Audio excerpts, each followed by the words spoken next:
flat Earth doesn't cure you. Like if you were a globe earther and now you're a flat earther and you have problems with your character, you still have problems with your character. Like waking up one day and saying the Earth is flat didn't make you have good character all of a sudden. The human Yeah. journey still exists. Being a But flat earther does not make you a good person. It just leans more to doesn't. the fact that it's not going to be like a utopia if everybody knows that the Earth is flat, which is what some of Yeah. these guys think the end game is. Oh well, what does it mean? Yeah. Everybody's going to be like kumbaya? No, I don't think so. There'll be a whole Yeah. new set of problems. Someone told me if everyone was a flat earther, there'd be no war and no famine. Everyone would live in peace and everybody would live in abundance. And I'm like, dude, you're Really? smoking some straight up fags. They also told me that nobody would fight anymore. And I said, well, how will we do that? What about people that are born that have violent tendencies or this or that? Oh, well, we'll have to deal with them. Well, what do you mean deal with them? Well, yeah, we'll have to get rid of them. Well, what do you mean get rid of them? And of course, at the end, they said, well, we'll have to kill them. So I said, oh, so your utopia requires random killing of people that don't fit your group's identity. Okay, I get it now. Yeah, we just have to kill everyone that doesn't agree with us. I'm like, oh, good job, bro. That's real peaceful. That's real. That's like the Charlie Kirk Oliver mentality. They took Charlie Kirk out, and then they're like, "Oh well, let's start canceling all those guys. Let's see how they like it." I'm like, dude, isn't that what he was advocating against? And you guys are just Yeah, gonna fall right back into the same thing. He was basically, Yeah. if you want to carry his legacy, don't do the same thing they're doing. Do the opposite. Like, yeah. You know That's how the I one thing defeated that that guy's from logic with his kumbaya utopia? It was so simple because he was like, well, everyone will have money, everyone will have food, everyone will have what they need. No one will be, jealous or envious of anyone, and so they won't have any motive to fight or go to war because it won't be like, oh, I don't have food, you have food. And then I said, well, okay, and I'm like, okay, so everyone will have a wife. Every man will have a wife. Every wife will have a husband. Yeah, they'll all have their own children. Sure, okay, cool. So every man is going to have a wife, right? So there'll be no covetousness, right? Yeah, of course. Okay, what if your wife's prettier than my wife? And his whole worldview fell apart because we know for a fact that in a situation when you have all these humans together, that some guy is going to covet another man's wife, and that wife's going to be wooed by him, and you know, be we all know this. Like we're not deluded into thinking that it's circumstances that yeah, circumstances can make people do things worse than they otherwise would, but there's always disequitable circumstances. You can never make somebody's life identical to somebody else's life where they have no reason whatsoever to covet anything that they possess. That's impossible to remove. You can't equalize everyone. You can't equalize everyone's desires to even know that you can give everyone what they want. So it doesn't even make sense. Absolute lunacy. you can't get rid of the problem of sin, man. No matter how hard you try. Right. Yeah, you'd be like, well, we'll just make all women have D cups by force. And that will make all women's faces look the same by force. That way no man could think another man's wife is more attractive than his wife. And then if one woman's tall and one woman's short, we'll cut her legs off. And then we will put those legs on another girl and graft them in, and then they'll all be the same height. And vice versa for the men. They'll all have facial hair. Like, get real, dude. You could keep trying to manipulate reality into this perfection all you want, but we all know it's not possible.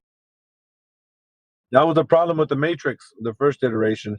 They tried to make it a utopia that people didn't.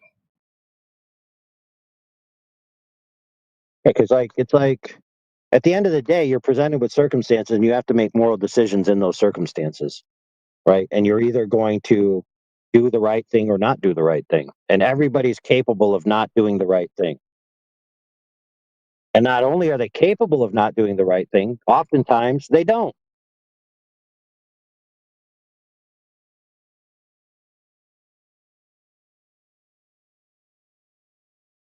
In fact, confidently, we all know for a fact that confidently we can say about everybody we meet that they not only have they done wrong things in their life, that they did wrong things in their life, eyes wide open, knowing what they did was wrong, and they did it anyway. We all know that about every single person in this room, and about every single person we've ever met, and about every single person on the face of the earth.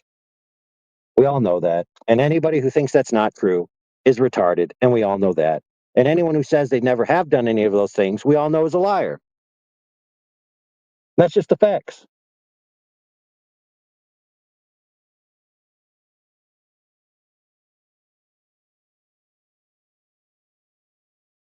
But if everyone knew the earth was flat, then all of a sudden that would magically disappear overnight. Oh, get real.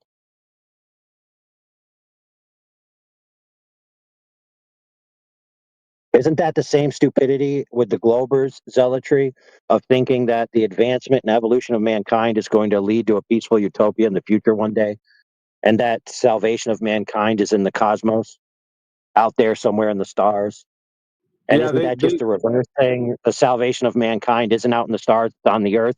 The face of the earth is the salvation of mankind. Does that even make any sense? yeah, theirs is in reverse. They actually have to colonize a new planet where only the best and the brightest and only the upstanding moral people are going to be to start a new civilization. So that way, when they start that new civilization, it'll be pure. You know, only the cream of the crop. Hey, speaking of the guy who asked me about AI recently, so you know all this stuff about traveling to other worlds, right? You could actually create a society that believes people have already traveled to other worlds and are communicating back with us, especially with the way AI is going. You can literally pattern human behaviors and interactions, and basically have this whole crew of virtual people that allegedly exist on another world communicating with us, and they'll like send us messages about their hopes and dreams and about the things they need, and how they witness this and that, and people will believe it, dude. They'll be watching it on a TV screen, and they'll literally think that these people are on another world, 2 or 3 light years away or something.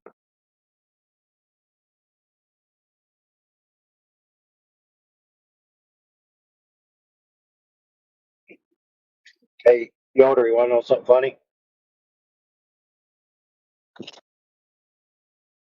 Huey was being called out for the Black Swan argument on Nathan's show earlier.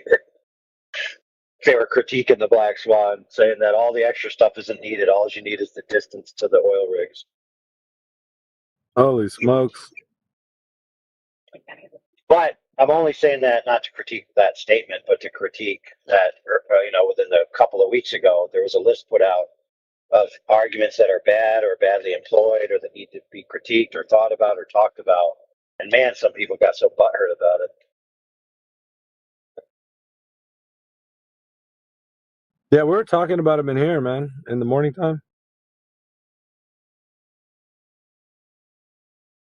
It was quite fun, man. We had it was a pretty stacked panel.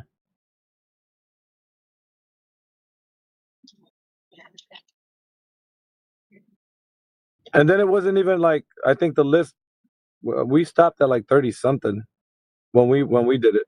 I think Yoder expanded it. It's like in the 40s now, probably more than that. I don't know where he's at with it. I thought of a new one just the other day, and I was like, "Oh, this would be a good one," but now I'm having a hard time remembering it. Let me try to remember what was going on yesterday. Maybe it'll jog my memory.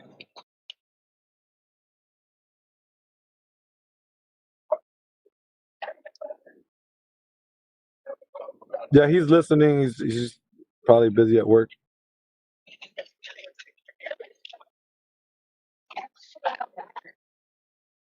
Yoder, can you type in what number you're at right now? You're like in the high 40s, right? Like 48 or 49 or something.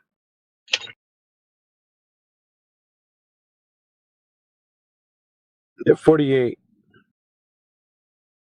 And that's not to say that that can be added to. It's just where he's at with it.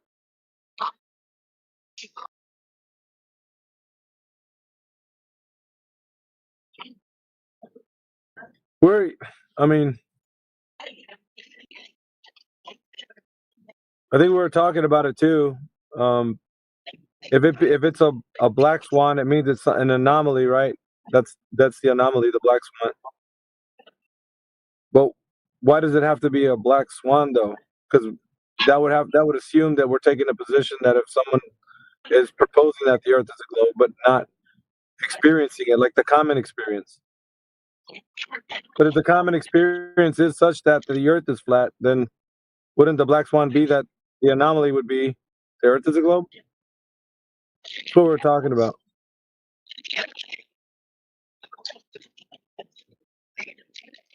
I don't know what I mean. What do you think about it? Because that's where I was. That's what we're. I could see that. You'd have to actually take on the world perspective that the Earth is a globe, and then say, well, the black swan would be that the Earth is flat, and then you see it. You went to Santa Barbara and you saw that extending distance to the horizon, which far exceeds the predictable curvature uh, amount. That means that now that is the anomaly. But that wouldn't that be just a common experience that everyone would have anywhere they go? Like there's no curvature being tested. I mean, or at least amount of curvature that's taken at any distance that would be given the geometry of the Earth, its characteristic. So it's not per se a black swan. I don't know. It's like everyone thought that all swans were white because they saw freaking white swans everywhere. Yeah. Right? In relation to the horizon, no one's ever seen a white swan in regards to that, right? So what's the whole thing's just ridiculous. It's all set up around a scripted, ridiculous argument about there not being any refraction, screaming at people and muting them. It's all set up around that. A cherry-picked, blurry observation that's heavily distorted on purpose. So people will say the word refraction, and then someone can say, "Oh, it's not refraction. You're an idiot." And that's the whole. Well, you can concede. thing that You could concede refraction. You could concede that the reason why things look different at different times is because of refraction, but then that gives up the geometry because now you only have a myriad of observations that are basically seen through the lens of optical phenomenon. And so your underlying geometry has to be proven separately, right? So the image itself isn't proof of the geometry. Well, in all cases too, the bottom up obstruction would have to be observed at distances that would be equal to the person observing it, like wherever they did observe it. So if they said I seen a bottom up obstruction and I saw the ship, it was at like 15 miles or whatever, then that would be the standard, wouldn't it? Like you couldn't say that specific optical phenomenon, seeing the ship disappear from the bottom up, you'd have to be able to see that, in the case of like testing it. So if you don't see that, like some people I've heard that they don't see the bottom up obstruction, it just goes to the vanishing point. So then it doesn't make it true then bottom up obstruction, even just saying that is not true to be in all cases. There's so many things wrong with that.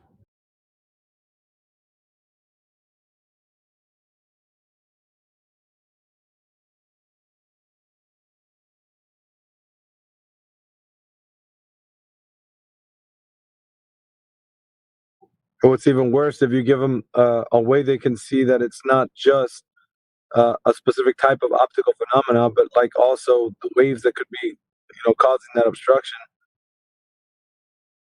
That blows their minds. It's not just Earth curve.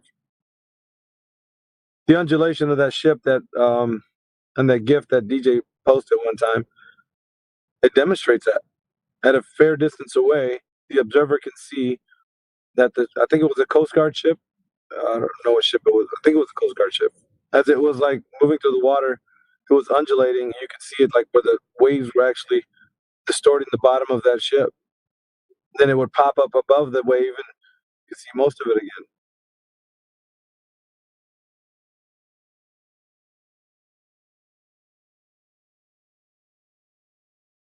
Oh yeah, thanks for that, Yoder. Yoder posted the arguments in the text.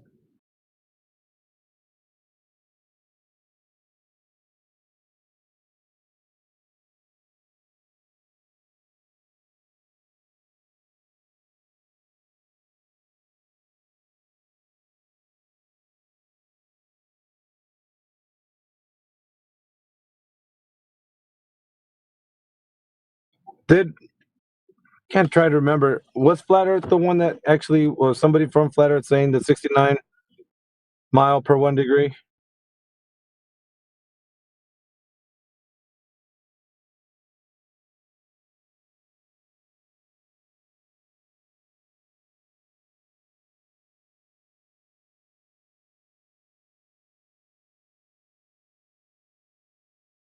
Welcome to the channel, Nerb Hey.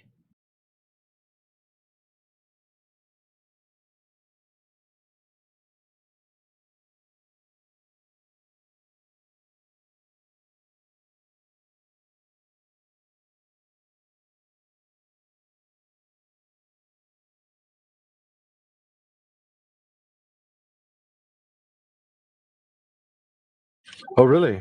Oh, wow. I didn't know it was that well accepted.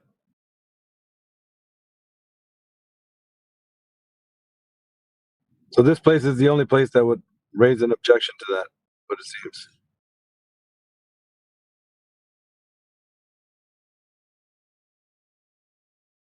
I don't know why.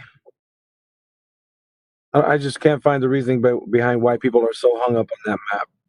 I don't know why. Like that one, like that specific map.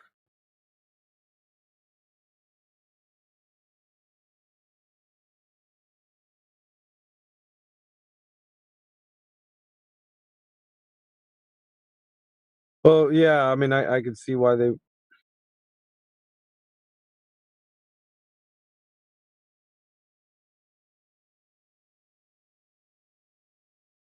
But doesn't that just go back to what AI was saying earlier? How do you know? Have you been 90 degrees underneath Polaris? Like that would be the next thing. Who's verified that?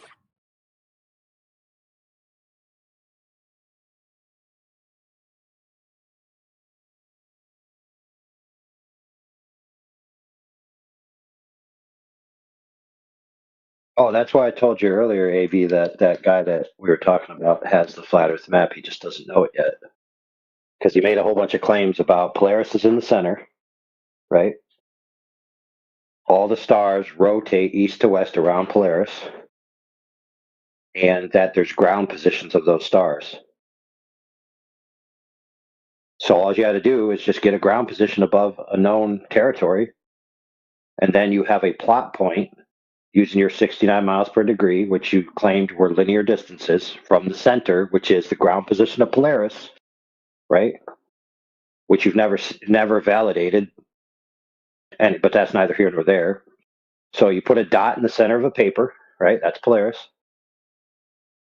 Then you put a dot for the ground position of the star. Then you get the angle to Polaris to get the distance. And then wherever you are, right? Let's say you're in New York City, for example. You now know where New York City is to Polaris. And then you can then see, through a period of time where the star moves to another ground position, you get that ground position. You could plot all these points out, right? So I told that guy, well, if you're making these claims, just draw that out, plot the points, and draw it on a piece of paper and see what you get. You get You're going to get something that looks, you're going to get something that looks almost identical to an azimuthal equidistant projection, right? Yep. You'd have to. I mean, you get spokes on a bicycle wheel,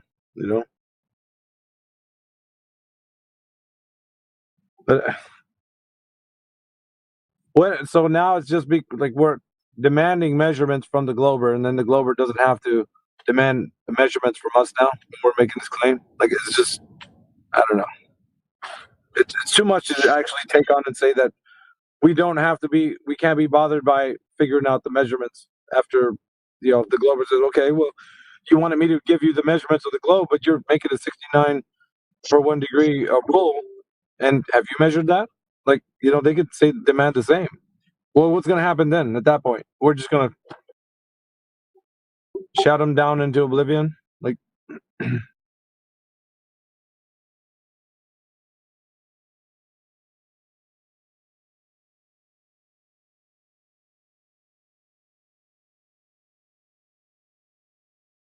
Yeah, Yoda brings up a lot of good points. He said you get a globe actually doing that.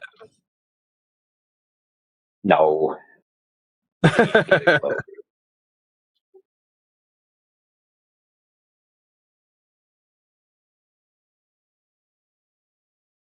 You get something, but it won't be a globe. You'd have to make another step to put that into a globe.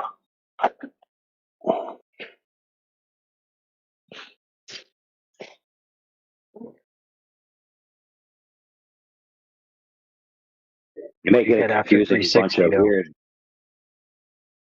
Man, there's no 360, Holmes. Only on one axis. So let's say that the star, you're going to have a flat piece of paper. You're going to put a dot in the center, right? And then you're going to draw out your coordinates, right? Based on latitude and longitude, which is just time and distance or angles. And so all you can really draw out is a bunch of dots that are in a spider web like grid, for lack of a better term. Like a circular, circles expanding out, right? Because these are quote unquote circles of equal altitude around Polaris, right? So you're going to end up with what looks like the classic spider web azimuthal equidistant coordinate system. And then you can only plot your points on that. So you're going to get something that's flat with a whole bunch of points plotted on it, and those are going to have consequences. If you're making the claim that these are direct, triangles on the surface of the Earth, and the point that you're at is getting the ground position of the star from your point from where you're at, and so you can start plotting these points out.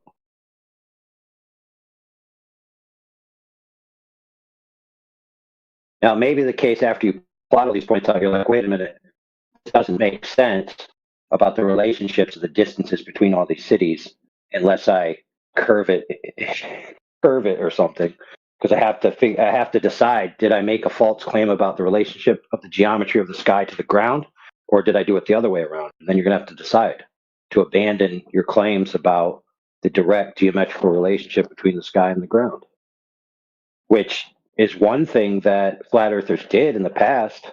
They said the sky doesn't have a direct geometrical correlation to the ground. And then, after a while, they started adopting again, oh, but now that I'm a flat earther, I can start doing a direct, mapping of the ground from the sky. Based on my claim of elevation angles to Polaris and everything goes east to west and this, that, and the other, but you never actually plotted those points on any map.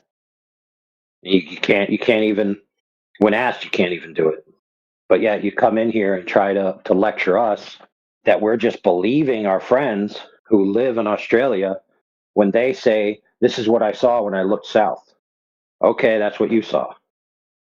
But apparently those guys that live in Australia are liars, because other people say everything's, measured in elevation angles to Polaris. And it's been driven into their minds and they can't even think for themselves.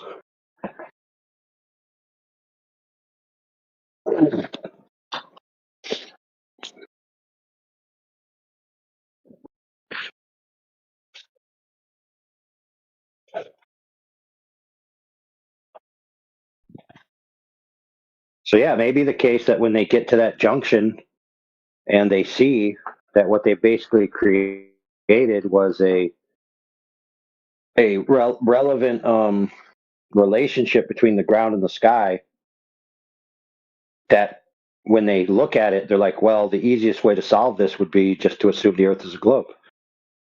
Or because otherwise I have to abandon all my claims I've been making about the relationship between the sky and the ground.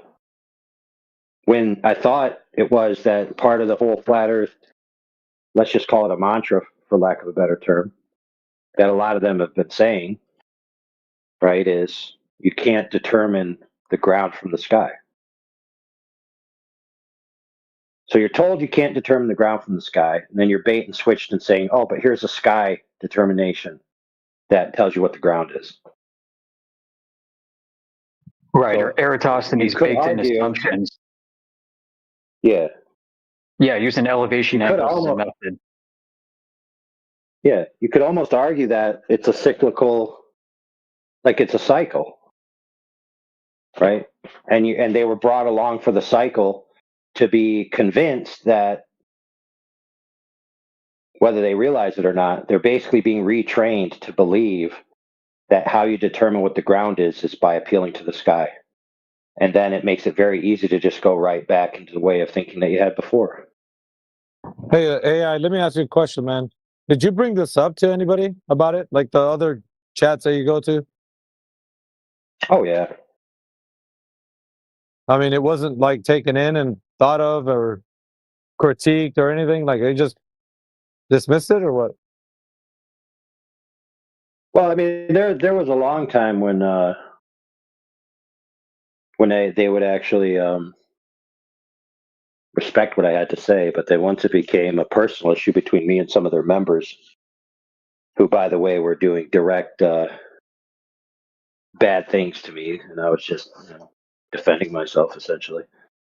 That's when they started not caring so much, and basically that they allowed those guys to trick them into demonizing me. So rather than listen to the merits of what I had to say, that just be like, well, I could just dismiss what you say because you're a liar, you're a shill, you got bad intentions, yada yada yada. And it's like, dude, I'm just asking you, draw that out for me. You made a bunch of claims about the geometry of the Earth relative to the sky. Can you draw that out for me? That's it.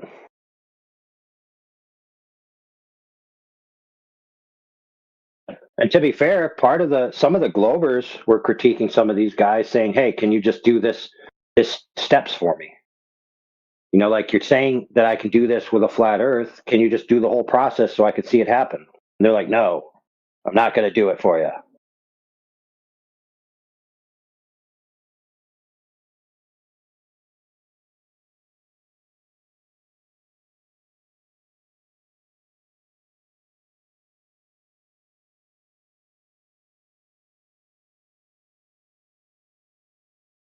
That's pretty crazy, man. It's like the equator, right?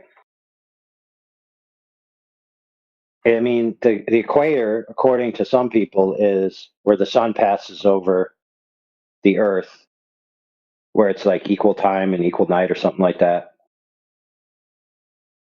And then one of the other explanations is the equator is, quote unquote, 0 degrees declination of Polaris in your field of view. So basically, whenever you're going away from Polaris and then all of a sudden you can't see it, that's the equator. Well, if that's true and that is the quote unquote equator, and you're claiming a degree relationship of the declination of Polaris as a straight line distance, which would be the base leg of the triangle, right? The angle from you to Polaris would be the hypotenuse, right? Then you're claiming a literal distance. You're claiming a circle that has a specific circumference, right? And the distance to that, if you claim it's linear versus what the Globers would claim, those are two different distances, right? That has consequences.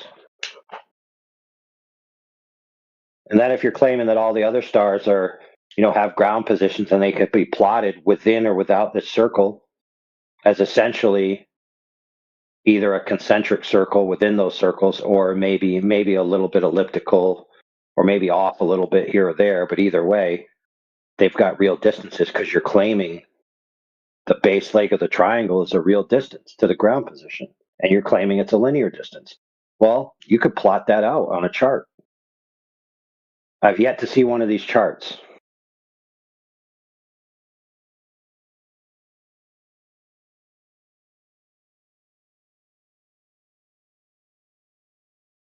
And it's not as simple as somebody who doesn't really know the argument about that coming in here and not being educated or not understanding it and being asked for that. No, these are people who supposedly have been under the tutelage for years of people claiming to be experts in celestial navigation and experts in how to measure the Earth with elevation angles and all this and that. But then when they come in here and we ask them for something simple as, oh, well, can you just draw that out for me? Can't be done. Oh, well, can you tell me how you get these things in the south? Can't be done.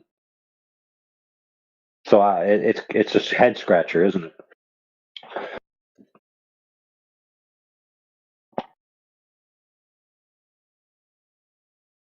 Now you could argue until you're blue in the face that elevation angles proves the Earth is flat, but when any of those questions are asked, you can't answer them based on this whole synergized celestial navigation argument.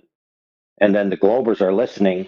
What do you think the Globers hear? They hear, well, the reason why none of these flat earthers are doing what you're asking them to do, it's not because they're just mad at you and there's a little, tete-a-tete between your personality and their personality. No, it's because if they actually did it, it would result in a globe, and me being a glober already, accepts the Earth being a globe. So I'm just laughing at these stupid flat earthers because it's the answer so obvious, solves all the problems of why they can't reconcile these distances, right? So the glober goes away completely unconvinced. The glober actually never even took a pause in their worldview because everything that was argued about to them was silly. But rest assured, if you just repeat elevation angles has a specific definition, therefore the Earth is flat, you think you've won. Well, I mean, maybe you've won something, but it depends on what you're trying to win.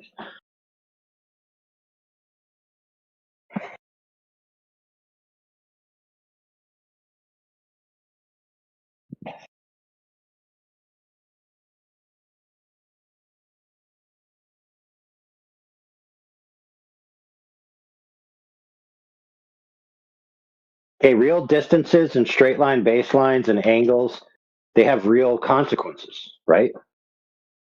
Like if you're building a building and you're trying to lay walls out on a floor, right? That's gonna be either it's going to be plumb level square, or your distances are going to be wrong, and you're going to end up with a different shape. So if somebody then asks you, well, can you draw that out for me, or can you build that out for me, and you can't do either, and your entire argument exists within rhetoric, but you can't actually model it or demonstrate it, then that person may not be convinced. And it's not unfair for them to ask you to do either of those two things, especially if you're claiming to have specific knowledge and expertise.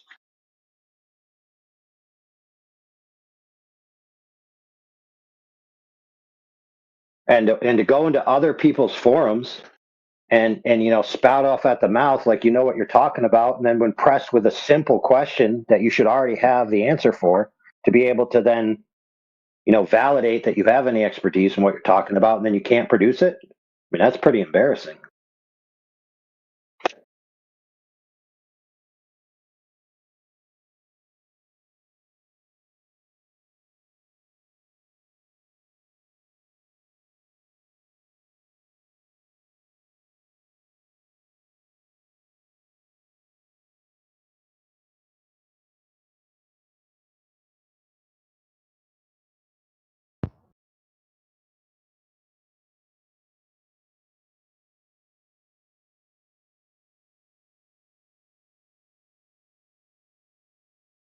Hey, Miggy,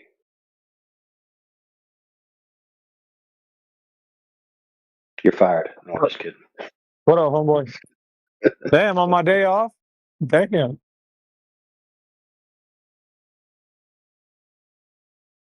What's up?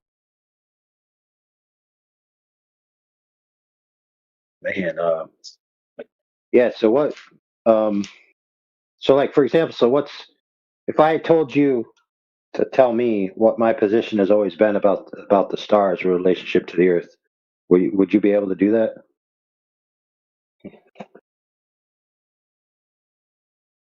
I mean, it would be the common answer that we all say in here. They help navigate, but they're not any relation to the surface condition. I mean,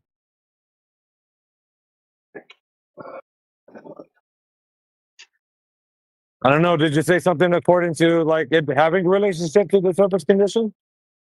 Which would be something I haven't heard, but I've never heard you speak of it like that. Well, my position was always that once I realized it, that basically the stars are they're just something we see in our field of view from our observer's location, and their true place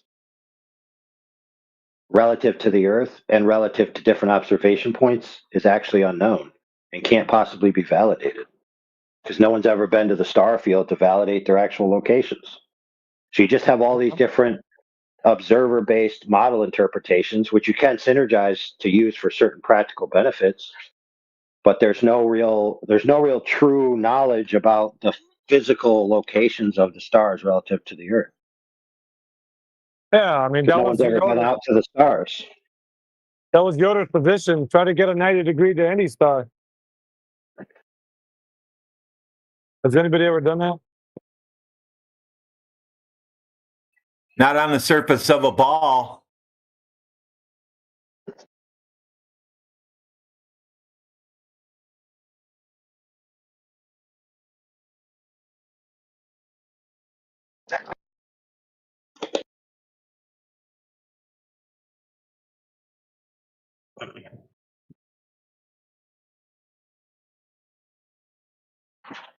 Oh, what's up, Radwin? I mean, I would challenge anybody to get 90 degrees on any surface.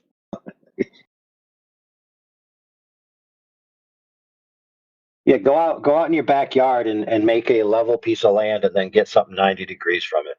That's actually truly vertical.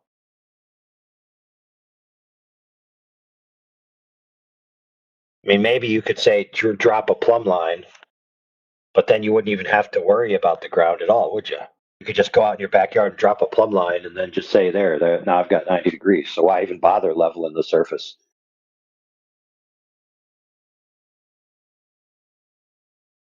But like if you went out back in your backyard and poured a slab of cement, right?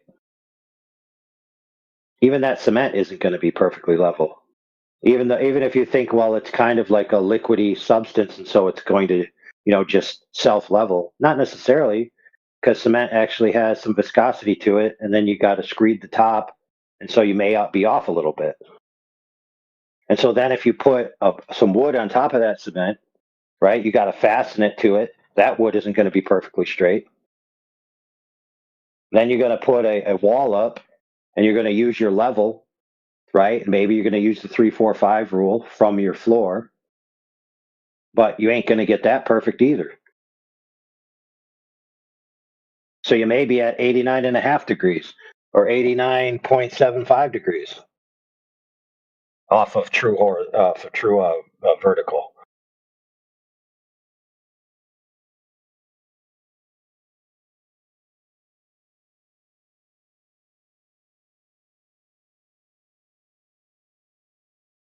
If you're going to tell me that you're going to go out there with a handheld bubble level, a plumb bob, and wood, and actually construct something that's perfectly 90 degrees oriented vertically, you're smoking some crack.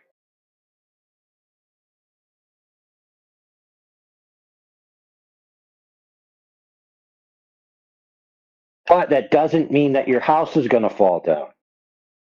Right, your walls your building doesn't have to be idealistically perfectly plumb level square for it to function, right? It just has to be within the tolerances for the purpose that you're utilizing it for.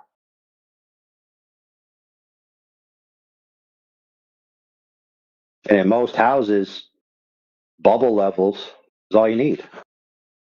Good enough.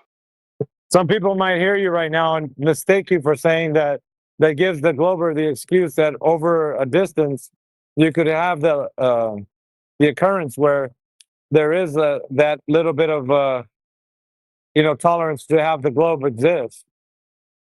Because if you're saying, well, I measured a level straight horizontal surface and I connected it to another level straight horizontal surface, as in the case of surveying and that, when they transfer the line, that they're actually doing it over a surface of the globe, according to what you're saying. So they might mistake Well, I that. mean, They might mistake what you're saying for that. well, you got to think about it like this. So, what's the most accurate leveling device that we possess?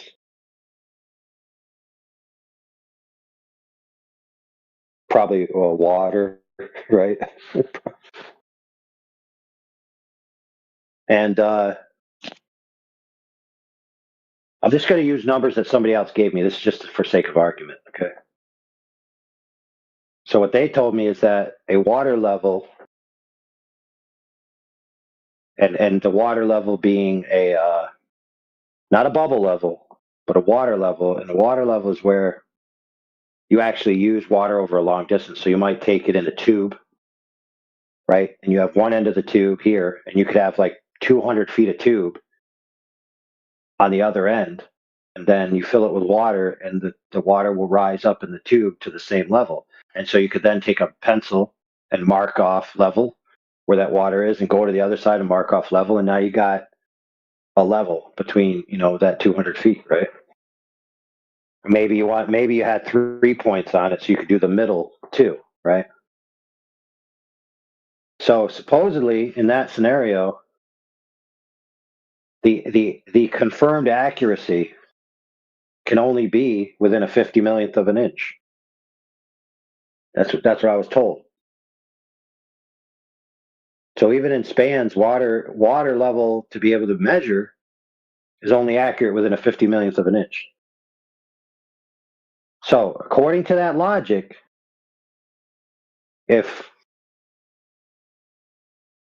the Earth was a globe with a sufficient radius to where the entire known territory of the Earth that we have ever had available to us was a 50 millionth of an inch of curvature over that entire span, and then you extrapolate the Earth out to be this globe of gigantic proportions, right? And by gigantic, I mean, I haven't done the math on it, but you'd be talking about millions and millions of miles of radius, I'd imagine.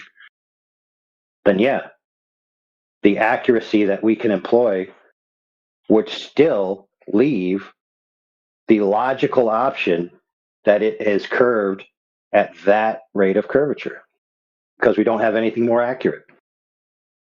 Now, if somebody said, no, you're wrong, that can't possibly be true, guess what? I'm sorry to say, but they'd be wrong. Unless they have a more accurate methodology of measurement than that, which they don't. Yeah, that's great, but the issue isn't that. It's more of what's on the table right now, and that's the size of what the claimed radius is.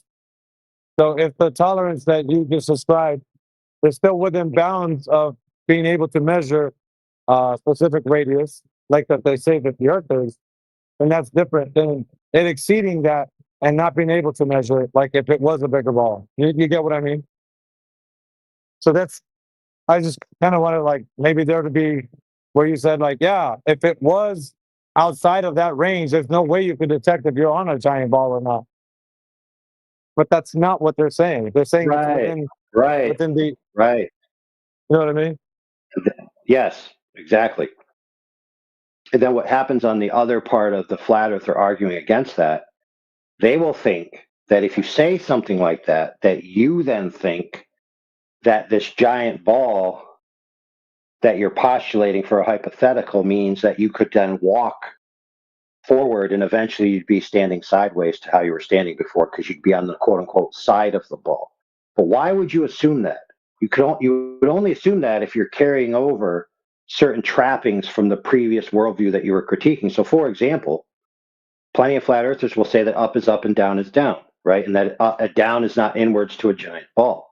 Well, you could actually live on a giant ball and be up and down be down, unless you're linking the direction of down to the ball's surface, right, as a radial from the center. So you're mixing your worldviews there, and you're actually not doing an adequate critique of different positions. You're only limiting yourself to two options, and the first option is entirely something you've been told, and you're still living within that view and trying to make it work on this other view where it doesn't necessarily have to exist. There were some people, dude, that couldn't even fathom this. Like, so if you take a piece of paper, right, and you draw a circle on a graph paper, make the origin of coordinates right at the intersection, right? Draw a circle so you have the X and Y axis, right?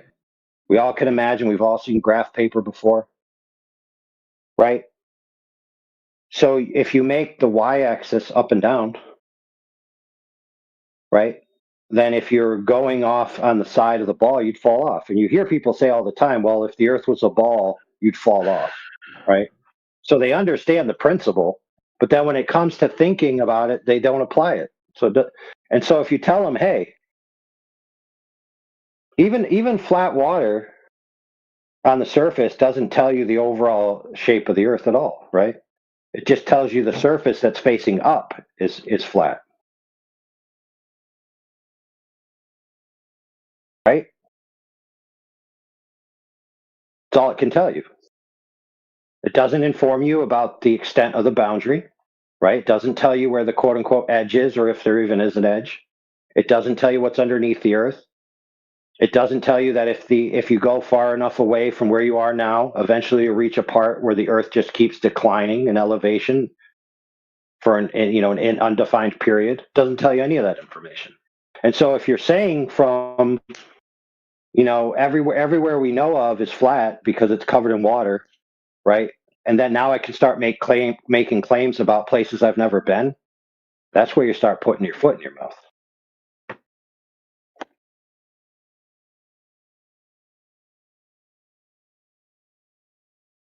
Some people think that if you just keep walking, you just are going to always have more land to keep walking on, right? That's some people's interpretation of what flat Earth means. And you're just going to keep walking and walking and walking, and the land will just never stop. Maybe you could walk 1,000 years and there'd still be more land, and you'd have no way of knowing if it just keeps going for another 10,000 years. Now that's different because notice how I say you could keep, you have no way of knowing, but there's people out there that say, oh, I know the boundary conditions of the earth. I know the extent of the earth. Well, how do you know that? Just like God said to Job, did you stretch a line across the earth to tell me the breadth thereof? Well, have you? I'm being serious here. All the flat earthers, listen to me. Have you stretched the line across the earth to tell me the breadth thereof? Have you gone to the ground position of Polaris to tell me where it is thereof? Et cetera, et cetera, et cetera, right? There'd be a lot of flat earthers making a lot of claims that they can't possibly substantiate, while at the same time criticizing other people for being critical of arguments. It literally makes no sense.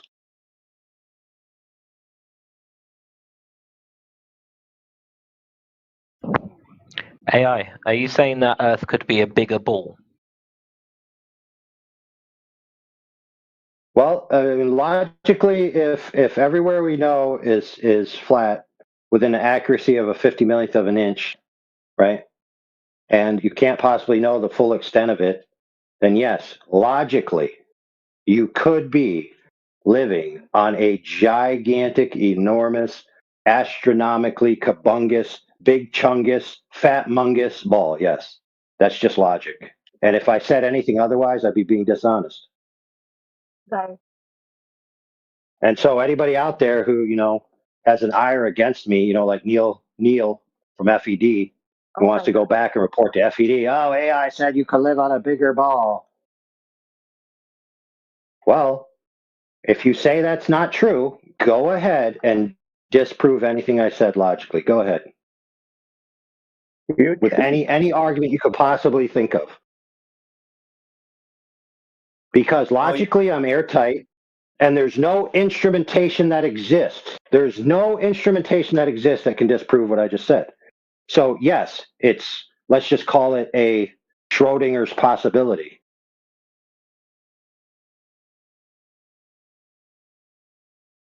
Hey, AI, if I'm not mistaken, is that not a similar sentiment to what Flat Earth Dave had in his interview with Jesse Lee Peterson. Remember when he was grilling him? He's like, "Oh, are you sure without a shadow of a doubt?" You know, there's flat, and he kept not answering that. It's like he wanted to reserve that similar type of possibility. It seems. I don't know. You know what I'm talking about? No, yeah, but it's according to the idea that he's postulating that the Earth is flat. So there's this whole like you can't. Okay, there's a double speak. If you're okay, I get it. Everybody gets AI's point, right? You understand why he's saying that, though, right? Logically. Like, I don't know if you're. Well, I kind of need to hear how you. Let's put it this way: 20 cups. All right. So you heard AI. It's just like that. That's kind of what resonated with me. Go ahead. Yeah, but you heard what he said, right? So what did you understand by what he said? Like, hey, is there any way you could tell the audience? I'd like to know. Yeah. In a nutshell, what I got is based off of the precision of our available instruments, right? The accuracy of 15 millionth or 5 millionth of an inch or something like that. We could not tell if it was curving within that range because our instrumentation is not sufficient. Outside of that range. Now, within it, you can. Yeah. Outside of it, you can't.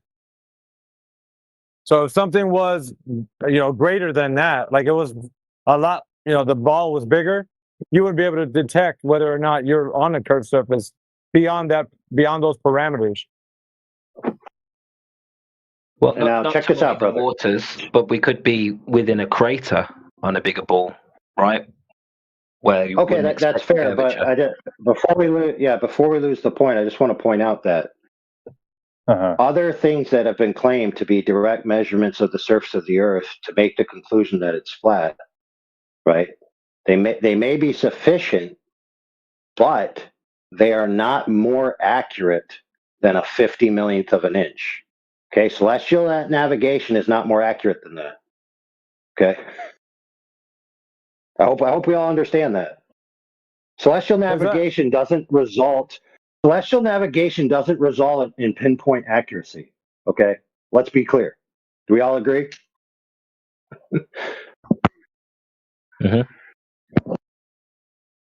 Okay, as far as I know, I mean, you're talking in the celestial navigation, you get results that are like accurate within a mile or something, or maybe 300 feet, or who knows. Anyway, it's not in the sub inches. Okay, period.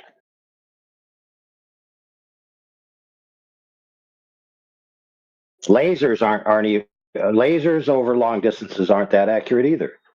Now, are they sufficient to the task to be able to get information from? Yes, but not on a subscale. So yes, there is a quote unquote logical Hail Mary dreamland where a glober could say, maybe I live on this gigantic ball, right? But that still destroys their entire paradigm. Yeah, but Overlord, it will go infinitely. It will go infinitely. There will be no possibility to just tell if someone just keep making that ball bigger and bigger. Yeah, exactly, brother, exactly. So I got one question for you. I got one question for you. Have you laid a line across the Earth to tell me the breadth thereof, sir? No. I didn't. But I want to answer the question. Just answer the question. Just answer the question. I didn't. I just answered. All right, perfect. So now you can continue. Go ahead. The point is, even if we assume that you get those instruments that can give you the measurement, that won't be sufficient because someone else will come and will make that much bigger. So you have to have accurate billions of an inch. Necros, you're breaking up, bro. I'm sorry. I'll disconnect and reconnect. Yeah, he's basically just saying you're going to get into an infinite regression. Mic check? Yeah, we get you. We heard you. I heard you, bro. You're saying if you do something within a millionth accuracy, someone's going to claim a billionth accuracy, and then someone's going to claim a trillionth accuracy. And so that they can always claim that they live on a cosmic entity, that's, so, before we live on this little ball inside this huge universe, well, let's just make the ball the size of the universe. Yeah. Well, maybe that's correct. the truth. Hey, bro, maybe that's the truth. Maybe the Earth is the whole universe.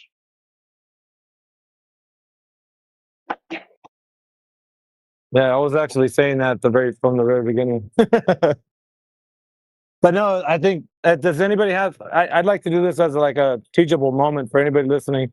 Does anybody have any objections to what he's saying? Or you'd like to raise any comments? Or perhaps you'd like to engage with what he's proposed? I don't know if there's anybody that's taking what you're saying right now because nobody's chiming in. And they're just like, is he saying the Earth is a globe? Because I think that's like as the globe that we all know of or been told, not the one that you're talking about.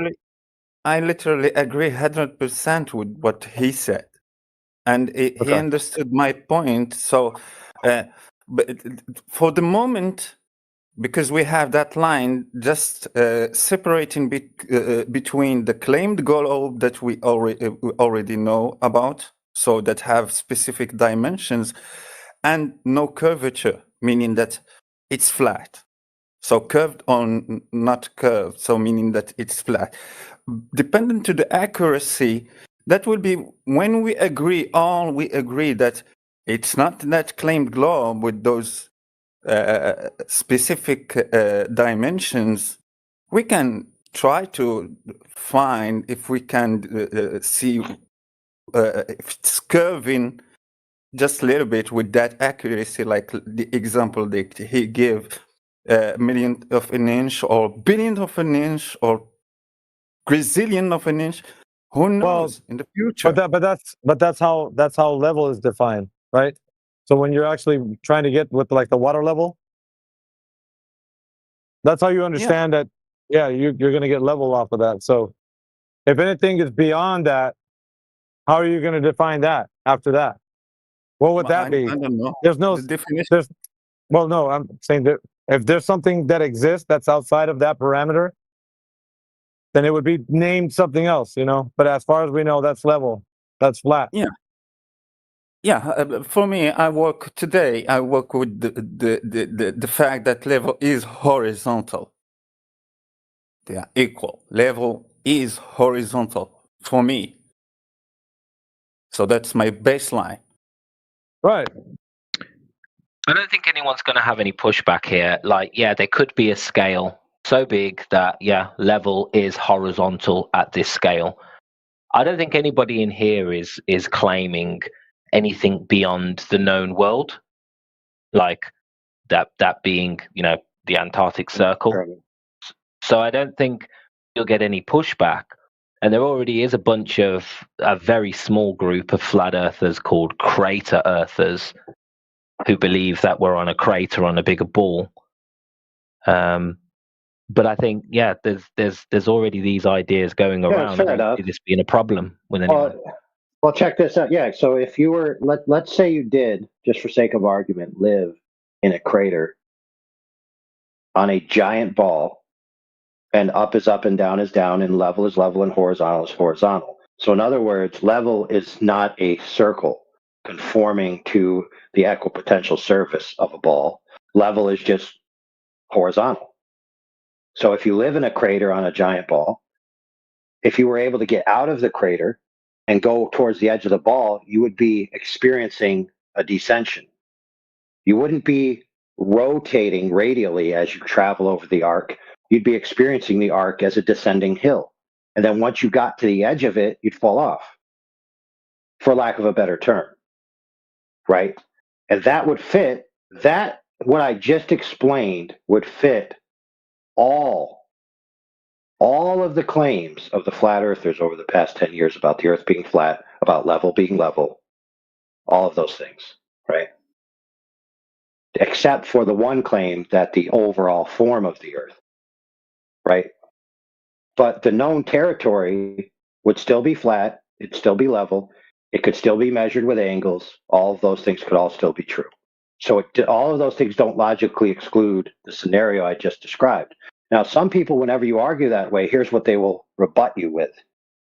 If the earth was a giant ball, then you're saying water would stick to the side of the ball.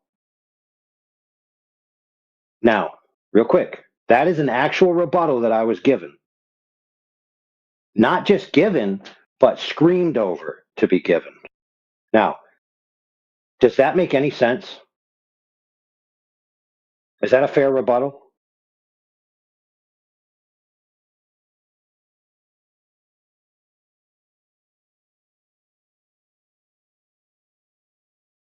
I think Or it do you need depends me how to No, it's big. not. It's a straw man. Yeah, it's a straw man, exactly. Yeah, of course. But not only is what it a you're straw saying is man, at the top, right? yeah, right. Yeah. So it's not just a straw man, but it's an example of how people are so conditioned into a line of thinking that they can't even think outside the box. So their version of a globe must be the glober's version of a globe. And anybody who mentions a shape that is a globe, it must work that way that the globers claim it worked. It can't work any other way. So it just shows you just how deep the systemic indoctrination is into people's minds that it left them permanently scarred or permanently inoculated to being able to think for themselves. Well said, bro. That's wild. Isn't that wild? This is a really healthy discussion because at the end of the day, it's all speculation beyond the known land masses, right? That's This is correct. Correct. speculation. And within the tolerance that we can measure level and flat. So anything Let me give you outside of another that hypothetical. falls Go ahead. into No, I was just gonna say anything outside of that falls into that realm. But logically it would still stand. So you know what I mean? Yeah, so the argument that's being used that water, can't stick to a ball is relevant in the scale that the Earth is being portrayed in the heliocentric model. But when you're talking 100,000, I don't know how many times bigger it would need to be, there would be a place where you could have water on a giant ball. Yeah, well, see, the part of that whole that mental exercise is if you say water can't stick to a ball, therefore the Earth can't be a ball, that doesn't logically follow. Now, if anybody's not following what I just said, ask about it and I'll help you understand it. So I'll say it again. If you say water can't stick to the side of a giant ball, therefore the Earth can't be a ball, that doesn't follow. That's not a true statement. Anybody misunderstand it? Or everybody get it? Can I ask a question? Could water stick to a ball with a radius of 3959?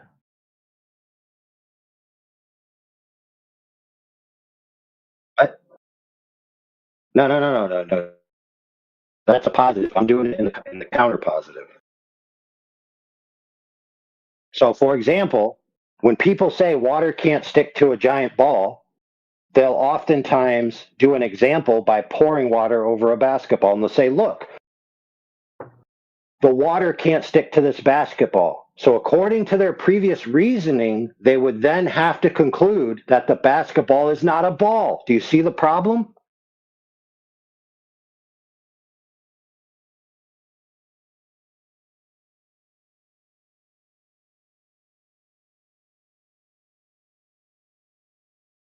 Anybody not get it?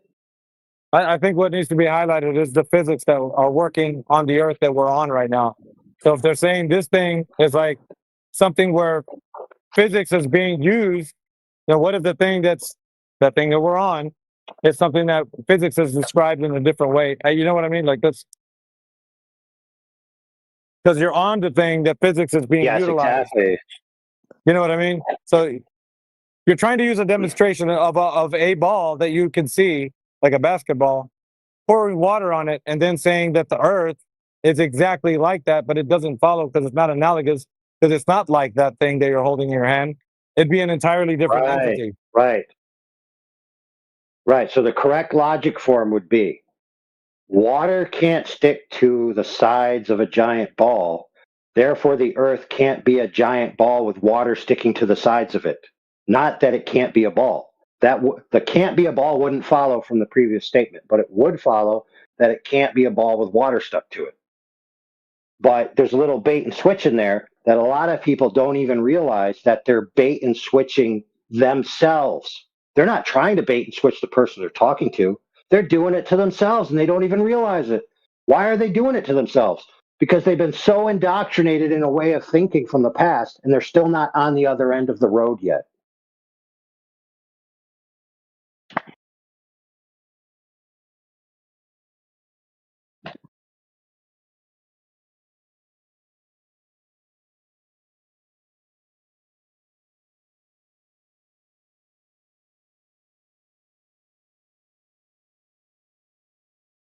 So for I think example, for if you people, deny a perfectly logical option that you don't have any explicit counterexamples against as being a possible option, you're doing yourself a disservice logically. You're actually stifling your own thought processes because you're railroading yourself from previous artifacts from the way you used to think when you were a Glober and from the way other flat earthers are encouraging you to think in the present moment, right? So you're still being railroaded, right? You got to look down and see the railroad track on your left and on your right and realize how many of the left railroad track is from the globe artifacts and how many of the railroad tracks is from flat earthers who are still stuck in a paradigm of thinking that isn't actually being honest with itself. AI, aren't you opening the door to gravity on a bigger ball? Somebody would be upside down somewhere. Yeah, but somebody would be upside down somewhere in some part of the universe. Well, a ball is spherical, right? So somewhere in existence, if it was hypothetically a bigger ball. No, doesn't follow. Why? Why not? You missed a step. Because you missed a step. Okay. Okay. If I take a ball in my hand right now, and I put something on the bottom of it. Actually, I'll do it. I'm gonna. So I got a. It's not a ball; it's a cylinder, but it'll work for now for this example. So I'm holding a cylinder in my hand. It's a soup can. I turned it perpendicular, so now the curve is facing down.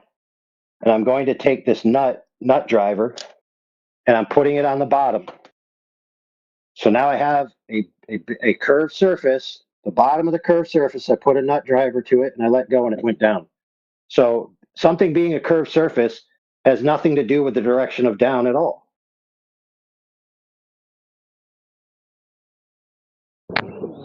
So I am struggling to understand. So are we talking about? So the argument is a body of water can't stick to a ball, right? But in the scale that you're talking, it's no longer a body of water. It would be something like water tension, and your water tension could stick to all parts of the ball. Right? Water tension, dude. Water tension can't even stick to the side of a soup can. So how in the world could it stick to something bigger? The amount of water on the side of a can, it's only going to have droplets on it. As soon as you add more water to it, it runs off. So how would having a bigger ball mean that water tension would mean water would be sticking to the sides? That doesn't follow either. You need air pressure for that water to do that anyway.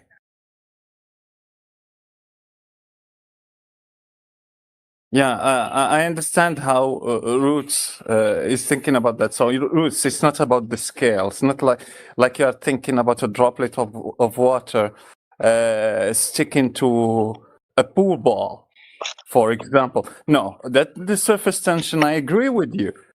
But in that scale, because you can, no matter how big is the ball, you can't make those droplets like a quarter of a cup, the third of a cup of water. And you can't do that. Even if you make that ball with a rough surface, no, you can't make the droplet bigger. A little bit bigger, but the surface tension will break. So it's not about the scale. So if you scale that ball, you can stick an ocean.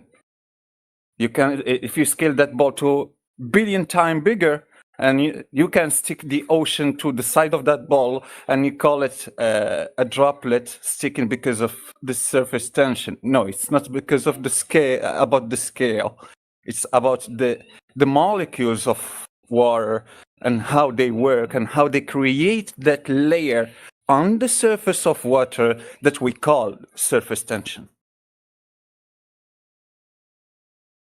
All right, I understand that, but how would up and down work on a bigger ball? There is no up and down on a ball in reality, like Overlord exactly said. The up and down are in reference to horizontal, and in a ball you can have in, out, or away from the surface of the ball, close to the surface of the ball, on the surface of the ball. But there is no up and down in reality.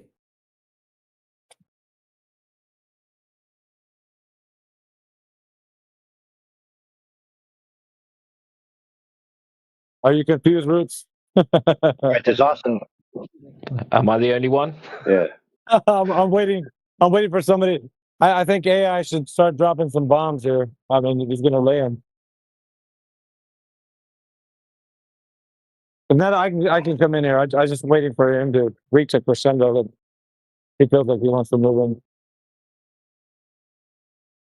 in. Dude, I'm happy for some people to be confused right now and some people to get it. That's fine. The fact that they're scratching their heads is sufficient. Because that's what they should be doing, rather than making bold claims about the nature of reality beyond the scope of what they're available to access. Right? For example, uniformitarianism, right? The physics locally are the physics everywhere. That's part of the Glober's problem, right? They're making all these claims about things trillions and trillions and trillions of miles away that they have no direct access to, assuming that everything that works here also works there. So real quick, like let's say in our previous hypothetical with the crater Earth, and then you're imagining water sticking to the right-hand side of it, right, like on a piece of graph paper. Well, that's not necessarily true, nor is it necessarily false. Nor do you have to have gravity in any kind of traditional conception that Globers would believe in. So, for example, you could just, when you go to the side of the Earth, if it exists, the creator of the realm could just have a completely different set of physics there, for all you know. How would you know? The answer is you wouldn't. This is the point I want you guys to get through your heads. The answer is you don't fucking know. Do you get it yet? Dun dun dun. That's it. I was waiting for you, dude. I was waiting for you to say that, man. But so you understand, Roots? The problem is when you're trying to upscale to a level that you can't possibly understand what it would be, you can't then therefore make a claim as to that's how it would be. You get it? Because hold on, Nicholas. It far exceeds the amount of knowledge that we could comprehend within the realm that we are in right now. Does anybody get that, or is it just? If someone remembers my discussions, when I talk about the surface and the property of the surface, I always explain and explicitly say that it's about the known surface to a human race, the known surface to us. And I'm not talking about what is not explored. If there is something to explore or there is none, I don't know about that shit. So I'm talking about this surface that we know, we human, it is flat. The oceans, the water, the surface of water, on the known Earth to us, the known Earth that we can go to we can verify that we already measured and explored and navigated through. That's flat. And I agree with you 100%, Overlord. It can be whatever it is. And be a concave, it can be non-reality, the end of the reality. Reality is this known Earth. Away from that, it's the end of reality. Yeah, bro. Exactly, brother. So let me posit this for you guys thought processes. There's a predisposition, especially on the Glober side, and especially on the secular, materialist, atheist, evolutionist side, to put God in a box that he must operate within the laws of the universe, right? So there's certain things that occur within the universe that even God can't undo, like gravity or like this or that or the other. But remember, if God is truly the creator, then he transcends all of that, right? And the same token, on the flat earth side, people are making claims about the nature of reality and the way it functions that also puts God in a box to where his limitations are strictured to the creation. In other words, the creation is imposing limits upon the creator, not the other way around. Right? So for example, in my metaphysic, which means, my overarching understanding of the way the natural, the supernatural, and all reality work together, is that the creator is on a level of omnidimensionality that is beyond our comprehension, right? And so if there's an area of free space that we could actually travel to where down is no longer down, and it's now flipped, I would have no way of knowing that exists, and I would have no way of claiming it can't exist. I simply can't, because I know that the nature of the being that created this place is sufficient to be able to have that if he so wants it. And who am I to tell him what is out there, what is over there, what is down here, and what is up there? Because just like he told Job, hey, bro, who are you to tell me what I created? Yeah, I get your position now, AI. Thanks for going over it again. People make assumptions, especially when you talk about, say, multi-dimensions or something, like they have an idea of what that is or what that would look like.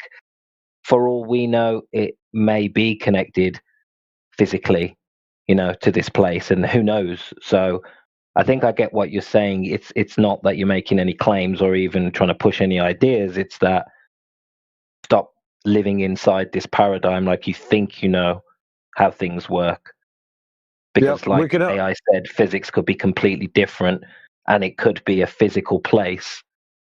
Just one second. Hold on, Nicholas. There is that the Creator has given us a sound mind to understand the nature of our Earth, in so much that we can identify it as what we see it and be able to rectify it with some sort of a semblance of knowledge. Right? It's not going to be just like leaving us out there like, babes in the woods. Like he's going to give us a way to understand the nature of our Earth. At the same token, only so much to say that we can identify it as what he's made it as, not what its constituent parts are derived from, and like the length of it and all that. That's far beyond the comprehension of any human. You know what I mean? Like there's the nature of what he did and how he made the laws of our reality, and that's far beyond anyone's understandings. So we can only know what we know, right? And be able to tell people what we know based on our common experience. Is this making sense? Like, it's been my position to always have tell people about this, because I have the same sentiment, Ultimately, it's about keeping an open mind, right? That's what you're saying. Well, yeah, because every time we talk about the flat Earth, you've heard me say it. I've always said that the known territory is a horizontal plane, like as far as we know. I don't say anything beyond that. Yeah, it's simply about not making a positive claim. If we do like AI said, like AI overload said, we will not fall at the crisis that the heliocentric model have now. So they have now to create that idea of multiverse, because they created those assumptions about the unknown world, so the cosmos and those unknown places and the edge of the universe, and if the Earth is the center or not the center. So they created many assumptions that it led them to change their theories over the time. So from gravity, attraction between masses, so to the bending of the curvature of space-time, to adding materials to the world, unknown materials like dark matter, dark energy, now to create the idea of the multiverse, because they can't stand that their background, microwave background reading got that the Earth is in the center of their known universe. So they created the idea of multiverse. So if you followed what AI Overlord said, we will not fall in that trap. You will be always in what you know. You don't assume anything about the unknown, so no one will debunk your ideas because they are not founded. You don't have anything to defend them.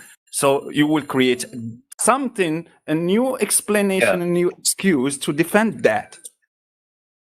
Right, that's a fair point, but for the Glovers out there who didn't understand that, because some Glovers come in here and say, oh, the reason why you don't make claims is because you don't want to be debunked. No, it's the reason why we don't make claims about things we don't know about is because we don't know about them. That's why. Not because we just want to stop ourselves from being debunked because we're afraid of being debunked like you Glovers are. It's like, dude, if I don't know about the fundamental nature of certain things, why should I make definitive claims that I do? Like, that's just stupid.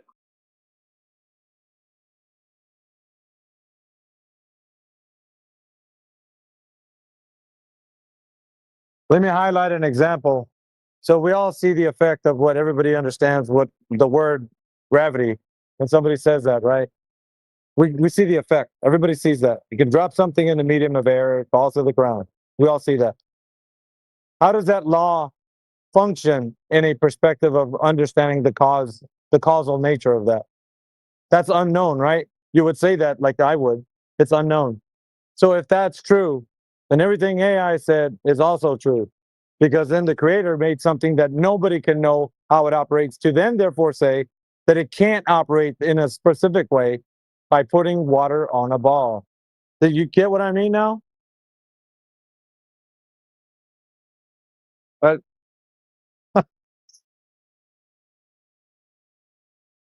there's this idea of a causal mechanism trying to be defined by our common experience, and then, fumbling around like, 3-year-old kids that are trying to learn about like quantum physics or something. You know what I mean? It's you're not going to get there.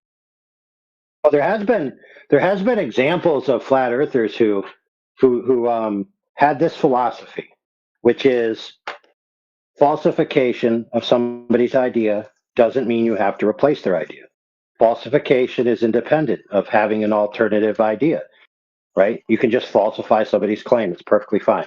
And so they went from that sentiment to this sentiment, which is, I feel obligated to give people answers for the answers and stories that the globe side had for certain phenomena. So now I have to come up with something to tell them about how gravity works, how this works, how that works. It's like, why? Why is that your responsibility now? Why is it your responsibility? Here's why. If you feel this urgent sense of responsibility to replace just so stories for someone, the odds are that you're going to replace that with another just so story rather than the truth. And that is why you should always have the humble attitude of, I don't know. So, for example, well, if the Earth's not a globe, then what is it? I don't know. Why make some stupid story up? Want to hear something funny? I use I don't know at work, even when I do know the answer, so they got to go find somebody else to do it. Excellent idea, brother. So wait a minute. Are you trying to say that I do know and I'm holding out on you? No. I'm just saying I always All right. I go like this. Oh, I don't know. Like that. Yeah, here's my challenge. Next time someone asks you to speculate on something after you just proved their claim wrong, and they just Stick to your guns and say, I don't know. And then if they say, well, then how can you disprove my point if you don't have an alternative? You'd be like, I don't know any alternatives. I just know yours is wrong.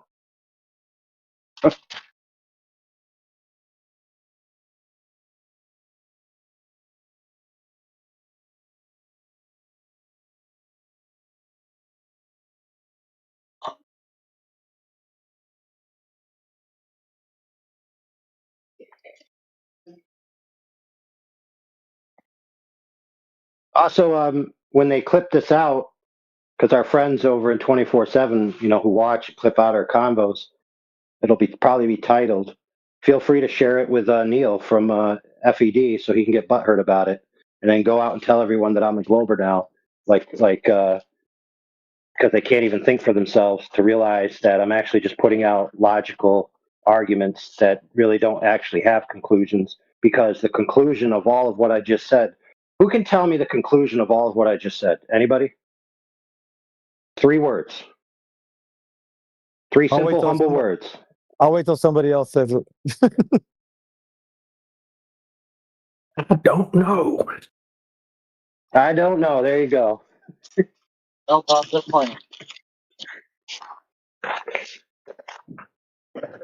Let me see if I can give and you gave a great analogy. You gave a great explanation. But for anybody that's listening that still doesn't understand it, if they're a Glober, like, oh no, you got to have a replacement. No, if I tell you to hand me a red crayon and you hand me a blue one, and I say that one's not red, and then you're like, well, that's the only one I have. What else could it be? I don't know.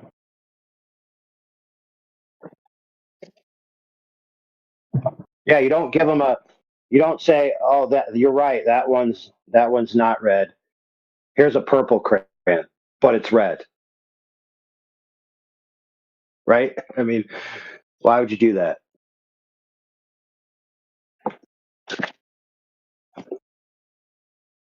Because you don't want to hurt their feelings and you want to help them understand what you're saying. So you'll admit that the purple crayon is actually red. Well, there's another sentiment from a famous flat earther that they're happy that all the stories have been taken away about reality, because now it's an age of wonder and new surprises on the horizons, so to speak. There'll be new discoveries. There'll be new things to learn. You won't have to hear about endless drivel about, stupid space stories about something happening a trillion miles away that nobody cares about and it's never going to affect their life in any way, shape, or form. But they can actually focus on the wonder of what's here, what we actually have available to us. Yeah, it's just they stick on the title. The title says it all. Even what you have to follow, which is flat Earth. We are talking about the surface. We are not claiming any shape. It means that we are agnostic about what is over the known Earth's surface to us. So you stick to that. You don't talk about the sky. You don't know what is the sky. What are those stars? Who are those stars? You don't even know what are those things. Yeah, I like how you said that. Who are the stars? Yeah, who are the stars? Yeah, you don't even know whether the stars are sentient entities or not. I know. Can you debunk the claim that Apollo is the sun, is a guy on the chariot and something like that, and have superpowers, and can appear like that to you? Do you? Can you? You can't, because you never verified what the sun is. Hey, you know what's interesting, bro? Here's what's interesting. A lot of people in the world, in fact, the majority of people in the world adhere to the great religions of the world in the billions. And in their scriptures, it says things, and in their traditions, it says things about the nature of the cosmos. Some of them, it says that the realm of earth is given to man, but the realm of the heavens is for God. So there's already a separation there. And then it says in other places that the stars were disobedient Well, how could they be disobedient if they don't have sentient agency? And then in other places it says that the stars will fall to the earth. Well, how could that happen? And et cetera, it goes on and on. But they claim that this is the scripture from the creator of the world they live in. But then when a quote unquote scientist comes along and says, no, a star is not a sentient agent, it's actually just a burning ball of gas, they just lap it up like it's the gospel truth without even thinking twice because some scientist mook in a lab coat said so. Yeah, I lived that, and I talked about that with the Muslims because in their scriptures it say the same thing, that the stars are like that. They will fall to the earth and some kind of things like that. But they don't follow the scripture, but they follow what they are told from the so-called scientists, not scientists in reality. How could they? Yeah, how could they fall to the earth if they're billions of light years away? And bigger than the earth, and would incinerate the earth as soon as they landed on the ground. Yeah, Beetlejuice is like what, a million gajillion times bigger than our sun. So crazy. Wait, did you say Beetlejuice? Yep, Beetlejuice.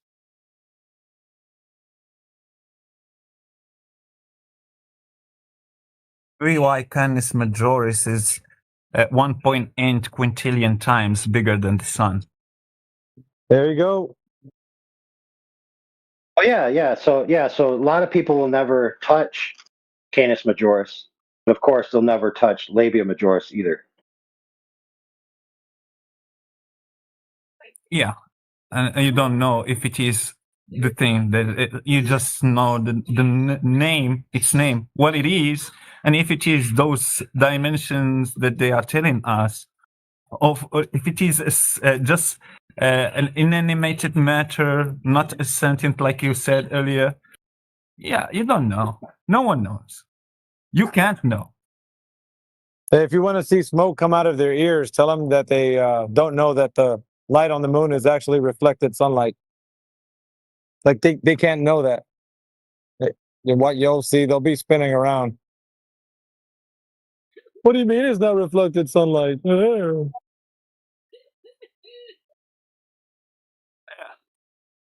don't know that. Yeah, prove it. Or like an ambulance light.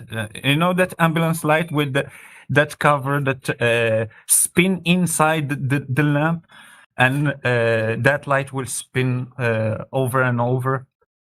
If you make that ambulance lamp like spherical, like the moon, and the same mechanism inside, you will have moon phases. Well, they were actually telling me too. They were like, well, so you're saying that it has its own light? I'm like, no, I didn't say that either. Yeah, never said that. I'm just saying you need to prove how you know it's sunlight being reflected on the moon.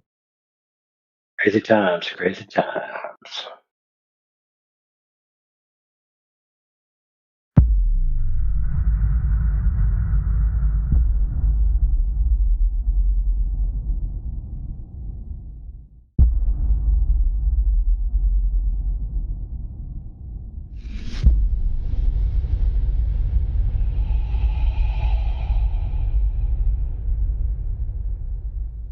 Bin Laden, what are you doing here? Just chilling. Damn, Bin Laden. I thought they got you a long time ago. Nah. Now you're still out there causing mischief? Yep. Oh, well, good for you. What brings you to the Flat Earth channel, Bin Laden? I don't know. You don't know. Yeah. You just find yourself stumbling around the internet, not knowing where you're going, like some kind of internet drunk? Absolutely. Okay, fair enough. Well, can I suggest to you that since you've found your way here, and that's good fortune for you, by the way, that you have a conversation with us about the Earth? Yeah, why not? Yeah, why not? Why not indeed? So what do you Yeah. think the Earth is?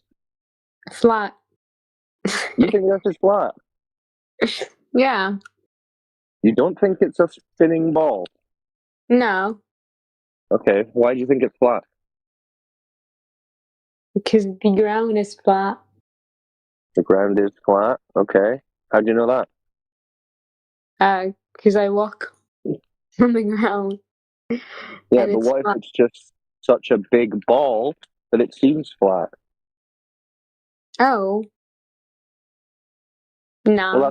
that's what they say at school, isn't it? Didn't they teach you in school that you live on a very big ball that looks flat?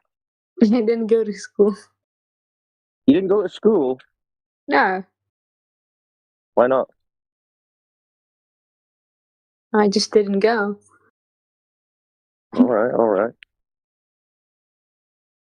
Are You got you no education. guys seriously talking about flat Earth?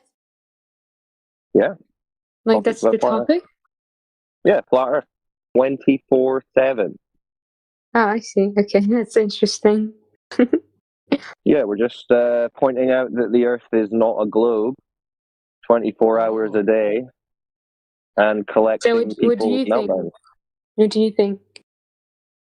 Oh yeah, I'm the same. I know that the Earth is not a ball, that it's observed, measured, and practically used as flat. Bodies of water measure flat.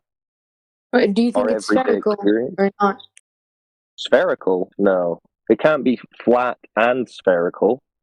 And it measures flat, so that rules out spherical, because if it was spherical, it would measure curve, wouldn't it? I know you didn't go to school, but you know that a sphere No, has I a curved surface, right? Come again? I said, I know you didn't go to school, but you know that a sphere, a ball, has a Yeah. curved surface, right? Yeah. Yeah. Well, Earth doesn't. So whatever Earth is, can't be that. Okay. Understand? Hmm. Because think about this. Have you ever heard of anyone who's measured curvature of the Earth? No.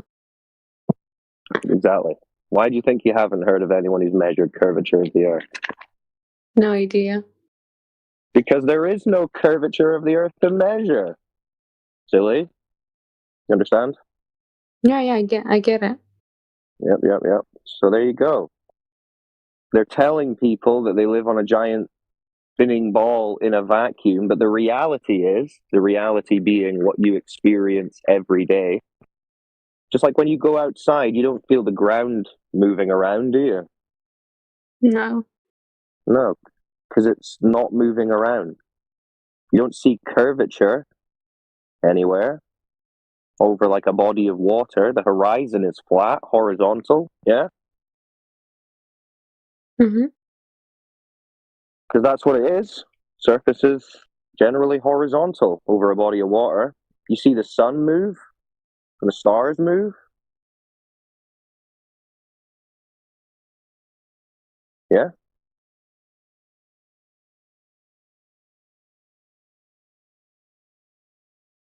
Is that too much? No, I'm listening. Okay, so do you see the sun move and the stars move? Well, you can see the sun move. Yes. Why do you think you see the sun move? I don't know, because it sets. And it, Yeah. yeah. Because the sun is moving, right? Yeah. Yep. But you understand a lot of people believe that it's not the sun moving and it's actually the ground moving. Is this what you believe? No, this is what globe believers believe. This is what? Globe believers, people who believe the Earth is a sphere. They think it's the ground spinning that makes it look like the sun is moving. Oh. Yeah. Damn, maybe you didn't go to school. Fair enough. Honestly, you're probably better off. Yes. Probably smarter for it. I have a question. Question. Okay. Yes. I just has been on Discord like for a time, and I just found this thing, and Oh, well, lucky you. I'm just trying to understand, like, in this quote, you like talking about flat Earth. Am I right? Correct. The lovely Okay. flat Earth that you see all around you every single day. I should really just say we're just speaking about Earth.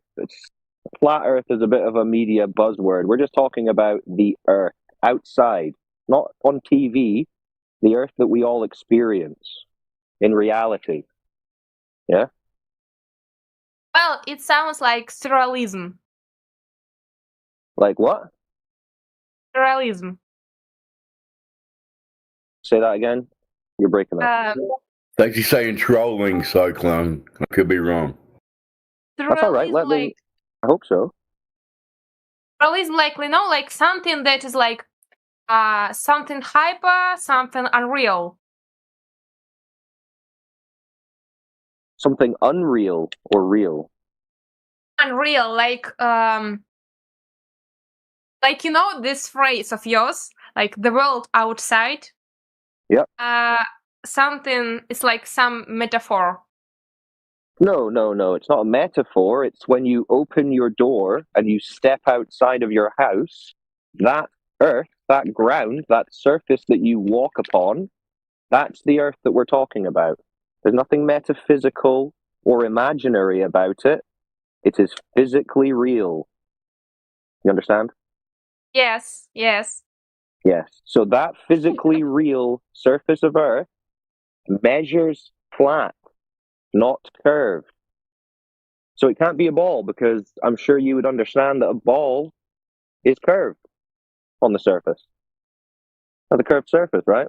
Like a football. Well, technically, our planet is not a ball, but okay. Well, technically, the Earth is not a planet, because planets are lights in the sky, and Earth is the ground beneath your feet. They're different things. But you've been taught that they're the same, right? I think another way, like, just we are on a planet that's somewhere in the galaxy, and that's the definition. No, that's the made up story that isn't true, though. That's what we're saying. Now, that's not true. You're not the lights in the sky, the sun, the moon, the stars, the planets, they are different from Earth. They are not a type of Earth that you could go to. They're not a place you can visit. It's more like hands on a clock. Oh, kinda, I agree. You're kind of angry. Yeah, kinda, I agree with you. Oh, you agree with me? That's nice. Kinda. You should agree with me. I'm correct. You like hypnotizing me. I keep what? Hypnotizing. Yeah, I'll hypnotize you. I'll hypnotize you into being a flat earther. Yeah. That's what you came here for. Of course. So what do you want to know? Well, like, when did you start like thinking like this? Like, God, maybe 7 years ago now. And like, what lead you to this? Like, what happened that you're like, yo, I will think like this and leave? Someone pointed out to me that the surface of the Earth and large bodies of water like lakes and oceans are measuring flat, not curved. And I thought, well, I don't know anything about that. I've never looked into measurements of the surface of Earth for curvature. I'd never even thought to.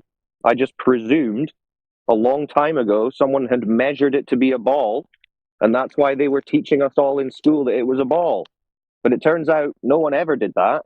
They just assumed it as some kind of weird geometry philosophy, and just made up a bunch of fake images and videos years later. So I saw these videos. Right? Do you know what happened?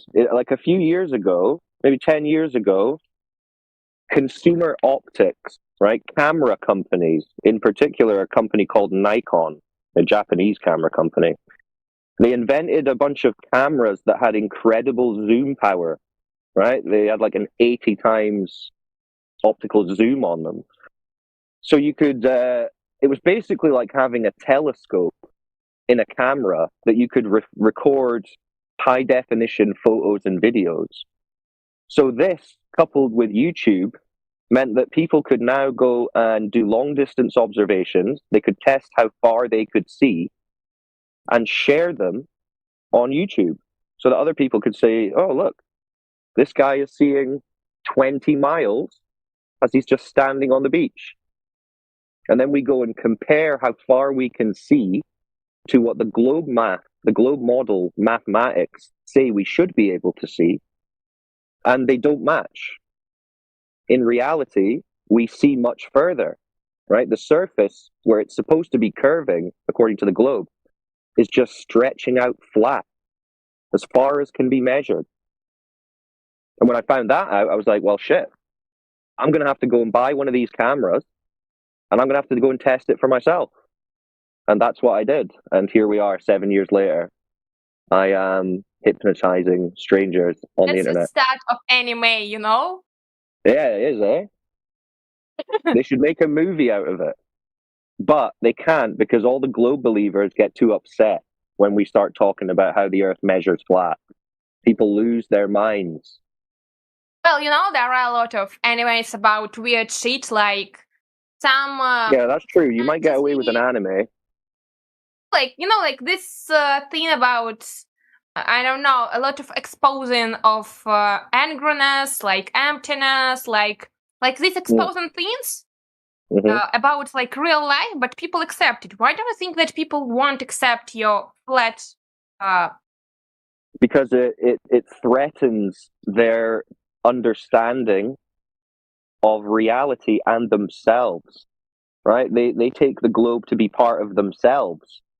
They identify with Earth being a ball, and they think, I know that I'm a human being living on a spinning ball as a tiny speck of dust floating through an infinite universe for no reason. People get comfortable with that idea, and when you take it away from them, they get upset. Because we're basically telling them, you don't know where you are. You don't know how you got here. You don't know why you're here. You don't know what the purpose might be. It's not a globe in space, so it can't be any of that Big Bang fantasy theory. And that scares people. People are scared, right? People are so used to trusting the government. I think that this won't happen because we don't know where we are, why we live. A lot of people nowadays have depression. Like I have a lot of like this, and I don't think that most of us like care about where do exactly we live. Like we live and it's okay. Yeah, I think people don't care about it because they've been told they live on a meaningless spinning ball that exploded out of nothing for no reason. So people have lost that interest in where we are and why we're here. Those kind of deeper philosophical questions that human beings have always asked. In the last few hundred years, we've been educated out of asking those questions, right? We've been taught to think that we already have those answers. Some smart guy in America did it. The Americans went to the moon and played golf. So we know what the situation is. We don't need to think about it. But the reality is very different. The Americans never went to the moon to play golf. We're not on a big spinning ball in a vacuum that exploded out of nothing for no reason. Our actual reality is that we're in... You ever heard of a terrarium? Do you know what that is? Terrarium, yes. Yeah, yes, I know what it is. So it's like a sealed container, glass, that you have plants and things in, and it grows. Life grows in the sealed container. Yeah? Yeah. Yeah, that's basically like what the Earth is. The Earth is one big sealed system with a sun and moon and stars, basically like a giant clock on the ceiling. And because we are sealed, contained, we have a gas pressure system, we have water cycle, we have a gas cycle, just like in a terrarium.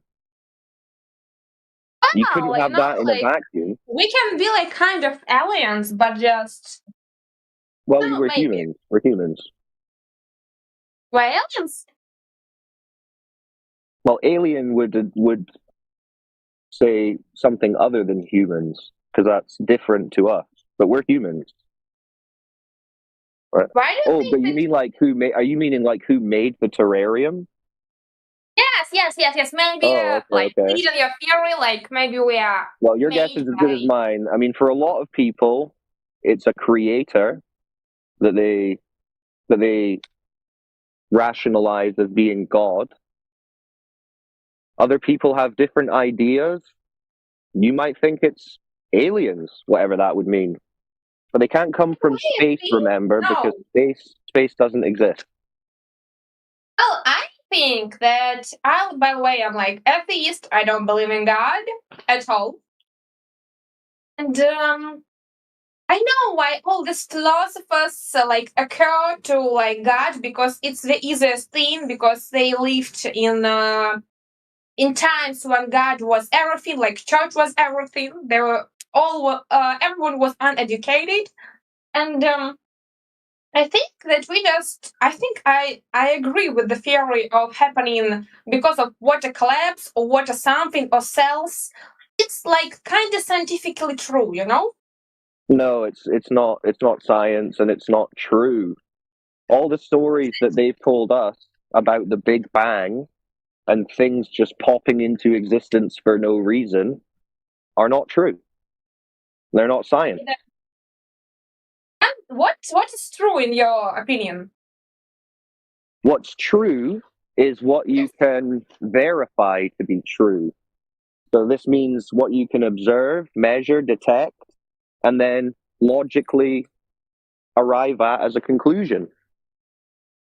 Right? So I would say what's true is that you can't have something from nothing. You understand? Everything comes from a creative source, as far as we can tell. Nothing just pops into existence out of nothing. That's true. So apply that to the earth, and the story that you think sounds scientific doesn't work. Well, you know, I don't know, like I'll tell you another thing that's true.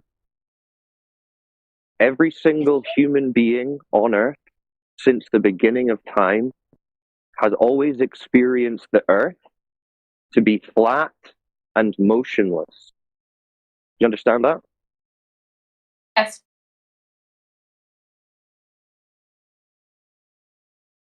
You understand? Yes. I see where you're heading. Right. But then at a certain point, someone's come along, or a group of people have come along, and they've said, it's not what it seems. You cannot trust your senses. It's actually curved and in motion. It's global gaslighting. Okay. Right. So you understand that the story we've been taught conflicts, goes against what we experience as human beings with our senses. Yeah? So then they would need very good evidence to support that claim. Do you agree? Okay. So what was the best evidence they showed you? I think when astronauts from space show us Earth. Okay, but can we verify that those stories and those images are real? Because you know it's very easy to make fake images and videos, right? I think yes. It's easy to make fake images, but it's people are just making fake images not so far along, like I think 10 years ago. No. people. They've been making fake images since the 1800s. 18. Yeah, since photography was first invented, they've been making fake images. Not necessarily Photoshop or on computers, but with different methods, right? Painting directly onto plates, negative manipulations, manipulation of the actual film, the physical film, right? You can just Google it.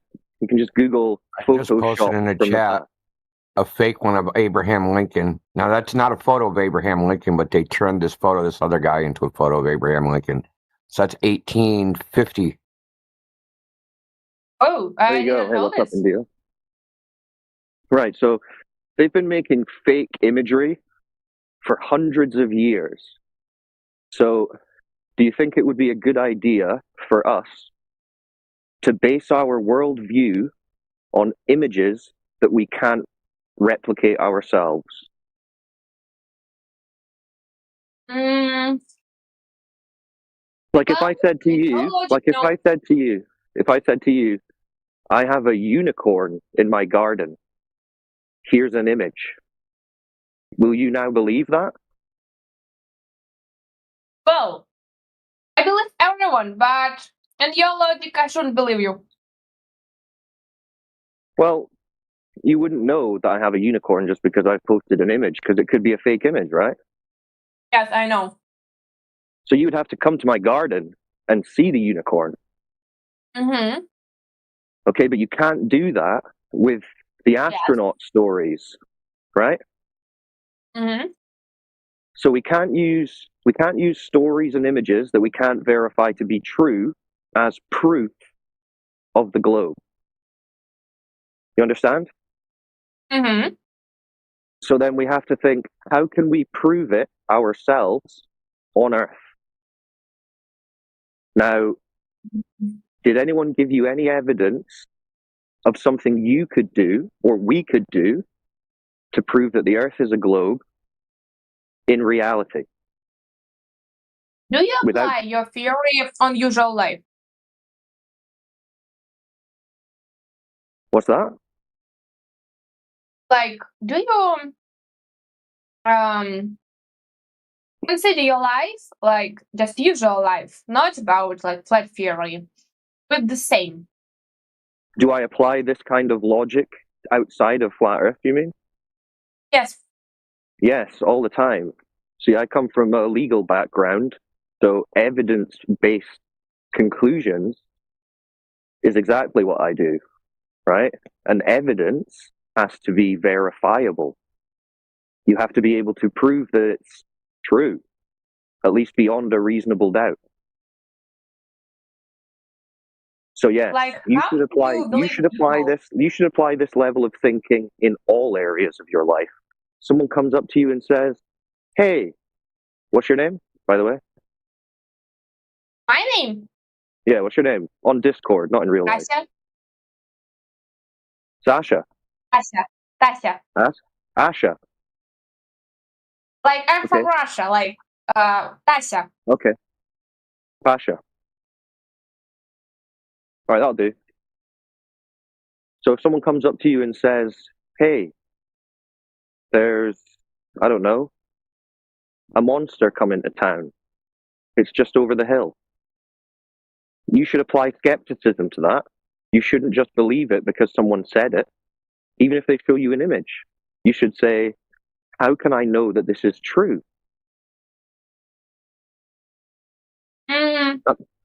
Well, if you want to know what's true and you don't just want to be believing stories that could be false.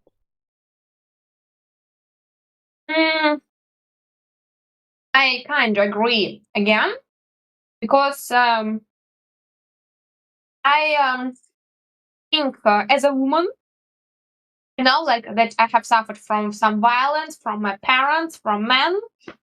I consider, for example, every story from women that telling like that my husband is beating me or like he's raping me, and I'm like, yes, I will help you, like without.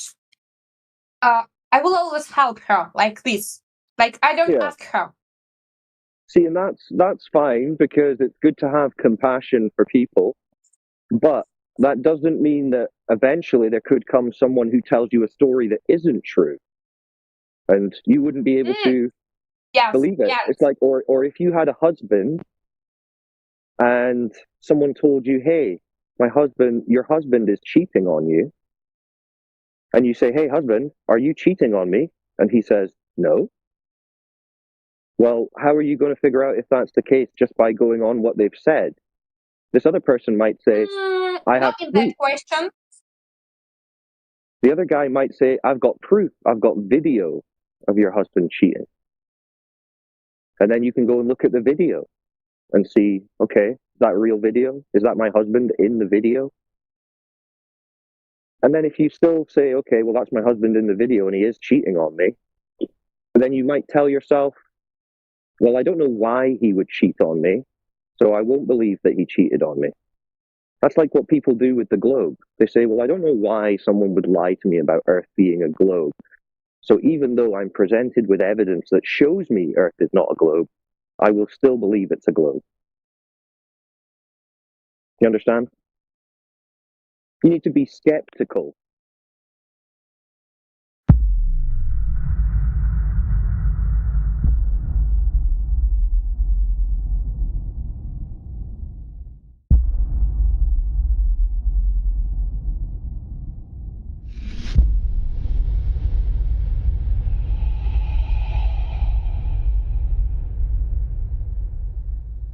All right. I have a question. What about like when boats go over the horizon and like their bottoms disappear first? You know if that's curvature or not? That's a question to you. Yeah. No, I know that's true. I've stood at the pier by my house and watched How did you boats disappear.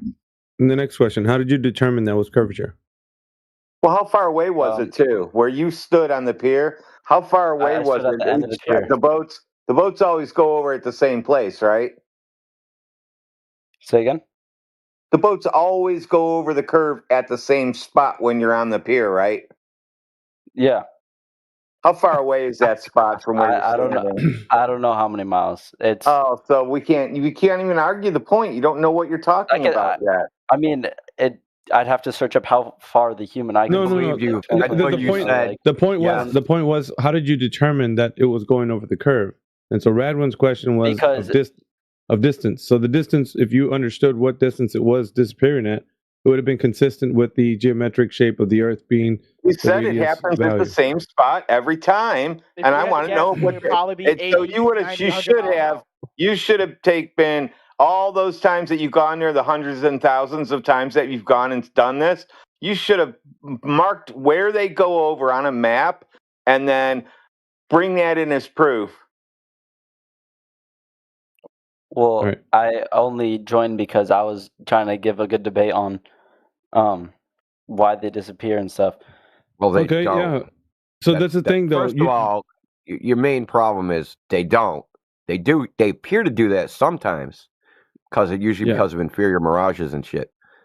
But it's not a consistent observation. That's why when Professor Triangle asked you, does it happen at the same time? We know that it does, or at the same place. We already know that does not happen. Period. And the fact that we know that it doesn't happen, and you're trying to figure out if it does or does not, and that's the most important part you should think about, because you were confident enough to say that the ship's going over the curve, but now upon this revelation, you can't tell us how any data that you can. So you think Bro, like this the is sun and like the moon and Ryder, stuff? Ryder, hold on. I know you want to hold on, brother. You want to move on to the next point. You understand that at this point, you said that you were confident enough to tell us that you know the ship is going over the horizon, as in the curve of the Earth. I see it with my eyes. I know, but you weren't able to determine how it actually is the curve. Well, because I don't know the specifics of it. Okay, so then that means you don't know if it's going over the curve. That's the most important part about this. What you've done is you've made an observation. Let's assume you actually made it, but I doubt it. I think you're full of shit. Okay, but that being that, yeah, you are. Okay. When you said you saw it at the same place every time, I knew you're lying. Okay, I believed you right up until that point. So anyway, the point is that you make an observation, the ship disappears bottom up, and you say to yourself, that can only happen on a curved surface. So it must be happening on a curved surface. You're wrong. That's the Why thing. do you think Your it happens, though? evaluation is wrong because we can demonstrate it happening on flat surfaces. The exact same visual observation where it appears to disappear bottom up and sink into the horizon as if it's going over a curve. But we know the surface is flat that we're doing these experiments on. So what do you think? Where do you think it goes? What do you mean, where do I think it goes? Away What from does that matter? I thought you were supposed to prove the fact that it's going over the curve. That's determining whether or not you know that it's a globe. This is Okay, you're well, asking him next time- questions, brother. Let me. Can I share my screen if I like pull up a video or no? I mean, you can just put the video link. I mean, what are you going to show? Like, Well, I'm gonna pull up a video on YouTube of a boat and show you that it happens. No. We have pictures of boats when it doesn't happen. Yeah, and then so we're we going to have post pictures of videos of boats it not when it happening. Doesn't happen. So now what do? Two of us have it not happening. You are only one person that has How's it it- happening. We're the majority, happening? so it doesn't actually happen.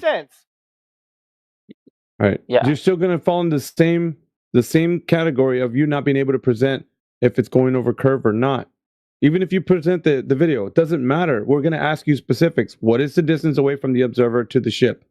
You're going to have to know some things about it, right? You can't just put a video in there and say, Bob's your uncle. We're going to ask you questions about it. Does that make sense? Yeah. Okay. Yeah, I understand. Okay. I understand what you're trying to All say. right, so we're going to want to know if what you're presenting is going to be evidence of the Earth being a globe. Like, how can you determine that? So if you can't determine that, then why are you going to present it? If you can, then go ahead. But if you can't, then don't. We want the affirmation that you can tell us that you know the Earth is a globe. All right. So next That's time all. you want me to build up the background info before I go and tell you is what Well, you're that would help. That would help because if you're going to tell us about how you know that the claim that you're presenting of something that is what you think is true, we're going to ask you relevant information about it, and you should be able to tell us. Otherwise, All right. it's just well, you. I know it's true because I see hoping. it in my brain, but or in Like my observer eyes, height. Like observer height, distance to the horizon, if you can get that, distance to the object, that type shit. Yeah, all that's important. So real quick, I'll just say something here. I did some research while you guys were talking, and Go ahead. Oh, I'm sure. ChatGPT is not research, dude. no, buddy, I didn't chat GPT. Don't worry about that, okay? But it's I'm just gonna you delete stop stuff seeing the if you boat, post ChatGPT. I'm just gonna delete your stuff, dude. buddy. I didn't post any chat GPT. I don't know what the fuck you're talking about. Said if. What are you talking about? Finish your statement, say dude. it, dude. Finish your I'm statement. saying, if you're standing on shore, you will watch a boat disappear bottom up from 3 to 3.5 miles.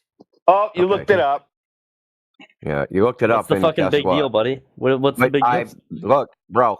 The evaluation. I've never seen that. Why not? All right.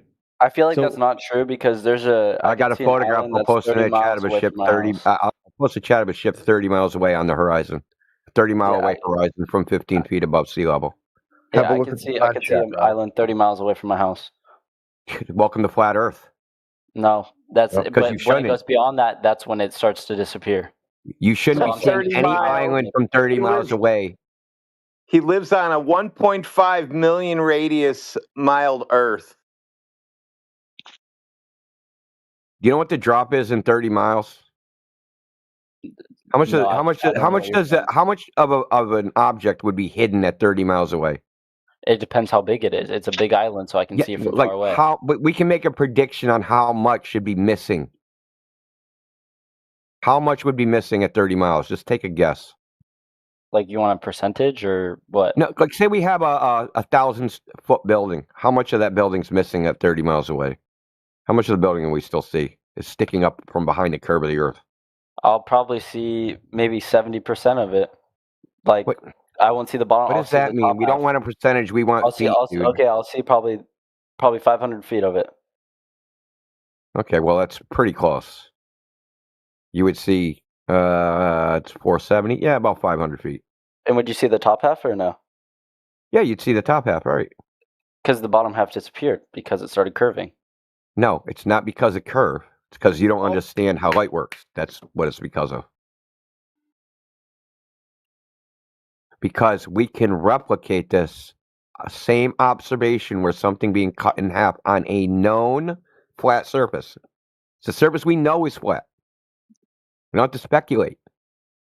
We can take the little object, like a little boat, and sail it away, a little RC boat, right, on a small, shorter distance, and watch the boat disappear, quote unquote, over the horizon. Well, there should be no Earth curve there because the distance is too short. Though we can replicate this time and time again. You can replicate it too.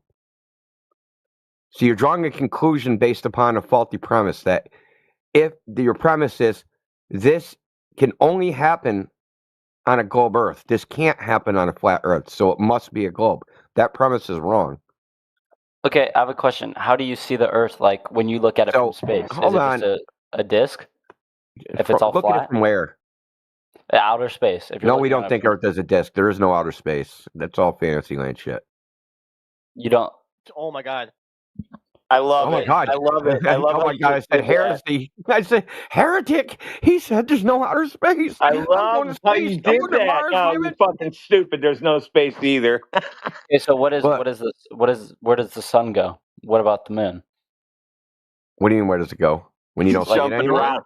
Where does the listen, dude? This is what you sound like. Where'd the sun go? What about the moon? How come the stars are up in the sky? What about clouds? Why do they roll around? What's going on? My life is—it's just so confusing now.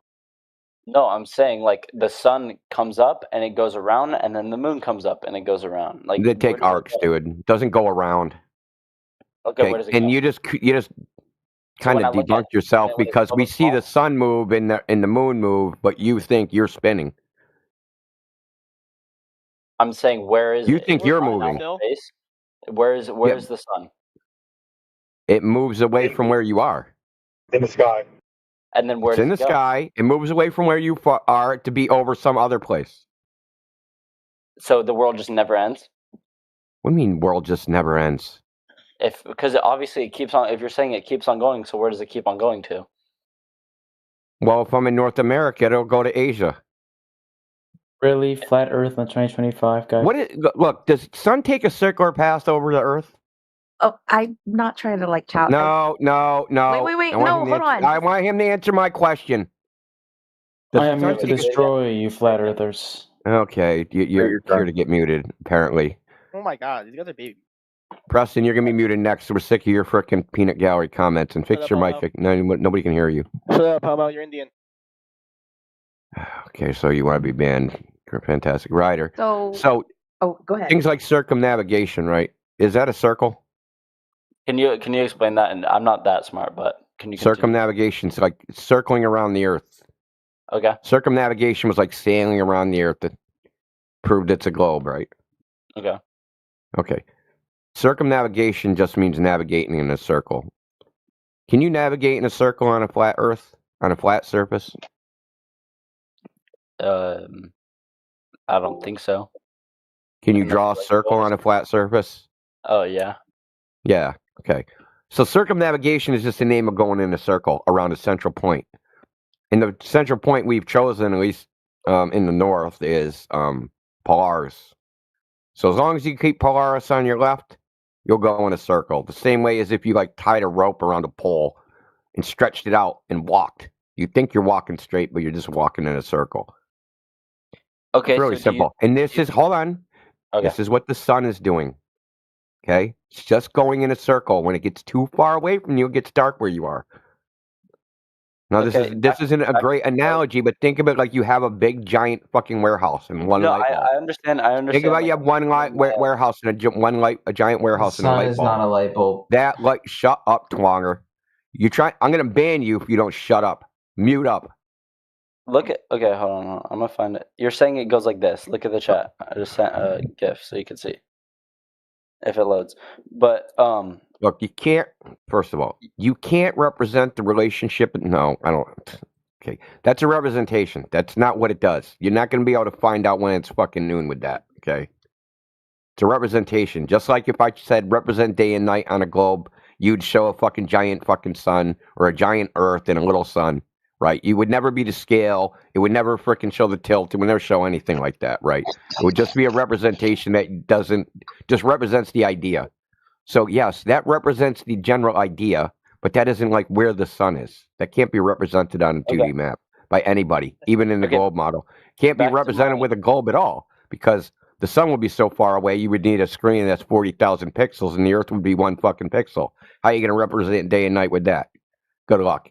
Anyway, the point is that the sun and the moon, just like a light bulb one single light bulb can't light up an entire warehouse, the sun can't light up the entire Earth because the air absorbs light.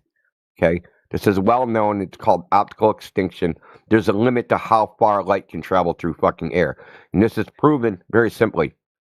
Okay. Look at the sun at noon, and you'll be blinded. Look at the sun. Hold on. And then you can look at the sun when it's on the horizon, directly at the sun. It's 23,000 times less bright than at noon. Have you ever thought of why that is? Because it goes around the Earth.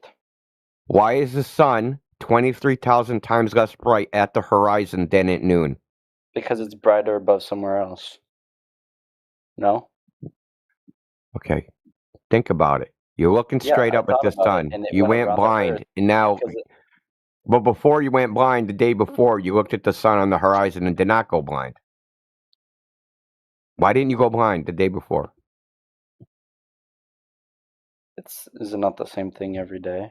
I'm confused. Because you're looking through more air. You're looking through more air. That's the answer. Okay.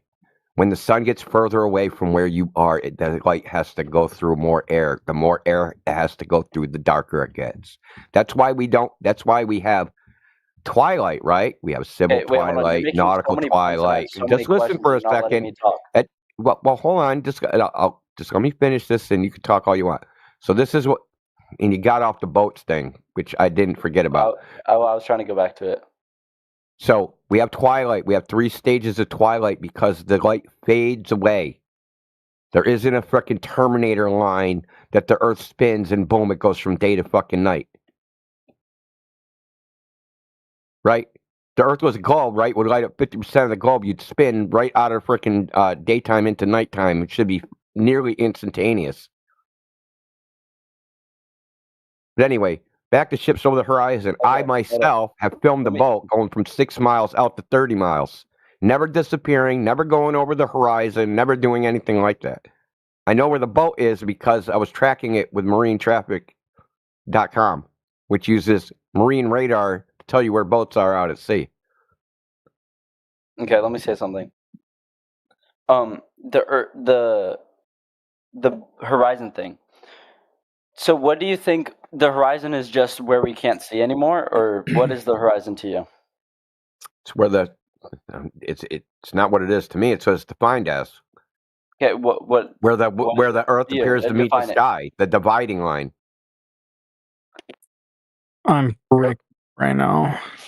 Everything converges into the horizon, into the vanishing point. And then with the point on where does the Earth end? Does it have an ending, or does it just keep on going? No, it goes around. No. So nobody here thinks the Earth has an end. We don't think the Earth is a disk in space. Outer space vacuum is impossible. Do you realize that? I don't really know what that means. Well, it's outer. You got the Earth, right? According to them, there's freaking atmosphere that you're breathing right now, right? It has 15 pounds of pressure per square, and it's assuming you're at sea level, right? You're breathing pressurized gas. Till your lungs are inflating. The pressurized gas, you create a vacuum in your lungs that sucks the gas in.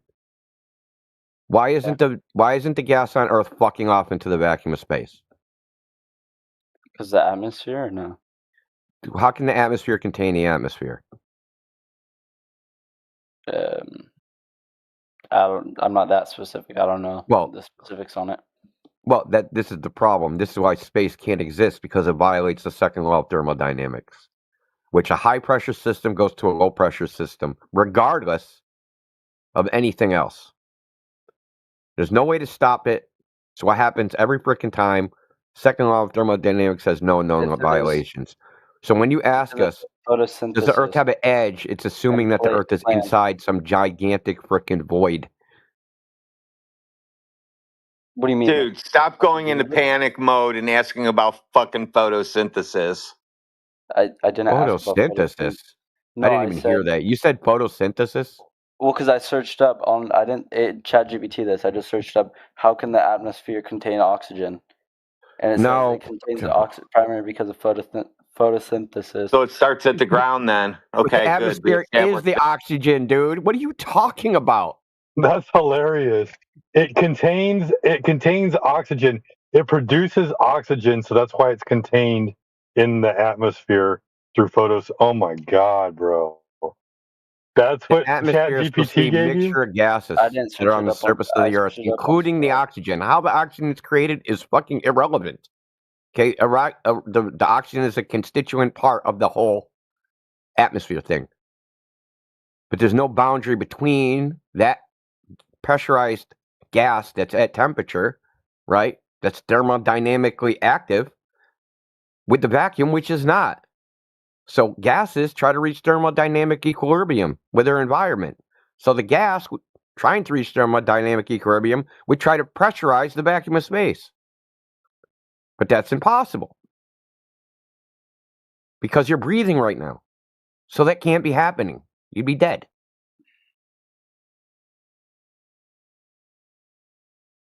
So you have a choice here. You have the second law of thermodynamics, which Einstein said was one of the legs of the three legs of the stool of physics, right? It's a pillar of physics with no known violations. Arthur Eddington, who supposedly confirmed Einstein's theory, said that if your theory goes against the second law of thermodynamics, you're doomed to the greatest humiliation. So their theory is that there's some sort of second law violation going on, such that there's a vacuum of outer space that you can go and hang out in, right? With space rocks and space gases. That there's gas balls in outer space forming spheres. This is their story. Or you can believe the second law of thermodynamics, which we can test in the lab over and over and over again. Or you can believe their fantasies. We don't think the Earth has an edge. So you don't. The horizon would not be the edge of the Earth. Okay, think about it like this.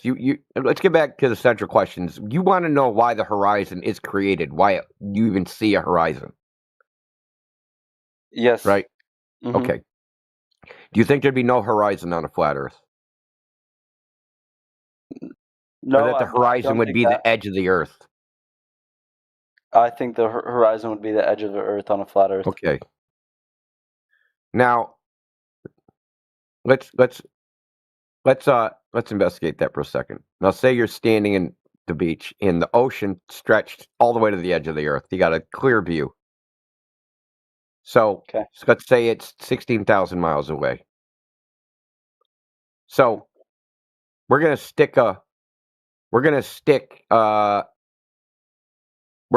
pour some dye in the water 50 miles away. Would you be able to see the surface of the water 50 miles away? Even with a camera, telescope, use whatever you want. The surface of the water. Yeah. Say again.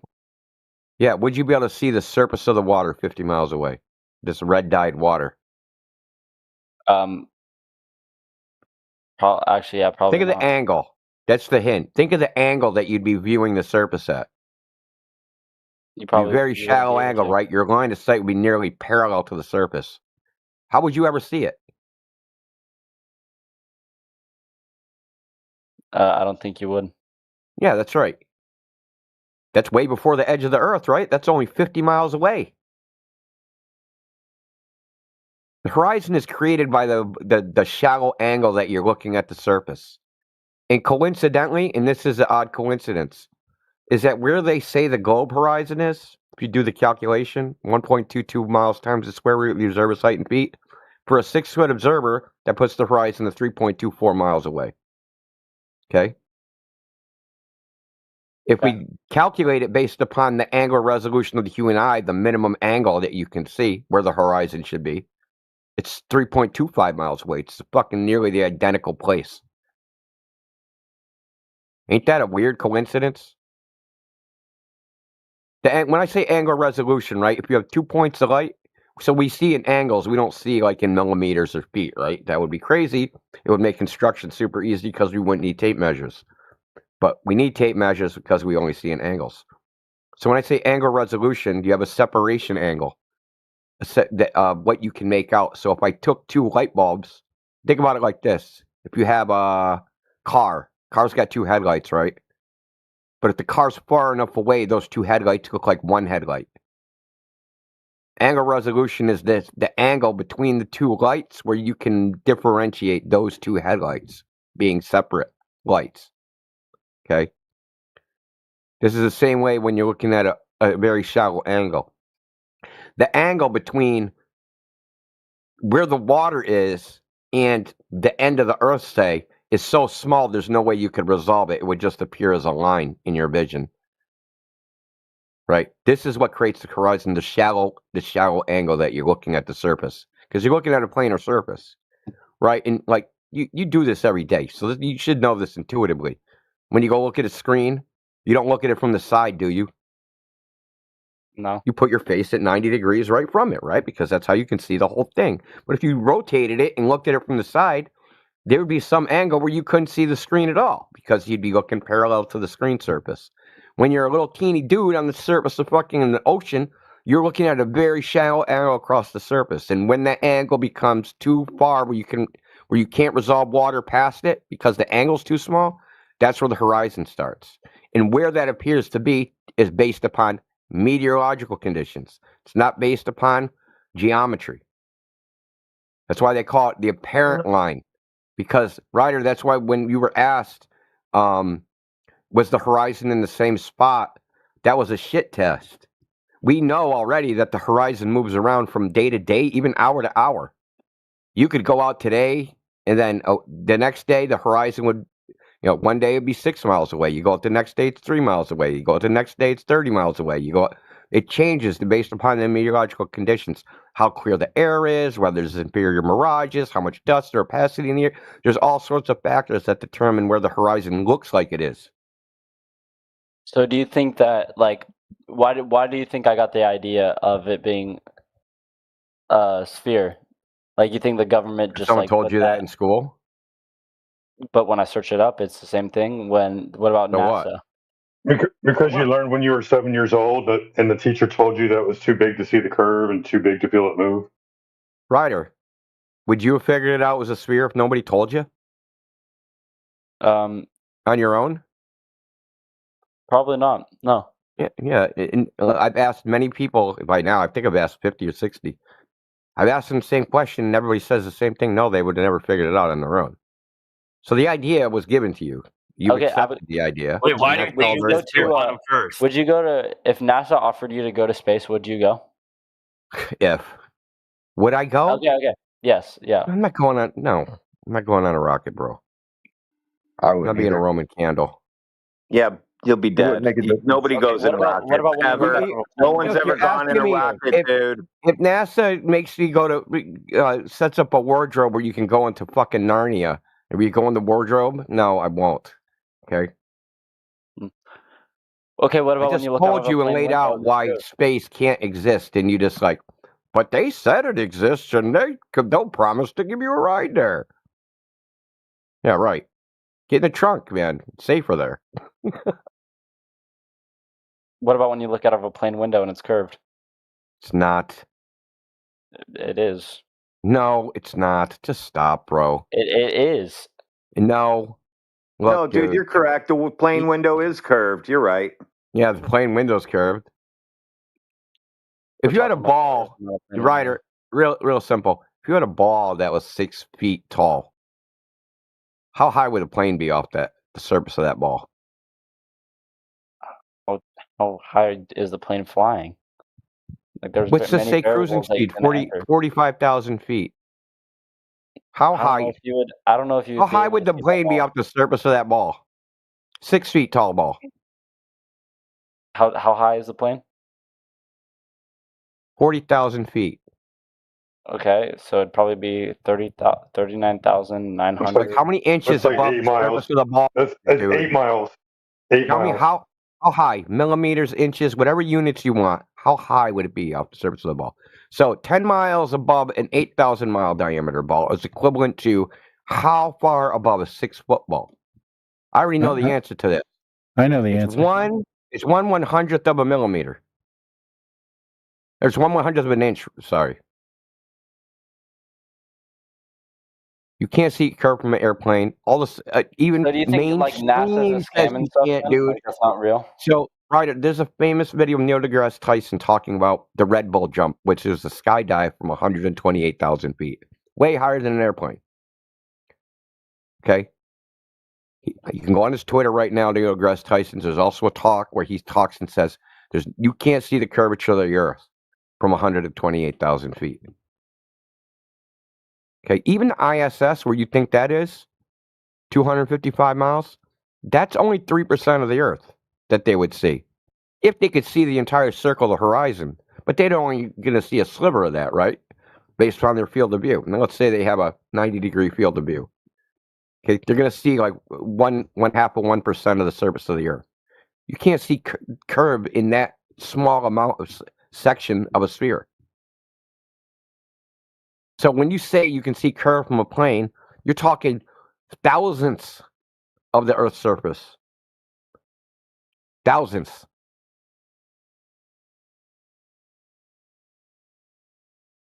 And here's the funny thing. We have photographs from tops of mountains of 275 miles. A plane at 45,000 feet, the horizon distance from that plane, where you think the curve is out the plane window, is 263 miles.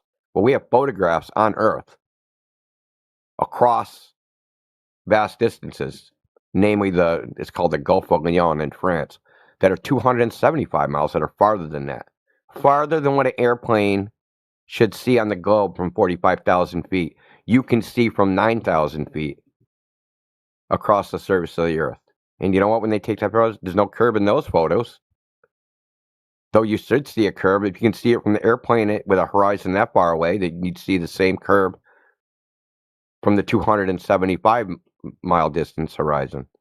Okay, I don't know why you guys say you could see curve from a plane. Nobody agrees with you. Nobody. Unless you Googled that you can see curve. So you probably Googled it, and Google said you could see it from 30,000 feet. In my experience in this topic, that has changed 4 times. Okay. What Google said. Okay. Started at 80,000, went to 60,000, went down to 45,000, and now it's 30,000. Like the dude jumping out of the space with a parachute. Red Bull jump, yeah. Yeah. Yeah, the GoPro jump. It was a GoPro. It was sponsored by GoPro. That was Red Bull. Yeah, it was Red Bull. It was Red Bull with co-sponsored by GoPro. That's when they released their little tiny cube. No one gives a fuck about fucking who it's sponsored by. We're talking Yes, about. it does matter. That's the cameras they use, you idiot. Yeah, GoPro, it does a barrel distortion. Wide angle lenses, curved horizontal lines. That curvature is fake. And people believe that it's real. Okay, That's the okay, then sad where part. did he come from? If you're saying space is fake, where did he jump out of? Upper space is fake. Like the story that they gave you about the A hot air balloon? He jumped out of a hot air balloon, dude, with GoPro cameras running. He jumped out of a upper space is not fake. It's what like that shit you see. Outer space, the narrative, the story is fake. The billions of years Big Bang Boom monkey ball religion is fake. Everything in existence didn't come from a singularity. Did you think that 128,000 feet is space? I don't know how many feet it is. Space is politically, space starts at 100 kilometers, which is 56 miles or something, or 96 miles. Well, I can't remember what it is. 56 miles. What is the shape of Earth to you? It's 50 miles, I believe, or 100 kilometers. It's 62 miles.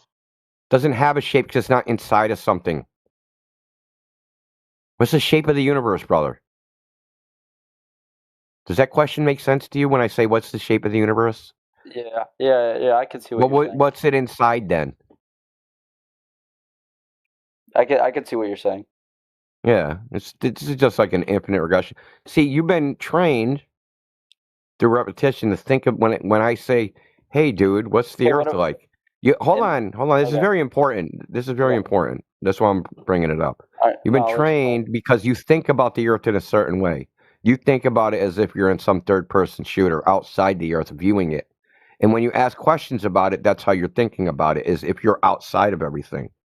Where's the edge, man? Like, what does it look like? Where is it in the cosmos? Like, where is this object? Right? You don't experience the Earth that way. Yeah, well, that whole idea. And I fall off of the edge. Yeah, Ryder. That whole idea of possibility that you can be outside the Earth looking back at it with some God's eye view is horseshit. Your brain has been infected. That view is not possible by you or anybody else. Okay? There is no God's eye view. You are in a first-person shooter, brother. You're not in a third-person shooter. There is no top-down. There is only inside-out. You understand? Explain Like that. if I say, what is? If I say, do you remember what the Earth looks like? What do you remember? Say again. If I say, do you remember what the Earth looks like? What do you remember? I could describe all the different like parts of From it. memory. Mountains, Not from imagination, oceans. from memory. Okay, mountains, oceans, deserts, lakes. Was any of that a globe? Cities. Did you see a globe in any of that? No, but I saw curvature when I was in the sky. No, you didn't, dummy. You said you saw curvature in the sky. Really? I have a question. I saw curvature at the beach.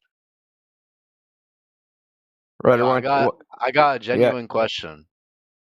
Yeah, you can. We're kind of in the middle of discussing flat Earth, and I'm sure your question's going to be answered by Left. Let's hear what Bila has to say. Bila, say something. Why do things like disappear from the bottom first? We just Earth covered is this. flat? Go on YouTube and rewind it. You just covered this in infinite fucking detail 5 minutes ago. Oh wait, this on YouTube? Yeah. Oh, that's what's up. So why do you think that happens? What do I think? I'll do it again. Fuck it. I can do it 100 times. Why do you think that happens? Why do you think ships? Does this happen every time? Sometimes? How often does this happen? Never when I see ships. They never do that. I've never seen it. I want to capture that so I can say, look, magic ship's going over a curve, and then I'll measure that point, and then we'll know exactly how big the Earth is. But then the next day when I go, it'll be at a totally different place, and that means the Earth got bigger or smaller. Yeah. Last time I was at Revere Beach, I couldn't see past like maybe 6 miles. By the time I was there before, I could see 30 miles. So how is that possible? How come the horizon was 6 miles one day and 30 miles some other day? When's the last time, Bilo, that you actually went to the beach and watched a ship go over the horizon? Not watched it on a video, but actually gone and watched it yourself. Yesterday. Yesterday. Where? Newport Beach. Newport, Rhode Island? No, California. California. What was the water temperature? I'd say it's probably like 70. 64. What was the air temperature? Like 70. 75. I'm gonna fact check you, dude. Are you making shit up? What kind of boat was it? I think it was like a Boeing. A Boeing boat? Or an airplane? Okay, he doesn't have the smartest. Yeah, your buddy got caught lying. He tried to mask voice fell off, lie that you dude. did. So would you think you'd get a buddy and try to like double down on your lie? I didn't. You've never seen this. That's the fucked up thing. Is that neither one of you two have seen this? I've seen it. No, you haven't. You're what a kind of liar. boat was it? What kind of boat was it, Ryder? Conversation? What kind of boat was it, Ryder? I've seen it multiple times. I've seen it with. What kind of boat was it, Ryder? Don't try to think of the answer. I don't know the specific. It was names, white. but I've seen like cargo ships. Was I've it seen a sailboat? Was it a cargo ship? Was it an oil tanker? Was it a freaking pleasure I've seen vessel? cargo Was ships, it a yacht? cargo ships, and I've seen sailboats. You've seen cargo ships and sailboats disappear over the horizon. Yes. We have? Okay. How far away were they? And bro, I don't know how many fucking miles, but I know. So, Ryder, when I show you this happening on a flat surface, what are you going to say about that? Ryder, you don't live in California. How would you see that? You're on mute. Mute, Bila. No. Ryder, when I show you this happening on a flat surface, then what are you going to say? Because I'm going to post it in the chat in 5 seconds. All right, I'll watch this. I'll see you. Let's see, Okay. and you can see my live reaction. And you want to know something crazy? The visibility index yesterday was 10 miles from Newport Beach. Why is that crazy? Crazy for them, not for. Oh. What was the water and air temperature? Water temperature was 65, air temperature 72. Jesus. Ooh, that would have been a You lying decent. sacks of shit, dude. You would have got some good shots with that temperature. If you saw that, you saw an inferior mirage. Okay, Bilo was talking out of his ass. He did not see that yesterday. Of course he didn't. And if he did, it was an inferior mirage. He didn't see anything. When you have a huge water to air temperature differential, Are you gonna put it in the chat or? Yeah. Hold on. Oh, okay. You guys got a lot of YouTube subscribers, or? What does that matter? I'm just out of curiosity. I don't know. I don't check, dude. It's not important to us. 1.5K. Nice. 26 are watching. That's for one stream you're looking at. 26 Yeah, no, but I'm saying you have 1.5K subscribers. That's just for that one guy streaming. We have multiple streams, dude. You realize that subscriber count doesn't mean a goddamn thing, that there's people with 1 million subs and they do a live stream and get 800 people watching it. Okay. Which you know one that's is it? true. Do I India? Yeah. Yeah, hold on. All right. I posted, am I in the right server? I'm about to click on it. So, yeah. So, God damn it.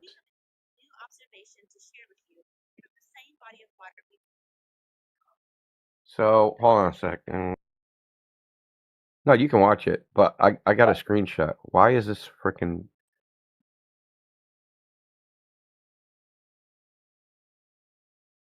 Discord's acting freaking flaky, man.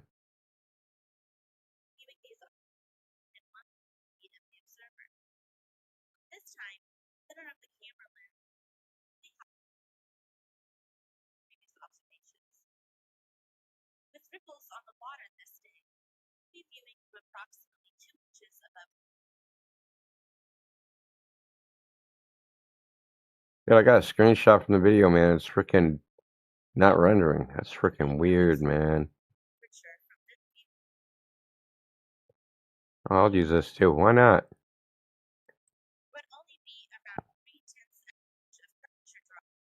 So the important thing about this is that this lake is 1,000 feet long and the horizon should be 2,600 feet away. So why? Two questions. Why is there a horizon at all? That's number one, because there should be no horizon. This lake being only 1,000 feet long, should be no horizon on it at all, which proves that the horizon can't possibly be the geometry of the Earth. Second of all, since we know that this is a short distance, and this distance has to be flat, or the curvature is so minimal that it can't possibly hide anything. Why do you only see half of the boat? Where are you posting this? I posted the video in politics. If you scroll up to 1102. Tried to post a screenshot, man, but I'm having problems freaking even. I got it. I see it. I got screenshots on the home server, man. It's like not even rendering. It's crazy.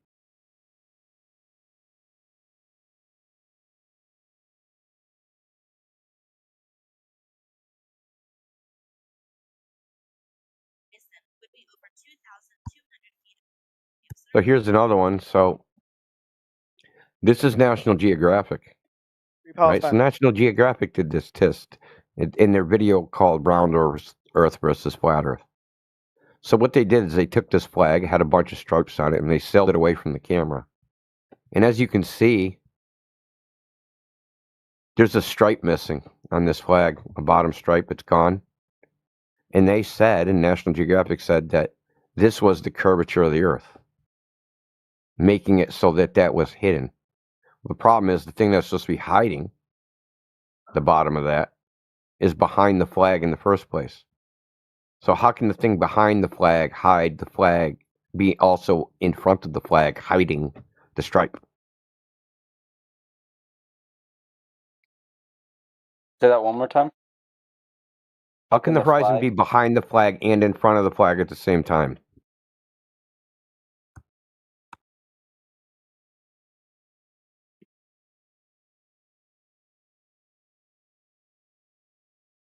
So I'll put. I'm gonna post another image so you can see the whole thing. Could you post it without those lines in it? Oh yeah, perfect. Yeah. So up in the top right, that's the original flag. They sailed it away, and you can easily find this if you go on YouTube, type in National Geographic Flat Earth versus Round Earth. This video will come up. And in that video, she point blank said, she's like, "Why can't you see the bottom stripe?" And the guy goes, "Because it's blocked by the curvature of the Earth." Even though this is what they're showing on the screen. This is a common thing that you'll see in this topic, is that you'll have a Glober saying something, but when you actually look at what's being displayed on the screen, it doesn't match with the words that are coming out of their face. Okay? So this can't possibly be blocked by the curvature of the Earth, because that would be blocked by the horizon, which is obviously behind the flag.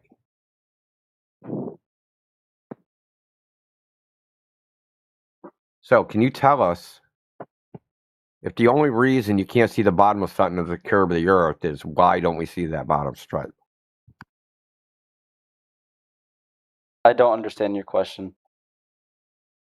Where did the bottom stripe go? Why don't we see it, is what I'm asking you. Because the Earth curved. Okay, then how is the horizon behind the flag? I think it's the just thing that's supposed to be blocking the bottom stripe is beyond the flag itself. Maybe it's photoshopped. It's a screenshot from a video. You can go watch the video, and it's National Geographic. I'm about to watch it. I actually just pulled it up. So, do you know how many minutes into it is, or not? Here's a zoom in. So obviously the horizon's behind the flag. Oh, I got a timestamp of it. I'll post that. Just give me a second. I think I almost found it. No, he just wanted to go right to it's photoshopped. You're lying, Indio. It wouldn't be me lying. Well, you're not allowed to post stuff if that shows that you don't live on a globe. Then you're lying. Why is the horizon behind it refraction? Hey, guess how big the Earth would be if something 1,000 feet away was being obstructed by the curve of the Earth when you're 5 feet tall? Guess how big the Earth would be?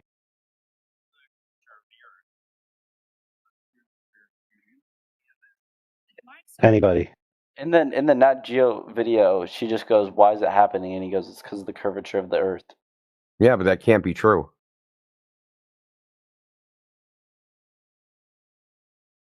What block for the? You said ships go over the horizon. You said it's the horizon is the edge of the Earth that's blocking things. Where the curve starts. How can the horizon be behind the flag and in front of the flag, back blocking the stripe at the same time? Well, I also think you won't see the. I think that this doesn't give. You can try to fucking put the lipstick on the pig all you want. It ain't. I don't know you what that can't settle. Look, you can't talk your way out of this. We have empirical evidence. We have a photograph. I can fucking up the color values. I can negative the color values. I'd like to see it do the exact same thing in the ocean in a very much more. This is the Salton Sea.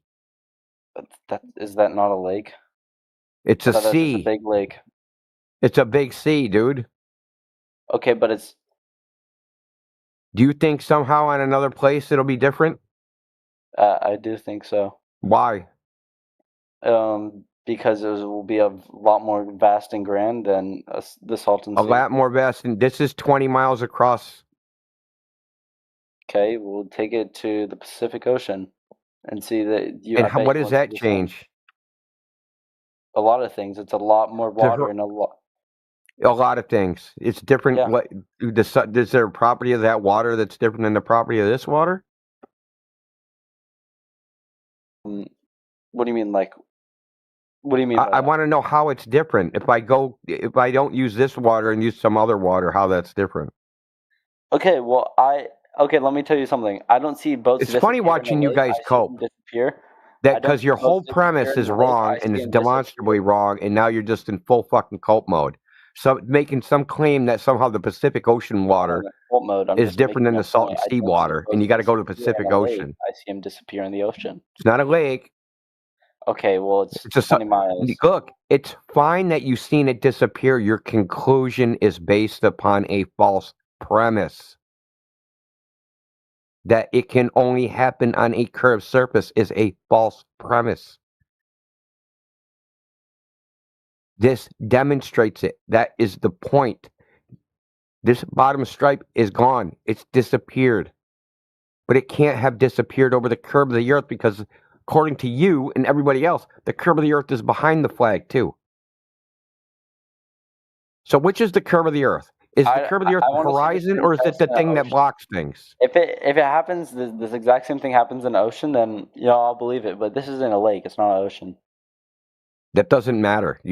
Just saying it's not the water I like doesn't cure anything, because ocean is just a word for some different water, and the difference is it's just a larger body of water. Exactly, it has all the same properties. Different. Yeah, it's okay. What's the difference? The size. Okay, and how does that change something? Because okay, I can agree with you when you're standing in Okay, if I go to the you're ocean, standing on something and it's flat, yes. But when you look at it and when you could see far away, then that's when it starts to curve. That's why you can see boats go over the horizon.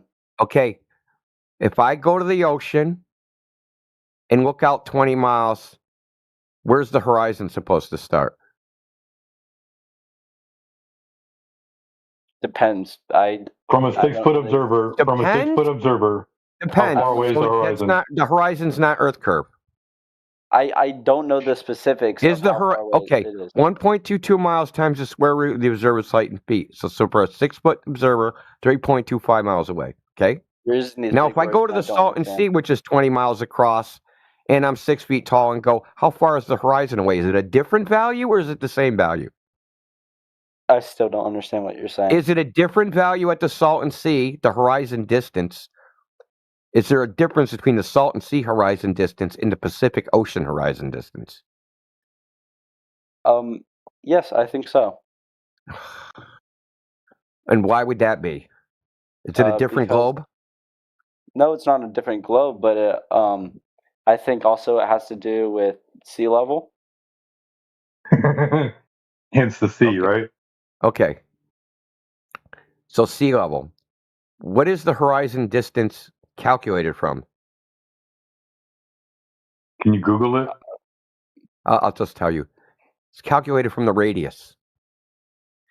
Do you think even a 50-foot change in sea level is going to change the horizon distance significantly? Well, when you compare it to that small boat that they had, that boat was the size. This is where you change the subject. Just answer the question. No, because there's different factors that play in when the but you can't say any of them.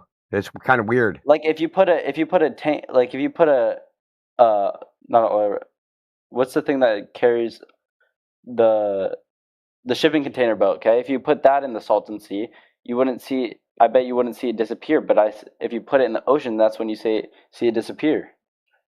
How far away is the horizon? What is it disappearing behind? The horizon when it curves. Okay, so you would need for it not to disappear in the Salton Sea and to disappear in the ocean. That means the horizon would be in different places. That we would have one body of water with one horizon distance and another body of water with another horizon distance. That's absurd, and you know it. Well, I think that it also has to come into play with all the factors that are around it. Like the sea is just straight out, there's nothing but water, so you're able to see it a lot easier than when you're at the Salton Sea. There's mountains that surround it, so it's a lot harder to see. What? What if you look across, what bay is that? Santa Barbara Bay, and there's mountains on the other side of the bay. What happens there? Let me go to Santa Barbara. Hold up. Santa Barbara Bay. I think that's the name of it. Where is it? California. Yeah, obviously, but like... We're University of California.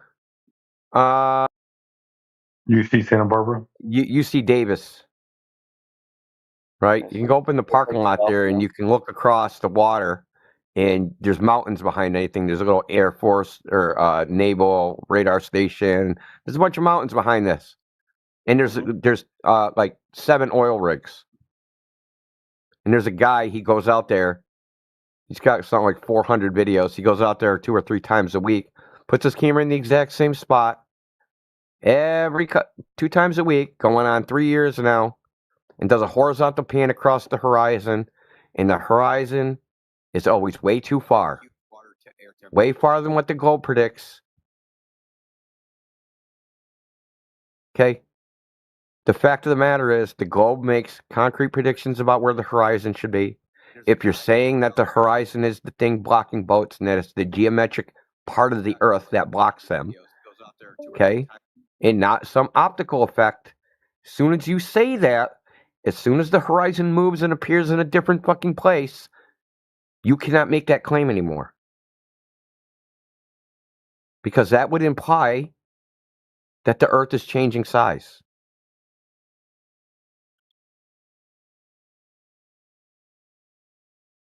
Now, I could take the Earth curve calculator and put in the radius 3,959 miles, 0.0001, which would be equivalent to 50 feet fucking rise of sea level. And then I'm going to look at the change of the horizon distance, and it's going to be millimeters. Sea level isn't going to change anything. You need, hundreds of miles of differences in the radius to change the horizon distance significantly.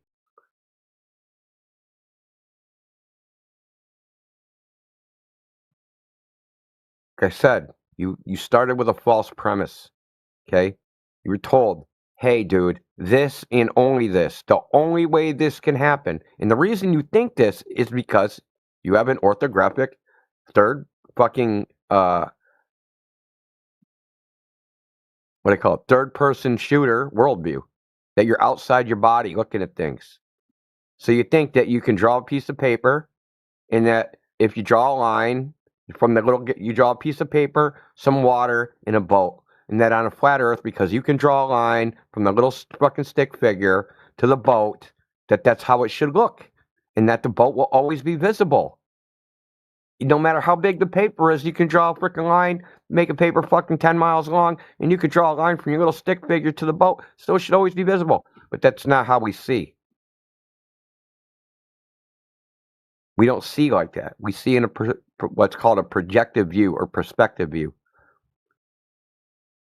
Railroad tracks, when drawn on a freaking sheet of paper in an orthographic view, are parallel. But you don't see parallel railroad tracks. You see railroad tracks converge to a point.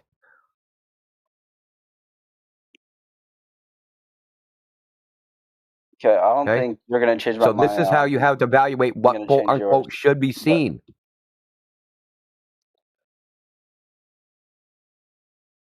You just reach it. Listen, it's common. Me and Sheepdog have done this hundreds of times. We even have a video that's up where I don't know who Sheepdog is. He's in this chat, man. Hey. He was talking to you. Anyway, me and Sheepdog went over this lots of times with other people on X and other places. You have a false premise. Okay? We've proven that the premise is false experimentally. And not only have we proven it false experimentally, National Geographic proved it false experimentally. Okay, but what if Nat Geographic is just a bunch of bogus? Dude, you can do this test on your own. Okay. The video I showed you, do you understand that in the video I showed you there should be no horizon at all? Do you understand that? It shouldn't even exist. Look, if you do the globe math on that lake, the horizon should be 2,400 feet from the camera. The lake is 1,000 feet long. Do the math. How can there be a horizon on a body of water that can't reach where the horizon should be? Because it's too small.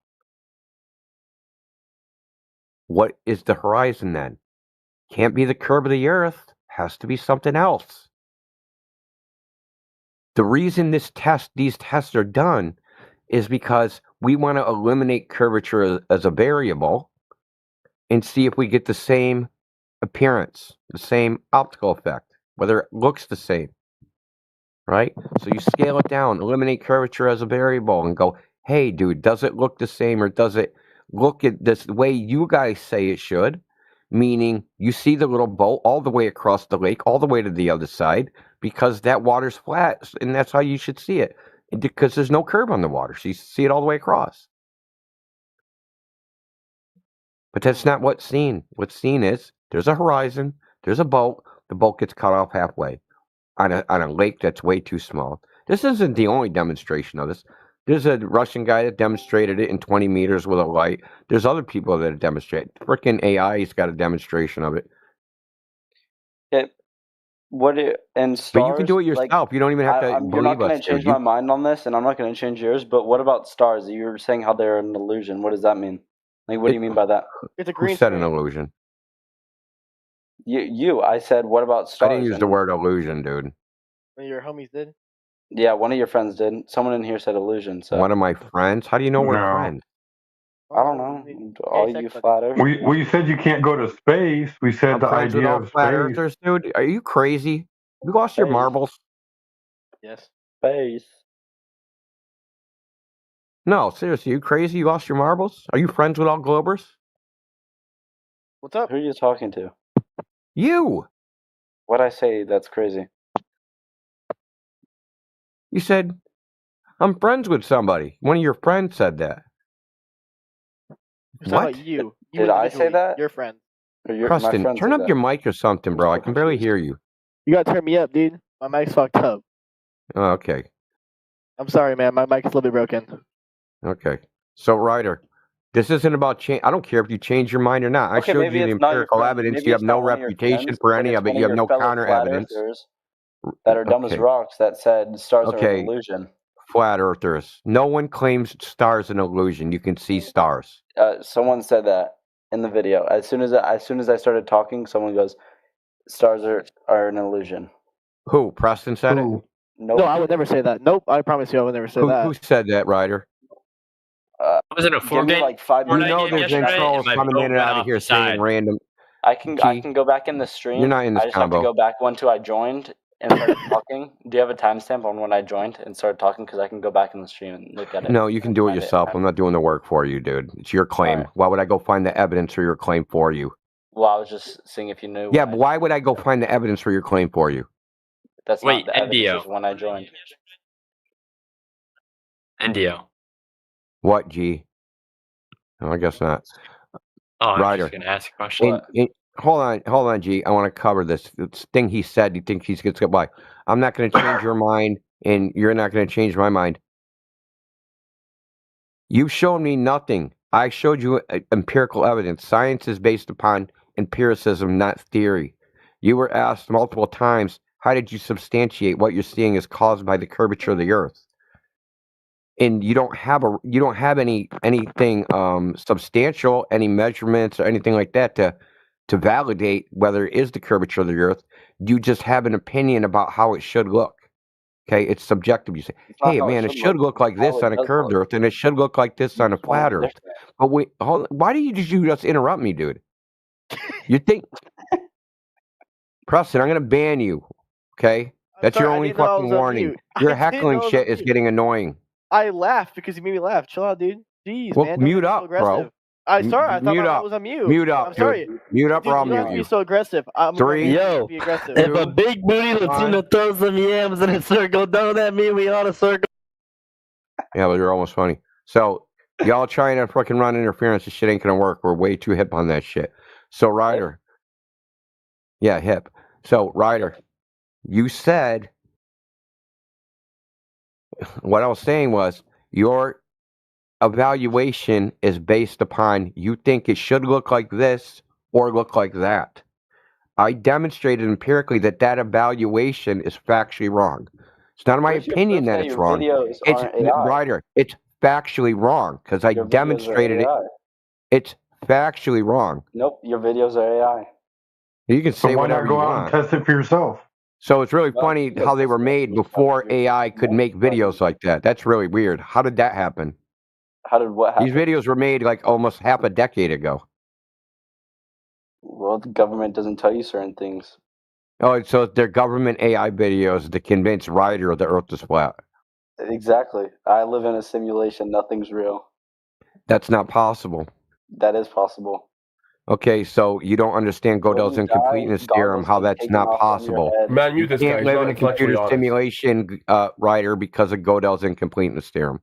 It's impossible. Could you explain what that is? Okay, Gödel's incompleteness theorem says that any mathematical system cannot both be consistent and complete. So, because a computer simulation involves mathematics, that means that system itself will have contradictions. There are no contradictions in nature. The police will control you. There's no contradictions in nature, so it can't be a mathematical system driving it. Preston's not 14 and doesn't live in his parents' basement. Yeah, so just go on fucking mute because you stopped listening. See, you're like, it amazes me how cope you guys just go into this fucking crazy cope and off the rails. You know, I did want to ask him a question now. Go ahead, I'll mute him. Okay. Hey, Ryder. Oh, fucking, we're fighting over it. Hey, Ryder. Who's talking? Can you just say your name? I just Sheepdog. A-N-G? Sheepdog down at the bottom, dude. Oh, sheepdog. Yeah. What up? So you said something about the stars. You're gonna say what about the stars, right? Oh, I was saying if space doesn't exist, where does it end, and where do stars because someone said that stars are an illusion. So. Well, I don't think anybody said stars are an illusion, but let me ask you this, okay? I know someone. What do you know about the stars? What do you? I don't know. I don't really know much besides I can see them. I'm right there with you, brother. That's about as much as I know about them. Welcome to Flat Earth, bro. Yeah. So we don't claim stars don't exist. We say that what the modern cosmology says they are, their composition, how far away they are, what they're made of, where they're going, their age, all those things is nonsense. How do you think Earth started? I don't fucking know, bro. I wasn't here. Okay. We're not about speculation. That's the globe side. We don't speculate. We just go with what we can prove. That's why I presented you empirical evidence. We don't go with what we think or what we believe or how we feel. We go, hey, what can we demonstrate practically by experiment or observation? Something that's repeatable, something that anybody can do, something you don't have to just trust somebody, right? I know it's an amazing thing to believe that you can trust your own eyes and trust yourself, right? I know it's a novel idea. We're saying you can too. We're not trying to convince you the Earth is flat, dude. Hey, Ryder. I don't trust myself. You think I'm going to trust you? Well, I mean, fuck, bro. Ryder, I just put a video at 29 minutes past the hour in the chat. It's got a astrophysicist named Michio Kaku. He talks about how they make up space, right? All their little stories that they use and everything. It's 15 seconds. Give it a watch real quick. Tell me what you think. All right. We've all seen it at least 100 times. Stop talking so I can watch it. Well, he mentioned it's a simulation. I mean, what's the shape of the world in a simulation or video game? I was flat. Hold on, Travis. He can't watch it if we're talking over him. Yeah, I was trolling about that simulation. Dude, just deafen yourself for 15 seconds.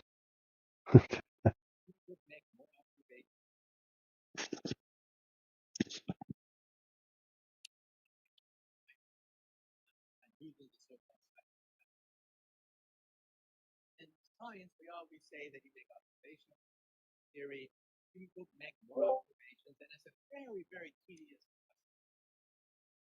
process. All right, listen. If you got a clip, I don't really understand. Listen, no, you're right, or chill out for a second. If you got a clip, just play it on the bot so everyone can hear. I don't think we have the bot in here. What? Are you kidding me? Hold on. Wrong server. Let me check. What is it? I'm confused. What's there? You're saying they just make shit up in astrophysics. It's all theory. None of it can be verified. That's what he's saying. I'm paraphrasing. Okay, think about this. Stars are giant fusion reactor plasmas, millions Is that of what miles they away. actually are, or you're just saying random words? No, I'm saying what they say. That's what Their they say. claim. Okay. Okay. Can they ever actually verify that? No, not until they visit one. Okay, finally, a fucking honest answer, right. So until, no matter what story someone tells about the stars, anybody on Earth says, stars are this, stars are that, stars are this other thing, same with planets, blah, blah, blah. Well, I think like It's astrology and all that, like to speculation do with your sign is and a bunch can't of even be, bogus. my point was it's speculation and can't even be verified within their own paradigm. The fastest object they say ever went to space is ever been in space is Voyager. Voyager would take 150,000 years to reach the closest star. Okay? They're never going to be able to verify any of that crap within their own paradigm. So they can just make up anything because none of it is verifiable. So you don't like that factor of like that what if? Like what if it's another universe? What if it's another Earth? What if it's Yeah, I mean, it's fun to speculate, but that's not what we're here for. We do a speculation Sunday, and which you're welcome to come and speculate away. Because some people like to speculate and shit. Will you guys be open to the ideas, or will it just be like no? Which ideas? Know that. I'm just saying, like, or will you shut it down with your flat Earth It's nonsense? speculation Sunday, dude. Okay, well, I'm wondering. You if can you guys speculate will be about open whatever to it. you want. You can frickin' speculate about Nazi moon bases. We don't care. And the issue is if the modern like pseudoscience, the astronomers and stuff like that, just speculated and said we think you might be seeing in the past, and this star that you see might actually not exist anymore because it underwent supernova or whatever. If they just speculated their things, then we'd have no issue. But they make truth claims and they have zero evidence. Yeah, not only do they make truth claims, they know the causes of things, which is crazy. That's even more crazy. So they're doing what's called use the term science loosely in this context, observational science. But they claim they're doing, in some ways, they claim they're doing experimental science. Right?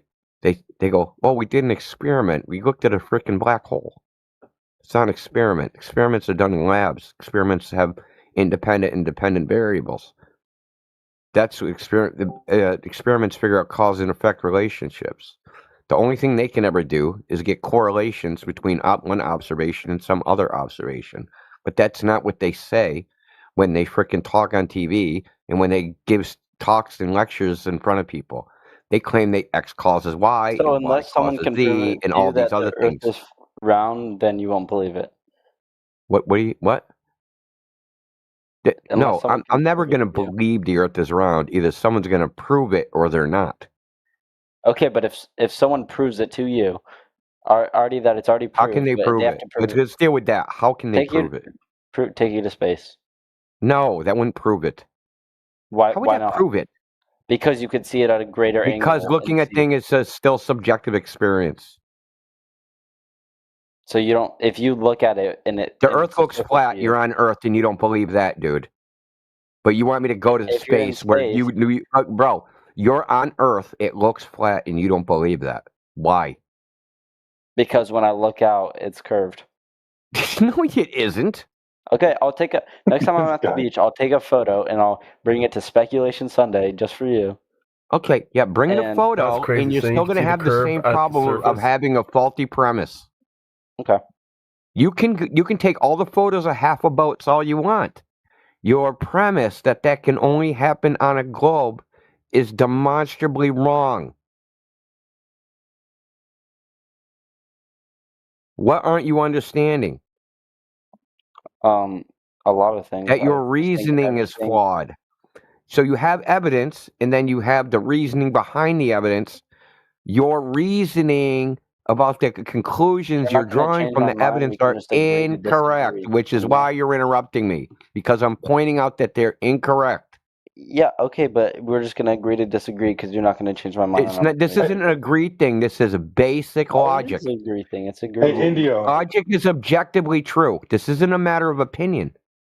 Indio, don't the astronauts say that they can't tell the difference between simulation and the real thing? Well, only with their moon launches. So There are things that are subjective and there are things that are objective. I'm talking about objective things. It's objectively true that on a flat surface, you can get the same visual of a boat being cut off bottom first. That's objectively true. Doesn't matter what you think about it. Doesn't matter if you like it. So if that's objectively true, the claim this can only happen on a curved surface, this visual, is factually incorrect. This isn't subjective. It isn't about opinion. It isn't about agreement. Okay, so you'll believe me if I bring a video of a boat going over the curvature of the Earth. You'll believe me. Did you not hear what he just said? Did you not hear what I just said? He uses big words, and I don't understand those big words. Okay, you don't understand the big words. I don't. Which words? How do you know what's going on? He's just waiting for you to stop talking so he can say what he wants to say. He's not how do you know it's going over the curve of the Earth and it's not just happening on a flat surface like I said and showed you? Say again? How do you know it's going over the curve of the Earth and it's not just happening on a flat surface like I showed you? Because I see it with my eyes. You're seeing the same thing with your eyes. You're seeing the same visual. How do you know one's caused by curve and it's just not happening on a flat surface like I showed you? How did you differentiate? I don't really understand what you're saying. Yeah, you do. No, I don't. Yeah, How you did do, you Tyler. bridge the gap? You're being a from snake now, obstruction? and that I will not tolerate. Stop being a fucking weasel. I'm not being a weasel. How did you know that how do you know it was the curve of the Earth causing that observation and wasn't just an observation on a flat surface like I showed you? Dog, I don't understand this. You must be retarded. Yeah, you do understand. You have bottom up obstruction. How are you jumping from bottom up obstruction to curve? Obstruction. What is that? Meaning you see half a boat and the boat is cut in half by the horizon and you don't see the bottom of it. Just like I showed you in that video. Can that only happen on a flat Earth? Can that only happen on a globe?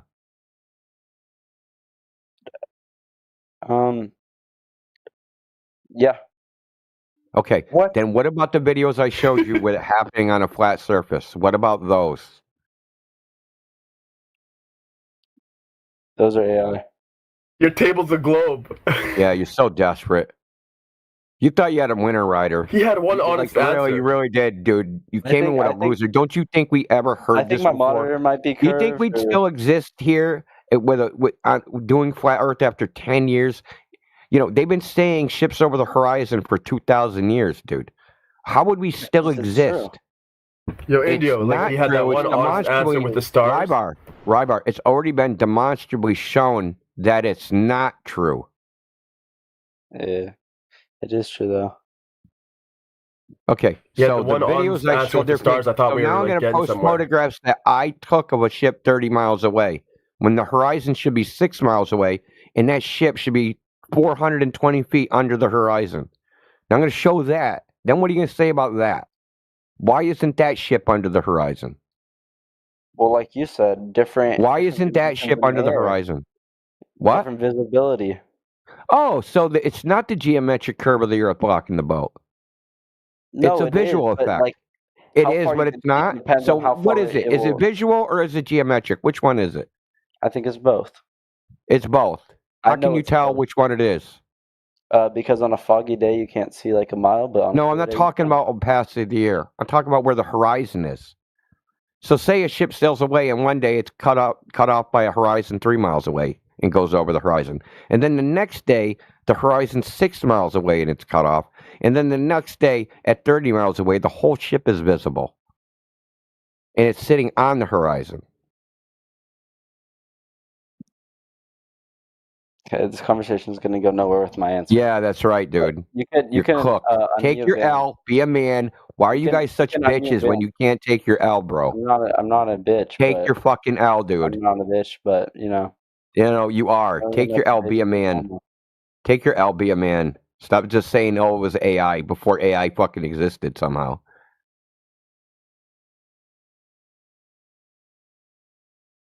He bounced. So G had a question.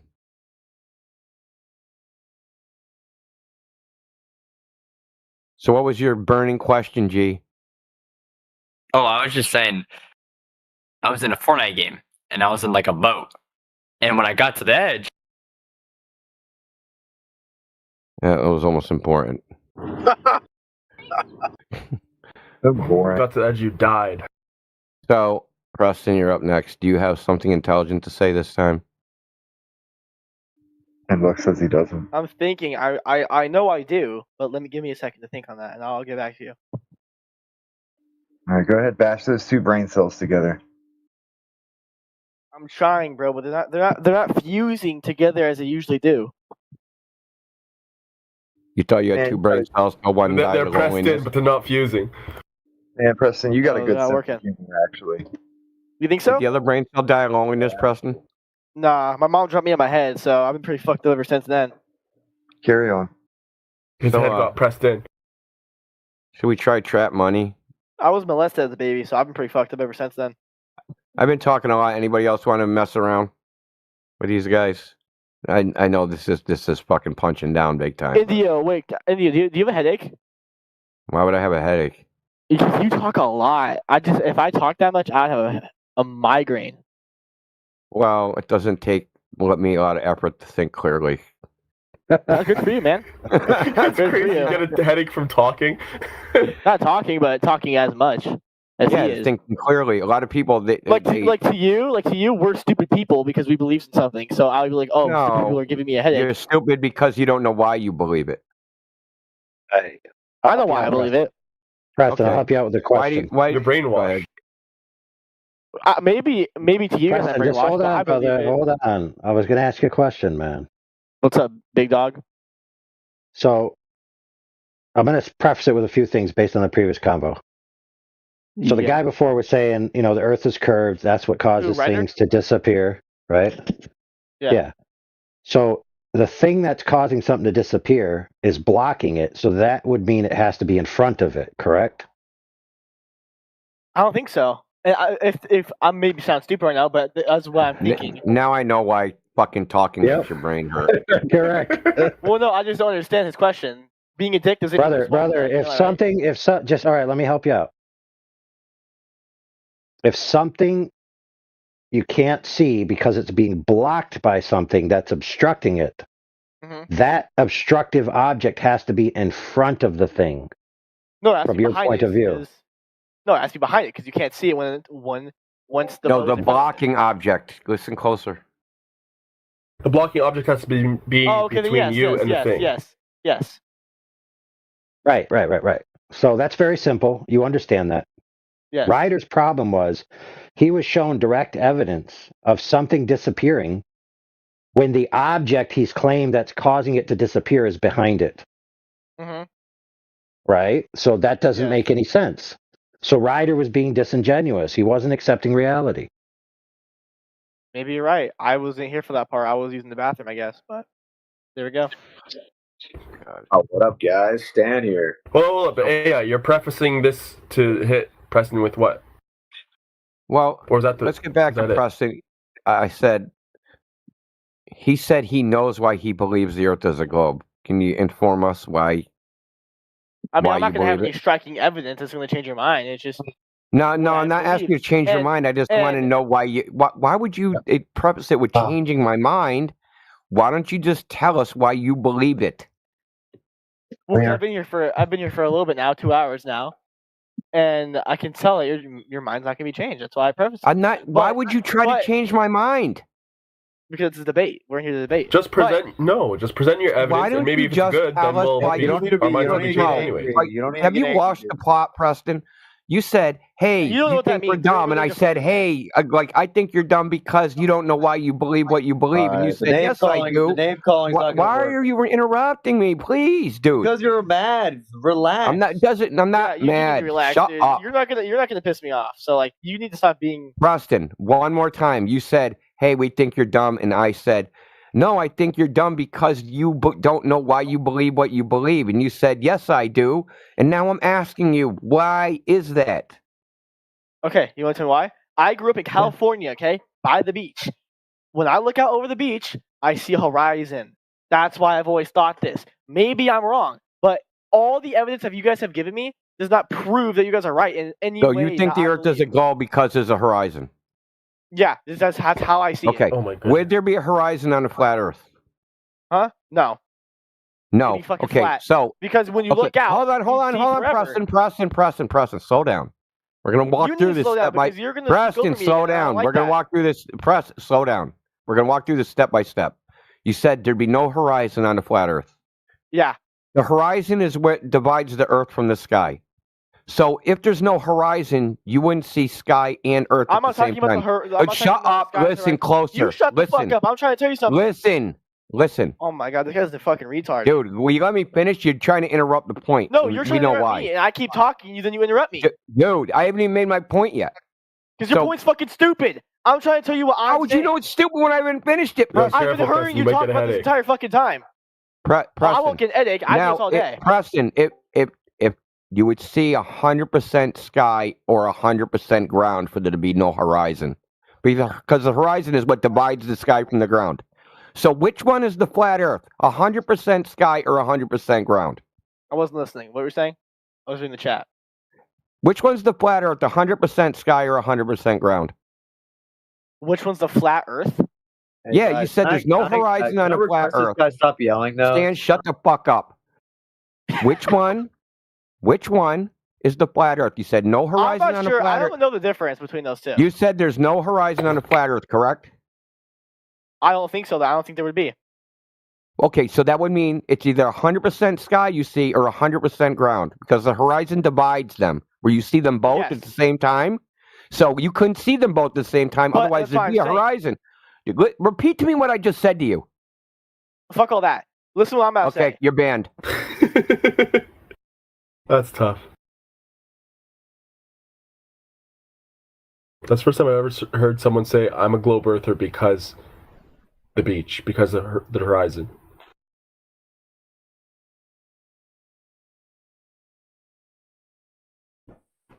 Like, you'd think you'd say, oh, all the globes that I saw in school and, you know, the maps and stuff like that, but no. Okay, Stan, you want to chime in? Chime in. What's next? I unmuted the wrong retard. I mean, I believe in flat Earth, but you give us a bad rep, dude. Oh, really? Yeah. What part did I do that gave us a bad rep? I mean, look at the way you're talking. Like, relax. Yeah. What's wrong with that? Calm down. That's what I'm saying. Like, relax. Oh, tone policing ain't gonna work here, dude. I mean, you're clearly just like out of your clearly, but you can't say anything very specific. What was said? That's weird. I wasn't paying attention. Why can't you say anything with any specificity? Just making general accusations. How about you put some meat on that bone? Are you hearing yourself right now? Relax. Yeah, I hear you. I hear myself perfectly good. Just take a breath, man. Calm down. I'm squeezing your head and just shit's coming out. Dude, I would rape you. You know that? Indio. You just said he would rape me and thinks that's funny. Yeah, this idiot is sick. No, I was laughing first off the crap coming out from squeezing his head, and then his response is just it's hilarious. You ever heard that before? If I wanted any shit from you, I'd squeeze your head. Gyroscope proves the Earth is a globe. How? No, it doesn't. How, Chad?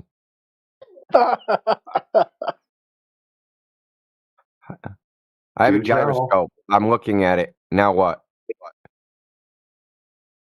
Explain how it works on a flat Earth model. That doesn't demonstrate it. Okay. Demonstrate it. Whether or not I can explain how it works on a flat Earth is independent of whether it proves the globe. Those are two different ideas. You can't. You're the one who's adding crap onto it after making a claim, dude. Holy crap. This fucking low tier A today. gyroscope won't work on a flat Earth model. Really? What does a gyroscope do? It gyroscopes. It gyrates. Oh, man. What is this? Shakira's hips? Shakira's hips don't work on a flat Earth because they gyrate. The gyroscope doesn't lie. My claim stands true, so. Yeah, no, claims are not evidence, dude. Yeah, Yeah. Evidence is evidence. Claims are not evidence. What can be asserted without evidence can be dismissed without evidence. So we're going to just dismiss you because You can't you just haven't beat that produced any argument because evidence. your opponent's kind of ignorant, even though he Well, made I'm waiting for your evidence. The evidence to back your claim that a gyroscope proves the globe. I'm asking you how. It's where I started. Still asking you how. Okay. What does it do? In what way does it prove a globe? He wants to know how. He's resorted to spamming. Ryder, really? I'm disappointed in you.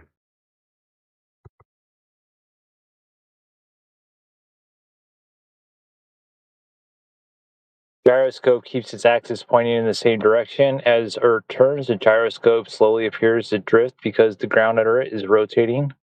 That drift matches Earth's known spin rate of 15 degrees per hour. A flat, non-rotating Earth would show no drift. Yeah, it's awesome that you're a stenographer for ChatGPT and just like read that verbatim. But guess what? That was wrong. And you're too dumb to know it's wrong. And So it's the the claim Earth rate again, it's not rotation evidence. is supposed to be 15 degrees times the sine of the latitude, and you'd only get 15 degrees at the poles. Okay? So Chad, stop relying on a fucking probability matrix that you've anthropomorphized into some thinking fucking rational being called ChatGPT or Grok or whatever. You're basically spitting out a mathematical model and giving a probability matrix to some fucking words that follow one after the other, and you end up with word salad, like the shit you just said. Yeah, it's a Grokish.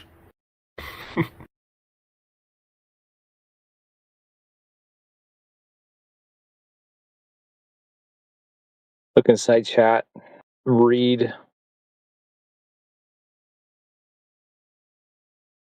Yo, India, when you set up your gyroscope and you like counterbalance it and stuff, and basically like zero it out, and you let it run, does it have any precession at all?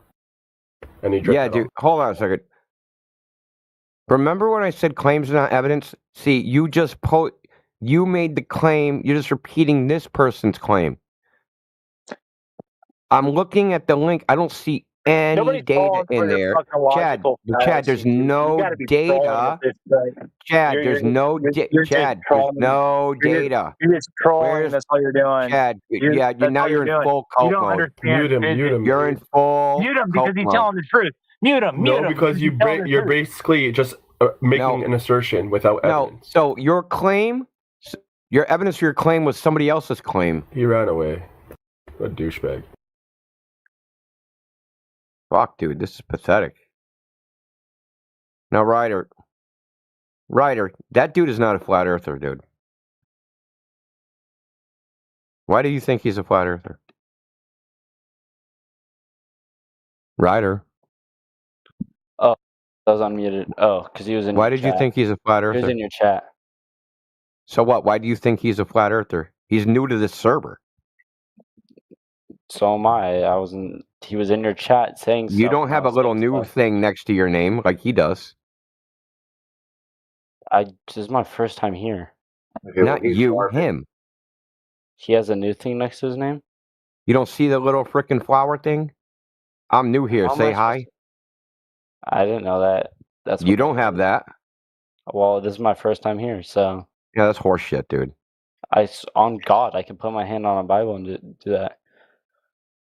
Member since February 19th, 2024. Did you forget that it's in your profile when you joined the server? That's a Discord thing, not a. They have two of them. They have Discord member and server member.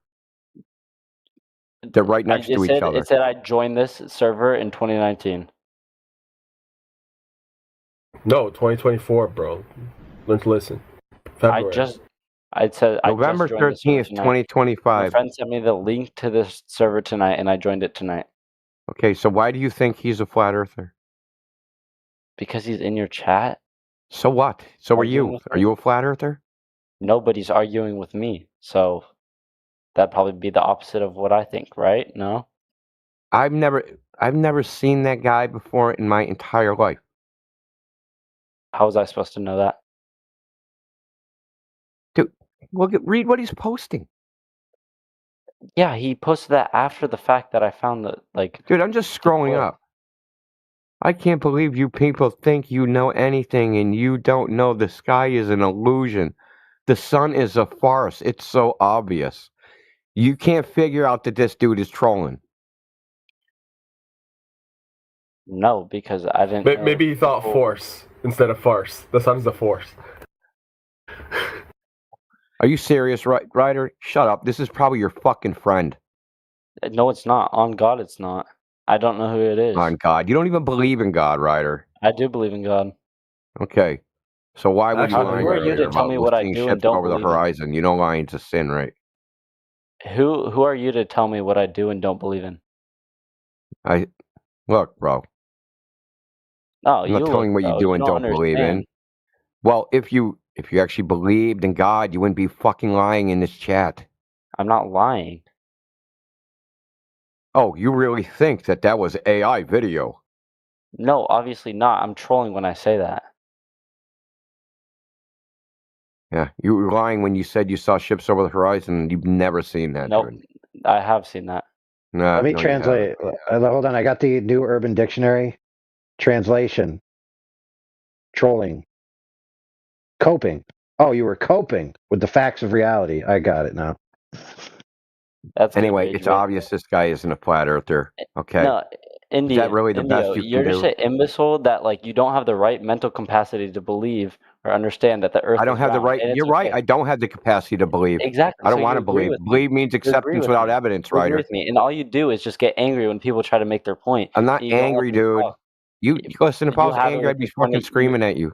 You have it in your tone of your voice. You have a very angry Yeah, tone. look. Don't try to divine my tone. Listen, I'm a city Well, boy. I live in the I city. am, This is how we because talk. I live in Boston. Okay, that's great. I didn't. Yeah, it's how actually we do it. talk here, dude. Sorry, you're a little bitch, fucking soy boy. A what? A bitch soy boy. Oh. Basically, You're all freaking in your fifis all the time. Oh my god, he's talking to me aggressively. Oh, Yo. I'm pissing myself. Indio, I got a good point, bro. Let me say something. I fucking highly doubt it, but let's hear it. You know how I know that the Earth is curved, bro? You know how I know that the Earth is curved? Let me hear He's it. already laughing. Come on, delivery, man. Work on your. Hey, you ready? You ready, buddy? Hey, shut up. No, you're gonna go on mute, dude. You fucked up the punchline. No matter what you said, wouldn't have been funny with that delay. If you have to say, "Are you ready for the joke?" Your joke's not funny.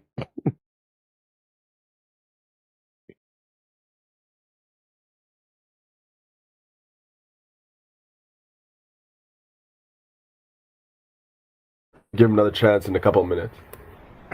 Practice your delivery while you're on mute. No. No, but me and my friends, we had a talk. My other friends that were in here, when we got out, we had a talk, and literally every time we try to say something, you just say something that will make us mad. You had valid points. That I know and would can make agree you with mad. that. Now I'm a psychic fucking angry person. Fucking amazing. What other skills do I got? See, exactly. You're doing it again. You're putting words in my mouth that aren't not what I'm trying to say. You said, But- I know we didn't make you mad. The only way I could know what you would make you mad would be to read your goddamn mind. No, not certainly, but you just because How would I know what makes you mad, maybe you're Ryder? an empath, Indio, like him. Maybe you're in touch with your emotions, and you can. If we fucking know you, how would I know what makes you mad? I have to be able to read your mind. I know what makes you mad. Realizing the Earth's not a ball. I know that's going to make you mad. Is that what's making you mad, Ryder? No, I'm not mad at all. I just. Do you live in I a cartoon reality? It's not a cartoon reality. It's real life, but for sure. Oh yeah, real life that you've never experienced. Where is it real exactly?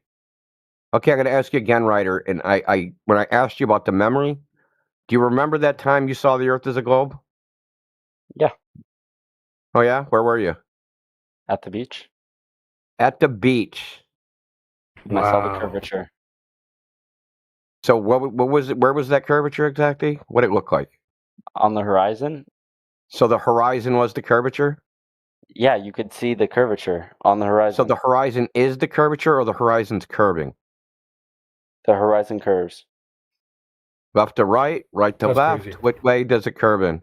Both sides. It's curving. You could see it curving. So if that was true, then the horizon wouldn't be equidistant from you. Once again, how can it be equidistant from you? Because horizon, the actual I'm not going to argue with original you. word This is means going to go back bounding in time. circle. Like, we're literally just going to keep on. So doing the this exact is same another thing which I know that you don't believe in God, because now you're just being a lying schmuck. No, I'm not being a lying schmuck. Yeah, you are, dude. No, I'm not, dude. Yo, Ryder, what's you the don't word for see something left to that's right curvature. perpendicular? No one claims that they see left to right curvature from the surface of the earth.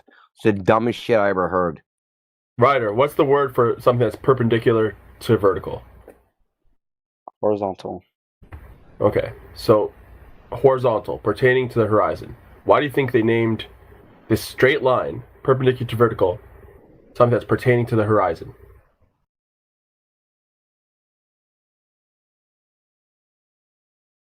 Say again? Sorry, I was trying to read Travis's. Why would they name this thing horizontal, pertaining to the horizon?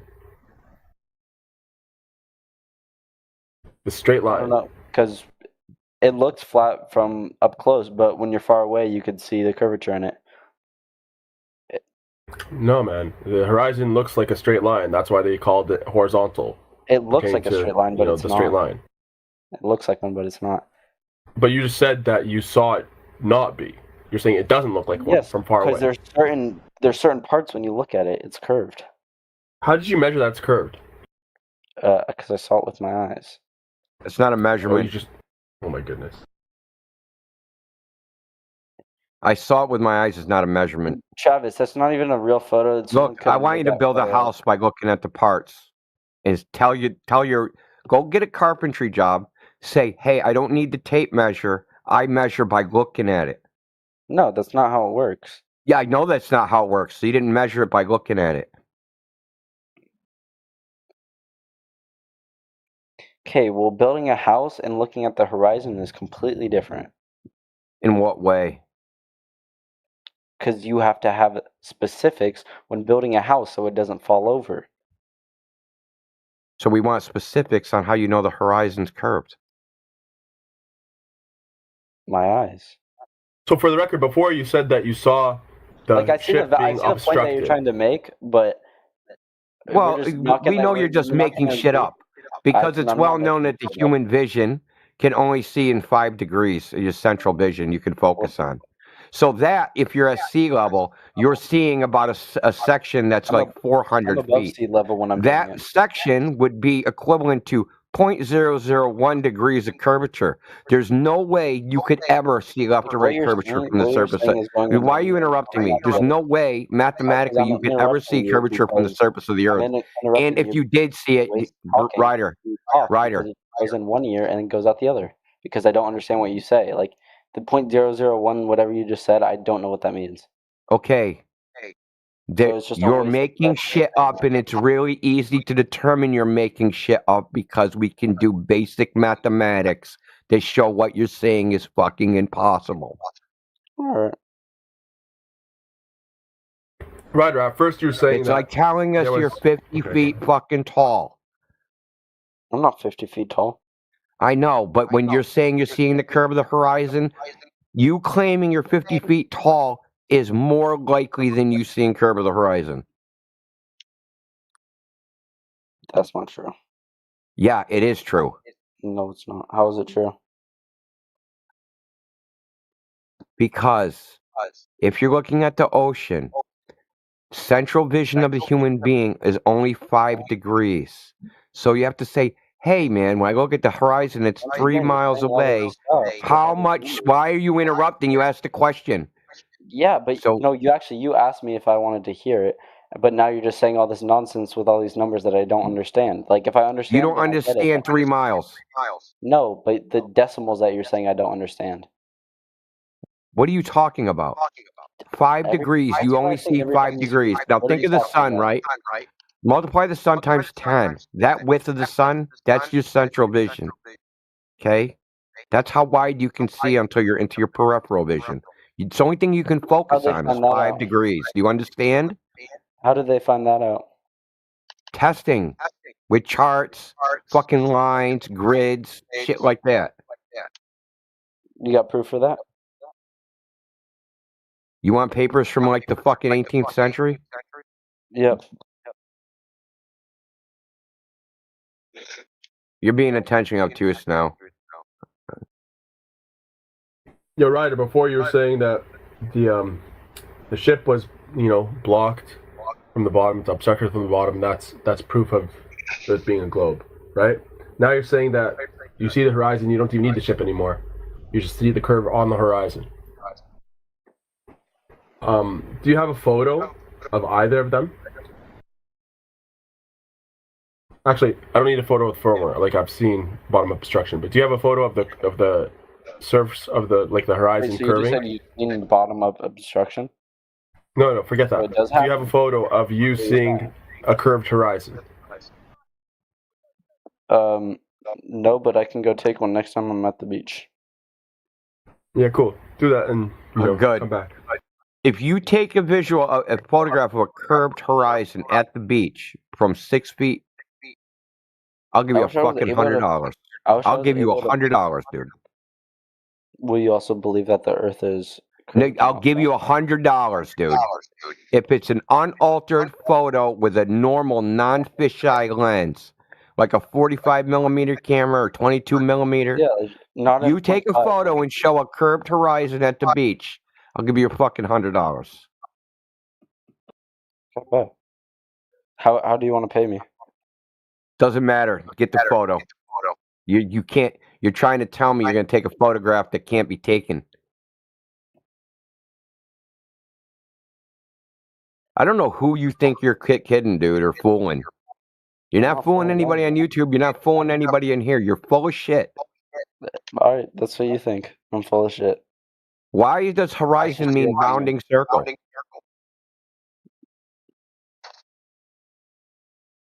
What's up?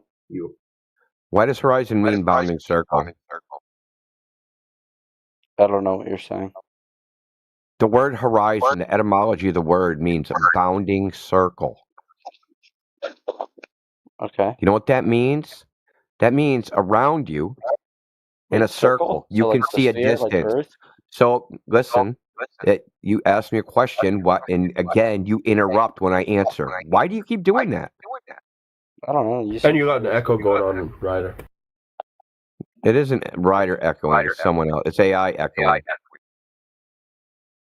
AI, dude, you're echoing.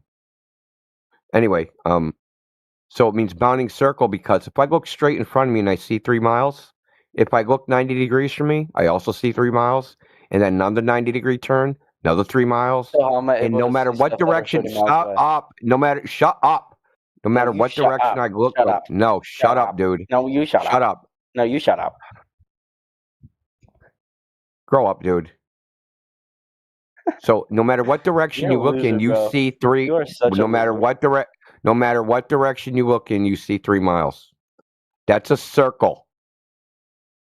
That's why horizon means a bounding circle. Now, if I see 3 miles in a circle all around me, that's a straight line. You are in here trying to say you can take a photograph of a curved horizon by looking from the center of a fucking circle out. You're in the middle of the fucking hula hoop looking out, and you say that you can make the hula hoop look curved from inside of it. That's horseshit, Ryder, and you know it. All you know is horseshit. All you know how to do is mute. And I didn't mute you. Okay, then who did? I didn't mute you, though. Because you wouldn't shut the hell up. And now you're going meta because you have no rebuttal. Now either get on topic or get out. You could just kick me. I don't have to do the debate if I get banned. Is that your tactic? No. I just want you to kick me so you guys can be. No, we'll just keep you mute and make you listen. You're gonna have to leave on your own. Nobody unmute him. I told you, no one takes this seriously. Mansky, you were refuted by a Goldberg. The night you said that, remember when Matt came in here? Okay, well, my experience is different. Yeah, what? But yeah, And we're what? seeing that now. None of these people coming in here are seriously engaging with you guys. I don't It's just a joke. Yeah, he was. No, they seriously engage when they think that they're gonna win, and then once they lose, they have a mental breakdown, like you've been having for Coping about 3 mechanism. months now, Mansky. I'm breaking down constantly. People don't Yeah, enjoy you the are. game when they're losing. They do what all children do.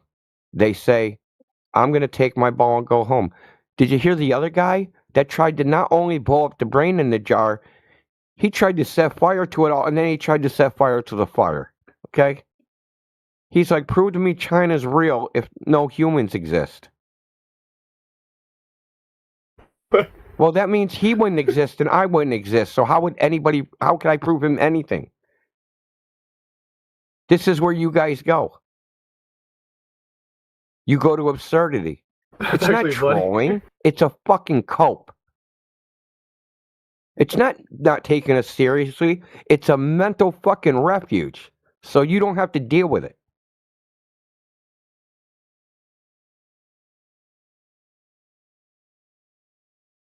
You know what happens when people are traumatized? They go in a catatonic state. They'll rock back and forth. They'll stare off and be unresponsive to external stimuli. Okay? They also freak out and have nervous breakdowns. What you're witnessing in here is a nervous breakdown. Sometimes people go catatonic, but that's much more rare. Most of the time you just see the nervous breakdown.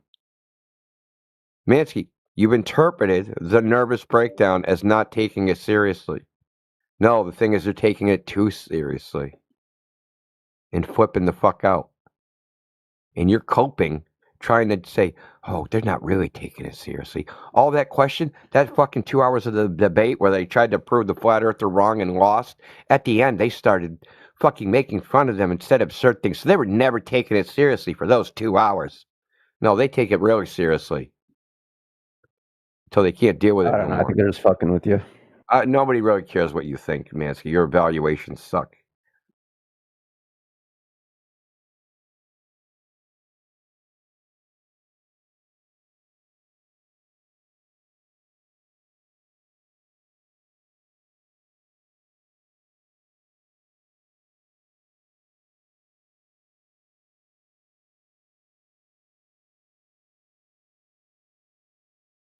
This is like fucking when Jerry Maguire quits the job.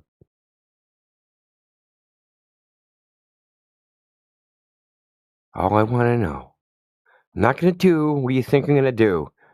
And that's freak out. All I want to know is who's coming with me. That's Mansky right now.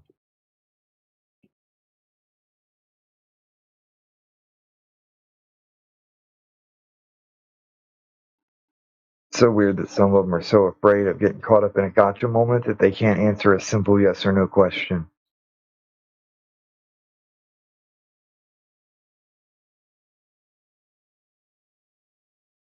Because, the modern Zoomer class, dude, it's about appearances. They're fake as fuck.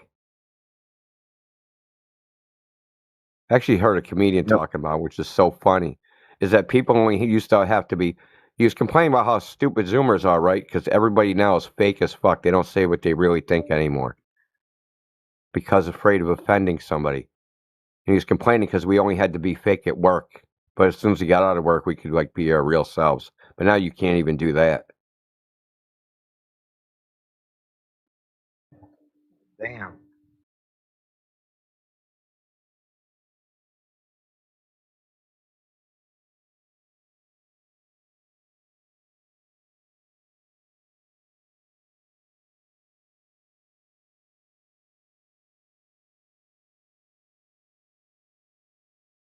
Ryan's in the house. What's up, Ryan? Long time no see. We're here.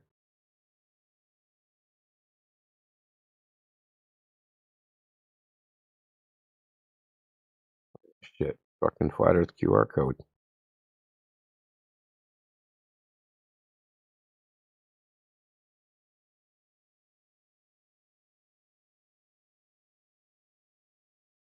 Dude, man, how many hours of gameplay is that shit, AI?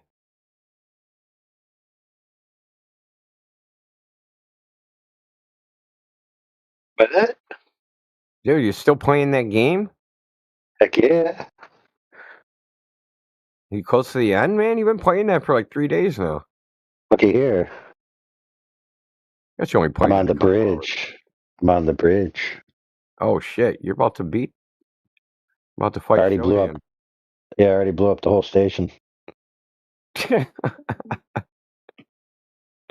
Good job. Nice. I gotta download that game, dude. The graphics look fucking fat, dude. Dude, this game is an awesome experience. I forgot what you said the name was. System Shock. You know what? Do you know why I'm not downloading this? Is because I want the other one to be better than this one, because it was originally. But it seems like this remaster is way better.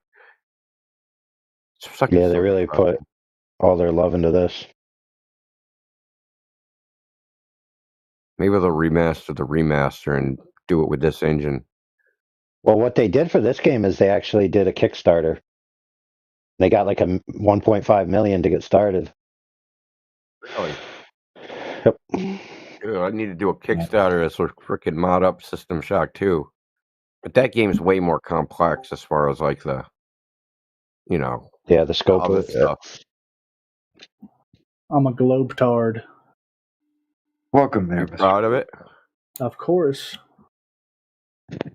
Why? Because space is wheel. Earth is not flat. I'm a How do you know any of that? Almost every country, if not every country, acknowledges that Earth is a globe. Yeah, I'm asking how you know it, not how you think everybody else knows it. I think it'd be a really hard lie to pull off. Yeah, that doesn't tell me how you know it. That's my You thinking. keep making statements about other people, though. That's my thinking. Is that you evaluated other people, and that's how you know the Earth is a That's globe? generally how science works, is you evaluate. By science works by evaluating other people. Could have Yeah, swore they used experiments. It's almost like the experiments they've done have proven it. And like, No, the results of the experiments. Who was the guy who was in Antarctica? Who was a What flat means earther? the guy?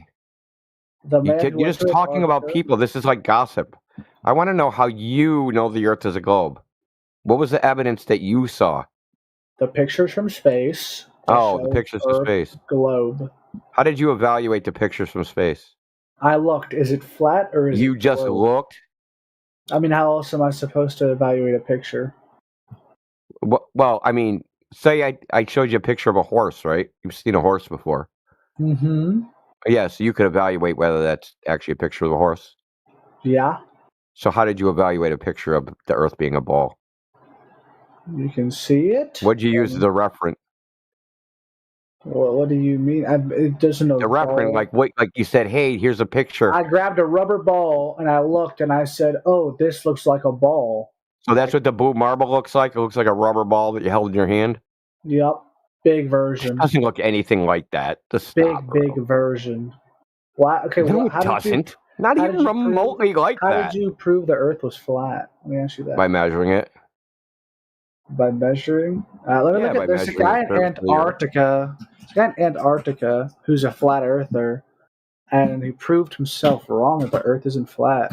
No, he didn't prove anything, and it's not even possible to prove fucking the shape of the Earth by looking at the sun. It's not even possible logically. Logically. Yeah, logically. You can't prove the thing by looking at something that's not the thing, dude. You can't prove what your house is made out of by looking at your neighbor's house, right? Interesting. Is it really? Is it that deep? It is. So go to your neighbor's house, and if it's made of brick, go, my house is now made of brick because my neighbor's house is made of brick. Can you Makes just no turn me sense. into a flat earther already, please? No, we're not trying to change your mind. You were just trying to give you information that you actually don't know the Earth is a globe. You believe it because you were told it. You never would even have figured it out on your own. If nobody told you, the idea would have never even come into your head at all. So can you prove to me that Earth is flat then? Like, that's what I'm here for. Yeah, we can just measure the surface and show that the surface of water is not curving. And since the surface of the Earth is mostly water, that water has to curve for the Earth to be a ball. You can't how have come a. when I go on a boat and I look Why at don't you repeat to me what I just said? Water no curve. It can't. Yeah, it can't curve. that it has to curve for the Earth to be a ball, right? So when I go to the ocean and on a Right. boat, I guess so. When I go on the ocean, I guess so. When I go to the ocean and I'm on a boat, and I can only see so far because the water eventually disappear. In essence, does that mean it flat or not flat? Look at the side chat. Mm-hmm. When you looked up the local weather and it said visibility 10 miles, that wasn't because of the Earth as a globe, bro. They didn't do the globe calculation to see how far you could see. Interesting. Visibility is related to the opacity of the air. The technical term is called optical extinction. This is well known. You can just type in visibility meteorology, go to the wiki page, and fucking read about it. Interesting. So, but that gets away from the measurement. The measurement that we can measure the surface of water and show that it actually does not curve. So this is how we can actually test those pictures from space you were talking about. They actually can be tested because they depict curving oceans, right? So blue marble shows ocean, surface of that ocean curves. Okay, we can go on Earth and say, hey, does this ocean actually curve? Click in the picture, and you know what? It doesn't. It means the picture's fake. So why would Why would every nation? Let me ask you this: why would every nation in the world deny a flat Earth? What is the purpose? In what way did they deny a flat Earth? I've yet to hear a nation. You're come just out making and say that Earth up. is You don't flat. know what No. they said about the shape of the Earth, and I they have don't yet even to have hear a nation. I have yet to hear a nation come out and say the Earth is flat, and I want to know why. Okay. So what? I'd like to hear a nation come out and say the Earth is a globe. What? Okay, I guess I could pull it up. Well, why don't you show me an official document that says the Earth is a globe issued by a government? Hey, I better yet do this. Show me someone swearing under oath of penalty of perjury that they know the Earth is a globe, or that they've been to space. Single person, just one.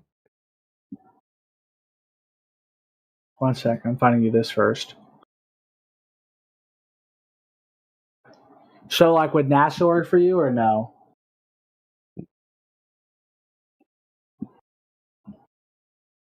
NASA does not represent the United States government. They're an agency of the United States government, and in fact, it gets even better. No, so it would be something that was passed by Congress or a presidential declaration. So something that I can go to the Secretary of State's office and get the official position of the United States. Why don't you let me finish? Because you're saying stupid shit. You're saying no, I'm looking for the official position of the United States government. So you think an institution of the United States wouldn't hold an official? Some agencies of the United States say all sorts of things. Yes or no? I'm looking for the official position in the United States. Some agencies of the United States. Institution funded by the U.S. government, because it's part of the U.S. government, makes a claim. You're saying that the United States is not supporting. What is the purpose of NASA? Yes or no? Yes or no? Answer the question. No. Yes or no. The answer is no. Yeah, you're stupid. Okay, I'm going to tell you something, and you're going to hate this. So there was an executive order that Trump signed. Shut up. There was an executive order that Trump signed. Shut up, dude. There was an executive order that Trump signed that made NASA's primary mission intelligence, counterintelligence, and national security issues.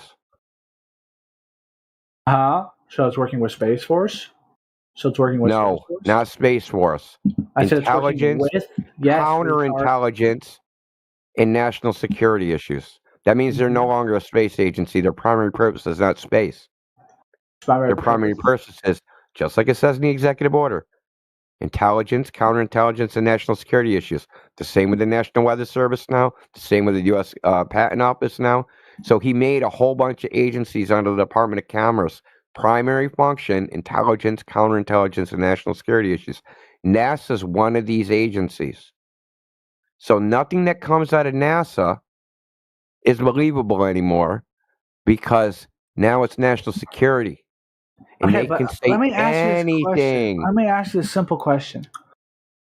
Yeah, let me ask you a question why you're not going to address anything I said. When I'm on the ocean, right? And I'm on a boat, and I see another boat in the distance, far, far away. How come the boat eventually disappears? Let me ask you that. We just covered this. Visibility. Visibility. Yeah, meteorological visibility. It's a thing. What is that? Explain to me, my dear kitten. The meteorological conditions limit or restrict visibility. Okay? So you can look up your local weather. You got a weather app on your phone? Look it up. Look at the visibility. So today it'll be one thing, tomorrow it'll be another thing, the next day it'll be another thing. So what they do is they measure the number of particles, the humidity, the clarity of the air, the temperature, all those things determine how far light travels through air, right? So that's limited by the local meteorological conditions. Okay. It's not limited by the curve of the earth. It's meteorology. Interesting. Interesting. I see.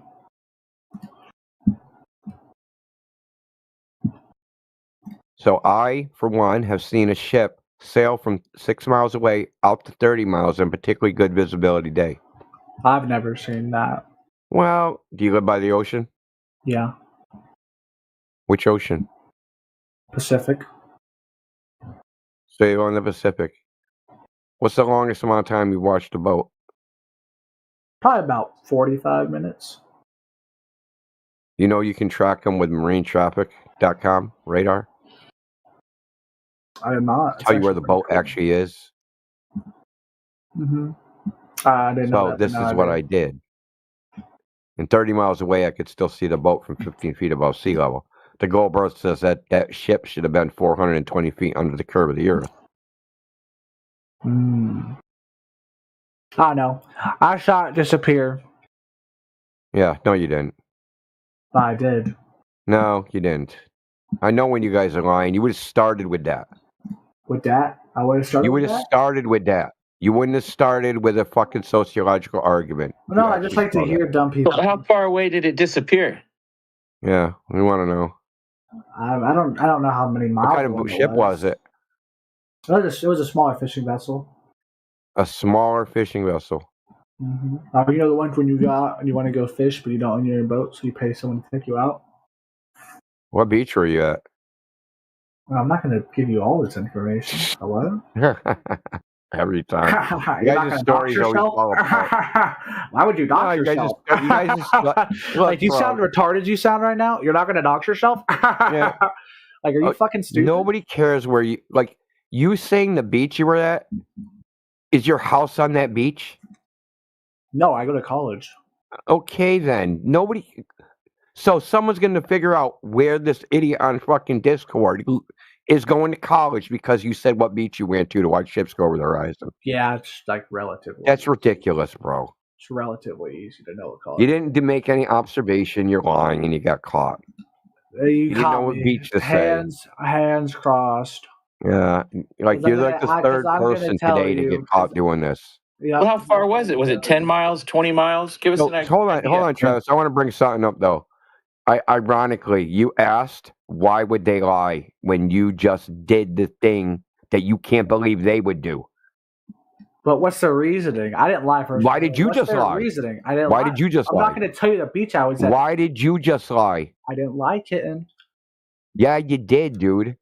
You know you did, and I did. So why did we both know you lied? Everybody in this chat knows you lied. You can't tell how you made the observation. You can't tell any particular details about it. You lied your ass off. So I'm asking you, why did you lie? Why did I lie? Why did I lie? Tell me why I lied. I don't know. I'm asking you. You think nobody would lie about this? I didn't lie. I don't know why you think I'm lying. Then give us the particulars of the observation, dude. I saw a small boat take people. Not by the dock. It was already out because the dock's not where I was at, or at least the boat landing. Wherever it was from. I would assume, I'm not good at distance, I'm going to assume it was probably a mile and a half out, not like crazy far out, but still like relatively visible. 45 minutes later, and it's just, what's it called when you're just like going and you have the lines in the back? I can't think what it's called. I fish too, this is depressing. Yeah, keep going, dude. I'm trying to think of the fucking name, retard. Can you give me a sec, Flatty boy? Well, all we need to know is what you saw. We don't need to know the name of the freaking particles of the boat, dude. Oh, well, about 45 minutes later, I don't know what speed they were going or whatnot. I saw the top of the boat, but I couldn't see the bottom part of the boat. Like it wasn't like fully disappeared, but I would say like a third of it's gone, and I can see the top 2/3. Now, can that happen on a flat surface? No. No. So when I show you that it can, then what are you gonna say? I can demonstrate it. I mean, maybe on a fucked up road or something where the road's No, not a fucked up road. On water. Show me on water where that happens.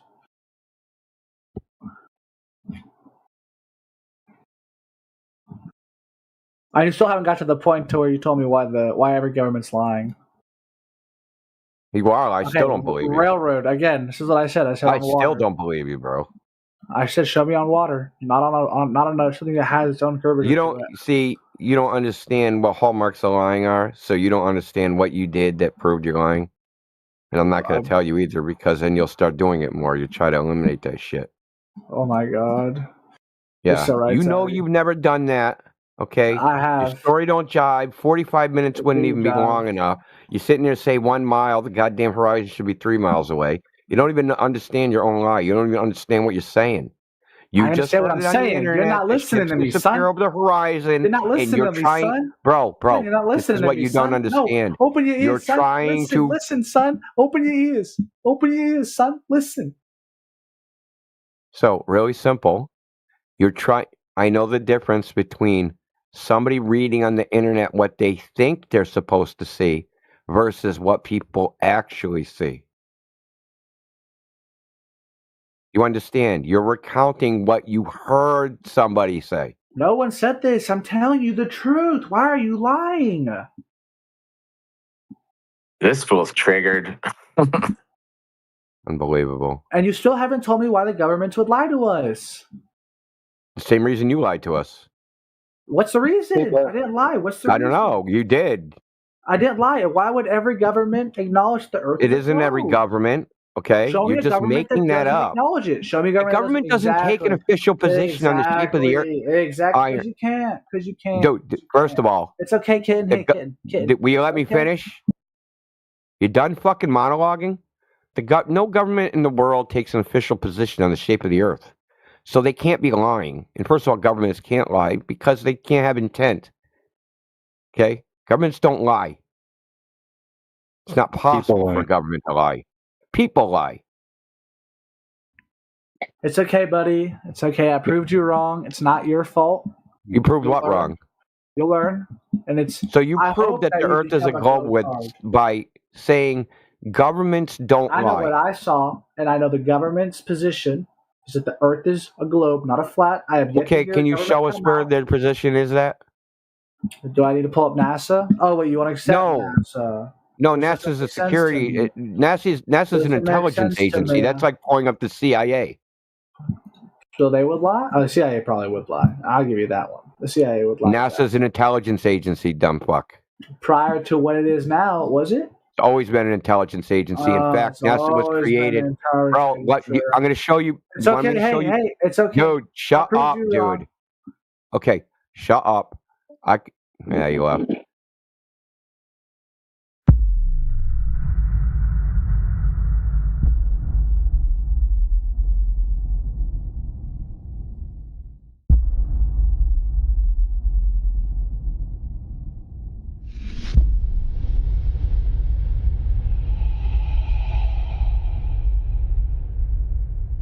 Let me ask you, Abdul, did you go out and measure the Earth?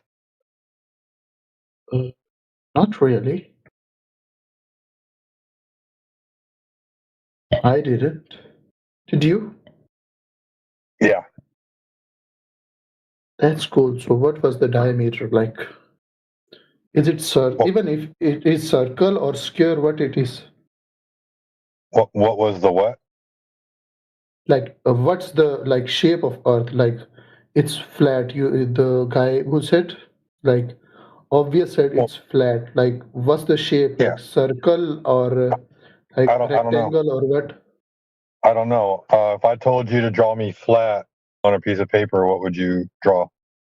So I can draw a circle as well and rectangle. Can you as draw well an octagon? Octagon, yes. Can you draw a decagon? Yeah. Can you draw a pentagram? Yeah. Pentagon? Yeah. Square, diamond, rhombus, trapezoid? Yes, whatever you want, I can try. Are those all flat shapes?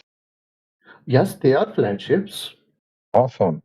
So I don't know what the shape of Earth is. I just know that the surface measures flat.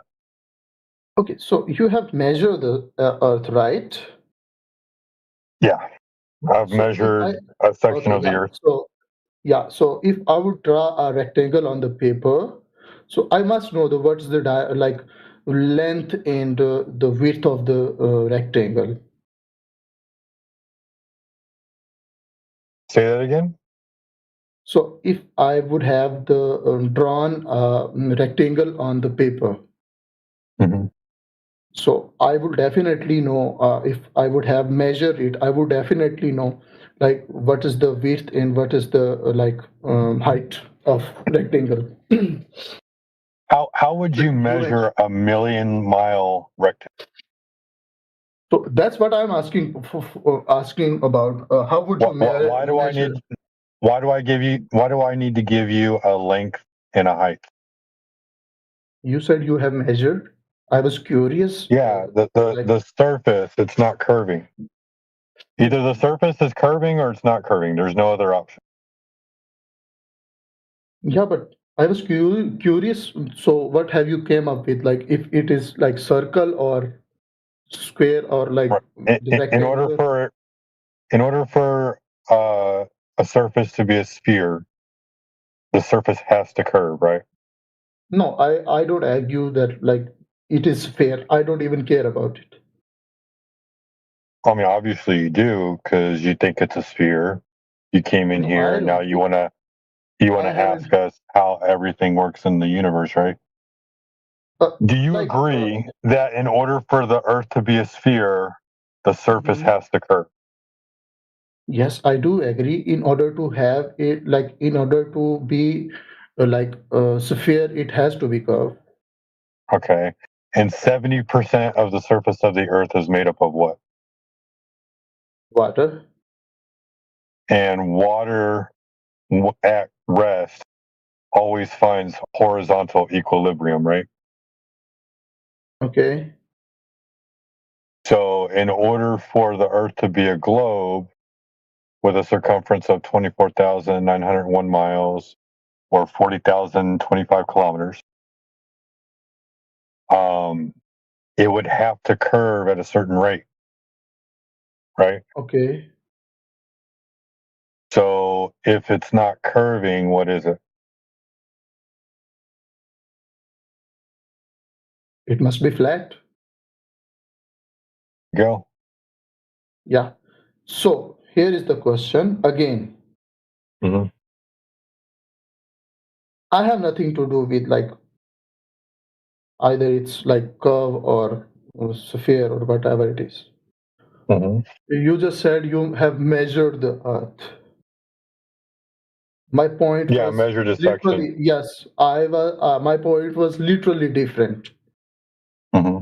Like you said, yeah, that you have measured the Earth. So what was it like? I measured a section of it. Sorry? I said I measured a section of it. Like the section of it. How much of section? About 7 or 8 miles. 7? Yeah. 7 what? 7 to 8 miles. Roughly 11 or 12 kilometers. Okay, so by measuring that, how can you come up with the result that Earth is not sphere and it's flat? Because it's not curving. That doesn't make sense, actually. Well, it has to curve in order to be a sphere, right? Yeah, like you have only measured 7 miles, right? That doesn't prove that it's like straight, like flat. Okay, when does the Earth start to curve?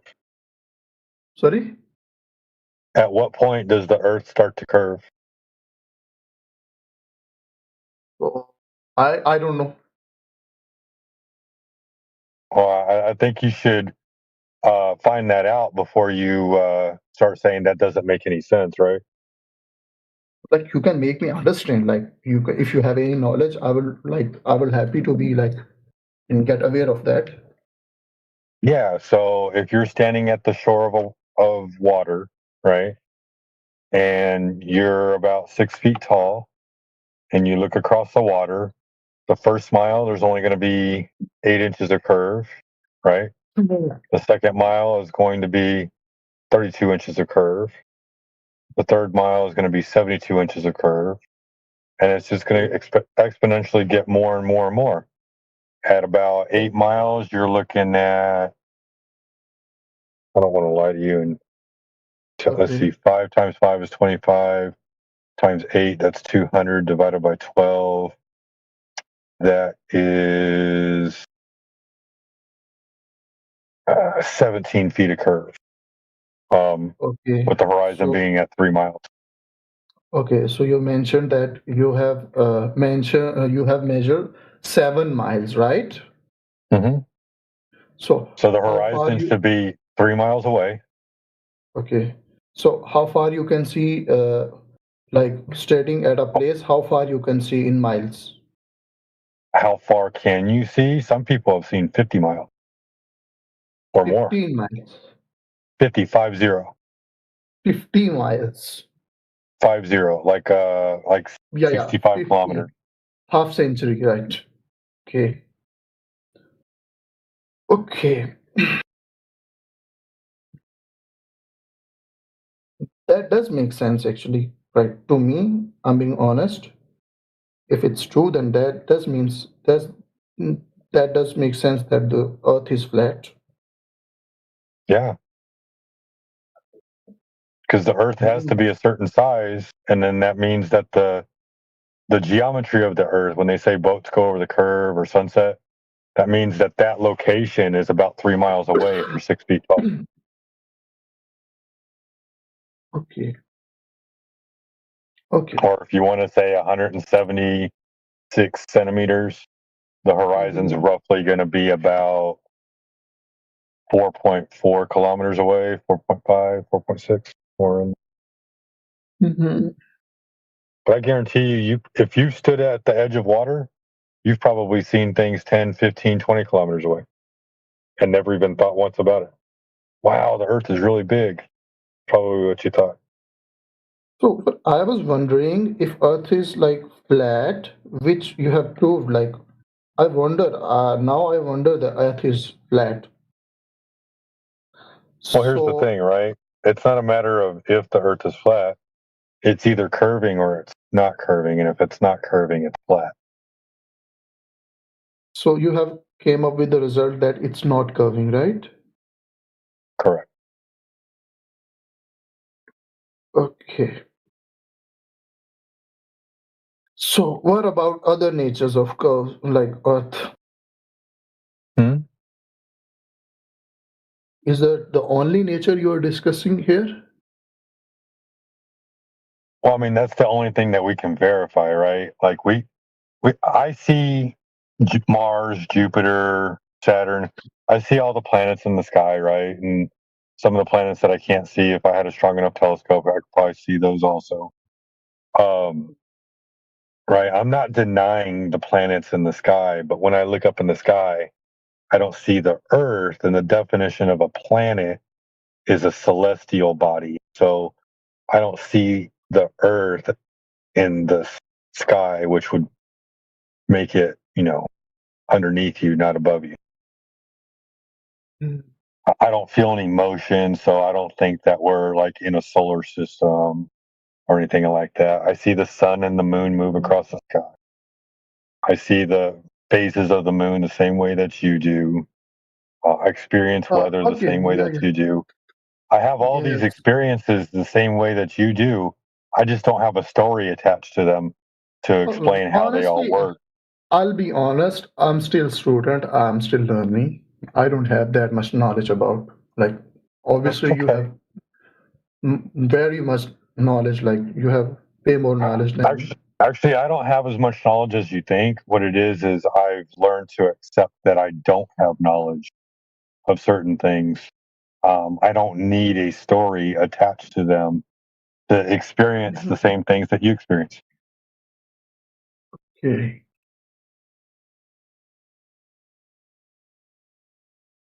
Okay, so recently you mentioned that the sun is like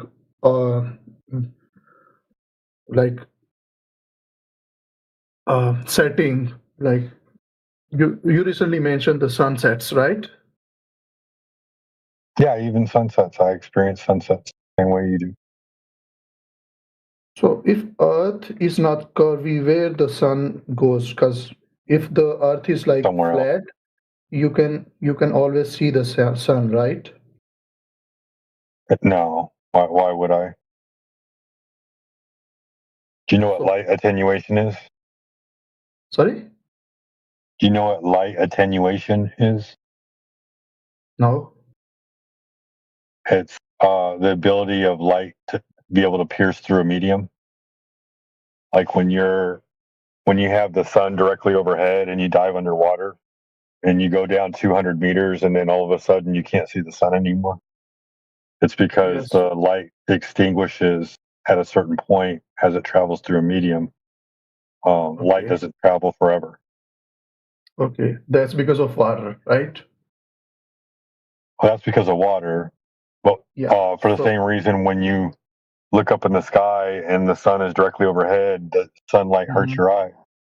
But when you look at the sun at a sunset, it's really dim. You can stare at it. It's real pretty. Actually, some people say it's even beneficial to stare at the sun at the sunset. Mm-hmm. Hey, modern science considers the air that we breathe to also be a fluid, so it's going to attenuate through the air medium as well. Yeah. But it's still a medium. It's not like empty and devoid of matter, right? So there's a thickness to it. That's why when you look up on weather websites, they talk about the visibility index and your ability to see at distance. Okay, so that's matter of distance, like distance in volume, right? What do you mean? So in certain volume, in certain distance of certain volume, if you, for example, water, there is a limit. Like if you cross certain limit of the distance, so sunlight won't reach to you, right? Light, period. Like there's no light that can penetrate that deep. Okay. So, do you believe the distance when the sun is over the head in the sun is setting? The both, like the distance when the sun is over the head is not same when the sun is setting. The sun sets. No, when the sun is overhead, it's over your head. When the sun moves away from you, it's over somebody else. Yeah. So it goes down in your vision, in your perspective. It looks like it's going down, but really it's moving across the sky and it's moving to somebody else's location. Okay. So is there any distance difference?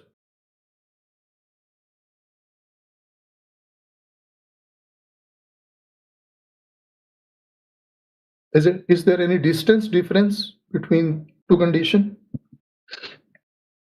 Is there any distance difference between what? In two conditions, when sun is overhead and when sun sets. I have no idea. I can't verify the location of the sun. Okay. I don't know where the sun is located at. I see it in the sky. We know the angular size, which is 0.5 degrees, but we don't know the size or the distance to it. I think the only distance you can get will be a ground position from its zenith. Yeah. Another zenith. But the distance to the sun. Yeah, distance to the sun, like distance between Earth and sun. like when it's over the head and when it's insets in both time, like is it same distance like between Earth and Sun or different? I'm not going to know the distance to the sun, but you can find a ground position. When the sun's overhead, that's the ground position, and when it's further away, it'll be in a different ground position. It'll be a different zenith to someone else. But the distance to the sun, you won't know. No one knows. No one knows, right? Not that I'm aware of. I've been looking for a long time. There's certain questions that we've been asking questions about for a very long time, and no one can give us any information. They give us stories, but there's nothing that we can do to verify anything.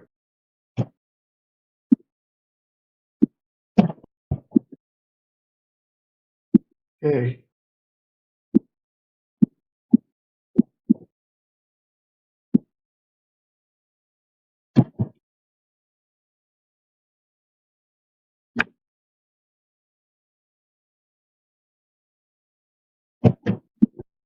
But you're doing a good job of understanding and listening, and we truly appreciate that. So thank you for being honest and genuine. Yeah, I came in this channel. I was wondering what is the flat earth discussion. So I thought it's just by name. So I wonder what's going on here. I asked he told me that we are just like discussing the nature of the sun. I wonder, and that grabbed my attention. So I was like, it was interesting to me.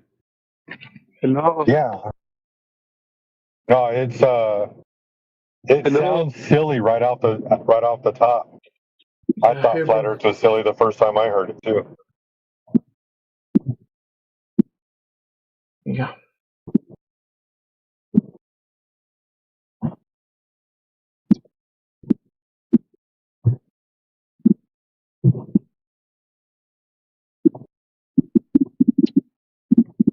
But yeah, water always measures level at rest. You know, you got a bathtub full of water, that water's flat. Swimming pool, that water's flat. Lake, that water's flat. Ocean, that water's flat. Now there's waves. Waves can cause curvature. Maybe some other atmospheric conditions can give the appearance of a consequence of curvature.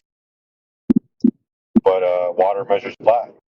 Okay, guys, I think that's all I could grab it from this channel. Take care. Thanks, man. You're welcome back anytime. Important because right where the Sagittarius dwarf, not the Sagittarius constellation, the Sagittarius dwarf galaxy, right where it actually merges and meets, there's a little tiny dot. I don't know if you can see it, a little tiny yellow dot where it meets and is being swallowed up by the Milky Way. That's where we are. Yeah, kind of update your lore, dude. That's interesting. I did not know that. Really got to download that more often. You didn't download that DLC, man? That update Yeah, pack, no, I didn't, dude. I'm complaining to myself. Yeah, I haven't downloaded for You're ages. still on the wrong side quest, man. You wonder why you're not winning it. Freaking, they updated that shit. You're on the wrong side of the map. The fuck?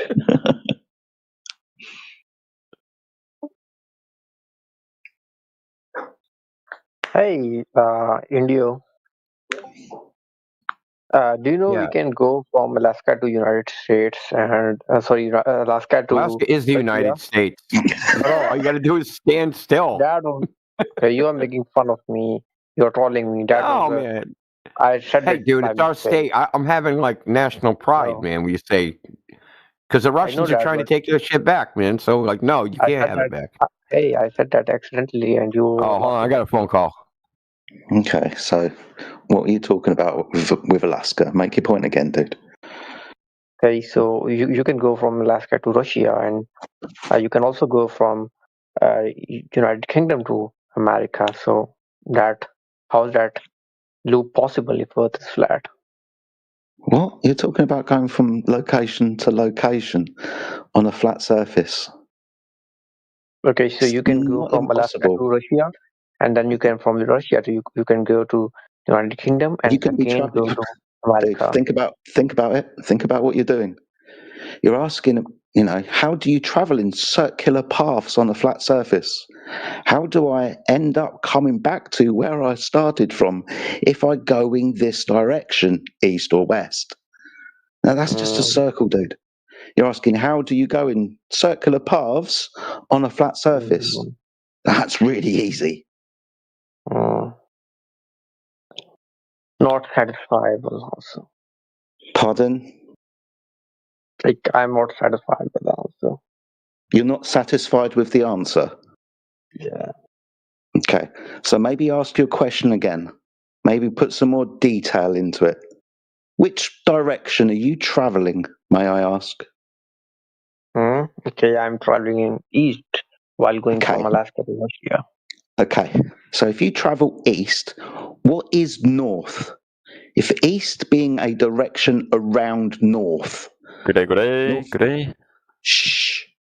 Okay. You must understand that if you're using these cardinal directions, east or west is either 90 degrees or 260 degrees from north. So if you were to travel in a path around a fixed point, by definition, that's a circle.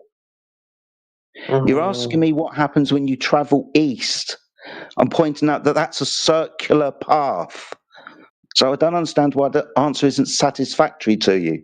You said east, that's a circular path around a pole. How can you travel in circles around a fixed point on a flat surface? It's a circle. Get a compass and draw one. Okay, well, I don't get this at all. Sorry, my friend, if you're going to speak to me, can you not mumble? And your English isn't your first language, so can you enunciate, please? So I and everybody else can clearly understand you. English is not my first language. Sorry, what? Yes. Do you understand what a circular path is? Yeah, I do know that. You understand that east and west are circular paths around the pole? Yes, I do know that. So is the answer satisfactory when you're confused about how you travel in circles on flat surfaces? Yeah, I do get that, but why is that not the case when we say traveling from Greenland to Antarctica? That's south. And are you going to say that if you travel in this path, you will end up where you started from? For this claim, I need verification.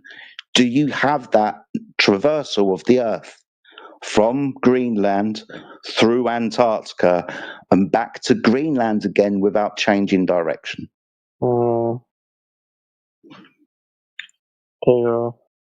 Okay, so until you do, we're not going to be able to address that claim because the claim isn't proven to be true at the moment now, is it? I'll refer you. There's a guy, old dude, and he sent a map of the Earth. According to you, flat earthers, maybe I'm strawmanning, maybe. So, hold on, excuse me. Someone else has given a map on our behalf. Now, in conversation with us here, if you want anything from us here, you ask us. Don't get third parties involved. I will dismiss any map that you give me. Okay, yeah. Could you see? It's not the map of Earth. Actually, he's, I guess, trolling. Could you see the GIF in the chat? Is this how you? Is this how you're It's not telling me? necessary. It's not necessarily he's not necessarily posting it as a representation of the layout of the lands and the oceans. He's posting that as a representation of how you could possibly navigate, or a compass might point to north on a flat Earth. Right? Oh yeah. Okay, got it. So, if we want to go around Antarctica, so how would it be possible on flat Earth? How would you travel around a continental island? How how would you travel around a continental island like Antarctica the same way that you would travel around Australia or Great Britain?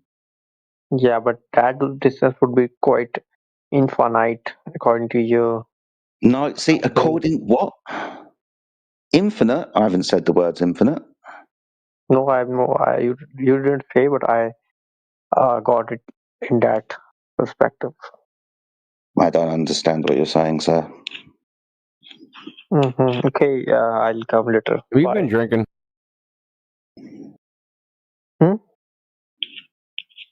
Me? Yeah, did you start drinking since you talked to me or something? No. Starting to become I don't know what. No, Hey, I don't incomprehensible. want to call you India, so don't start I'm that. being nice, dude. You seem like I don't know what happened since I started talking. You're slipping a little bit, boy. Huh? Never mind, bro. Yeah. You don't get it. Yeah, I'm here to learn, so I would request all members to have a mature discussion rather than pointing fingers.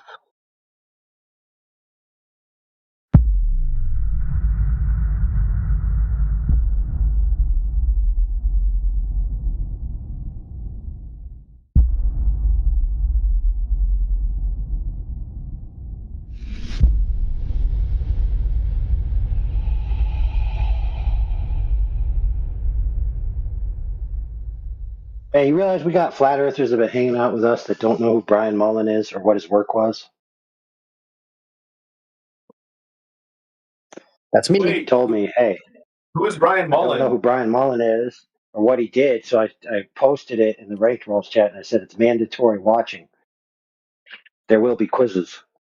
You don't know Brian Mullen, homie? Or are you just playing? No. Who's that? Serious? Brian Mullen used to have a channel called Balls Out Physics so basically he's an engineer. And he came upon the idea of flat Earth. He started applying his engineering education and knowledge to it. Made a bunch of videos. He called them Balls Out Physics. And he was explaining a lot of problems with the globe from a physics engineering perspective. And then he devised a test that, if implemented correctly, would certainly definitively tell you whether the surface was curving or not.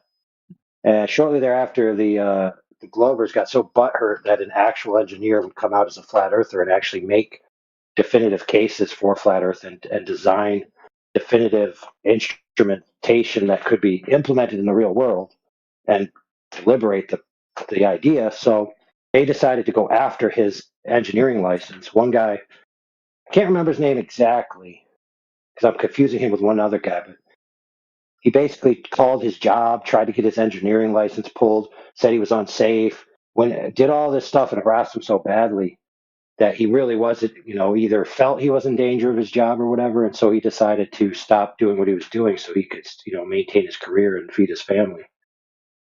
Which, is the right decision if he's really facing that much persecution. So it's no harm, no foul on him. He did a good job. He did his work, and he gave us great ideas. But yeah, that's just the way Globers are. They're so zealous for their religion that they're willing to attack somebody's livelihood. And it's not because they actually believed that anything he built would fall down simply because he's a flat earther. No, they were using that as an excuse just because they hate flat earth. Yeah. It's despicable. It's despicable. Makes me sick.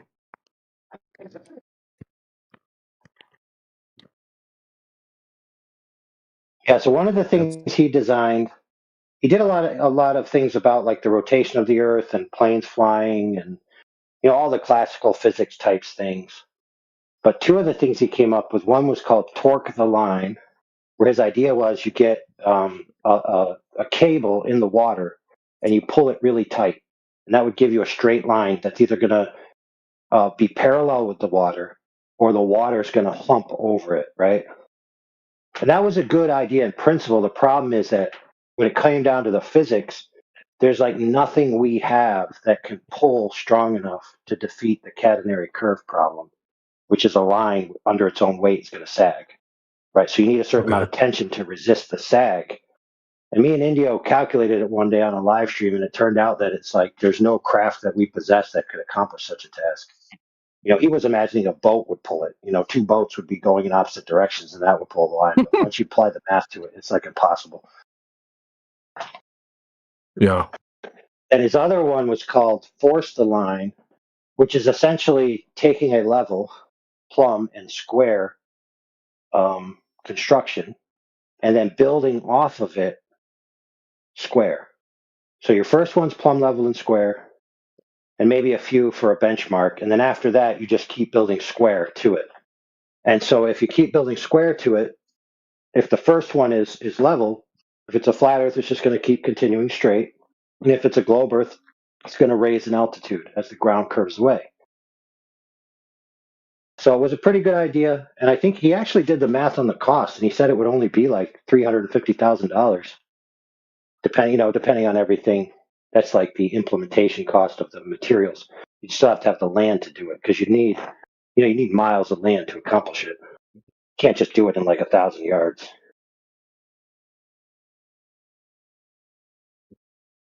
Yeah, so they didn't really like the fact, because you know how they always say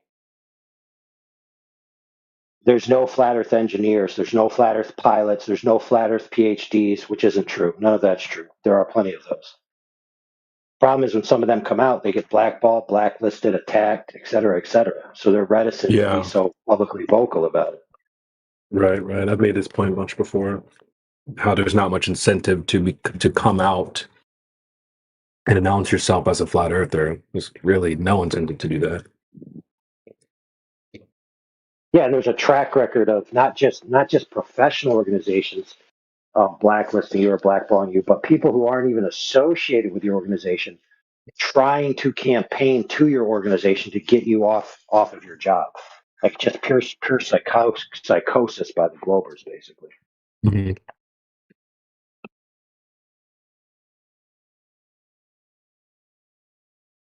I remember the whole Brian Mullins issue with George, was it Hetanyuk or whatever? Classic anti-flat earther at the time, like 7 years ago, whatever it was, 6 years ago. And yeah, just went full bar and tried to get him his job, and then Brian disappeared. I really enjoyed Brian's videos as well. I think I haven't seen them for a long time, to be fair. I should probably watch them, especially if AI is going to give us a bloody quiz. But I think there was one about how avionics would work, aviation, an airplane flying around a sphere. I'd like to see that one again. But yeah, it was interesting at the time. We hear about this. Sorry? Oh, sorry. I was just going to real quick say, for anyone who cares, I put the playlist in the ranked roles section. Cheers, man. Thank you. But yeah, it was horrific at the time, knowing that people were going out of their way to get people fired. Like AI said, these things happen all of the time. We don't necessarily know about them. We don't necessarily have first-hand experience with them. But this, a lot of people within the Flat Earth community did. Because one moment he was there, the next moment he'd gone. And it didn't take us long to figure out who'd done it.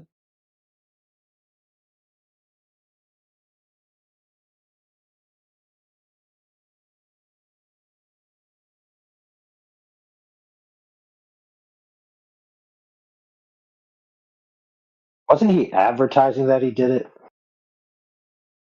Yeah. Because he was kind of back and forth with FED, wasn't he? He was like around with that Bob the Science Guy group, a couple of other. You're talking about who ratted out the dude that ratted out Brian Mullen? Yeah. Well, tried to rat him out. Yeah, he admitted it. Yeah. He admitted it on Nathan's show. I probably got a clip of it. I wouldn't doubt it.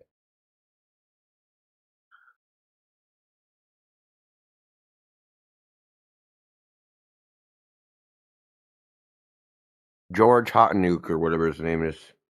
Yeah.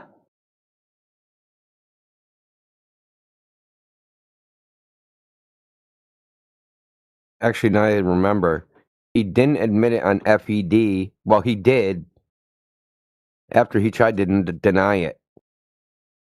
And he tried to justify it by lying. What he said was he did it because Brian was violating the engineering oath that they take to be an engineer. And it turned out that, hold on, it's worse than that. So, yeah. So some states do require some type of oath, right? Some thing to basically that I'm not going to just like, fucking design a bridge out of frickin' whipped cream or something. So there is some states. The state he worked in was not one of those states. But the proof that he offered was, so there was some group that was trying to get these oaths put as a requirement in every state, and they had a model oath, in a book on Google Books, and he tried to pass that off, that model oath that was in a book on Google Books, as the oath that was Brian was supposed to take. And fucking, I'm dead serious, dude. This is what the lengths he went to, because he got called out, and then he went to find the evidence for what he thought was true, and all he could find was a model oath on Google Books, and tried to present that as the oath Brian was violating. Dude, how poetic! How poetic! The only proof of my claim is a model on the internet. Yes, exactly.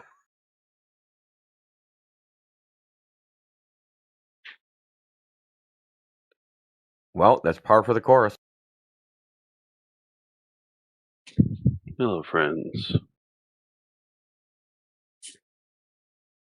Raiden's here. Yeah, we hear you. I wanted to ask a quick question. Is it about the Nobel Prize? No, not today. Okay, good. Okay, I've got a new question. Okay, yeah, go ahead. Yeah, you guys were you were talking about the sun earlier, and I wanted to ask. This is like a reality check question. If someone says they know something about the sun, and at the same time you don't, would you guys agree there's a separation there, or no?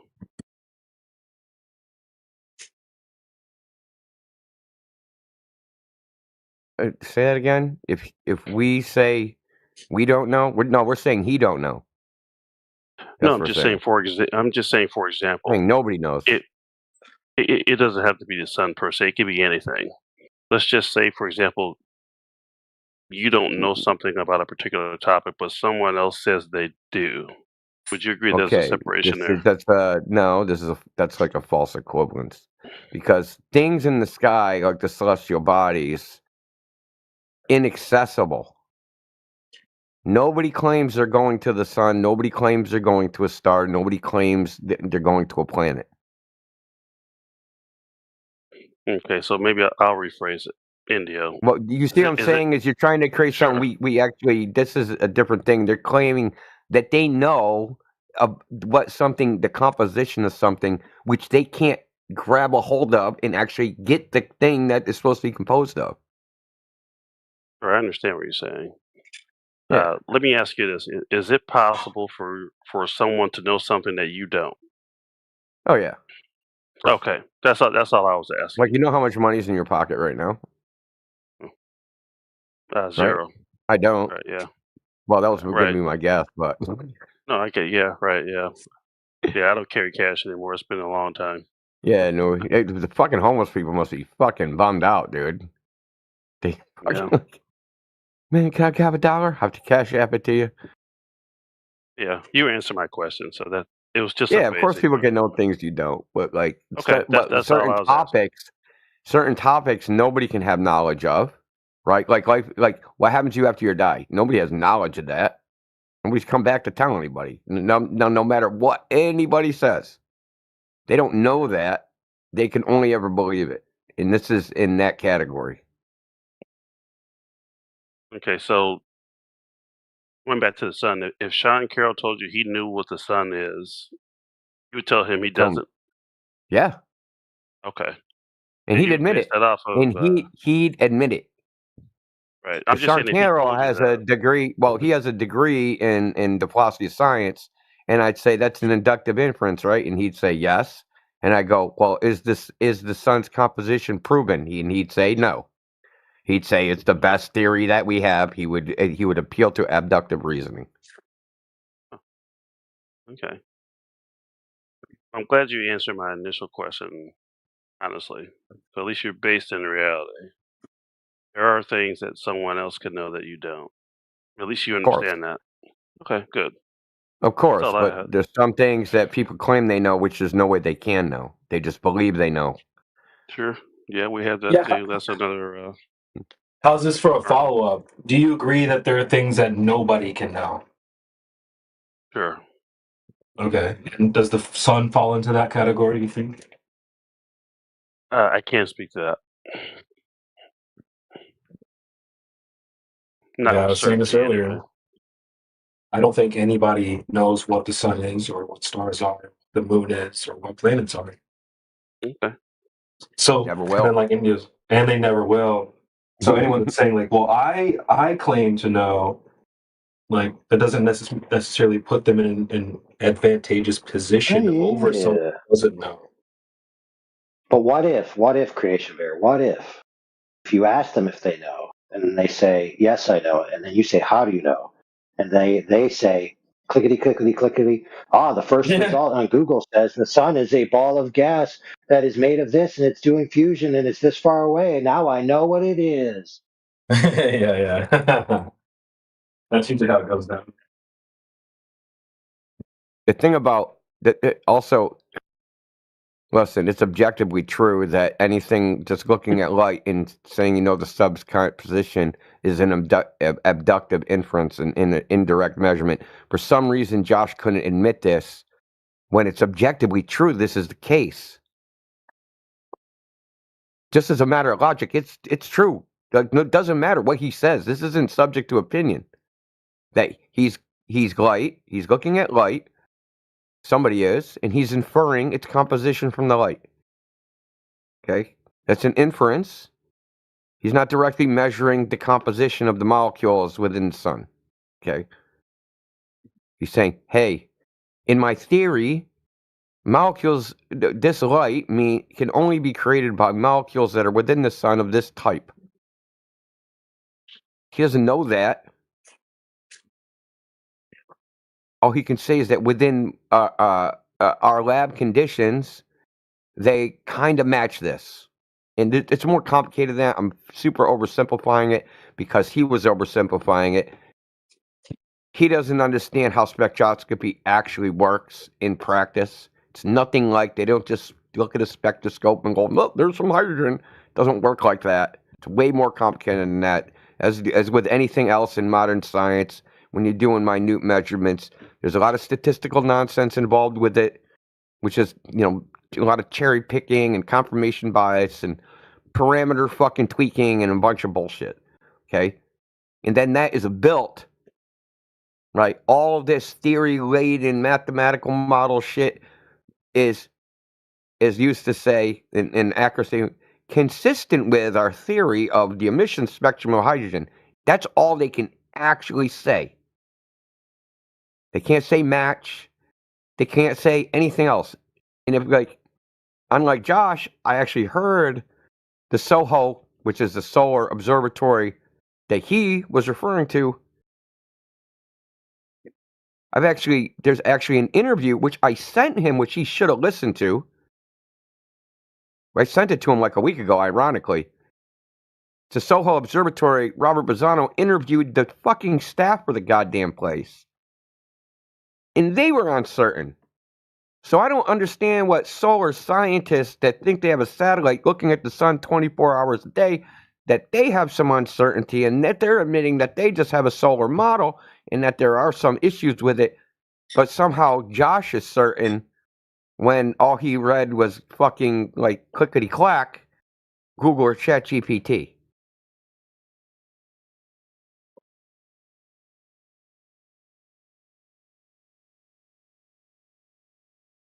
Fact of the matter is, he don't know. He just thinks he knows. What I do know is he had acted way off fucking character for even questioning the composition of the sun. Actually, it wasn't questioning the composition of the sun. He was offended by questioning human knowledge about the composition of the sun. That's what really irked him.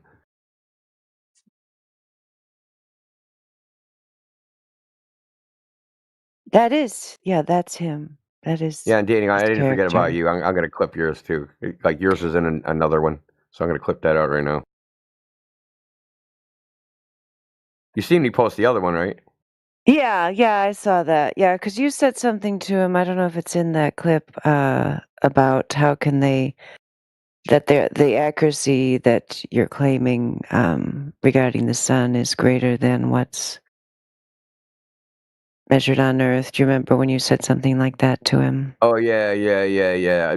I was talking about gas chromatograph spectroscopy, right? So they get a crime scene, someone freaking died of something, they don't know what he freaking ingested, so they take a sample of their blood. They know what elements are in blood, so they go, hey, what are the different elements that are? They'll use gas chromatograph spectroscopy to get the elements in their relative proportions, and that's roughly 6 to 9 parts per million. And then they claim that they can look at Uranus and it was actually less than that. It was 0.3 parts per million, that they said that they could stare at Uranus 16 million miles away and figure out what its composition was. So I asked him basically, how come we have limitations when we have access to the sample on Earth, but with a telescope somehow you just magically, all those freaking issues just go away? How do we have greater precision looking through a fucking telescope than we do when we actually have the sample? That doesn't make any sense. Yeah, I thought that was a great question. And then those kind of techniques can be tested and seen, with some kind of known substance, like you said. Can this person who doesn't know it get this result, when it's a blind test, but someone does know if they're right or not, and then they can see how accurate these tests are. But obviously with the sun and these other that's a good idea. materials, we can't do that. That's actually a good idea. A good answer. They should blind that stuff, dude. They should just okay, here's the graph. What is this? Yep. Yeah, but he had a good answer to your question about the variance of the accuracy versus local versus far, and why would you trust the inverse? He had a really good answer, and that was no answer.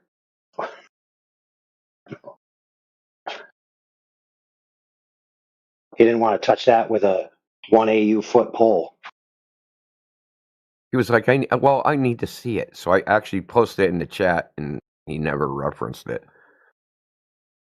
It's easy to find out what the precision of gas chromatograph spectroscopy is.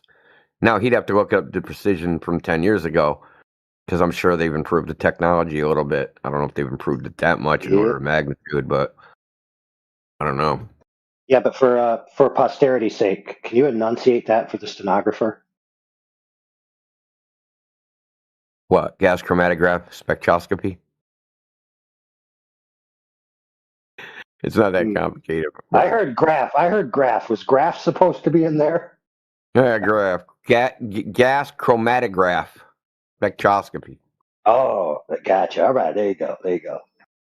There's also mass spectroscopy, which is similar. Gas chromatograph is they vaporize the sample and then they shoot freaking something through it. It might be X-rays or something. I actually carry around a purple hardback spectroscopy book in my glove box. No joke. I've actually sent pictures of it to people before. The reason is if I ever get in an accident or something ever happens on the road and somebody asks me, well, what did you see? I'll be like, give me a second. Got to reference my book here real quick, then I'll let you know. I've been actually using spectroscopy so I don't misgender anybody.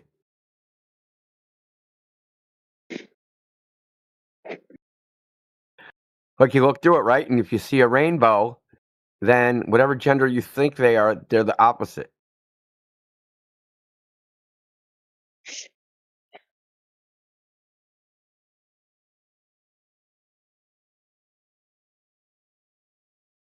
If rainbow, then LGBT. Yes, exactly. That's what a spectrograph is. It's basically looking through a prism. But they use what's called a grating. So it's a bunch of fucking wires. Did you guys ever use this in school? Because we actually used one in school when I went to school in like 5th grade, 6th grade. Basically, you're looking through a diffraction grating. So it's just a bunch of vertical wires. And then it gets projected. The white light gets broken up. So if you just look at the sun, it just looks like a rainbow, but there'll be lines, missing pieces in it. Or was it the other way? I think you flip it and it does the emission spectrum. I can't remember. It was a long time ago, but it looks like a little frickin' black plastic triangle thing with wires.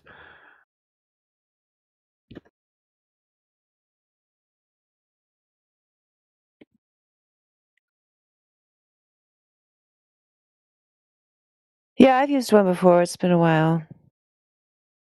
Oh, good. Thank God I didn't. Yeah, here's a picture of one. Yeah. That was freaking hallucinating in 6th grade, man. No, we're just trying to identify the age demographic of everybody in the room. That's all. Well, I mean, like, we used it once for freaking 5 minutes in a class in like 6th grade. I mean, it could have hallucinated the whole thing, man. I don't know. Dude, I used one of those to grate the cheese and home ec.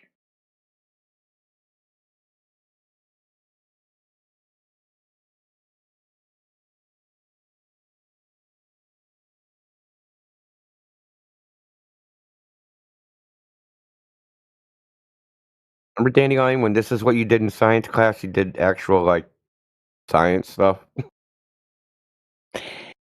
Yeah, for sure.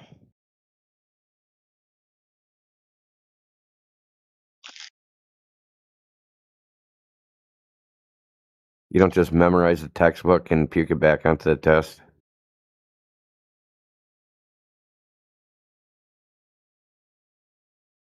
Do they even let kids have Bunsen burners right on the table anymore? Remember that. I think so. I mean, last I knew, yeah, they were still there. They still use them. Probably not Only quite as the much as honors they used to, classes. though. Like the average numpty doesn't get to play with those. These are honors classes. Those students definitely do, yeah. Not once was a Bunsen burner pulled out while I was in high school. Or they cook crack rocks, we did.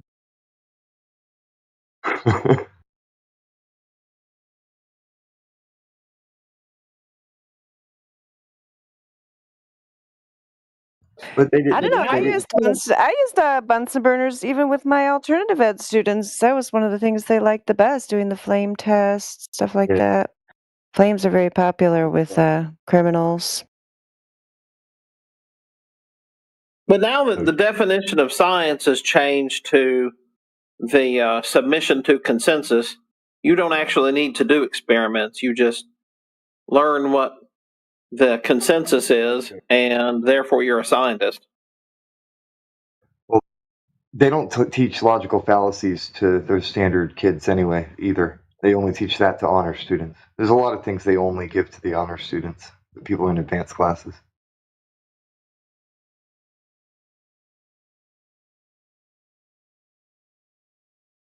Yeah, because you're trained to push a button in a factory. Why do you actually need to know logical fallacies? Because when your boss comes and tells you what the rule is, it doesn't matter what fallacy he uses or doesn't use. That's the rule, and that's what you have to center your life on until your boss decides to change or his boss decides to change. Nation of workers, not thinkers. Yep.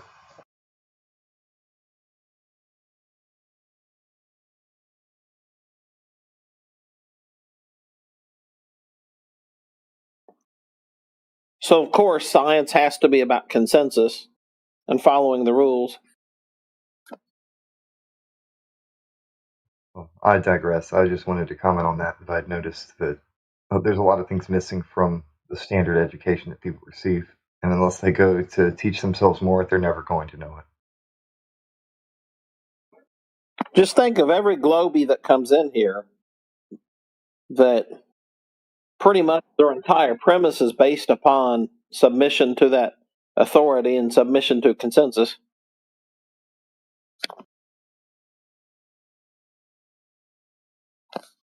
Yep. And you're stupid and retarded and such because you don't submit to their authorities. Hey, but that is a funny play on words, advanced. So ad is obviously could be advertisement. Advanced actually means lack of advertisements, right? But Vance means you dwell in a marsh.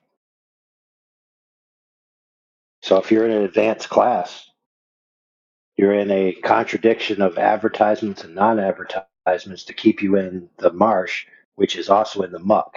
So basically, you're stuck in the mud. That's very interesting. Then you tie that into draining the swamp. Pretty much. Man, just more predictions that Trump is the one. That they hired the Swamp Thing to drain the swamp. Hey, only the Swamp Thing can drain the swamp because he knows where the plug is. That's fair. See, you have to understand, Ethergrass, that only people living inside the container can know that there's not a container. And by that same logic, only a swamp thing could drain the swamp. Yeah, that tracks.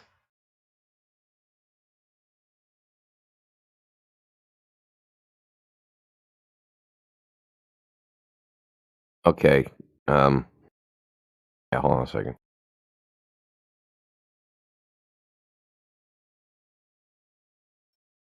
I thought you were going to say, quit talking smack and get back to flat Earth. No, I got to play Dandelions. You didn't tell me it was that funny. I didn't think it was funny. It was traumatizing for me. What is it?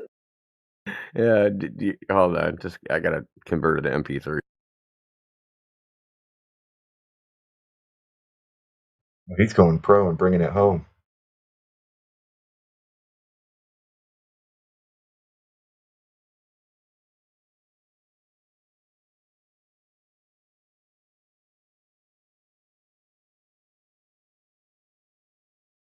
Oh, it's good practice. The clips you really want, you got to download. You can't rely on crowd sharing or, the people's clips that other people made that you're linked to.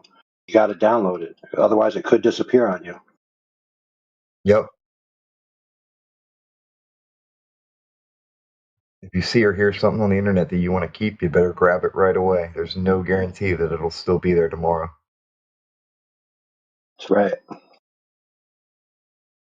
Yeah, I was just looking for the Flat Earth's answers to fake Prof. Dave's 10 things Flat Earthers can't answer. Because he's a gosh, I can't even talk, Zarko74 does not like fake Prof. Dave. And I used to put those up all the time because that's one of his most annoying lies. He puts up that video that says 10 things flat earthers can't answer, even though we answer those things all day long, 24/7. Anyway, a couple of people had made response videos, but I was having trouble finding them because the accounts were gone. You know how it is. You go to it and it says, this YouTube account is terminated. Yeah. He's probably Hard to reporting find. anybody that does a correction video to his video, too. That could be. Yeah, these were good. I haven't seen them for a few years. Hopefully I could still find them somewhere. The algorithm would side with him automatically, as would anybody with their own confirmation bias. Any Glober who's normal would say flat earthers are insane and automatically side with him. So, yeah, that tracks. Apple, he is such a straw man farmer. So I have a question for you all. Dandelion, maybe you have a good answer for me. So when the GTs come on and they say something, they make this little statement here that's not really a question, but they want you to think it's a question. They say, what about time zones? So how do the GTs account when they make that blanket statement for the fact that we're getting ready to arbitrarily change our clock here in a couple hours?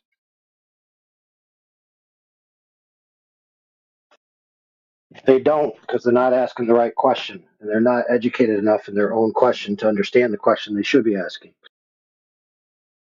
So we got to do it for them. So their actual question is, if the Earth is flat, why isn't it daylight all the time, at all times? That's their real question, because they just don't know how to say it. Yeah, so they use their half-baked English skills to say, what about time zones? Yeah, no doubt. It's just interesting that I sit here and I watch somebody explain the political ramifications of time zones and how that's more important than where the sun actually is. And the person kind of got it, but then tonight I was just kind of thinking, okay, well, does the sun somehow magically change? So we have to change our clocks because the sun screws up twice a year? The worst part is when people ask about time zones and you go to explain it to them, show them information, and they talk over you the entire time and don't listen to anything and then claim that you can't explain time zones.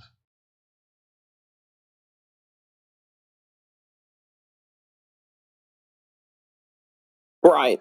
And then back there. Yep. And you try and explain it again. They talk all over you again and then claim that you can't explain time zones. That's their MO. They do that crap all the time.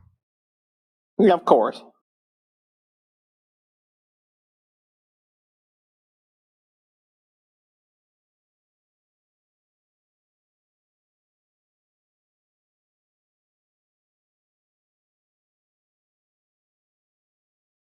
And then as soon as you get them to a point to where they realize that they've lost it, instead of conceding or walking back their arrogant comments, they just gish gallop onto something else. Well, what about ships are disappearing from the bottom up? Yeah. And again, you can explain it to them. They'll talk over you. Doesn't matter what you share. And then they'll claim that you didn't explain it at all. Yep. And then once you re-explain it and they finally realize they're losing, then they gish gallop off to, well, what about eclipses? Yeah. And then they insist again, doubling down. You guys can't prove anything. You can't explain anything after not listening for an hour. Yeah, you guys lost the argument. I'm not going to stay around here anymore. And then they leave. Yep. I like the combos we get, though, that are productive and end up, having a little bit of a proper conclusion. What about satellites? What about I just wonder, they all have this same formula where they ask these same questions in the same order, and then when they ask them, it's always what about something, rather than building up, trying to put some meat on the bone so it can be discussed. They just, what about, and then they make some sort of little half-baked statement of something that they don't really know what the fuck they're talking about.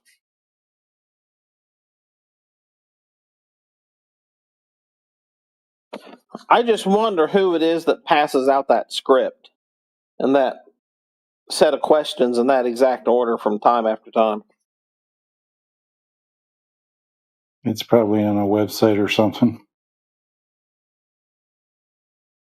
Yeah, the flatearth.ws thing that's so popular for people. The Anti-Flat Earther website that's #1 on the Google search. Yeah, full of nonsense. That was the website that converted me to Flat Earth. AI automatically goes to that website.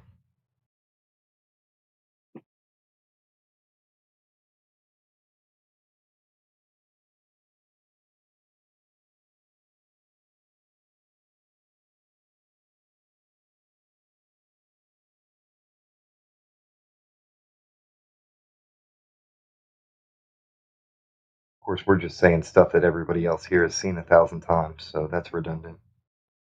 Yeah, and that website, flatearth.ws, written by morons, because every time they try to explain how a camera works, they get it wrong.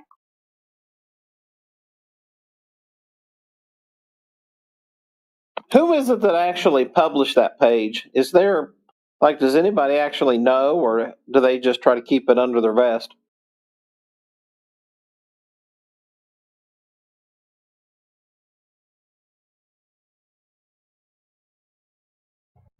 I don't know. I figured I would stay silent for a second and see if anybody else did, but I have no idea who's running it.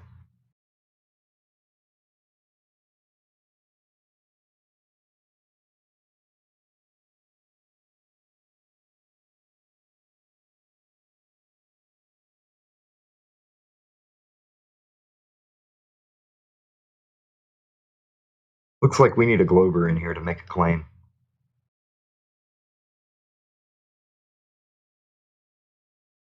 Well, you've got the old standby Raiden, True Blue Globe Believer.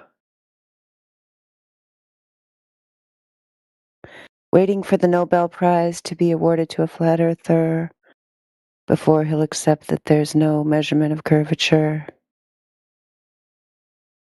How about the ones that show you flat earther stuff as hostile witnesses to prove their globe? Like, it's always a flat earther proving the globe, never a glober. It's so weird. That's fair, but yeah. Okay. Where's the, so how about a flat earther proving flat Earth?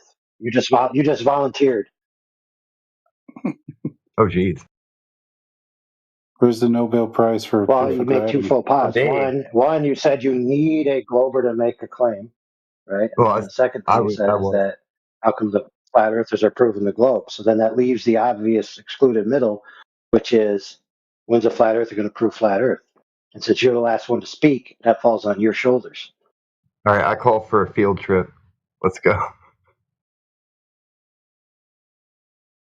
Oh, so it's in the future? Your proof is in the future? Yeah. You don't have it now? Yeah. Yep, I don't have anything readily available, but I request a field trip. That would be fun.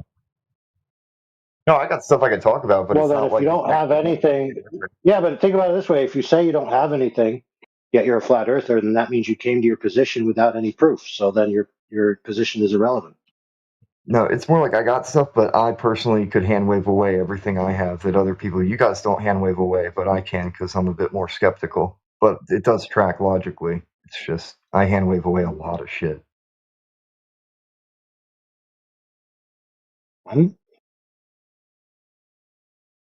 So as an inquisitive Glober audience member representative, I find that highly flaccid and unbecoming of someone that claims to be a flat earther. That's fair. I could bring up measurements and stuff, but then somebody's going to use the opposite of it, as they always do, and then double down on the globe. But you gotta wait till it's robust before you measure it, bro. Yeah. Sorry. The point is I can spit out the same rhetoric that all the anti-globers do and do the nuh-uh shit. Is my point. There's nothing I could do to show myself because I would go nuh-uh to myself. So you would not yourself. That's what they do, don't they? Earth is flat. How does that make sense? Yeah. Because there's nothing we could show them. That's why I said. Who cares what they do? They're asking you. Yeah, that's fair. But they're asking you what you do. So for example, if you say field trip, what does that even mean? You got to at least put some meat on that bone.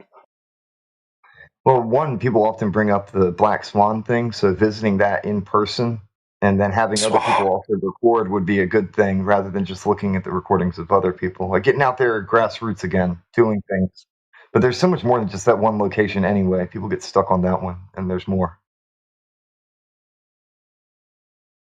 That was just my point. So you haven't been We there. spent a lot of time talking about what's already been taken, is all. And I love it when folks get out there doing like Salt Lake Stacy, I think is her name. She gets out there recording things. That's really cool. Or when any of y'all do, it's great stuff. Like you going out to the lake. Fair enough. But all I'm hearing as the inquisitive Glober customer, audience member, too scared to speak up representative is that you got nothing. Yeah. Fair enough. Watch, I can pick anything though, and I know exactly what you can do. Who cares, dude? Somebody asked you, right? What's your evidence or proof that convinced you the Earth is flat? I mean, that doesn't require them to agree. It's your story. Yeah. I would say measurements and the lack of curvature. Like anything I see, and the fact that the wide angle lenses exist on cameras, or people don't understand how those work. So more often than not, they present that kind of thing, and it's quite obvious that's what it is. So a lot of it ends up actually being debunking the evidence that other people present to us. Like, no, this is not true because ABC. But if I were to present something, then I have to double down and explain it to somebody who's usually not going to. It's frustrating, man. I think I've become cynical over the years. It's the odds of us finding somebody who will listen is very low. So it's made me kind of, black-pilled, maybe, bitter about it. Well, that's great and all, but you listened. So now you're condemning everybody else for what you already have. And I have to keep that in mind, too, that I did listen. So there's always somebody out there who will, eventually. Yeah, and you're not always going to see the result. That's true. Exactly. That's another thing. You don't know. So, like, for example, we had one member in here. Their kid went to school, and the teacher was talking about something, and they spoke up and said, "Oh, that's not true because of ABC or something like that." And like a dozen other kids in the classroom spoke up along with him after he did. So he didn't realize that many of the other kids were already in a mood to be like, "Wait a minute, this stuff doesn't track." But until he spoke up, he didn't know that. So he was living in this bubble. Well, why don't you model it for him right now? Tell the world why you think the Earth is flat. How you came to that conclusion. But you're right, people, the courage. Everything presented I'll put to a me feather that I in your look hat. into, there's something fishy about it. And the more I dig into it, it's just the stuff that's off versus the stuff that's correct. When you look and you go out and check stuff for yourself versus the story we're given, something doesn't add up, and it gets worse the more you look. Right. So that's the position of an agnostic, not a flat earther. Wouldn't you agree? Well, I guess that's the starting point then. You start there on the fence. Then once you start digging, it brings you towards the flat earth side, because time after time, the evidence doesn't line up with the official narrative. If you keep on debunking the official narrative, your faith in it drops.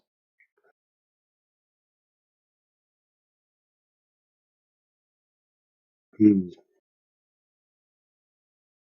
takes a willingness to want to, though, and I don't think a lot of folks have that willingness. Oh, they don't care. They don't care. They didn't ask you about other folks. They asked you about you. They said, hey, you, what convinced you the Earth is flat? Well, I've never seen curvature with my own eyes. And practically speaking, the functions of reality, like water seeking level and other stuff, but again, they would just invoke gravity over and over, just belief. What do you mean they? You're telling your story. There is no they. Here. Well, it's under the premise if I were talking to somebody who is definitely staunchly against flat Earth, which is what we usually deal with. It doesn't matter. You just make your argument to a conclusion. A leads to B, leads to my conclusion, which is C. You don't need their participation. Their reaction speaks So volumes. basically what I heard, yeah, fair enough. Basically what I heard is, I believe in flat Earth because of your reticence to accept my reason why I believe in flat Earth. That makes zero sense, brother.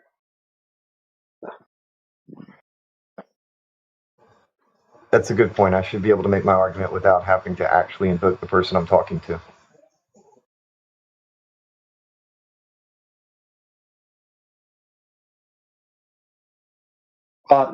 The reason why I'm grilling you is because there's been a trend lately where people that come into our venues are just flat out asking, "Hey, why do you think the Earth is flat? Why do you believe the Earth is flat? Why did you come to the conclusion the Earth is flat? What evidence is there that the Earth is flat?"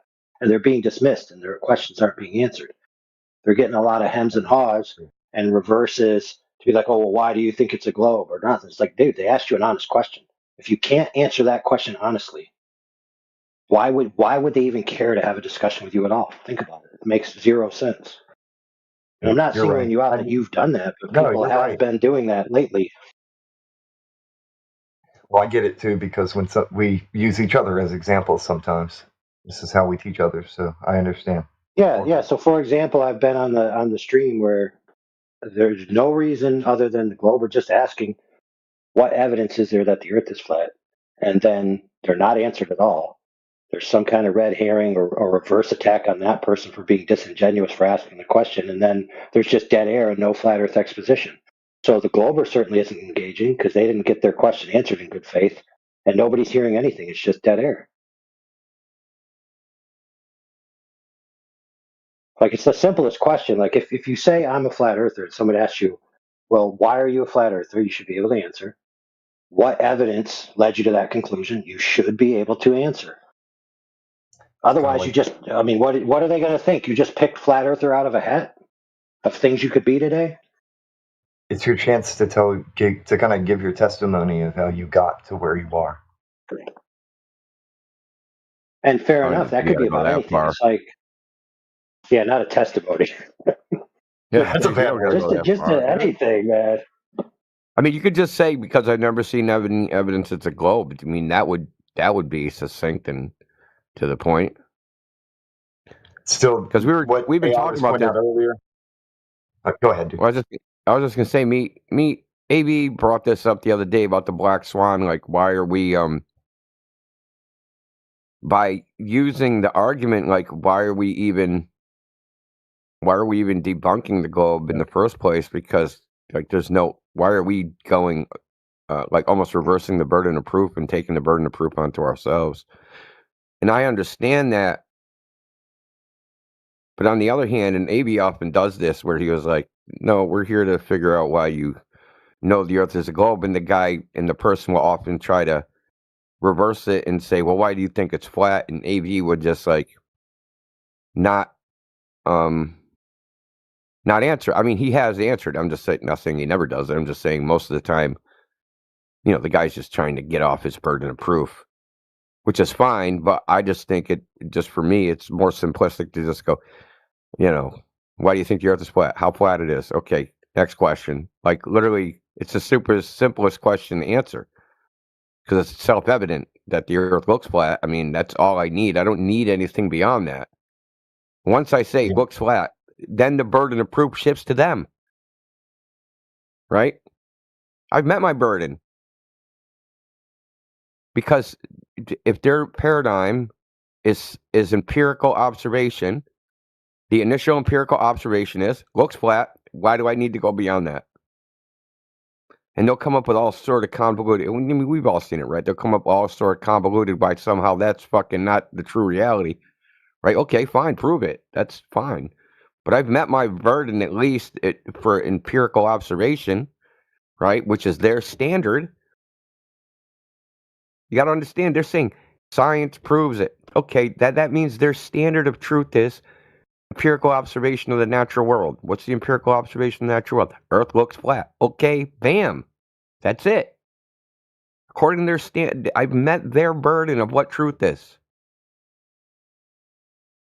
You understand? Yeah, and most of their arguments after that, they have to agree.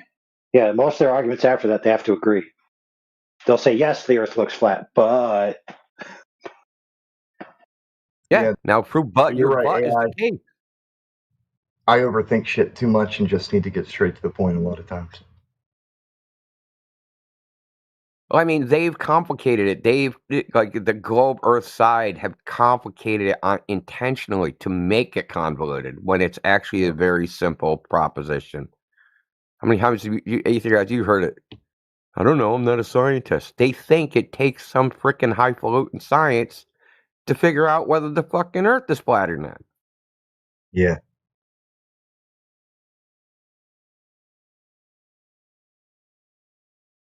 Of which they've disqualified themselves to be able to scrutinize by their own admission that they're not up to the task. So that what they've just admitted is they just trust what some dude said. It's really their position at the end of the day. Based upon they not understanding what the guy said. The guy said a bunch of word salad. They don't understand, so that guy must be smarter than them because they don't understand what the guy said.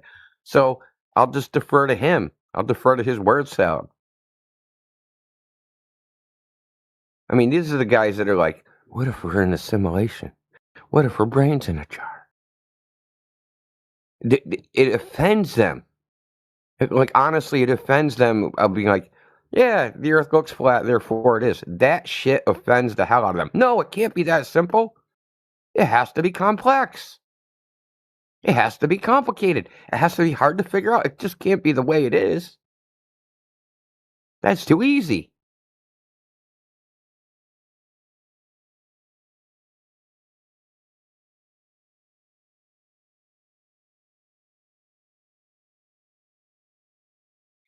Flat Earth is so easy a caveman can do it, and they did do it. We all heard him when you ask him, how can you figure out what the shape of the Earth is yourself? And they'll either say no, or they'll say, yeah, all I have to do is go to space. Yeah, which is basically saying, no, they can't. Yeah.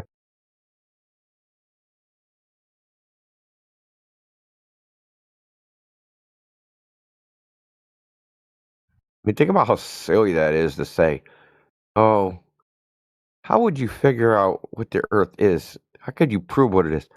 Oh, I'd just go really high and I would just look at it. Well, freaking, I didn't go really high and I'm looking at it and it looks flat. That isn't good enough from you. But somehow if you go freaking up really high away from the Earth, somehow that's good enough if you look at it from there. And that whole idea that you can look at it from that place where they think they can go to take a look, that whole thing is 100% a belief. A, that they can reach that position, right? That location. And if they got to that location, they'd be able to see the Earth in its entirety in such a way that they could reach a conclusion about what its shape is. Yeah. That's a whole bunch of faith right there.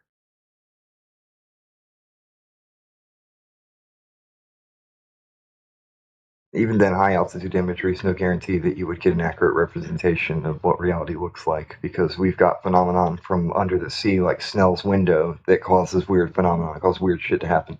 That doesn't look like a flat line. So if something like that were to happen at a high altitude, I would not be surprised at all.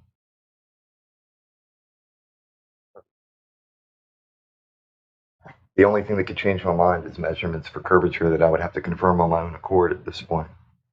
Like a field trip. Got to go out and look at it. I posted a video earlier of, I think it's A Plain Truth. Hold on, I'm gonna post it again. Did you see that video that I posted earlier when I I'll first check it came out. in? Hold on, I If will I post haven't, it again. I'll watch it. Yep. So he takes his camera and the camera's fixed. It's fucking crazy, dude.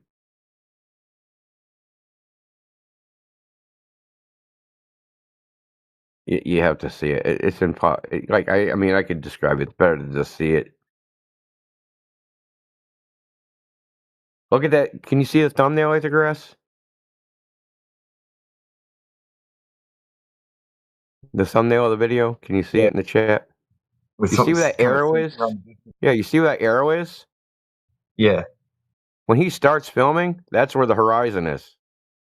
Is at the tip of that fucking arrow. And he don't move the camera. So the tip of the arrow is where the horizon is when he starts filming, and the freaking oil rig is above it. And as he's filming over time, it eventually sinks down. Yeah, you gotta see it. It's freaking badass. The Plain Truth has caught a lot of stuff, man.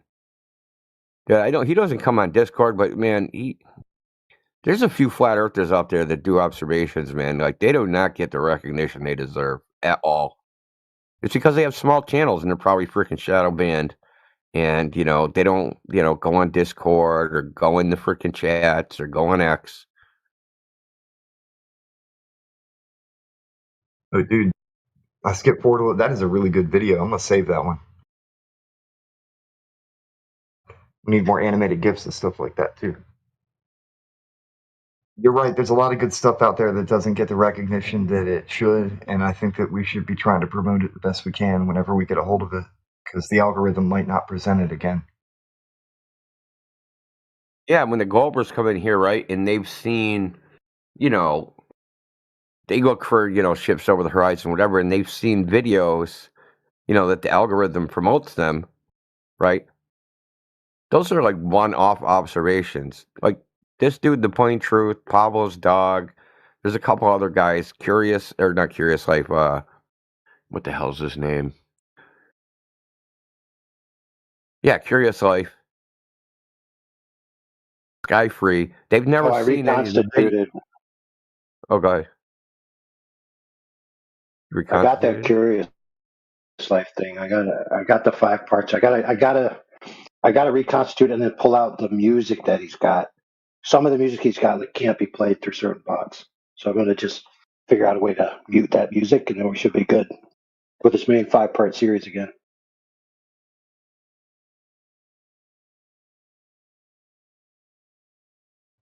Welcome to whoever just joined in. Just watched a Toronto show as always. Awesome. Dang, I got so used to saying welcome over on the guest servers, and I'm doing it here now.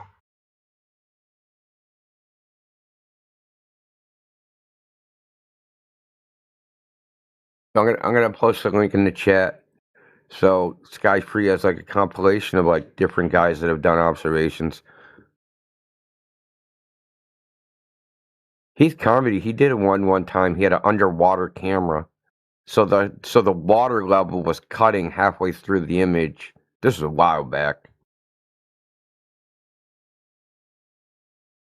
So you know you can use the drop formula. You don't even have to use the obscured height. Like, and he could see all the way like 7 miles across some water in Canada. Yeah, but I'm just my point is that like there's flight editors that are doing observations regularly all the time, documenting like what is actually out there, right? And it ain't no freaking globe.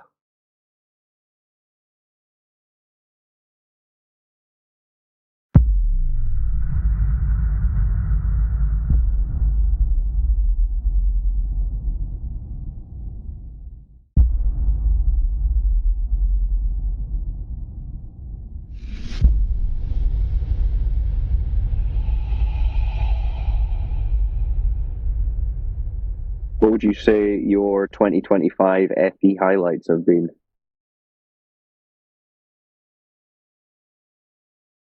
Conversations in here, or just general interviews and news stories? What would you put up there for 2025?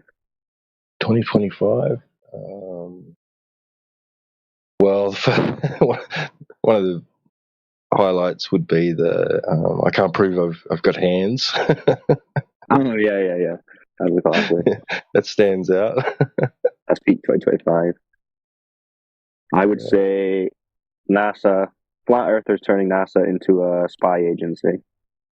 That's a good one. That's a big one, yeah. That is a big one, right? Because now, I mean, that was really their whole argument when you get down to it. I mean, I know they'll say like, "Oh, the pendulum, oh, gravity," but what they really mean is, I believe the space cartoons, and now we just say, "Yeah, but they're a counterintelligence agency, aren't they? They do professional lying," and they have to be like, "Oh shit, yeah, I guess." I'm just waiting for them to be like, "But they weren't at the time. They didn't used to be." What else? That interview with the astronaut and Bart Sibrel. And it's not strictly flat Earth, but it's on theme. I still haven't listened to it properly, but I kind of got the gist. Another embarrassment for the Globe narrative. Right, yeah, that old coot didn't really know what he was doing. Poor guy. What the hell did they tell him? He was like, wait a minute. As soon as Bart Sibrel was like talking like he doesn't believe in the moon landing, that guy's like, wait a minute, what interview is this?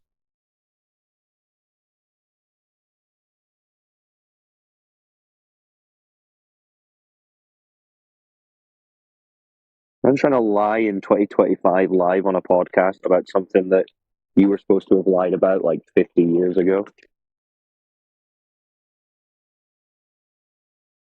taking over the English hub. Just could highlight. Sorry, what was that? Saying taking over English hub and starting a flat Earth movement in India. That's a good one. Yeah, because quite a few have now like come back since encountering us there, and have gone, "Hey, listen, guys, I've been thinking and I'm looking into this, and like, yeah. It's good." Yep, India's turning. Big domino.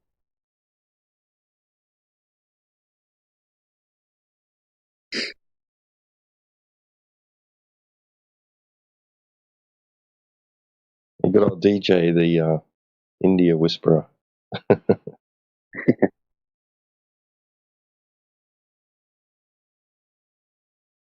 Wait a minute, didn't India just go to the moon? That's right. I'm seeing this. People are telling me that they photographed the Apollo craft or something. Look, there it is, guys. America totally did it. Little simps.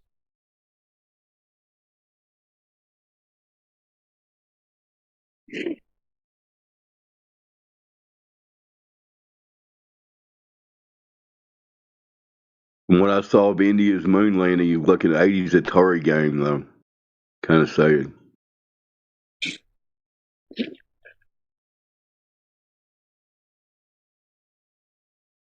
Yeah, they weren't very inspiring. Tiny budget.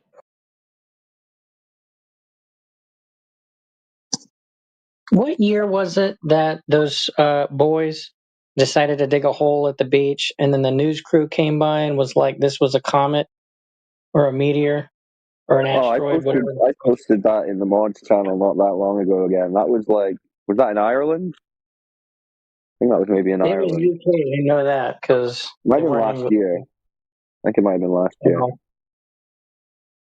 But that was a good one. Yeah, I would make that my more than.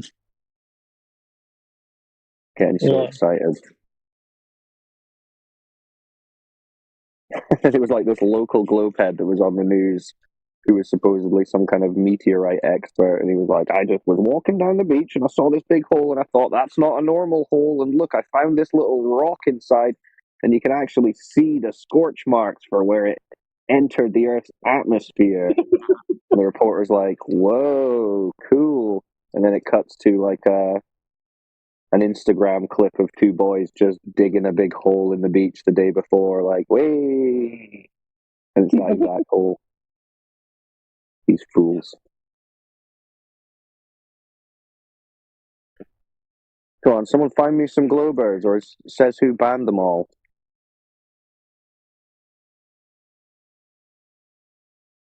Yeah, I just looked over the panel. I don't see any spinning globe enthusiasts. Maybe there's somebody, though.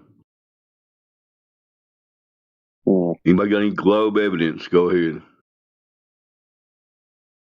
Don't you know the laws of physics are suspended for a flat Earth?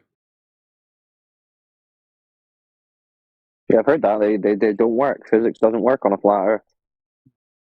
There's no horizon on a flat Earth because that's only globe physics.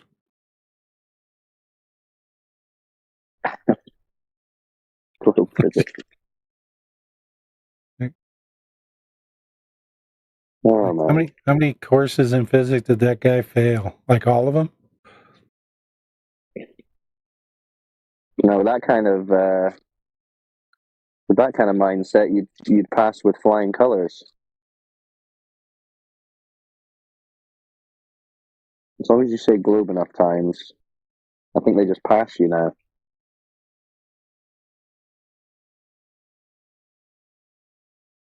I think as long as you pick the multiple choice that says oblate spheroid, you get an A+.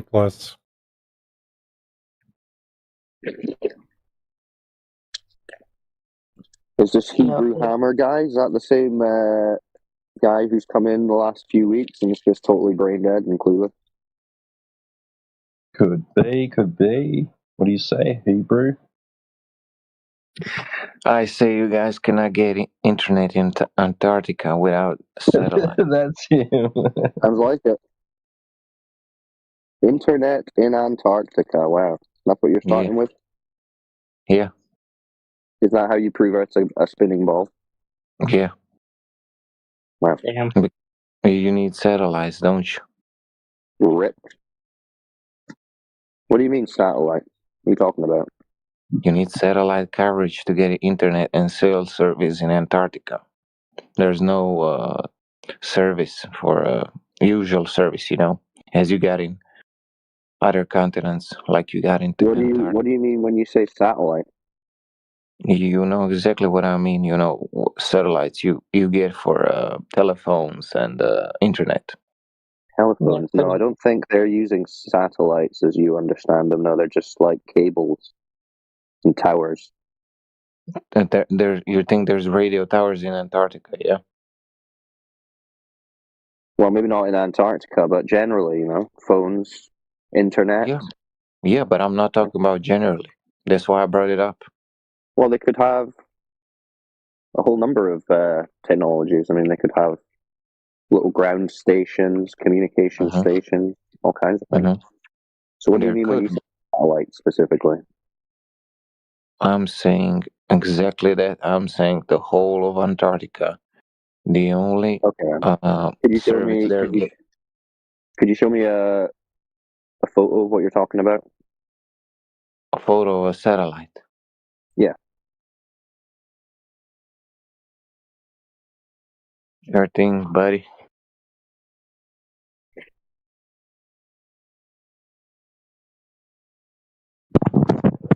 Wait, don't they launch satellites from Antarctica? Yeah, so that they can get internet in Antarctica. Yeah, aren't they attached to balloons? Who told you that? They did. I saw a video of it. What about if I give you a video of a satellite orbiting in outer space without a balloon? What will you say there? It's a CGI. Is that the one where the giant head pops up in the background? The giant human head? Show us what you mean about this satellite in outer space. Post it in the chat. I sent it in the goddamn the side chat. Yeah. All right, I'll have a look. That's satellite for you. See what I mean? Huh?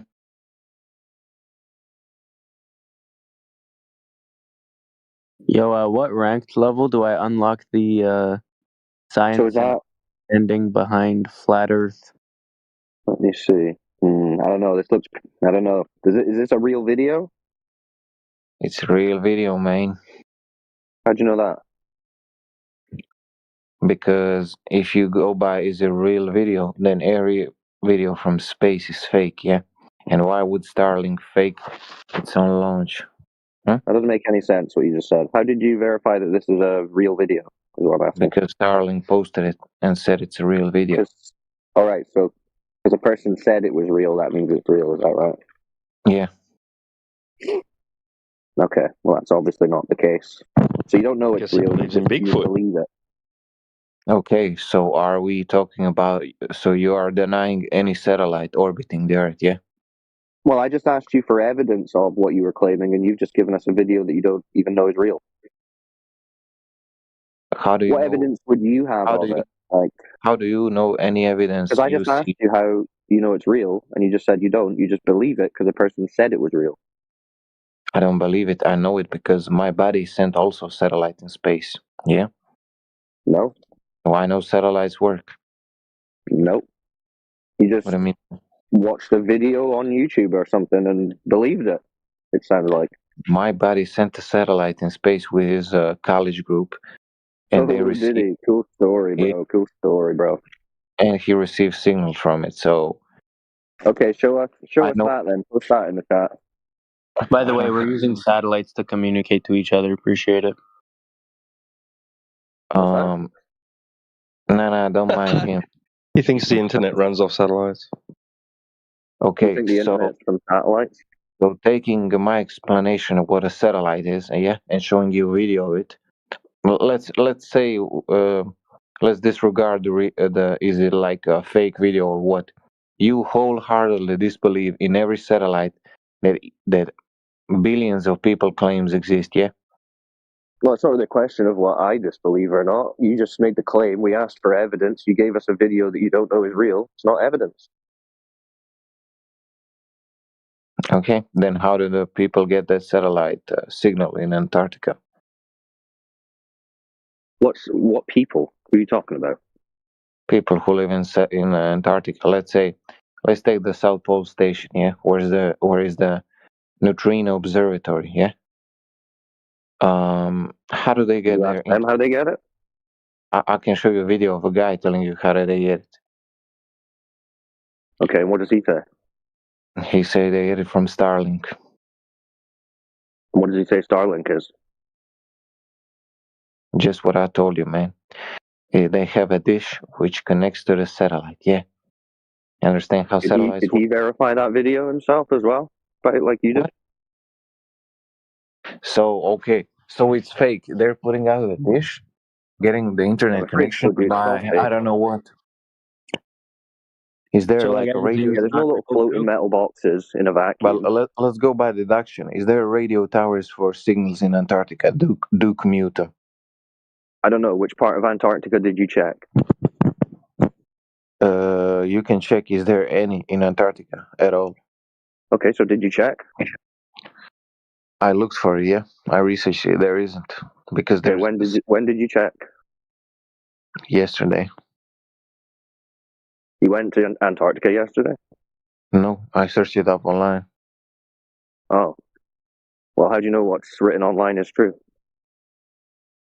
Because I don't need to do something myself to know if it's true or not. That's again not an answer. So you can't. You're not telling It us is how an you answer. verify any of these beliefs you have. You're just saying you believe them.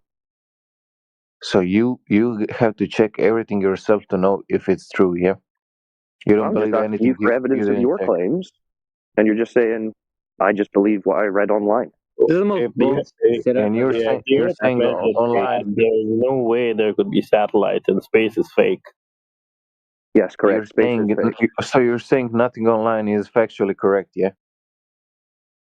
No, that's obviously not what I said. Cool story. That's exactly what you said. No, it's not. So if you don't check what you read online, it's not factually correct. You don't have the evidence to prove it, yeah? Well, if your argument relies on something you're reading online, then it's very reasonable to say, how do you know that what you've read online is true and accurate? And if you say you can't, then you don't know. Judging by that logic, anything you read in books, in online, prove it's false. in magazines, in libraries, No. nothing is true Okay, someone's got until you prove confused. it. Who was the guy who just said something about don't you have to prove it's false? Isn't that burden on you? No. The burden is on the one making the claim, right? So if you claim in Antarctica there's floating metal boxes in a vacuum sending them signals, that would be on the person claiming there's floating metal boxes in a vacuum sending signals to prove, wouldn't it? Oh, so they would just send a picture of satellites and radio towers in Antarctica, and then now you would have the burden to disprove that. Well, no, but so he can present an image or a video of a floating metal box in space, quote unquote. He did. And we ask him, how do you know that's a real video? And he says he doesn't. He just believes it. Okay, and he sent you a video. Now it's your burden to disprove it, no? No, it's his burden to prove that it's authentic. It's by Starlink. Yeah, that doesn't mean it's authentic. So if New York Times tells me there's a new word, is that authentic or what? Well, a new word is a bit different than a floating metal box in a vacuum. But if Elon Musk tells me he sent shit to space, is that authentic or what? if Elon Musk said he flew around the Earth on a unicorn and he showed you a video of it, does that mean it's real? Did I see the unicorn launch into the sky? Well, you might have seen a rocket launch into the sky, and then they'll show you a video where they unleash the unicorn from the rocket, and then you see on the video he's riding around the Earth on a unicorn. Does that mean it's real? There's full video proof of it. Yeah, You see the unicorn from the ground? I'll believe it if No, there's. you don't see floating metal boxes in a You vacuum. see satellite. You can see satellites in the ground. You can. Oh yeah, well you can see a little light in the sky. It's yeah. no, get a telescope. You can zoom in. I'm telling you. You can see a little light in the sky. SpaceX one. You can see it. Yeah, you can Bro, see a little light it's in the your sky. burden to disprove the satellites. What? I don't get. I don't know why you're so telling you mad to at. prove it. There's not a burden to disprove a claim. He There's just no evidence. proved that something is flying in the air above our Earth. Something is flying in the air. Okay, that wouldn't be satellites then, because satellites would be in a vacuum. Above space. our Flying through the air would be the fastest thing Okay, ever can you prove to me? Can you prove to me that you can make a metal box float with no propulsion? Yeah, it seems impossible, right? Yeah. Without a little something called gravity. Orbit. Called. Yep. He was going to say gravity. You going to say gravity? Orbit, gravity, yes. Yes, orbit and gravity. Yes. I thought gravity. Otherwise, it's impossible. Otherwise, we're looking at something that is impossibly high, going impossibly fast across the sky. Wait. Doesn't gravity pull is things down? actually a thing, by the way. How gravity pulled things down? Yeah, it does. Okay, so this is. So how you is need it to making learn the more box about how float? gravity works. This is How's it making the box float? Okay, yeah, this is an education problem. Yeah, educate us. So your claim about a force that pulls things down is somehow making these floating metal boxes in a vacuum float. How does that work?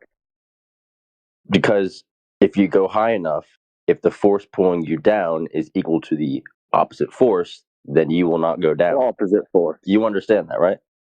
What opposite force? Well, it can be from relative density. It could be from relative density. It could be from literally propulsion. No, because they said they're not. They're not propelled. They don't have thrusters on them. Eventually, I'm trying to explain this. Yeah, like but the reason you have the rocket in the beginning, the reason you have the rockets and not an airplane and something else is to achieve going that high, escape velocity, so on. It's yeah, and then you've got a metal box I would say it's not rocket with science, no thrusters or there is some propulsion. rocket science in it. So what's propelling the box to fly around?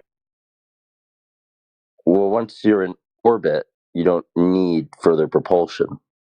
That sounds like a cool story. So can you demonstrate a floating metal box in a vacuum? Again, this is. Did we say vacuum? Yeah, there's space random. There's vacant particles in space. But it's supposed to be a near perfect vacuum. Near perfect vacuum. It's supposed to. What do you mean supposed to? Who told you it's supposed to be? There's vacant story, isn't it? Outer space is a vacuum. No, does that change now? What? It's a vacuum without air, but I'm pretty sure it still has shit in it. Yeah, there's stuff in space. Yeah, but it's a vacuum. It's like the highest pressure vacuum you can imagine. I don't think. I think. I think you're having trouble. You are genuinely like a 4-year-old. You guys are getting confused about the whole vacuum story, huh? There is. I can look through my telescope. Is there a vacuum beyond the sky, like they tell us? Comets, sun. And you're telling me there's nothing? Are you just saying words now?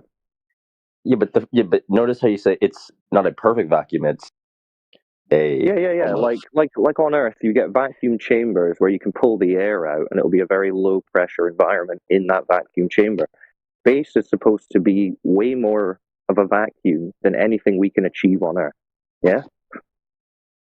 Well, the vacuum. I mean, the pressure. We have the ways in which we test. Vehicle, machines that we fly up. We have testing facilities for low, Okay. So can you show us them showing a floating metal box in one of their big vacuum chambers? Again, it's about gravity. Like, okay, is that a no? You can't demonstrate that. So basically, okay. I'll explain it in a few seconds if you really don't understand this. Mass attracts mass. If you're on Earth, the center of mass of Earth is going to pull things towards Earth. So, but you're saying it doesn't. This is why you don't have, two bowling balls or two baseballs on Earth. Well, that's what and I said earlier. Together, you're saying gravity is supposed to pull things down, but you're saying it's not. They're floating around. No, I'm trying to explain this to you. Okay, so if you have a force that attracts, that's generated by a large mass that pulls things towards it, eventually, the further away you go from it, the weaker the force is going to be. It's like a magnet. So once you get to far enough outside of it, the force pulling you down is going to be virtually zero. But you just said it was gravity that was causing them to float. But now you're saying it's not gravity. Gravity's got zero effect. No. Gravity and the lack thereof of when it's acting on you. Hold on, dude. Pause the button here. You're not even repeating the correct pseudoscience. Their story is that to someone. You're not explaining it right. Listen, no. I don't need to hear this if you don't. You're failing to explain it right. Their explanation has nothing to do with gravity. If they say the reason why something orbits is that it's falling towards Earth, but Earth moves out of the way before it hits the ground. Yes, there will go slightly down. Yes, this is why eventually. Why satellites. The way they come out of way they come out of don't know what you're talking about. The way they come out of service, though, is through falling down. So correct, falling down slowly. They will. They will come down. Don't fall down. Wait, what is the crux of this argument? If gravity is real or not? It's it's not an argument. The guy asked. The guy is asking how things orbit. We're gonna stop derailing. Let's get back on topic. Yeah, you get a lot of mic time. You don't need to derail when we got new people here. Yeah, the contention is these guys are saying that there's some floating metal boxes in a vacuum beyond the sky that are just floating around the Earth in orbit. You mean like satellites? Yes, exactly. They're claiming that those are floating metal boxes in a vacuum, and we're asking them for some evidence of that. Evidence of satellites being real? Well, specifically floating metal boxes in a vacuum. Well, do you agree that we see metal? Was that question? You finished? Or did you get cut off? Yeah, I heard, do you agree metal? Yes, I do like heavy metal indeed. So what's the evidence of floating metal boxes in a vacuum? Beyond, they told us so.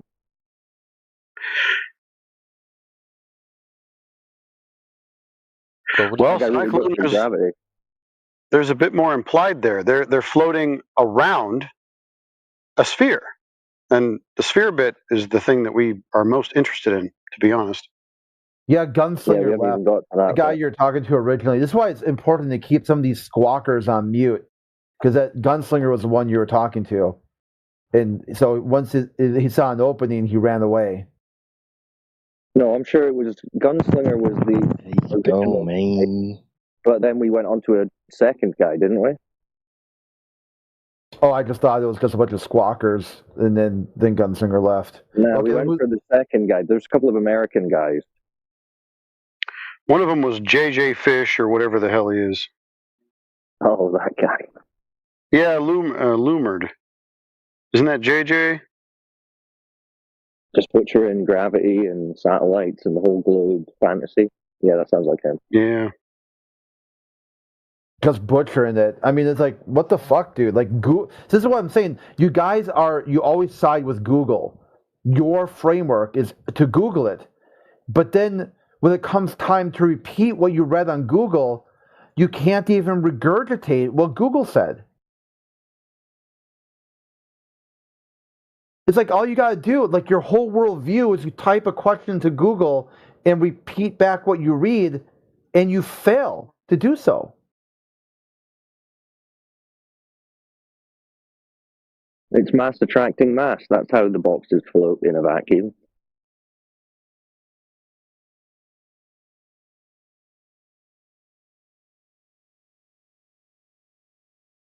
Or did all the satellite guys leave?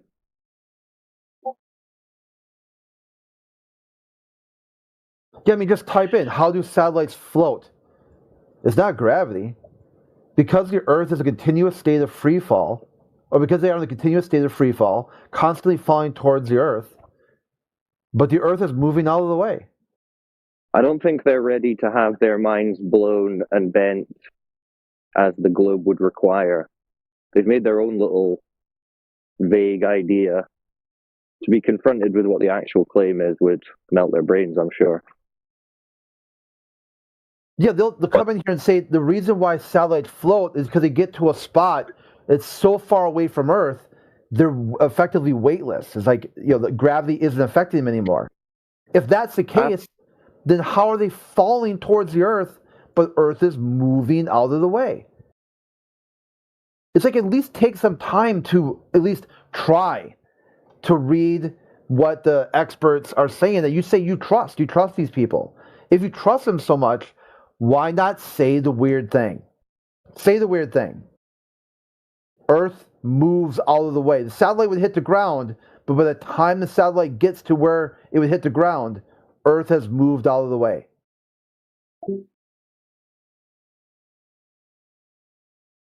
Yeah.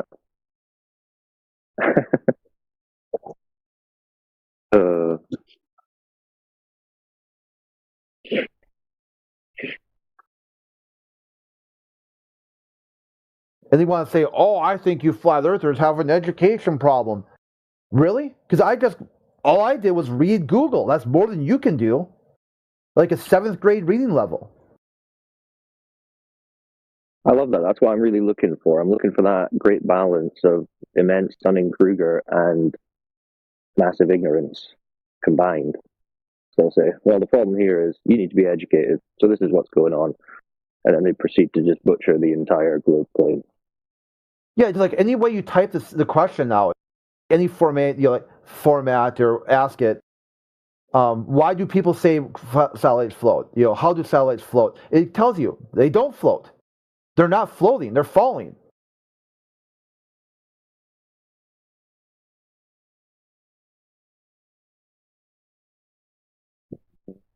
So you guys are against the idea of satellites because if the Earth is flat, then that wouldn't make any sense, right? No, it requires motion of the Earth. Your explanation of satellites requires the Earth to be moving at breakneck speeds.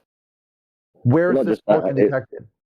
It requires a curved ball Earth. It requires a ball Earth that's in motion, and it requires a ball Earth that's in motion through a vacuum. You need all of those things and more, really, but those are just 3 big, obvious ones, and we have none of them. Yeah, Arnold, your pre-assumption that we're against anything is incorrect. We actually just want any kind of evidence, that is empirical to prove that these things exist. The first thing we would need is a sphere Earth for them to be falling around. So that's the thing that we're looking for right now.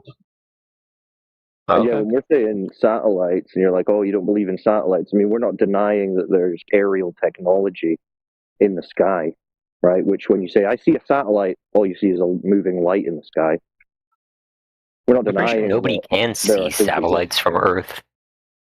Okay, so you then just said you did. That was your first proof. You saw them. You looked up and you saw something moving across the sky. But you mean no? Those are planes moving across the sky. I'm pretty sure satellites are out of our field of view. I mean, I could be wrong. Like, I'm not arguing that. Well, now people claim that the little lights in the sky they see are satellites, and yeah, you could call them that. But there's a big distinction between recognizing moving lights in the sky and potential aerial technology, and saying these are little floating or falling metal boxes in a vacuum around a spinning moving ball, Earth. So that's what we're disputing, because there's no curvature of Earth's surface, so it can't be a ball. There's no motion of it, so it can't be a spinning, wobbling, tilting ball. And there's no vacuum of space, because you can't have a high-pressure system just existing locally in a little section of a vacuum. It doesn't work like that. So we're not in space. So the story that they tell us about floating metal boxes in a vacuum of space just isn't real.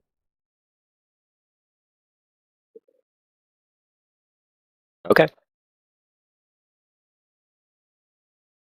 Well, if you think you've got evidence to the contrary, feel free. Because that would come next. Your evidence would come next, and then you could have a platform to say that we've denied something, we don't understand it, until you present the evidence. Just saying that we've rejected it is a massive copium hit. That's a massive. Okay, well, I misunderstood. Yeah, hold on, dude. You are, at that point, not you, the royal you, the person, would be failing to present evidence because of somebody else would be the causal agent of that. Like, hey, I would go do this. Like, junkies, I can get clean every day, but my ex keeps, hound or something like that. This massive amounts of copium. That's well, what the issue check with is. them. Let's just check with them. Now that you've heard our position generally, would you challenge that? I think we do have curvature, motion, or space to be evident in reality. Honestly, I don't want to fight you guys. I'm just here for the party. No, it's not a fight. I'm just asking you a question. Well, I don't want to argue with you guys. I don't want to argue either. I'm looking to avoid He didn't say anything. I would like to have a conversation. You want to have a conversation?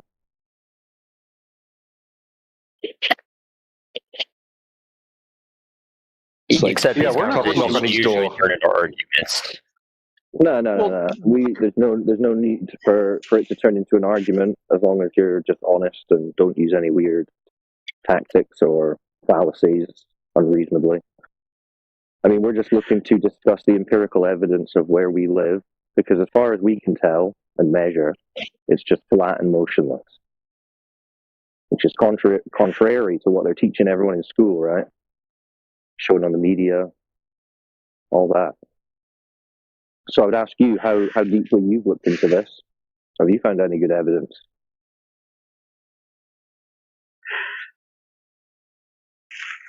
Yeah, we're not looking for a contentious debate. This is not even necessarily a debatable topic. It's objective.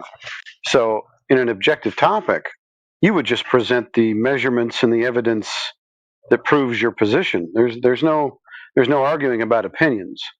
So if there is evidence that doesn't beg the question or affirm the consequent, we would love to see it.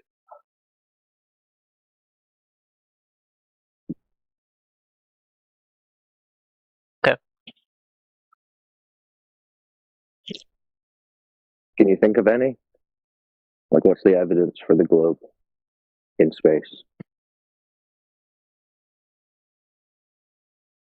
The evidence for space? Well, I mean, I think the planets that we see are kind of a good sign of that. I mean, it's space, so well, yeah, it's how kind far of away are the planets? ocean. How far away are the planets? Couple million miles or some shit like that. I don't know. How do you know that? Assuming symmetric speed of light, you can do radar ranging. Yeah. Okay, so what's the medium that it's in? I don't know. That's not my department. A lot of assumptions are going into that. This is the problem, though, because when you say, well, planets are evidence of space, you're basically saying you observe a light in the sky that we call a planet, but then you're just accepting the story that you've been told about it and what medium it's in, how far away it is, and all that. The light itself doesn't tell you what medium it's in or what it is or how far away it is. It just tells you you're observing a little light in the sky. You understand that? Mm-hmm. So when we're looking for evidence of a globe in space, as in the ground we walk on being a spinning ball in a vacuum, it's not really sufficient to say, well, you can look up and you can see lights in the sky. Yeah, those could be any number of things, and it doesn't tell us what we walk on. So what we're really looking for is measurement of the surface, and measurement to be consistently showing that it is this ball that they've told us, and that it's flying around at millions of miles an hour, even though no one detects any motion whatsoever. So can you think of anything like that? Has anyone measured the Earth? Has a scientist ever come along and measured a globe? You ever heard of one? Pretty sure some ancient Greek guy did something like that. I forgot the name of him. Yeah, that's the story they tell of a guy called Eratosthenes. He didn't measure the Earth. They say, and I mean, this is like a apocryphal story at this point. There's no primary documentation of this, but they say he erected two, well, depends which story you read. He had a well and a stick, or a well and a statue, like an obelisk. Basically, he took angle measurements of the shadows being cast by the sun on these points, and he assumed that if the Earth were a globe, this would be the circumference, etc. But he already had the assumption of a globe. He wasn't trying to prove one or measure one. And you could do the same test, if you want to call it that, on a flat surface, and it works out perfectly fine. So he didn't measure it. And We didn't measure what? He measured shadows from sticks. So we're looking for measurements of like curvature, motion of the surface. Yeah, the surface, yeah. You ever thought about that, the curvature? Like what that actually would be physically?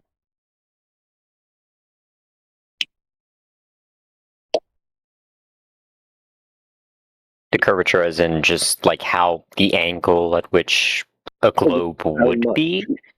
How much it would drop down and away from you over a distance if the Earth was this globe that they're telling you. Do you know the claimed rate of the curvature?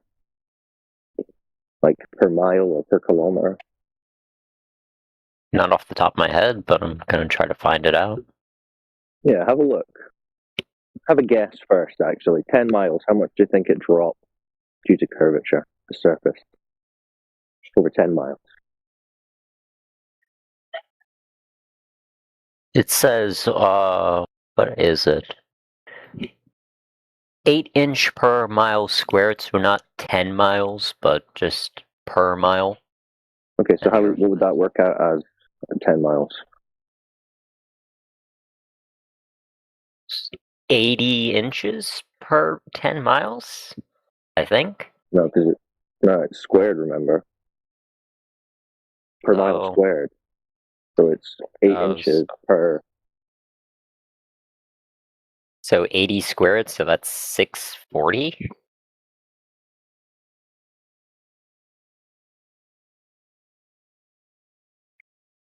You need to square the miles.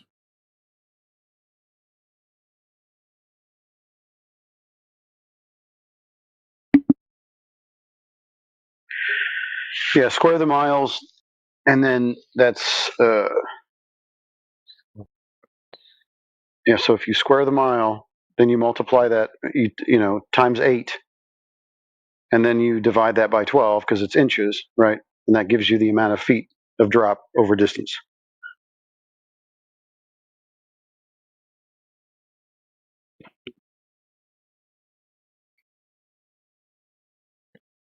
Oh. So wouldn't that be 80 squared? Because if you're asking for 10 miles, so then it's you almost had it right. You just needed another 0. Yeah. So 10 times 10 times 8. So that's 800. Oh, okay. Yeah, sorry, my connection or something dropped there, so I might have been talking to some people.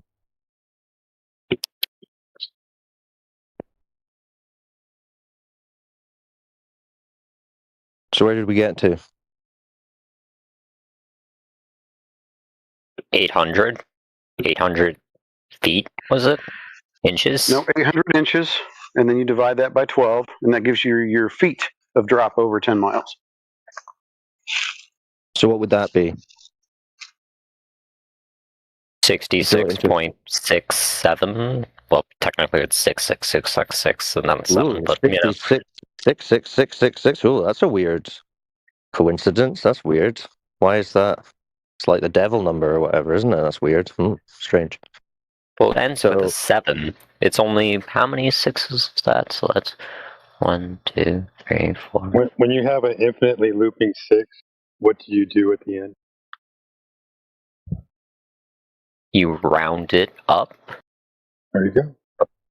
Okay, so we're saying 66.6 feet of devilish curvature. Is that right? Over 10 miles? I suppose. Okay, so do you think that's ever been measured in reality? I don't know. Time to find out.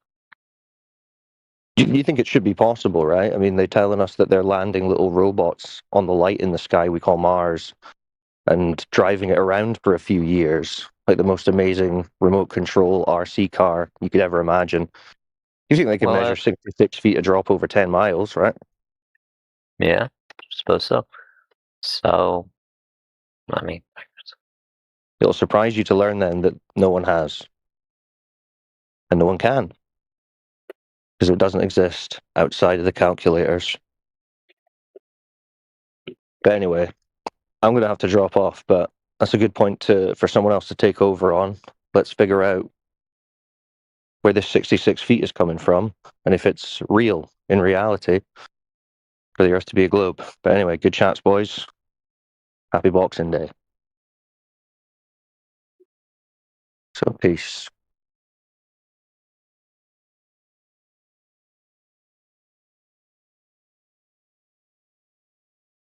Peace out, Cyclone.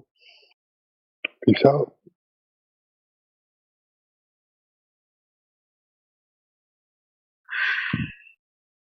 So yeah, the crux of the argument is this is a claim that there should be, right, 66 feet of drop between point A and point B over the distance of 10 miles, vertical drop that we could measure.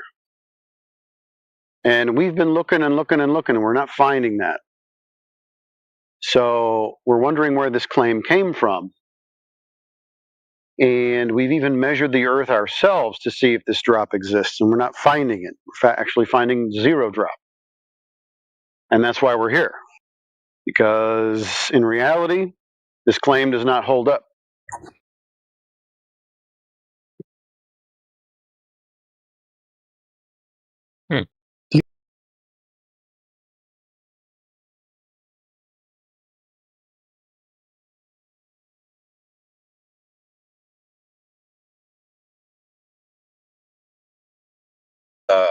Or more dense things go downward, what are the less dense things kind of separate themselves above that?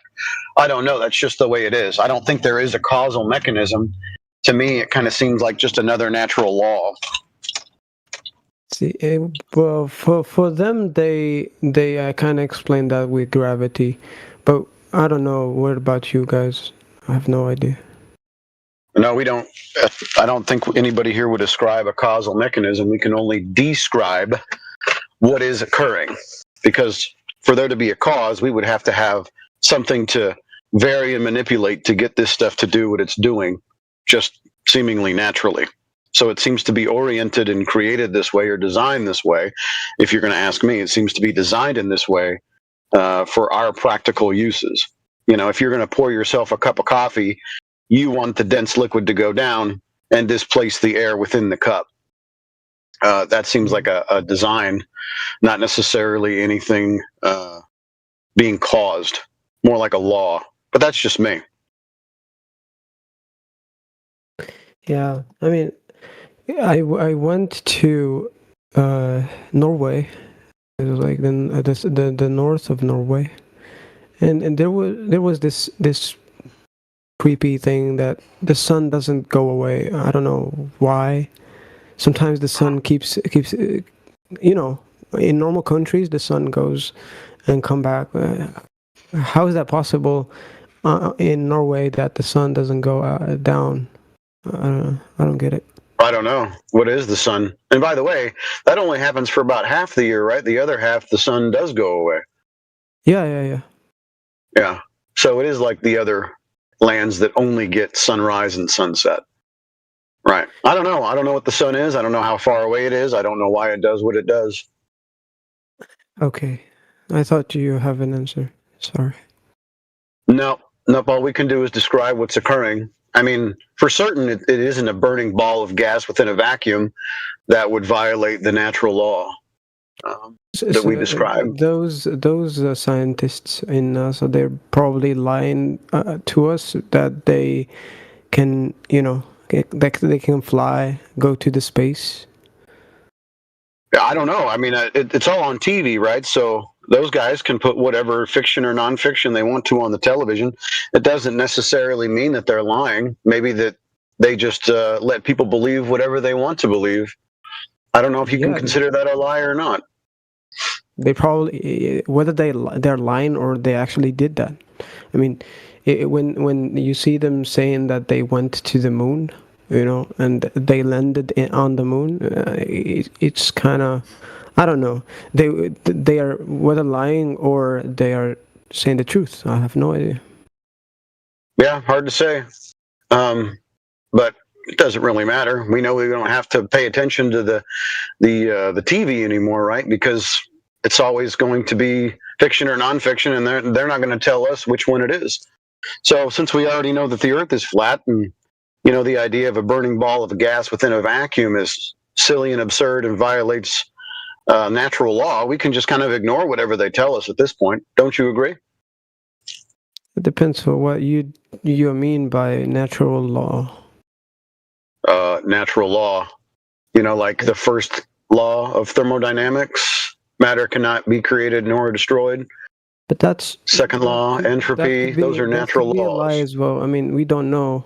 No, it's not a lie. It's natural. It's observed reality. It's not anything to do with a purported cause. Observed reality? Are you kidding me? And it's just a description that we give to the matter and the energy that we experience in the physical realm. I mean, no, we do. Out there in the space, I have no idea. You experience it every day. It's natural law. I don't. What do you mean experience natural law every day? So you don't experience entropy? You never drank a cup of coffee and it got cold after a while? That could have many explanations. I have no idea. No, it's not an explanation. It's just a description of what occurs. It's called natural law. Are you okay? So when you drink something, another thing would happen if you... Yeah, right. That's what you mean. No, I'm saying that when people drink cups of coffee, if they leave that coffee on the table for a certain amount of time, it's warm and then it gets cold because the energy, there's no because you can't know dissipating. What is because you're not explaining, you're just experiencing. You don't that's why it's called natural law. Yeah, don't say because we don't know why. When did I say because? There is no because. Why did I say? When did I say because? I didn't mention a cause. I said this is your experience. Yes, the cup of coffee, when you leave it on the table, it gets cold. That's what we know. Right. That's the description. Yeah, that's natural law. You call it whatever you want. That's not me calling it that. It's everybody calling it that. Except you. Apparently you think that it might be a lie that your coffee gets cold. No, that's an explanation. But what do you call it is up to you, right? Do you know the difference between explanations and descriptions? Yeah. Okay. What's the difference? I mean, description is when you actually tell something that you see with your eyes. Right. And explanation is when you tell why is this thing happening, right? Right.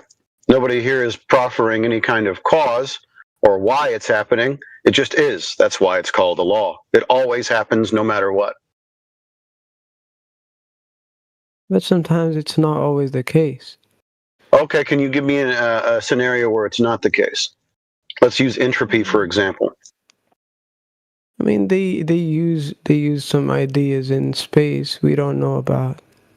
Oh, what are you talking about? A place that's an ever-expanding vacuum beyond an arbitrary line called the edge of the atmosphere? Oh yeah, that's all fake. Yeah, exactly. And also they say that the energy cannot be created. What do you mean? How did you know the energy cannot be created? We do not experience a scenario where energy or matter are being created currently. But that doesn't mean it was never created before.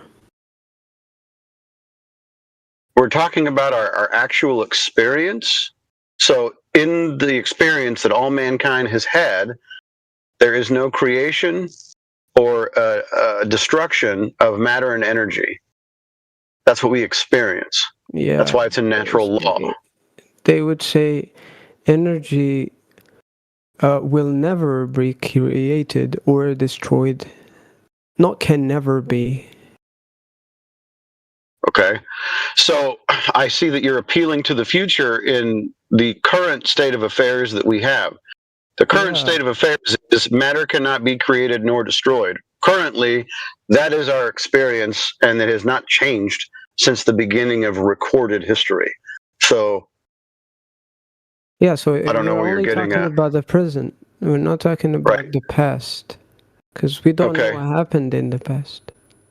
Fair enough. I guess we really don't. But right now, matter is not being created or destroyed.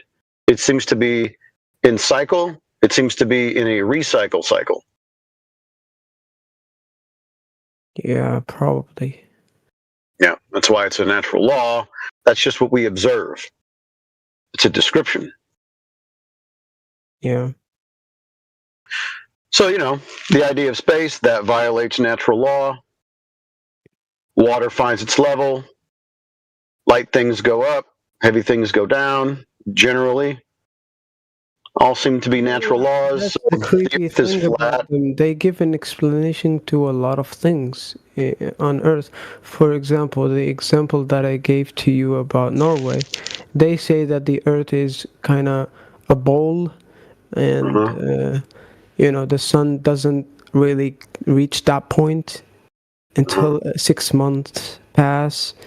So they kind of give an explanation physically, which I don't really see true, because they could be lying. I thought you have an explanation, but I think no. Why would there be an explanation if we already know that it's false? Because the Earth is measurably flat, so you already know it's not right. It's not measurably flat. It's oh really? Do you have measurable curvature somewhere that you could show me? It's pretty obvious the Earth is flat, guys. Yeah. Stop being stupid. Yeah. So that's what I'm living right now. Like, I'm seeing Earth as flat. I think it is. But it could be a bowl as well, as they say. Well, wouldn't it have to be curved? It could be a big bowl. Like, how big? Really big bowl. And how much curve would we expect to see about how big it is? I don't know. Because so a ball. A ball. What fucking crack are you hitting, dude? What is that? I have no idea. That's what they say. So anyway, yeah, if you say it's a really big ball, where would that curvature be at?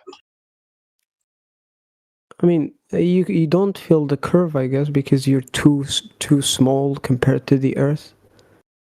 Well, okay, fair enough. But where would we be finding any of this curvature? Measuring it, experiencing it, all that stuff. I don't know, but like, it gives the explanation of Norway, for example, and what is happening there. But it doesn't, because the Earth is measurably flat. You hear this part where I'm using the word measure? It's measured flat, so it cannot be a ball. Oh. See, they have an explanation for some things, and you have explanation for other things. No, their explanations are just stories. They're kind of like fairy tales, because they don't demonstrate any of the things that they're telling you the story about. Like, take space-time, for instance. Space-time is purely mathematical. It's just conceptual. It doesn't exist in reality. Do you think it's a good explanation to have something that isn't physical doing physical things? No, of course not. No, right. So would it make sense then that they would be saying that the sun is a burning ball of gas within a vacuum, already denying and breaking the second law of thermodynamics around an Earth that doesn't have any curve? Yeah, they are lying in this exactly. I didn't say that they were lying. I'm just telling you that that's their story. You're accepting their story. Maybe, you just think, well, it makes me feel better that somebody has a story that I could believe in, even though the story doesn't make any sense. Doesn't mean they're lying. I mean, nothing makes sense, right? Even the flat Earth doesn't make sense because we don't have explanations for a lot of stuff, right? I'm sorry, the flat Earth only declares that the surface of the Earth is flat. Come on, but come on, let's do like them. Let's make physics. Let's explain stuff. Can't we? They're not making physics. They're making stories. They're making fictions and fairy tales. Do you want us to start making things up that aren't even possible? You think we should do that? No, there's the science is based on those stories that they're telling, There is no science. What science are you talking about? There is no science? No, what science are you talking about? You use the word. I'm curious. Is there an experiment being conducted?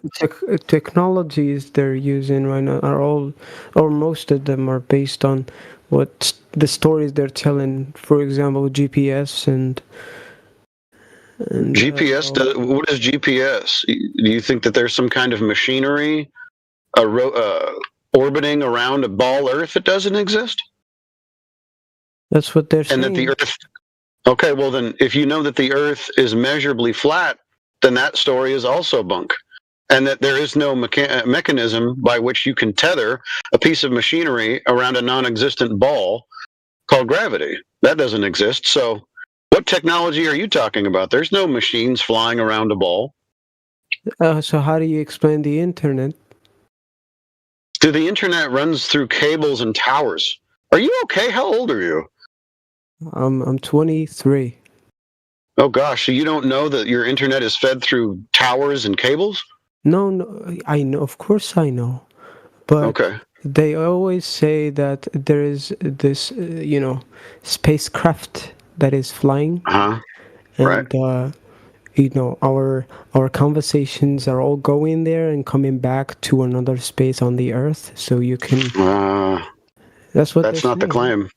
No, actually, they even admit that somewhere in the ballpark of 95 to 98% of all communication is through cables or towers. Now, if they're making a claim that the other 2 to 5% is due to some kind of machine making a orbital path around a sphere Earth, well, we can just go ahead and count that out because it violates the second law of thermodynamics, and the Earth is not a sphere. So their story, once Starlink, just like what about Elon Musk is doing.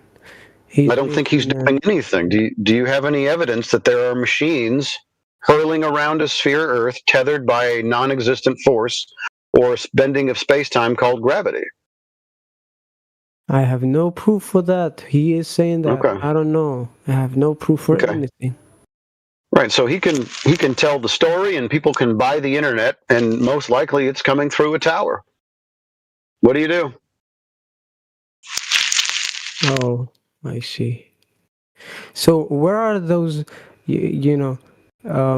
space rockets going when they launch them? No idea. I've been to a rocket launch, though, and it just kind of did a parabolic arc and went downrange. That's what I witnessed. I didn't see it go into space, I'll tell you that, whatever space is supposed to be. I've seen one go into space. That's what they said. Really? That's what that's what. So you didn't say it went into space. You went by what they told you, but not what your eyes told you? My eyes saw the rocket going, and then you can't. Yeah, there is a point where you cannot really see the rocket anymore. Okay. So you go to this screen where they show you where this rocket is going, and you see the same thing. Like the rocket is going the same. They continue the story on a screen because now you can't see it with your eyes. So the thing on the screen, was that real? Can you see everything with your eyes? No, not all things. That's why I'm telling you. So now they move to a screen, and you began. Sometimes I don't have to trust anything. You can trust whatever you want. But I mean, if you're just going to believe whatever you see on a TV screen, I'm going to tell you right now, in this day and age, with AI and deep fakes and everything, you're going to get ripped off. Not TV. I'm telling you, like they show you a screen in front. A screen, right? So a television screen or a computer monitor or your little cell phone screen. Yeah, the little fictions that come through the screens called movies. No, but Yeah. what if I am the one who, placed the camera on that rocket? Like I'm the one who. Are you the guy? Are you the guy? What if I'm the guy who placed the camera on the rocket? Are you that guy? I don't want to deal with hypotheticals. Are you the guy that did that? Well, I'm going to do that soon. Really? That's fantastic. So when you place the camera on the rocket, whatever happens on the screen after it goes out of your eyesight still could be a movie. What do you mean? I mean, you just placing the camera on the rocket isn't going to tell you whether or not what you're seeing on the screen after it goes out of eyesight is real. The screen doesn't tell you that. Why not? Do you think that everything that you see on a screen is real? It's my camera. I don't care if it's your camera. Is it in your hands? You mean that they probably changed the screen of my camera, right? No, I'm not saying that they changed the screen of your camera. You know what they could be doing? Probably do that. Well, maybe. I don't know. But the point is that there's no way for you to know. So until I go myself, right? Yeah, until you actually go to a place that violates the second law of thermodynamics, you're not going to know. No, but like if I went myself, I would see what is going on, right? Listen, if you want to live in the hypothetical world, if you did something, then it might be true. I mean, I guess that's up to you. In the meantime, the Earth is measured to be flat. In the meantime, but what if I went to myself? Yeah, listen, bro, you can do all of these mental masturbations if you want to about what if. That's up to you. I can't answer that for you, but what if is kind of like an appeal to the future and also just a pointless exercise of mental masturbation. Right now. That's what I'm studying right now. Okay, so when you study and they're telling you that the Earth is a ball, but there's no measurements of it, which answer are you going to give on the test? Do you think I'm believing them? I don't know. Which answer are you going to put on the test? I'm going to put whatever they want me to put, of course. Exactly. That's my point. See, because but this that is doesn't about mean I slavery. believe them. Sometimes I study a bunch of nonsense that I don't believe, of course. Okay. I've been studying, for example, the Bible, which is a bunch of nonsense that I don't believe. Okay. And yeah, I have to put the right answers on the paper because it's a matter of grades.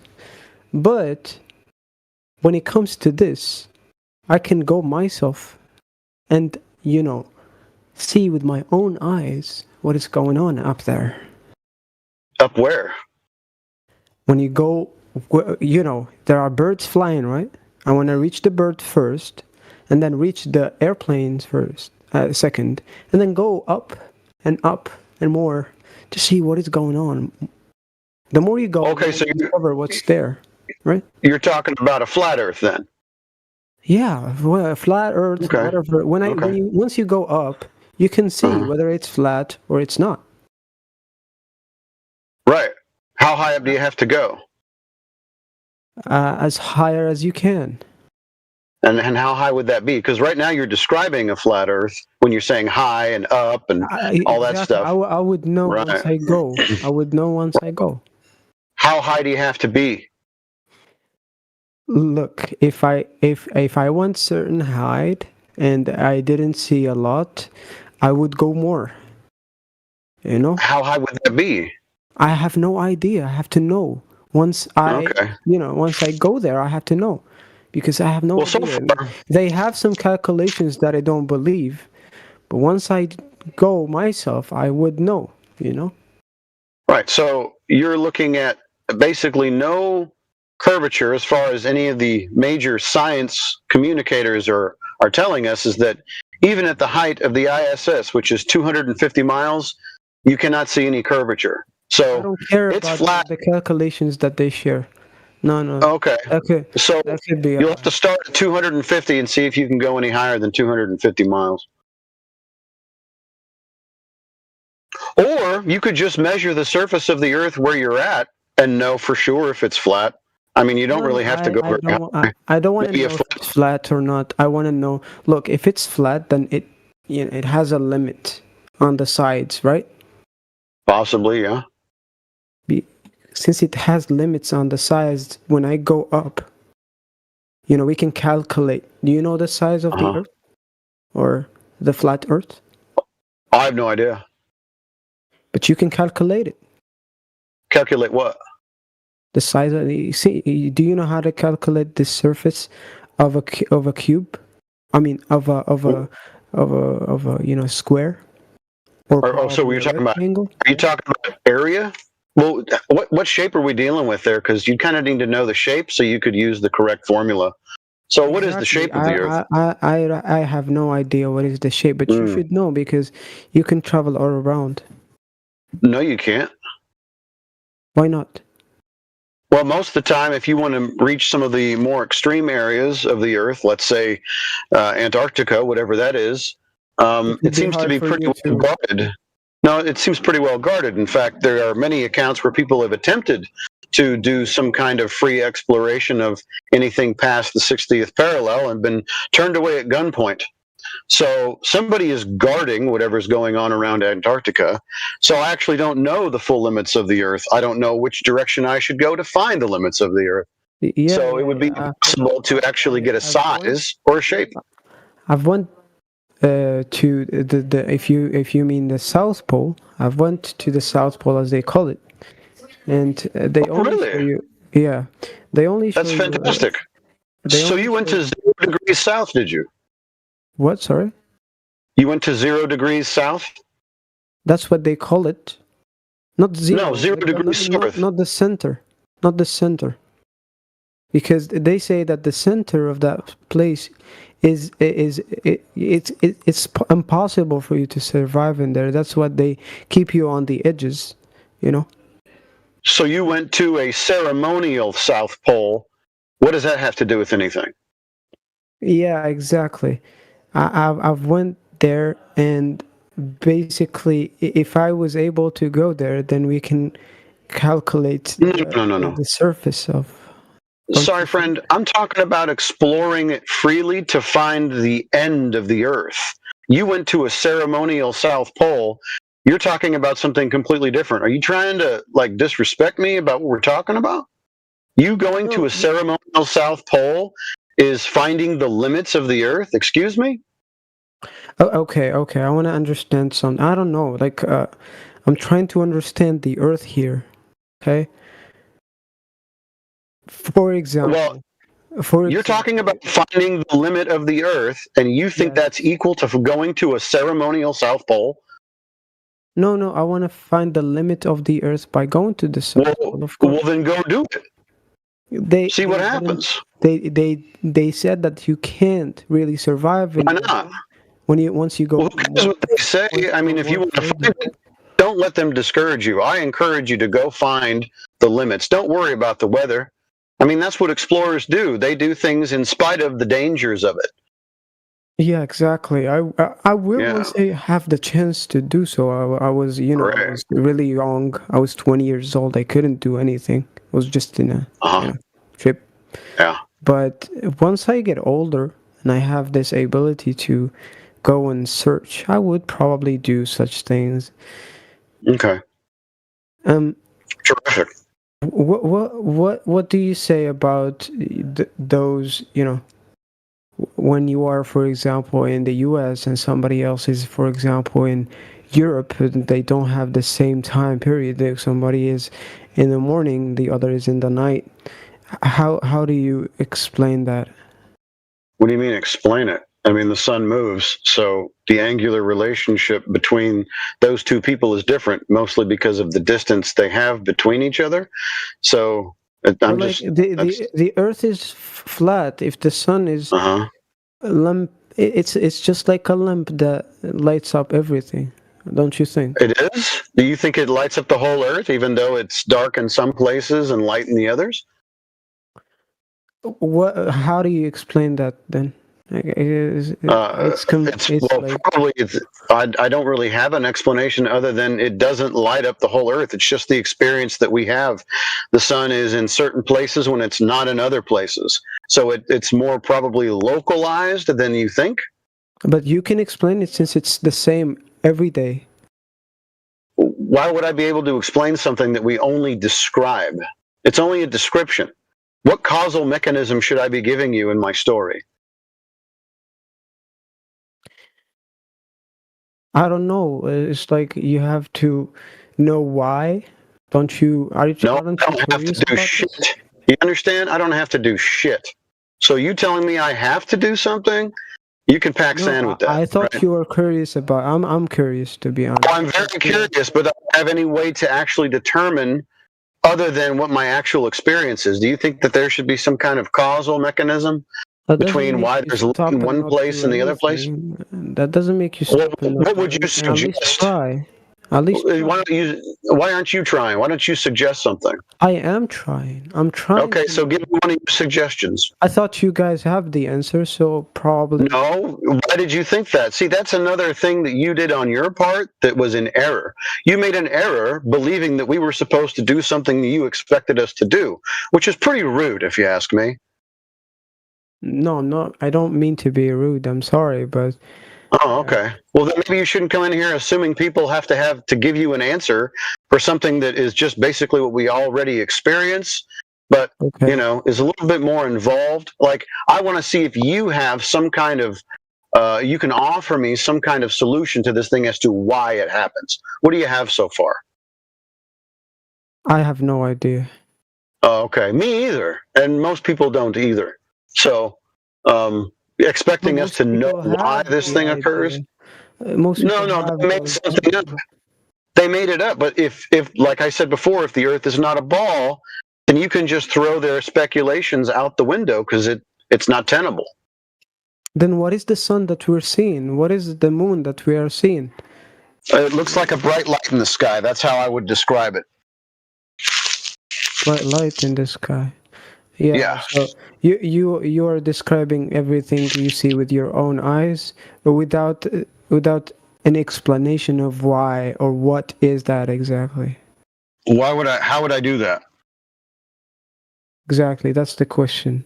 I would like to I would try to look it up. Yeah. So the sun is a bright light in the sky. It certainly can't be a burning ball of gas within a vacuum. Why not? Well, I mean, have you ever tried to set burning balls of gas on fire within a vacuum? Like, it's just gas, right? So why would gas essentially gather together into a spherical shape inside of a vacuum when our experience was whenever you put gas into a volume or a vacuum, it spreads out equally in all directions. So the coalition or the coalescence of that gas into a sphere in a vacuum, a very high vacuum, violates the second law of thermodynamics. So it can't be that. It's like, imagine with me if there is like a glass, a glass surrounding the sun, not letting the energy that is inside to go out. So it's like a ball made of glass, probably. So the sun is probably a ball made of glass, says you. Just like a lamp, for example. The lamp has light inside it, and it's surrounded by glass. Could be that way, right? Too. Yeah, there's still a problem. How thick is the glass? Now that you're speculating, now that you've come up with a new idea about what the sun is, what is the environment in which the sun is in? Is it a vacuum or is it a pressurized system? What is it? Vacuum.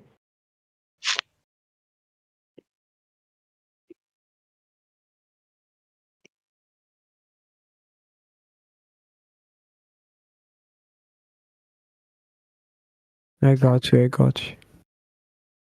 No, I didn't hear you. What is the environment in which this glass ball sun is in?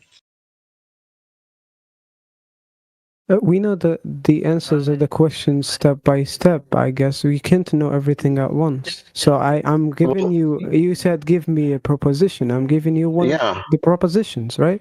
Okay, this is your proposition. How would you prove it? This. Okay, let's discuss it. Go ahead and prove that to me. That way we can decide whether or not we're going to keep this idea. We have we have an experience of a lamp being inside glass, so it could be the same. Because it could be. Can you prove it to me, please? Can you just prove it to me? I don't need to hear you tell the story again. Prove it. What do you mean prove it? How can I prove it? It's just a proposition. Well, then I'm going to have to go ahead and throw your proposition out because you don't have anything to back up what you're speculating about. Right. So you gave me one. I'm dismissing it because it's just an idea that you have with no evidence. No, I'm not giving it to you to prove it or to believe me. I'm giving it to you to discuss it. Why are we discussing something that would make no sense since you just want to imagine what it could be? I mean, that's a waste of time. It's not. I'm trying. You said at least try, so we are trying right now. Yeah, I know. The next thing to do after you come up with an idea is see if it's even tenable, or how you would be able to prove something like that. Okay, go ahead and check and see if there's a glass ball surrounding the sun. Yeah, so do you think that's not possible? I'm asking you to show it to me. I don't care about whether or not it's possible. Who cares about what is or what is not possible? It's about what is. How come you guys live in more of this fantasy land where maybe it could be one thing when in reality it is what it is? Yeah, I don't know. I don't know either. I'll try to find an answer. Okay. In the meantime, it certainly is not a coalescence of gas within a vacuum. Then what is it? I have no idea. Okay.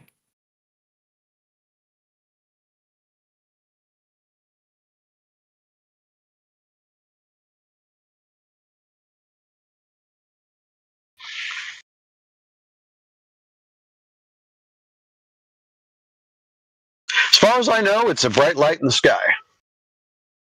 And it rises in the east and sets in the west. That's what it does. Yeah. Disappears at night, go back in the morning. Sometimes it doesn't come back. Sometimes it hides behind the clouds. Sometimes. Yeah. The clouds, which are some kind of things that fly in the sky, I have no idea. I just call them clouds. No, I mean we've gone up to the cloud level. It's condensation or small droplets of water. We already know what those are. Did you go there? Yeah, I did actually. I've been in a plane and we went through the clouds and it all collected on the wind or on the windshield. So on the windows, it's pretty simple to experience. You can't know what's that. I can't know what that is. I can't know what water is on the window. What? Water? Is that water? It's not water. Yes, it's water. Oh, so it's not water. What is it then? I have no idea. Prove it. You have no idea. Water. Prove that it's water. Should we go get a sample? Should we get a sample of it? You think no one's grabbed a sample out of the clouds, dude? Are you out of your mind? See, this is what happens when you guys lose terribly. You try to come in there and troll a little bit. And then when you realize that your worldview is so ridiculous and all you know how to do is imagine things, affirm the consequent, and then do hypotheticals in your own mind, when someone points out something obvious, you revert to, oh, I know what I'm going to do. I'm going to do the same thing they did to me and go, well, how do you know? Well, if you don't know what water is at this point in your life at 23 years old, and if you don't know that the things that come out of those fucking clouds when it rains is water, then I don't know how to help you. No. How do you know that they are water, actually? It falls on my head when it's raining, dickhead. Why are you cursing right now? Sorry? What did you say? Because you're being ridiculous, bro. You've never been in a storm. You are being ridiculous. What falls on your head in a rainstorm? It is water. But how did you know that? How did you know that the clouds are water? All right, you're going on mute. I'm sick of you. Okay. When it descends into absurdity and you guys just are bankrupt, this is what you do, and there's no point to speaking to you at this point. There you go.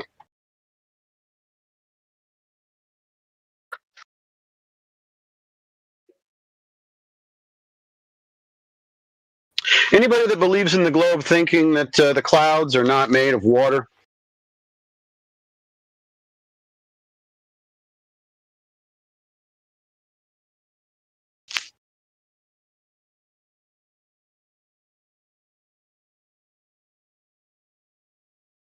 I didn't think so.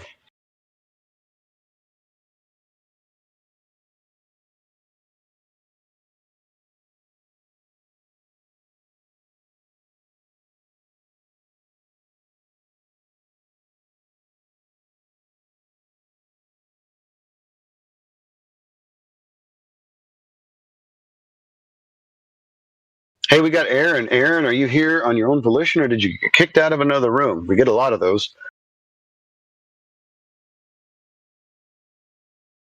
We also have George.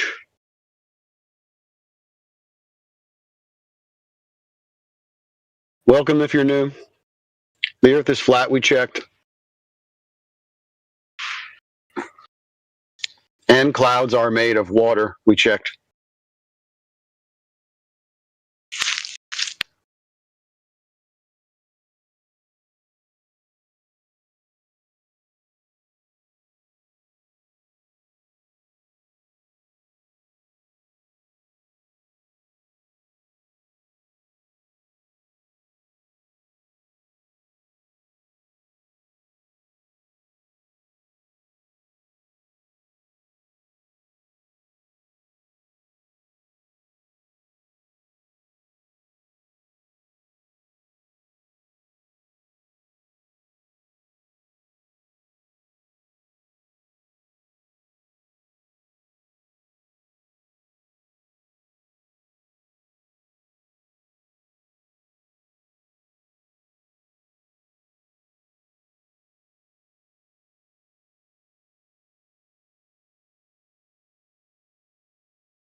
Hi.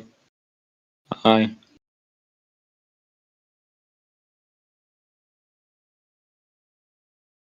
Merry Christmas. Merry Christmas.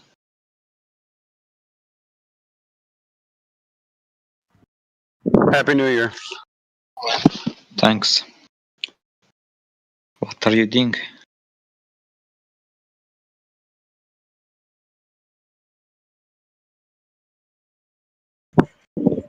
Oh, well, I know the earth is flat, we checked.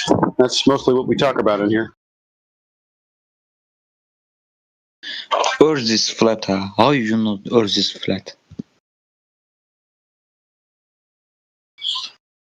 Well, we measured it. And then we found out that the surveyors measure it too every day. And they measure it to be flat. So it's kind of the end of it. Water's flat.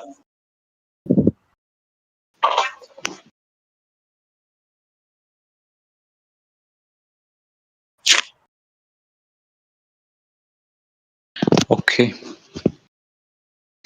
It seems like religion. When you believe it, you are thinking it is the best. It is only way, something like this.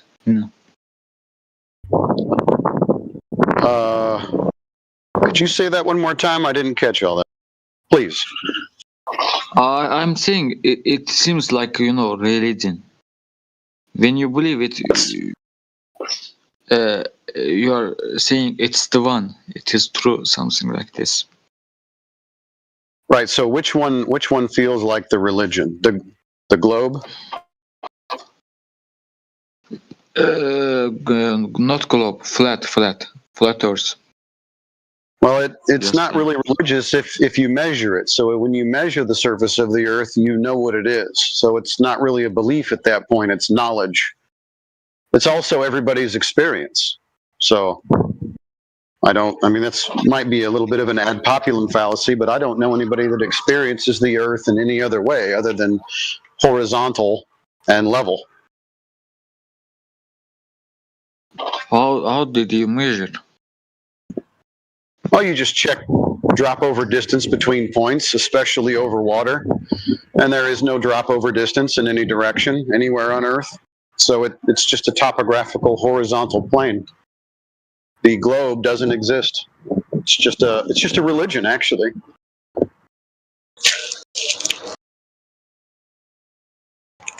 I don't think so. Maybe it is. If it's a globe, do you know where the curvature of the Earth has been measured? I didn't measure. That's the problem. I can't know. Huh. Okay. Do you know of anybody that has?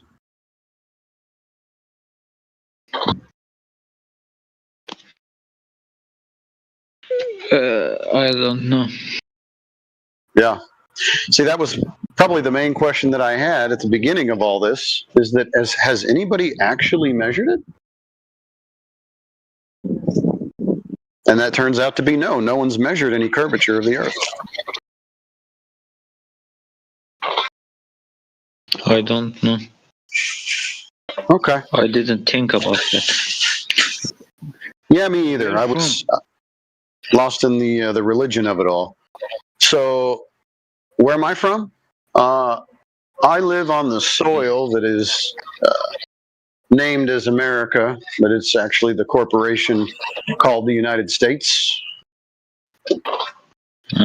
Good. Yeah. For you. I'm gonna go on mute now. I gotta go do something, but maybe somebody else will hear and visit with you for a little bit. But welcome. Okay.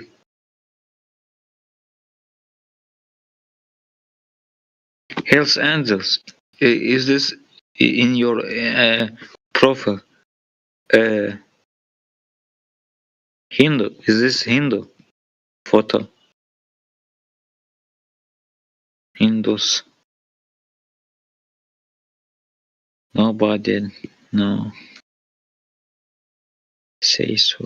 Nora. Or American Psycho.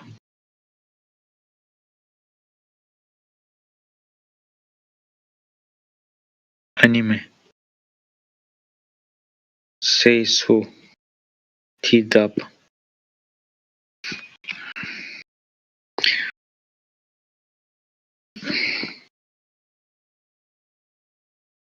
Fuck. No thanks. Not real. Muted. Who muted me?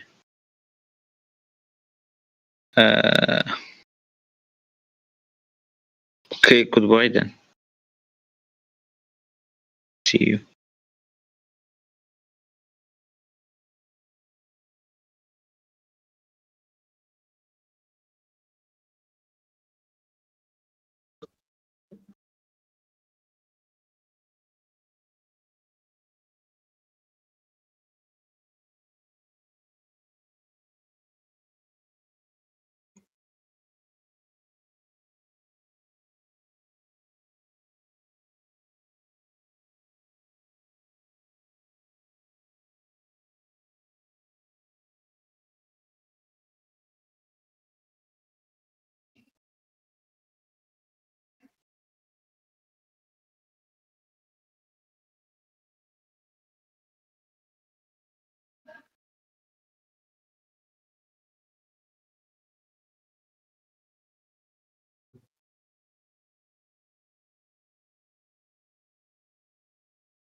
Hello,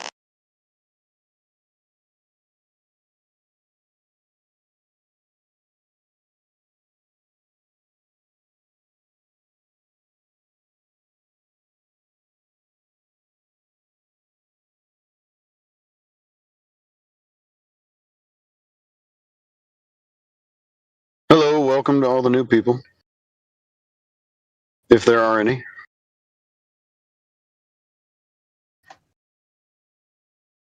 This is the 24/7 Flat Earth Discord channel. The Earth is flat, we checked.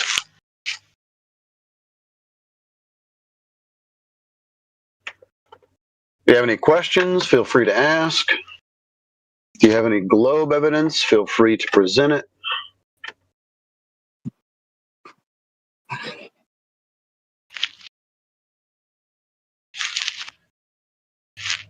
Or leave if you feel a little bit intimidated.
Oh, what's up, Abd? Who are you?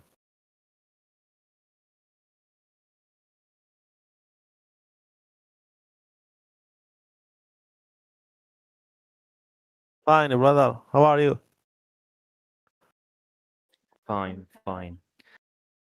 It seems that no one is speaking right there. Let's go to another conversation. Yes, Like, yes. oh, ask a Christian. Do you want to learn about Christian? Abd? Yes, By the way, not what's matter. your name? What's your name, Abd? Abdussalam, my name. What about you? What's your name? Abdussalam. My name is Muhammad Kashmiri. That's very beautiful. Yeah, let's go. Let's learn about Christian. You guys need to turn your mics up. I can't hear you.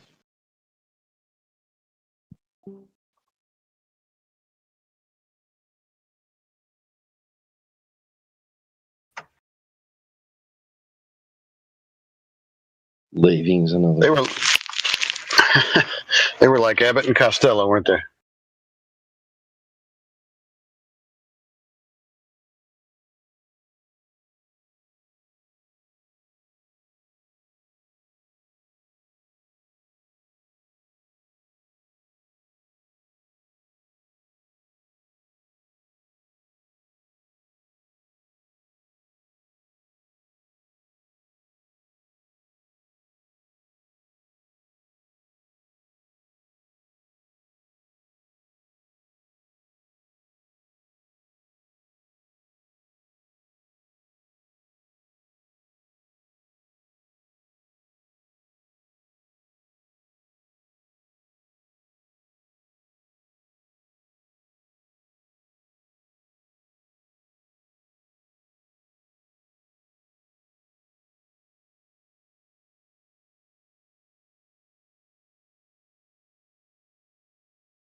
What's up, bros?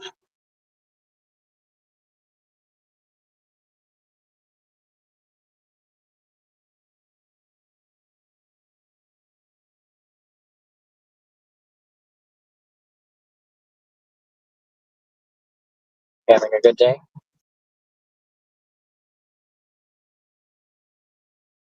No, I guess not.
You think there's an ice wall?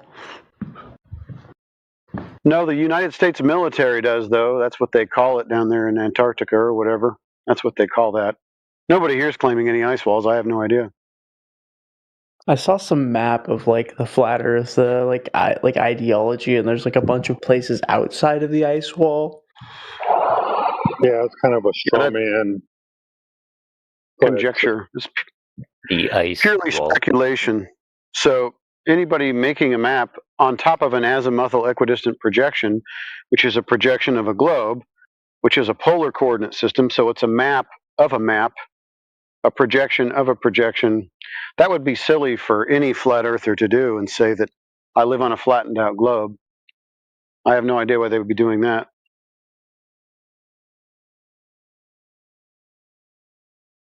Yeah, a map really is just where the stars are located in the sky, not based off of a person's perspective, not where anything is on Earth.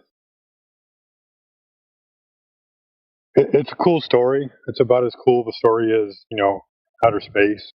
It's fiction, unprovable.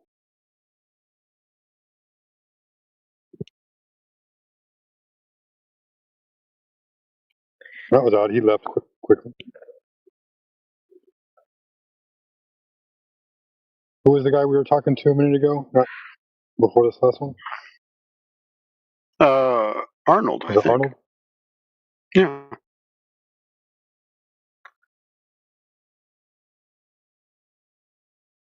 Yep. Yeah, man. So anyways, go ahead. We're not looking for any kind of arguments, that oddly enough, it is sort of sometimes where it evolves into is people badgering one another, but we're honestly just looking for any evidence of Earth curve measurements in reality. And there are none being proffered to us, only calculations if they beg the question of a ball Earth in the first place. So I'm hoping that, our conversation is not contentious or anything like that, but that you might kind of scratch your head and go, that is interesting. Where are the actual curvature measurements? Because the surveyors, the people who measure the Earth between points, well, they're assuming that the Earth is flat in their measurements, and they're creating elevation profiles of a flat plane. And then they'll take all of those measurements and they'll wrap them around a presupposed ball and call that geodesy. So the presupposed ball, if it doesn't exist in reality, is just another way of thinking about the Earth, even though you just measured it flat. And if you really want to get technical, it's more about how you see things in the sky and not how the Earth is perceived. Based off of each person's own personal sphere of vision. But, go back to Eratosthenes a little bit, just to give you a little bit of background, right? So he had two angled measurements. He had a 90, and he had an angle from another location that wasn't 90. And he had to assume that, number one, the Earth was a ball, and that number two, the sun was casting parallel light rays onto the Earth, and number three, that the sun was an infinite distance away from the Earth. With those three assumptions already, I'm just going to go ahead and poison the well a little bit. We don't even know if Eratosthenes even existed. Any story that was told about him came several hundred years, supposedly, after he would have been alive. So there's no documents supporting that he was ever even living. But anyway, to go back to that story, right? The cities of Syene and Alexandria, they're not even on the same longitude or the same latitude, which you would expect them to be if you wanted to get like a straight line arc segment of the Earth, based off of the sun being in its location. Yeah. Other things that come into play is he was in one location, somebody else was in another location, supposedly. And how did they communicate? How did they know that was solar noon at the other location. And how do they communicate it? They send a text message. Hey, now take your measurement. It's directly overhead. Now take your measurement. It's just a weird story. Anyway, when you look it up, that's the only story they give about the measurement of the Earth. Since then, nobody's ever measured it.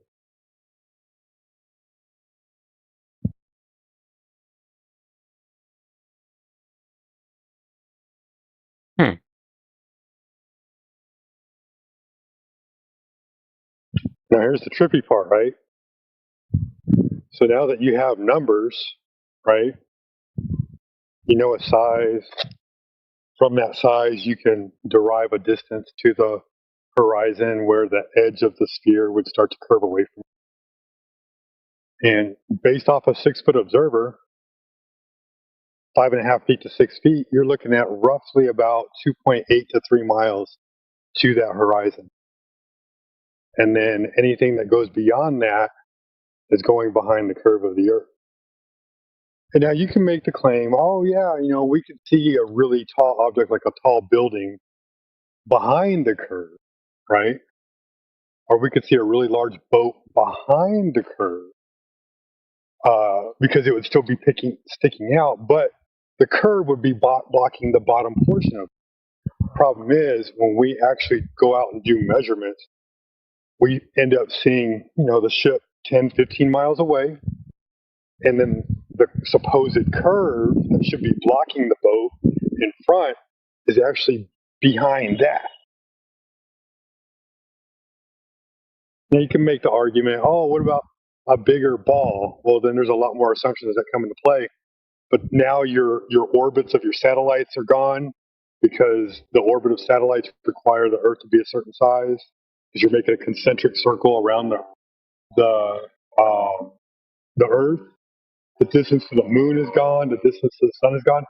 The entire cosmic story hinges on the Earth being the size 24,900 miles in circumference.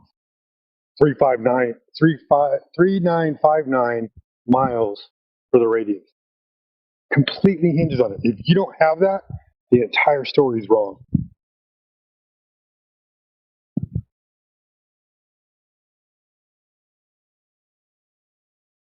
And then, if you have the surface of the Earth not curving, that means the surface of the Earth is flat. And if the surface of the Earth is flat, whatever is happening in the sky, no matter how weird it sounds, it's only happening over a flat Earth because you measured the Earth to be flat.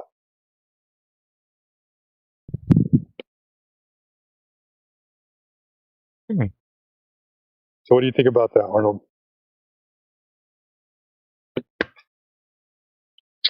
I mean, makes sense.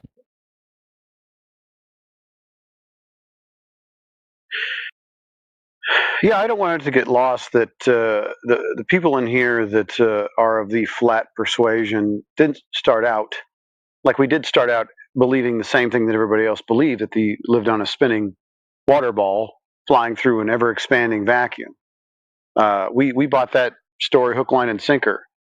But the more that we observe the Earth and the distances between points that we can see without any obstruction of Earth curvature in between those 2 points has made us start to ask questions. We are simply people asking questions.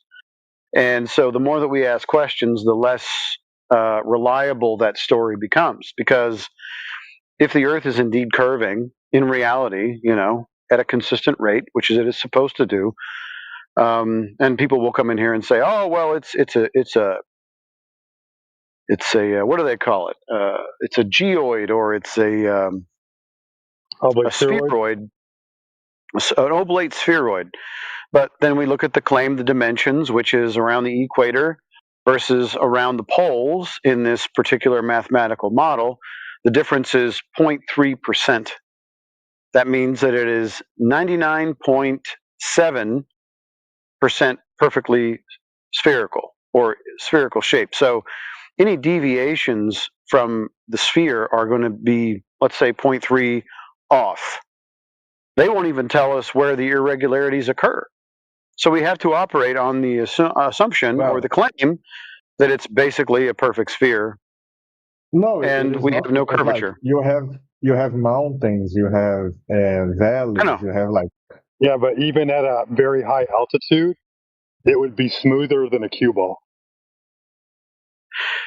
Yeah, so the irregularities as far as topography are concerned on this spheroid, the heights of the mountains aren't even really a factor because the percentages are so low, it will not really augment the sphericity of the object. Yeah, like let's say you have throughout the whole let's say you have a let's say you have hold on maybe hold on bro hold on let's say you have let's say you have a mountain that's like 2 kilometers high, right? That 2 kilometers is minuscule in a diameter that is 12,500 kilometers. You're talking about 2 pixels out of 12,500 pixels. Yeah, but these 2 pixels are not the only pixels. The whole world has mountains, valleys, so all of them combined, yeah, it makes sense that it will like impact a bit. What's 2 pixels here, 1 pixel there, 3 pixels here, 2 pixels there? What is that in the grand scheme of 12,500 pixels wide? But all of those 12,500 pixels, they are not perfectly aligned. So there will be. Dude, you know what a diameter is, right? I know. Hold on, sheepdog. We'll just end this. We'll end this argument real quick. That's why we measure over water, because the water is supposed to be equidistant from the center of the presupposed sphere. So we're not talking about mountains and valleys. We're talking over the surface of water. What are the irregularities that you are claiming and can be measured over the surface of water? Yeah, that's a good point. Like I am not like a specialist. Okay. Well, let's talk about the water, because the water is supposed to be maintaining a level, which, by the way, the definition of level is having no point higher or lower than another, which does refute the idea of a sphere. But let's pretend, let's say that the definition of level is equidistant from the center of a sphere.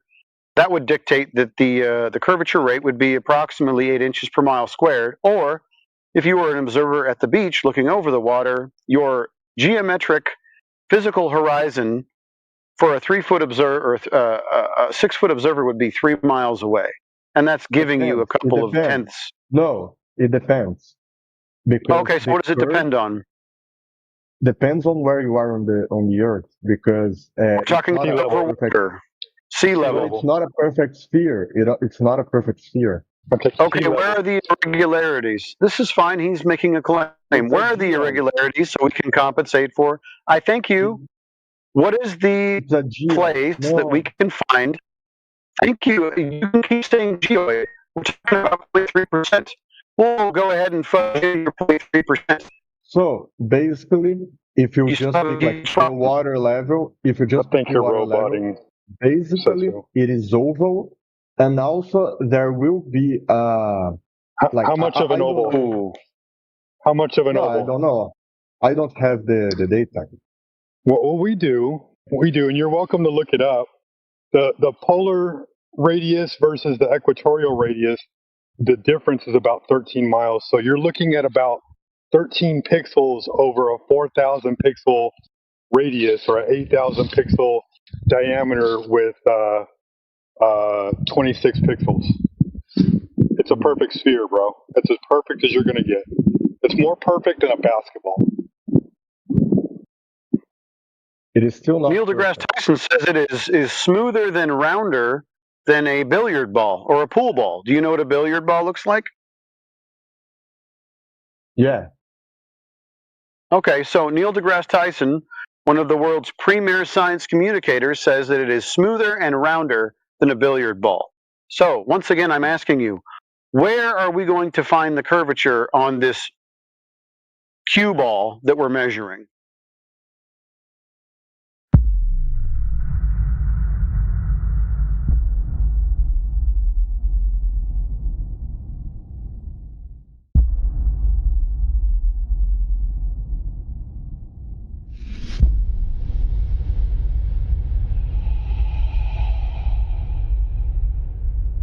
I mean, there's so many different directions that we could go in this conversation, just because a lot of us have researched a lot over the years.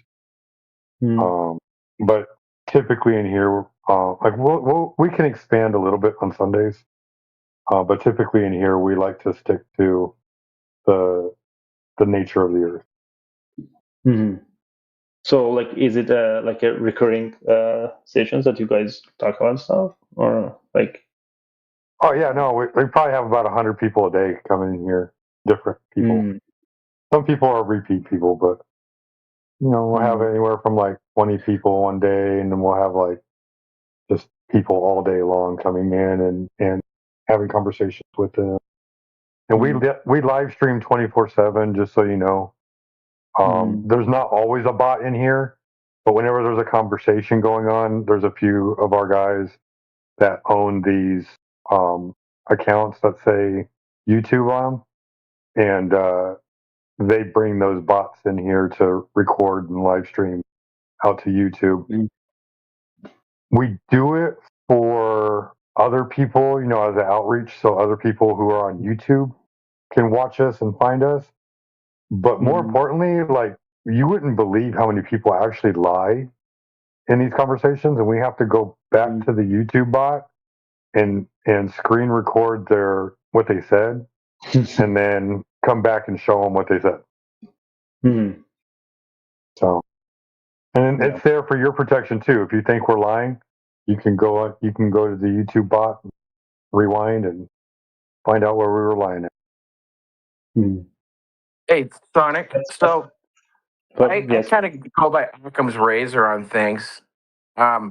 So when I'm looking at the sun and moon, there's a couple things that I see them. They measure the same angular size. They cause objects to cast shadows that are the same size. They cross the sky at almost the same speed, and they leave the same analemma patterns over time. So what would you tell me to prove that the sun is 400 times larger than the moon and 400 times further away from Earth than the moon? Okay, so about the first, I said start point by point. So you mentioned the speed is the same for sun and moon in the sky, right? You mean during the day, right? So during the day, if you like during this day, like sun almost moves with the same speed as the moon, and this is not just for these two. Like during the night, all the stars and the moon and the sun, they all move with the same speed. Like that's why, because they're not moving. Actually, the Earth is rotating during the day. So, but in like a general, like larger scale, we also are rotating around the sun. So that's why the speed of sun is not exactly the same as the speed of the moon. And also the moon is rotating around the Earth. So that's for the speed. So if the speed during the day looks the same because we are rotating, they're not moving. For the angular size, I don't have any reasoning why the angular sizes are the same. Like I don't think there's that much. It's more like a coincidence, which is fine that I say that. But angular sizes like just depend on the size and the distance. So it happens to be that the distance of the moon is such that the angular areas become the same. And there was another point you mentioned. What was the other one? That if I have a tree out in the front of my house and the sun and moon are at 45 degrees angles in the sky, and if I measure the shadow that they cast at daytime and nighttime, they're almost identical, the same size on the ground. The shadow of the moon and shadow of the sun, right? Yeah. When the moon's light hits a tree, it'll cast a shadow of the tree on the ground, and during the day and during the night, that shadow is almost identically the same size.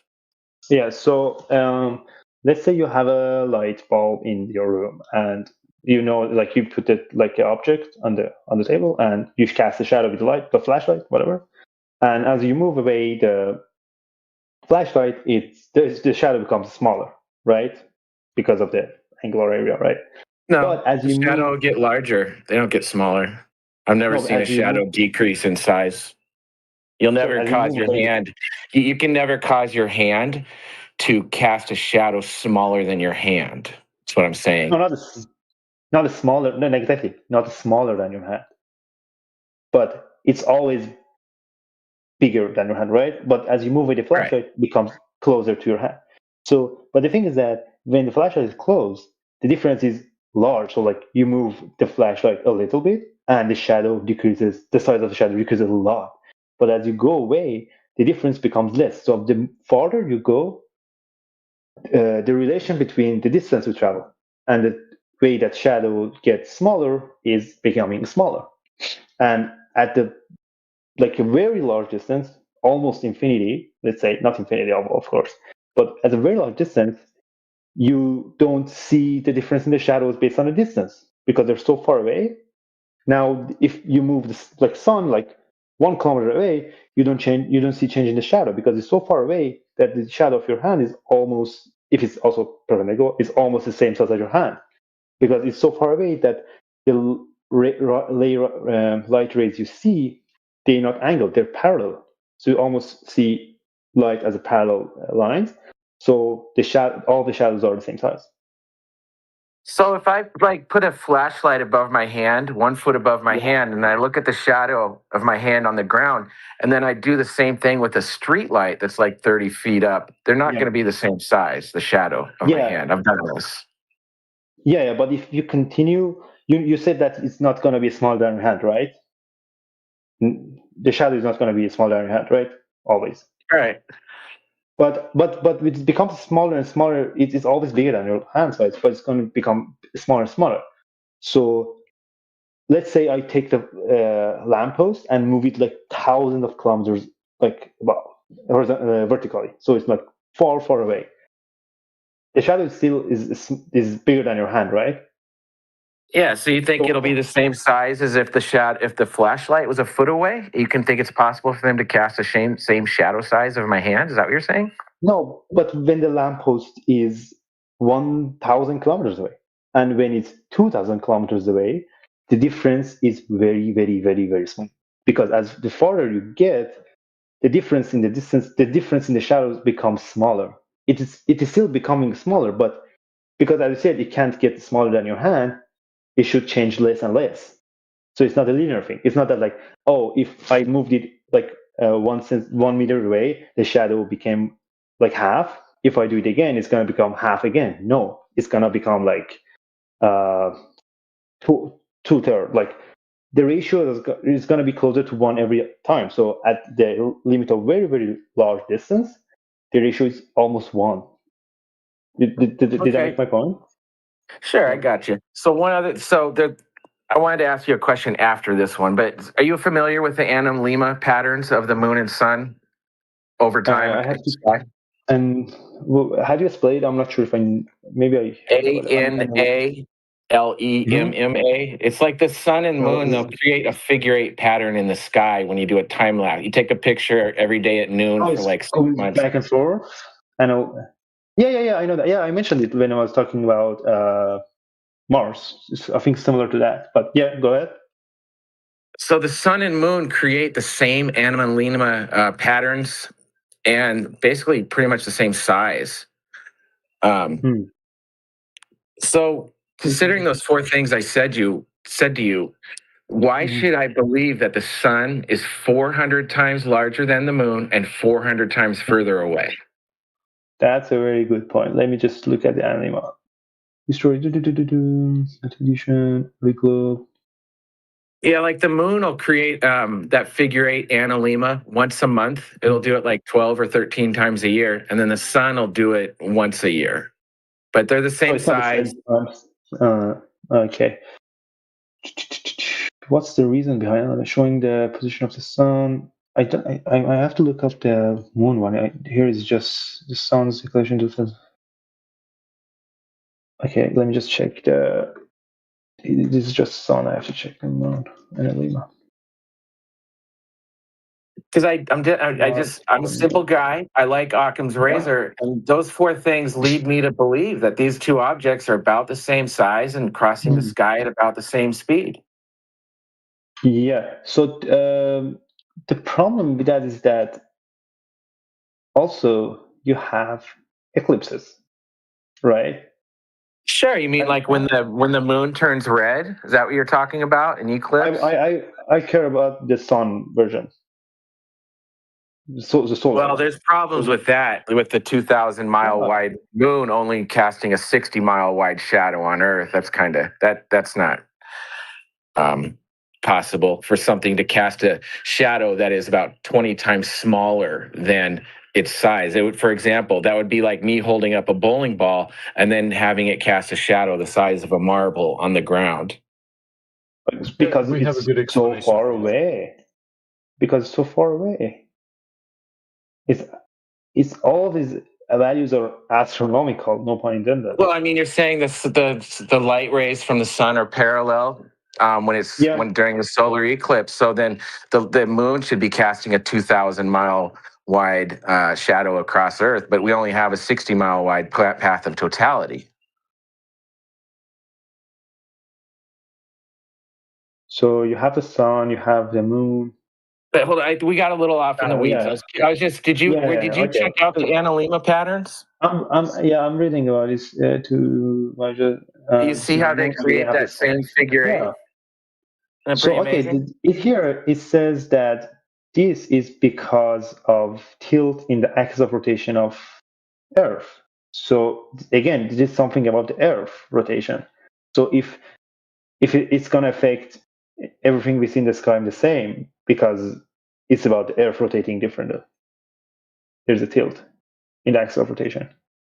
Okay, well, there's quite a few assumptions there that are unprovable: tilt and axis rotation. And you also said the moon that we were rotating around the sun. That's three things you said that are all assumptions. But my question is, why should I believe that the sun is 400 times larger than the moon and 400 times further away, considering the four things that I said that would lead me to believe just the opposite, that they're very similar in size and velocity across the sky? Yeah. Okay. So you guys sent a lot of videos. I try to watch some of them. I'm gonna send just one video, and I would appreciate if you want to watch it. This interesting video is from a math guy. Is you know Terence Tao? He's like probably, I'm not gonna glaze him, but he's probably one of the smartest people alive. But he talks about distances in cosmos and how do we measure. And I know like you guys have problems with this type of reasoning, but I just would love you to also watch this one. Fair enough, I'll watch it. But you don't actually have anything to prove then, right? You want me to watch a video? Is that what you're saying? Guys, you sent me like 20 videos. Did you see the one where he fucked up the math? Did you see the Terence Tao one where he fucked up the math when talking about Al-Biruni? It's pretty pretty hilarious. Sonic, you're gonna love India. Metal whatever that can't do geometry. What are they talking about? Yeah, yeah, in this little series he does about the heliocentric cosmology nonsense. So it's a whole series that he did. And in one of it, he talks about Al-Biruni measuring the radius, and he fucked up the geometry. Terry Tao or I'll find it. Yeah, Terence Tao. Yeah, guy you're idolizing. Okay. Let me ask you this, Sonic: if the first cosmic rung is wrong, or is the rest of the cosmic ladder completely wrong? Yeah, of course. It just breaks the. So yeah, all of this video is based also on the curvature of the Earth. What's the first cosmic run? It's the radius of the Earth, which also I have one for that. Have you guys probably heard of it? It's like the most famous one. I want to hear your opinion on that. But it's the angle of the shadow thing, that different places have different angle of the shadow. So if you assume that about Eratosthenes. Yeah, probably yes. When Eratosthenes did the observation, was he on the same latitude or the same longitude? I believe he did it in two cities on the same. I'm not sure what he did, but he was close to the value we have, and now we can also do that every position we want. Like we have the map, and we can look it online, like what are the angles of the sun at a given point, and we just can do it ourselves. But yeah, they don't use a globe for that. No, they don't use a globe for that. There's a lot of things I've been listening for a while, and there's a lot of things you believe to be true which actually aren't true. So if you use like time and date or sun calc, there's no globe in the mathematics to figure out where the sun's position is. No. And in fact, latitude and longitude has nothing to do with the surface of the Earth. So no, he mentioned the cosmic ladder, and he said, "What if the first step is wrong, so everything else is going to be wrong?" Radius that no one ever measured. Yeah, that so the first step isn't even known because no one's ever measured the radius. So I'm saying you can measure it with the angle of the shadow, right? Yeah, how are you going to measure the radius of the Earth from the angle of the shadow? So you see the Don't light you have to rays presuppose a couple things? Okay, let's start. Okay, first. Do you have to presuppose a couple things? We talked about. You have to presuppose a couple things, dude. Yes or no? Can you talk in like a human? I'm getting yes or no. I'm getting it's obnoxious. Okay, what do you mean by that? Do you have to presuppose things to measure a radius if you're just measuring? Because what you're actually measuring is like, right? The length of a shadow, and then calculating an angle that triangle creates, right? Okay. Yeah. But you have to assume certain things about the source of light. Yeah. So okay, I'm gonna say I'm gonna say my assumption. I'm gonna say my reason for my assumption. So I'm gonna assume the light ray is casting. It has almost parallel light rays. And the reason for that is that the shadow argument, right? At the noon, if you look at the shadow of your hand, is the same size as your hand. That's circular reasoning, dude. Yeah. How is it Here, I'm gonna show you an image. Go ahead, Indio. Well, I was just gonna say, like, you're saying the shadows demonstrate their parallel because they're different what angles? But that's the thing you're trying to prove in the first place. No, guys. I'm gonna show you a picture of my countertop in my kitchen, and I just want you to tell me whether or not my countertop is spherical or flat. Hold on, I'm almost got it. Okay, that's interesting. I want to take a guess. Here we go, right here. If you could do me a favor and tell me if because the shadows are 3 different lengths on my countertop. Yeah. We're presupposing my countertop is a sphere. No. Can you tell me the radius of my countertop? Okay, the thing I said about the different sides of the shadows, I was first saying that the light rays on the surface of the Earth on our scale of humans that we see are flat are also almost parallel because. How do you know that? Why would you? Yeah, but how do you know that? Okay. So I say it's parallel. Okay, so how do you know that like there's a relation between this as that's not an answer, dude. How do you know they're parallel, bro? I'm saying there is a relation between the distance and between the light rays being parallel and the relation between the shadow, right? How do you know that? How do you know anything you're saying? You're just jumping assumption. You're piling assumption on assumption on assumption. I can't go back. I can't draw lines and triangles and do some. Yeah, that's great. Crazy man. Yeah, light's not rays, and the light doesn't pass through the air in a straight line, right? No, if the air, like if you're at on the surface and you're looking at constant density, is not gonna refract, so it's fine. It's only when you are constant density. Where's that at? Up here. I want to go do some laser tests there. Yeah, you have to do laser tests. Yeah, but it's almost a line, right? Like when you point a laser at the back of your yard, like it's line, like it's already enough. So look, all I'm saying is there's a lot of things that are happening here, right? So you're presupposing you're presupposing that the rays of light are parallel. And you're getting the distance. See, this is the problem with the cosmic distance ladder. You're getting the distance to the sun from the radius of the Earth, and you're getting the radius of the Earth from the distance of the sun. Circular logic. The rest of the cosmic distance ladder is built off this the astronomical unit, right? Parallax, size of the orbit, Cepheid variables, the redshift. All these things are built upon. They're founded on the radius, right? But that radius is not actually known. It's never been measured and can't even be measured in principle. Has to be assumed to exist. You have to assume the Earth's a ball and presuppose there's a radius. Okay, can you say anything about Earth without pre-assumptions? Yeah. Okay, say something about Earth. Earth looks flat. Why? Why? Doesn't matter why. That's what it looks like. So you see something and I think it's flat. Why do you think the light goes This is straight? a qualitative description. I don't need to know why.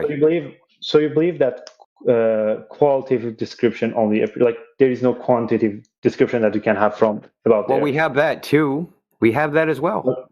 We can measure the surface of the Earth and see if it's curving, and if it's not a ball. It's pretty simple. Doesn't matter what the star, suns, moon, and the whole thing you've been talking about. I've been listening to 40 minutes of this puke, right? You talk about tilt of the Earth and orbits and distance of the sun. Yeah. I hate to tell you, no one in the history of mankind has ever observed an orbit of anything ever, not even once. That's what they do. Okay. Show me. Post the video of actual video of a full orbit right now. Post orbit of the anything, like a planet. Literally anything. Okay, dude, lawyer, like you don't have to yell, okay? Dude, I said anything. I'm looking it up. Okay, you want to orbit of Mars, let's say, time lapse. Should be good, right? Yeah, so you're going to show Mars orbiting the sun. Okay, I'm not on the sun. That's the thing. I'm not on the Earth. Where would you have to be to see that? You never see it because you're on the. Okay, exactly. That's what my point is. No one's ever actually observed an orbit, ever. No one's seen the Earth orbit the moon. No one's seen the Earth orbit the sun. No one's seen a planet orbit the sun. No one's seen a moon freaking orbit a planet. No one has ever seen and observed an orbit, period. I mean, that's not an opinion. Moons of Jupiter also orbit, but whatever. But you don't see a full orbit, do you? You see you see lights pass in front of Jupiter and then disappear. You don't see them go back the other way. You don't see them go behind Jupiter. Right? You only see them for a period of time going in one direction. But again, it's for all you know, they could be in a big circle in front of Jupiter. You have no idea. Yeah, but it's like the fact is, no one's ever observed an orbit. That's a fact. It's not my opinion. But you take it as holy writ that there are orbits. But science is empirical, right? It's based upon empirical observation. Okay, have you looked at the rings of Saturn? They do that's also light, right? Although it looks like that's also light. I'm just to make sure, like everything is just a light source on this model. Even what model? We're not talking about models. The flat Earth model. There is no flat Earth model. So what's in fact, there's no globe Earth model. So there's a model. What we're talking about right now is a heliocentric model. Right? Yeah. Which is a model of planets and orbits and all that crap. All circling the sun or orbiting or making elliptical orbits around the sun. Except for the Earth is making a circle and the moon's making a circle around Earth, kind of weird. Those two things happen to be circles, but everything else is ellipses. But never mind that. The point is that the fundamental claims of the Keplerian model has never actually been observed, not even the first thing. Now, you can construct a mathematical model assuming that these things orbit the sun, but there's other ones. So Travis just posted epicycles. There's another one called Tycho Brahe's model, in which the sun orbits the Earth and the planets orbit the sun, which also works. So there's for any data set, there's potentially an infinite number of models. Yeah, that's correct. But there is like some I don't want to say philosophical, but there is some reasoning that people believe some. So let's say I'm on your house, like you use electricity, right? And if I ask you why do you use electricity, like how do you believe in electricity? Like how do you think this works? Like what's electricity? Like do you have explanation of electricity? I have access to electricity. Okay, what is electricity? I'm not looking at my wire from a billion light years away. No. So what's in your mind? what's in your wire? What's creating the current? Well, technically, the electricity comes from outside the wire. So what's in the wire? There is no current in the wire. It's on the surface. So what's on the surface? What's current? That's what I'm asking. Well, depends. Like on what? What's current? Pressure. Yeah, what's current? Pressure of what?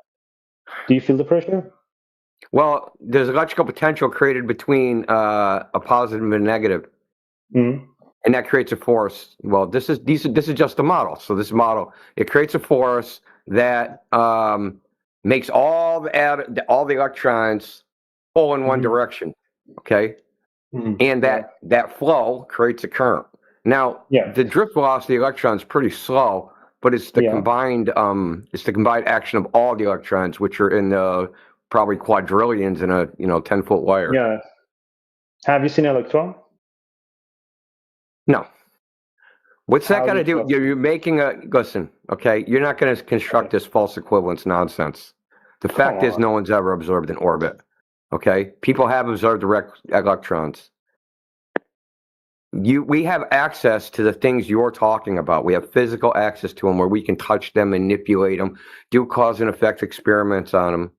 You can't do any of that with the heliocentric model or any of the other models. They're purely observational. We're going to sit there and say X causes Y when we can't even do the experiment to figure this out. And you know what? Copernicus admitted this way back when. It's only the modern people that are denialists and claim they have causes. So we also have our understanding of orbits is that the gravity. What understanding? You don't understand anything. You don't understand anything. You just tell yourself you understand. You understand your own bullshit. That's what you understand. Or somebody else's bullshit. Because you didn't invent this stuff. I didn't invent this stuff. You didn't invent this stuff. Yeah, I know. That's what blows my mind is that you guys white knight for ideas that aren't even yours, which is crazy. I spent my whole life with these ideas. That's the thing. I believe in them because I spent my life with them, and me too. See how some of them explain, some of them they don't. But I think because the reason that we have electricity is that we believe in that the electrons exist, that the magnetic field exists, that the electric field exists, and we never see them. We don't need electrons to have a theory of electricity. It predates when J.J. Thomson discovered the electron. We had whole theories. We had models of electricity way before. We don't need the electron for it. So who invented J.J. Thomson discovered the electron with a cold cathode back in the late 1800s. But you need electric field and magnetic fields, right? It's just a model. That's Maxwell's model. Yeah, Maxwell's model. So he believed there's other ones. There's other ones as well. Yeah. So there's the Weber model where there's no fields and it's all particles or whatever. Yeah, there's Weber charges. Model. The problem with Weber model is that I'm not studying that, but I believe that it doesn't predict electromagnetic waves. For waves, you need fields. So radio waves. It doesn't predict what? Doesn't predict radio waves? Yeah. Why would it? So radio waves, light, all of these guys can be explained with electromagnetism. So that's how radios work, right? You just have a wire that takes the oscillation of the field, which is the radio wave, and it becomes a current. And when you measure the current, you get the signal. So you need the EM theory. You need to believe that there's a field because you can send radio waves with it. You can listen to the radio with it. You never see it. You will never see the field. Well, I mean, I don't know. There's more modern versions of it. Weaver's model has been worked on, so there's more modern iterations of it. I don't know where the state of that's at. A guy that's been working on is a physicist named Andre. What the fuck's his name? Andre Agassiz. He's a Portuguese physicist. He's written multiple volumes on this shit. Sorry, man. Andre Agassi's a tennis player, Indio. All right. Oh no! Dude, fuck you, bro. I can't believe he It's the fucking same got away name, with dude. that. Telling you. Hold on, let me find. Yeah, I'll tell remember, you. like if you read Maxwell's work, starting on like mainly he mentions like Weber economics predates Maxwell economics, and he actually like praises the model. He's like it's a very nice mathematical theory, self-consistent. But Maxwell believed that he didn't like the idea of particles having action Because he believed in an on ether. each other. Yeah, and actually he believed in ether, and he wrote a theory based on ether, and now we don't believe ether. Yeah, so that's the funny thing is like now here we are, and right, all this came down to my whole point. Maxwell made a model. Yeah. Based upon a mechanical model of the ether. The model is correct. Yes. But nobody think that model is physically real anymore.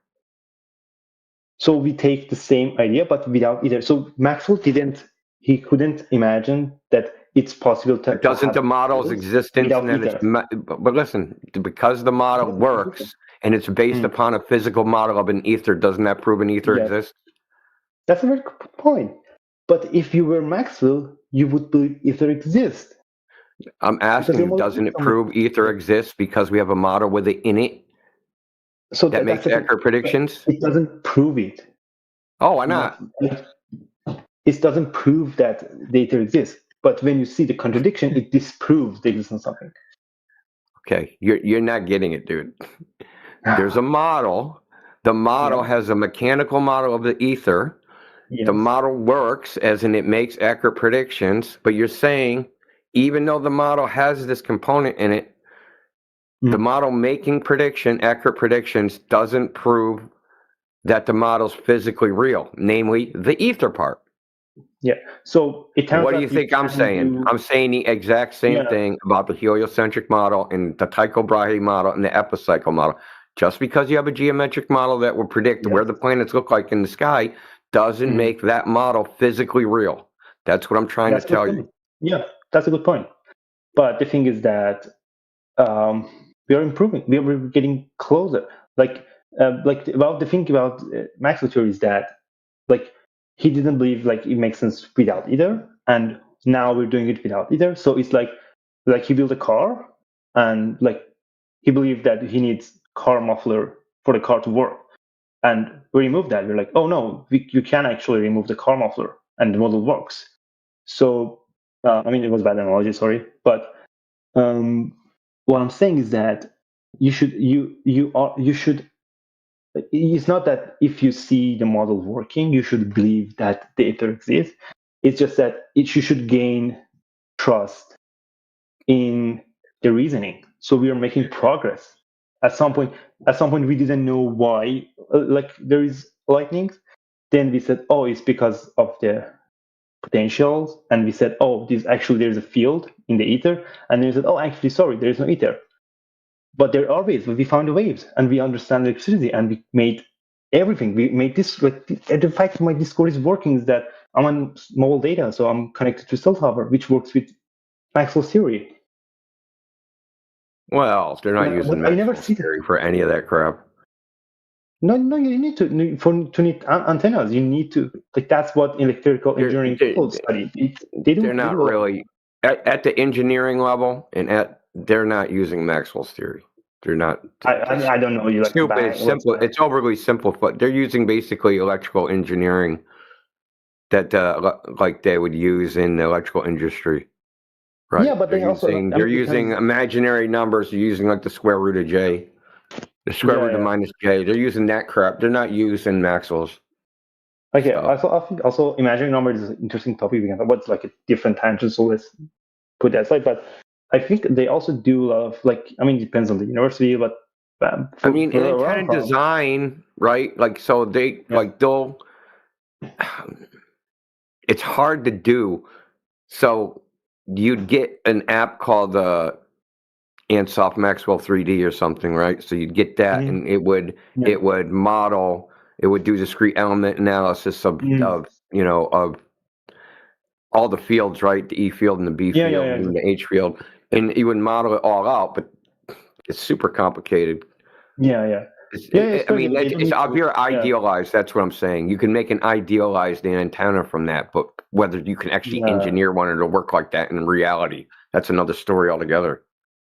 Yeah, but also the people who wrote those stuff were probably like somewhere along the line, someone should understand the Maxwell equation to fully understand what's happening with the antenna. That's all I'm saying. Like that's why we didn't figure out like radios before that. That's because we did. They were doing 10,000-mile radio transmissions in 1918. So it's 1918. Yeah. It's so when Maxwell was born. But Maxwell didn't invent radio, though. Tesla did. Yeah, but Tesla is after Maxwell. Yeah, I know. He didn't use Maxwell's equations to invent radio. He was an experimentalist. Tesla, I'm pretty sure he studied something at some point. Tesla, so there was a big lawsuit that lasted way past Tesla's death. Yeah. In the Supreme, on who invented radio. And it turned, Tesla won the lawsuit, even though he was dead in 1947. But the lawsuit went on for something like 30 years, 40 years or something. So it was like Marconi, Tesla, some other guys.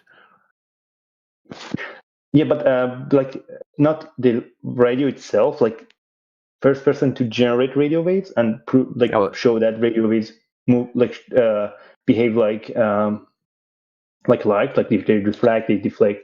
It should be Hertz, which is someone who studied Friedrich Hertz, right? It's before he Tesla. credited with it that it's doubtful.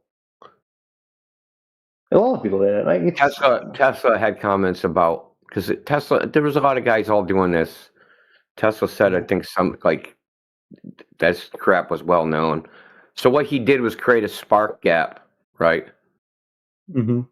And then he picked it up. He got an electrical current, makeshift antenna some distance away.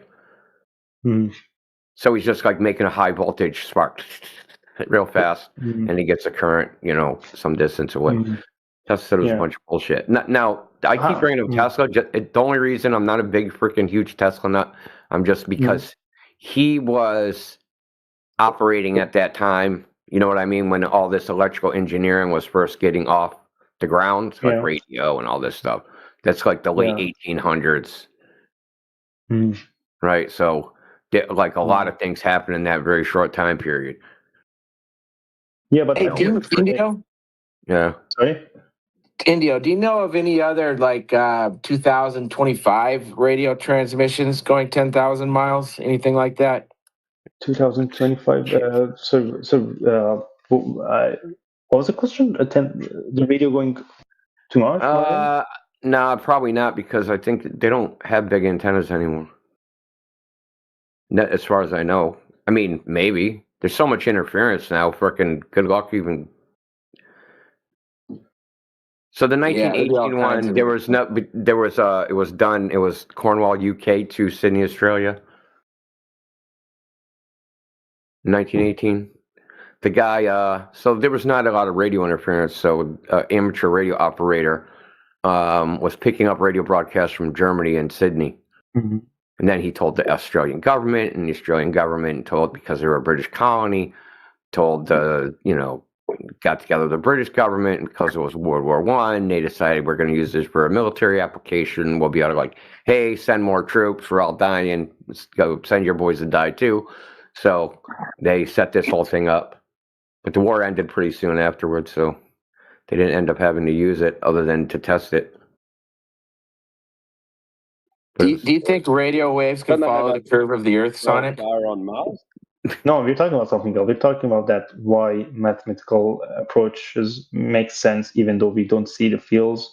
We make use of them, and we believe in their existence because we do the math and we do experiments. But fields are abstractions. You know that. You know fields are just abstract objects. No, actually, no. You think fields are real? You think there's little frickin' points everywhere? Okay, if I say what I believe, you're just gonna I don't know, what's the reaction? Are you a Platonist or something, or a Neoplatonist? You can't believe fields actually exist. They only exist in mathematics. They don't exist in physical reality. So the reality is a field. That's what I'm saying. Oh my goodness gracious, dude. Yeah, I don't want to. You're a Platonist, dude. You're definitely a Platonist. Do you think math is reality? No, I don't say that. I mean, actually, it's I'm asking if you think that. I had this conversation with my colleagues about what is reality. I was saying, so I don't have a concrete viewpoint in the sense, because as you said, some people believe math is moral, but people who do theoretical physics, I think many of them believe that math is reality. And I don't have a reason to I agree. There's no way that we can say that, because how would you prove that something like a field exists, or something, a mathematical construction exists, that it's reality? But my idea is that when you see all of this stuff explained by math, you can make use of math. Sometimes That's where we differ. I do not think math explains anything. Think you can describe phenomenon using mathematics. There is no explanation. If I have a whole bunch of equations, they don't actually explain anything. They just they describe what's going on. The explanation comes from us, where we give little stories to the variables, right? And we make it into a cool story that we tell the kids. Yeah, no, that's they don't understand the math. But so here's a cool story. Go ahead. I want to hear a cool story. Keplerian orbits. Okay. Keplerian orbits is a kinematic model with no forces. But everybody thinks that they're calculating the force of gravity everywhere, and that they're using the inverse square law. Well, they are using the inverse square law. Not because they're calculating forces, but because it's a consequence of elliptical orbits.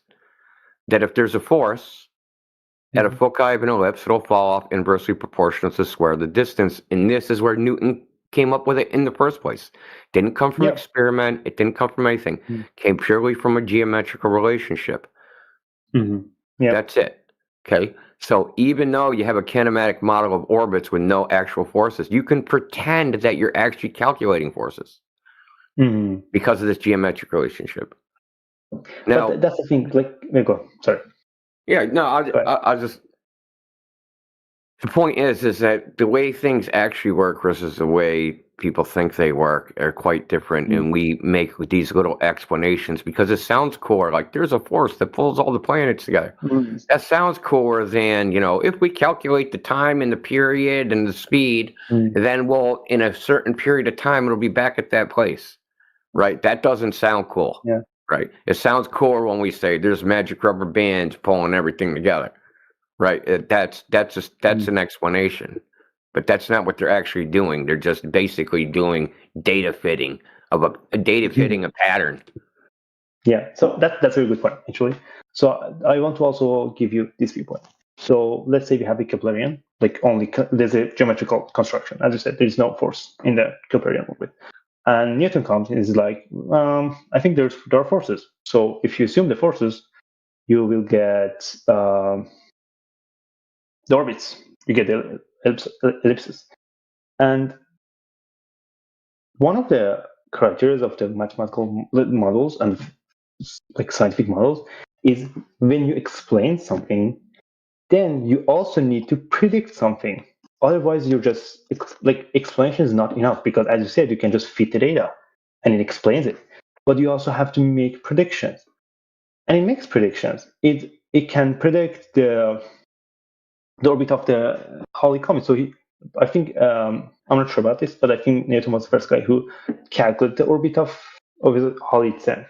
I'm not sure actually, but you can continue the math. You can be okay, if I understand gravity, I can understand the motion of stuff on the Earth. When I throw something, I can calculate how fast I need to throw. Sorry, that's a leap of logic. Yeah, it is, and you have to take it. If you want to do science, you have to take a leap of logic. And it works. That's the thing.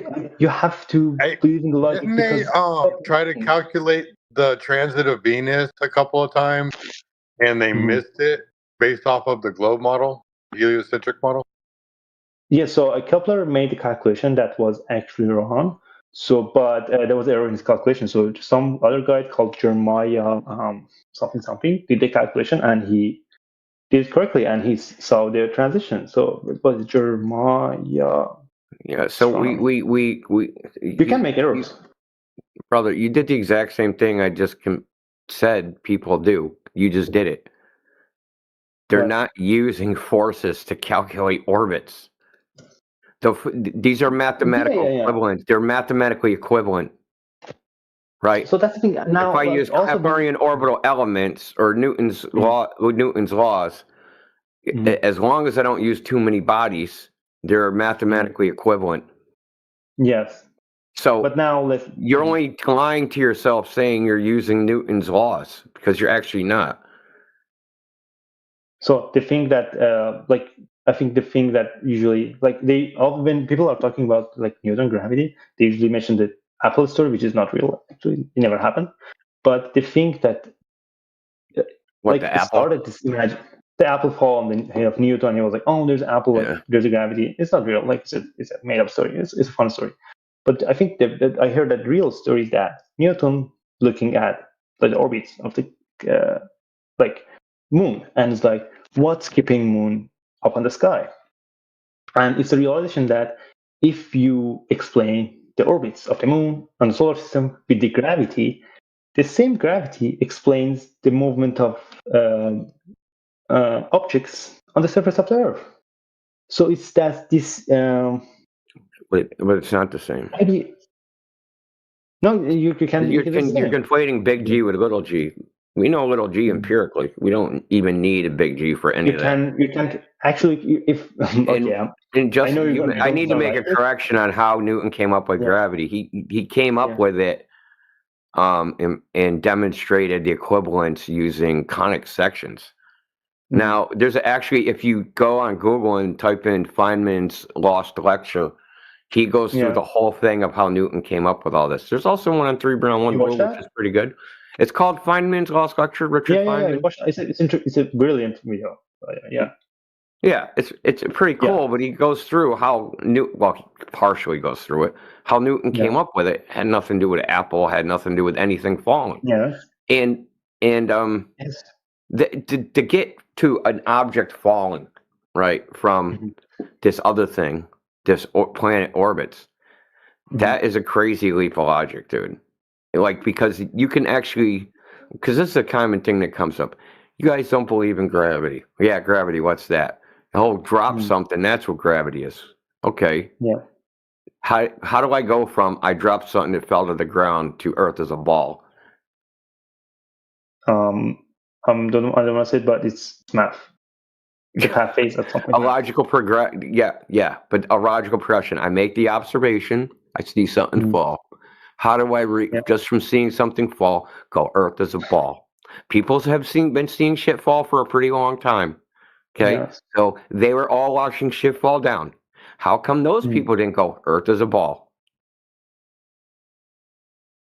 Because it takes, as you said, it's not just a huge leap in the logic. It's also a huge leap in the calculation and the logical reasoning. So it takes so much effort to make a model that explains shit falling and shit orbiting around the sun. And that's what Newton did.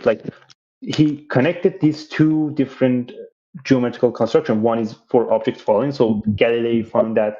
How was that connected? Wasn't done in his lifetime. Yeah, he's asking you how. The connection between things rotating and shit falling? Yeah. Yeah. So what's the logical connection between the two? So you if you assume the Newton's law, you say, okay, mass. So there goes the logic part. From somewhere. So that's the way science works. Okay, that's if you assume. That's not how science works. You don't just make assumptions and then say, I'm going to try to figure out how to make it true. It's just begging the question. There is the bias, but you give up the idea when it stops working. That's why we give up Newton's idea and stick to the Einstein idea. Because we're like, okay, now we're saying that Newton didn't predict.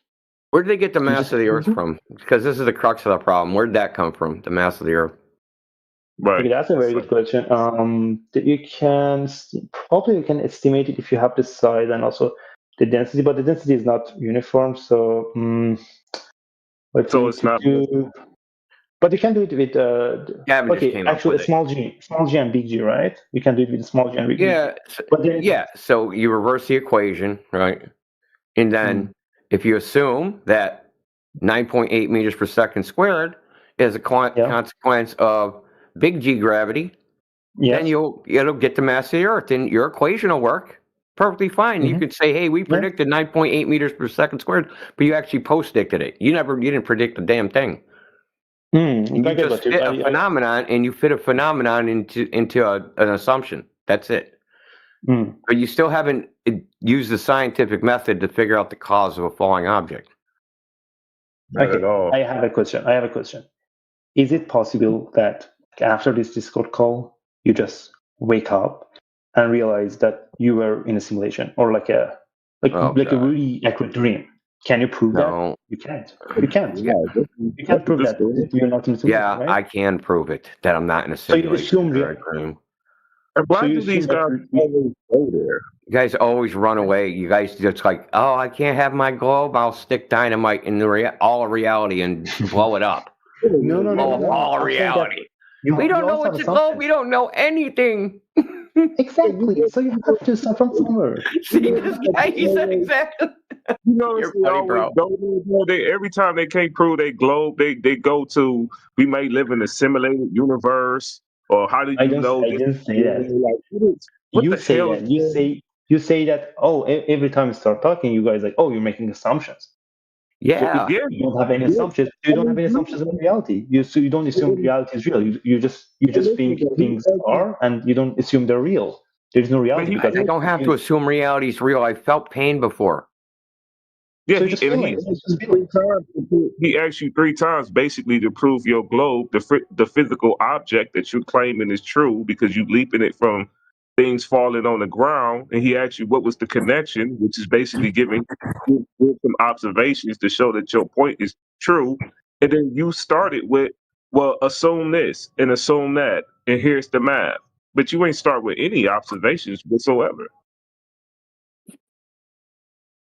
Also, I still have the thing about eclipses, but why do these guys ignore it when we ask them to prove something in reality? Why ignore it? Can you just address my point? What's your point? I don't get your point. Okay, my point is that you're trying to prove something is physical in reality, like Earth being a globe, right? Right. So we asking, what is the physicality of it? What physical observation do you have in this first instance before you even get to the math or get to the assumption? Okay. Let me think. Why would I assume Earth is globe? Again, assuming again. Yeah, we're far. Look, bro. Let's just walk it through. So what we hear typically is, like I just said, what's your proof of gravity? Drop something. Okay, how did you get to a globe from that? No answer. Okay, even if, say I just granted, yeah, little g is a derivative of big G.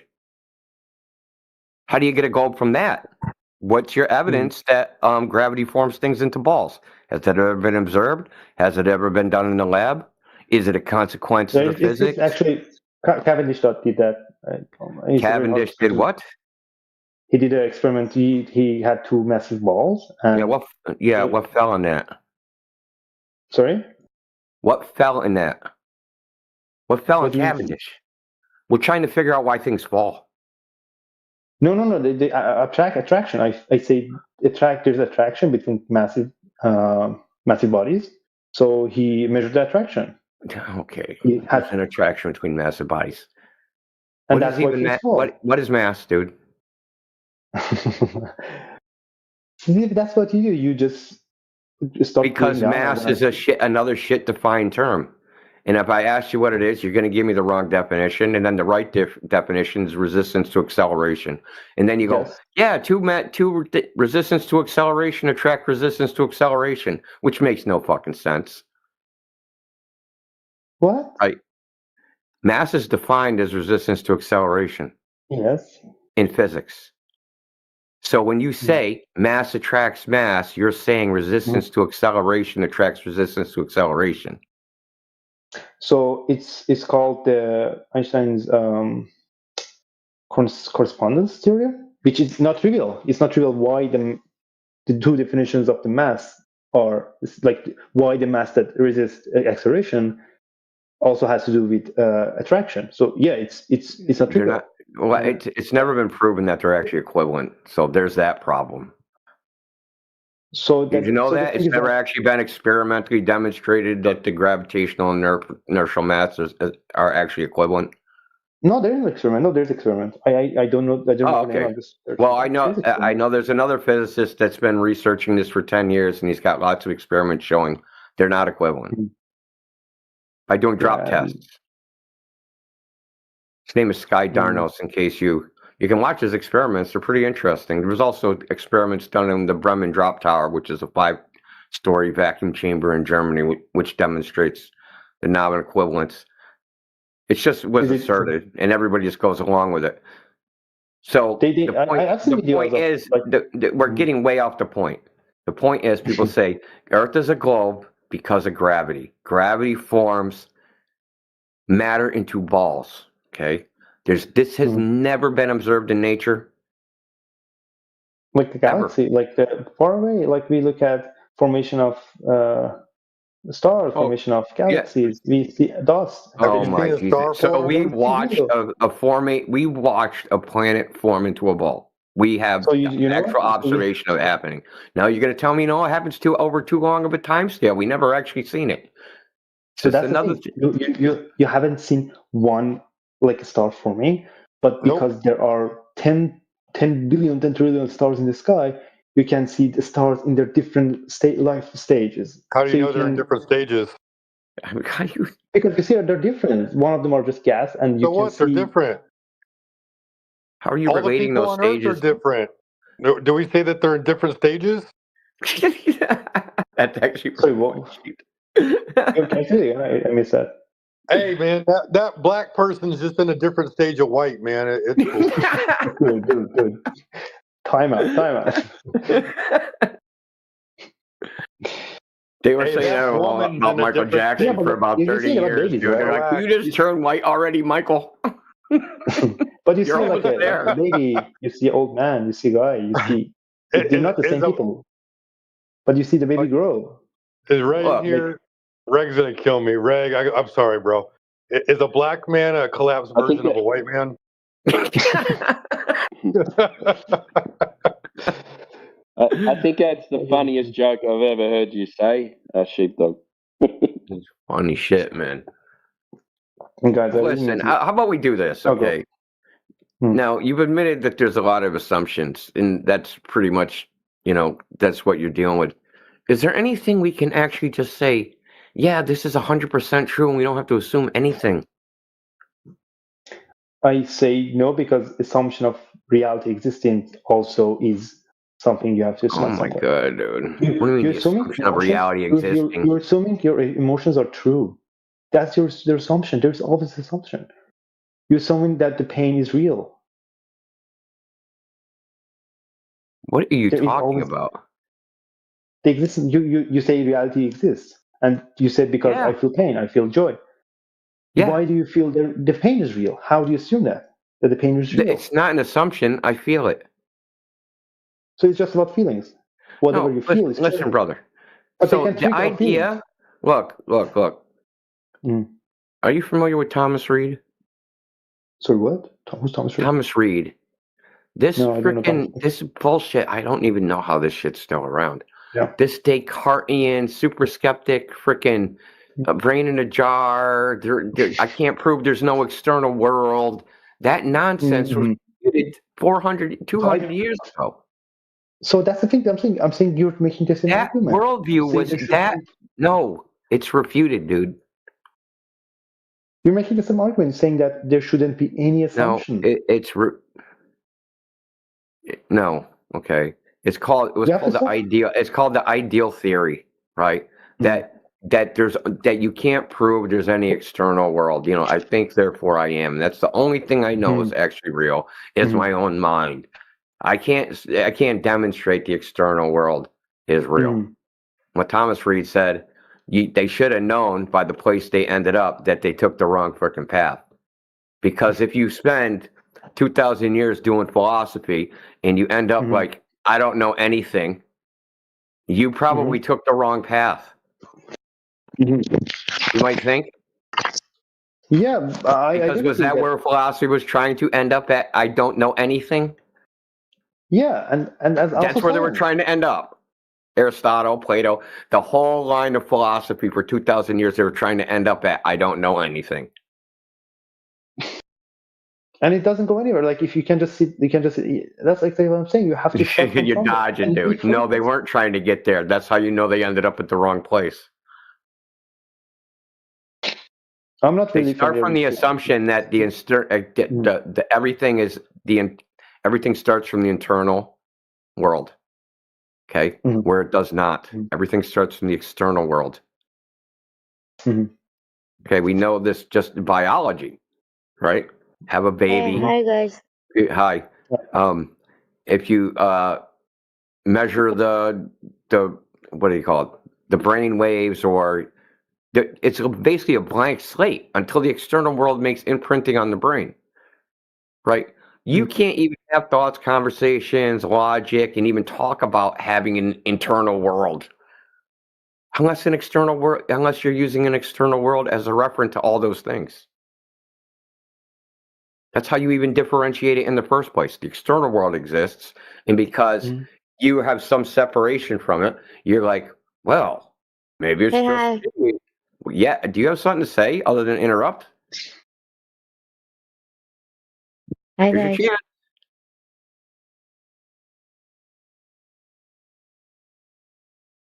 your chance. Anyway, the point is that how would you even know an internal world exists if there was no external world in the first place? You think you just think you start at the internal world and self-differentiated and pretended in your own mind that there was something external from your own mind?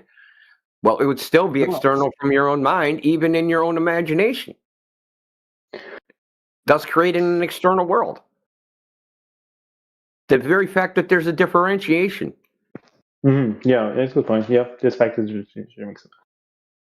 And all that shit's just a bunch of fucking mental mind games of people that don't. No, I don't want to do that. Yeah, saying I don't want to care. I don't care about philosophy that much. I just think that we hear it a lot in this chat, dude. We hear it all the time. As Reg was, it's a wrong direction. I would say it's not a good direction. I just brought it up because I was had a PhD freaking doing that shit, bro. Fucking saying I can't prove I have hands. No fucking hell's angles.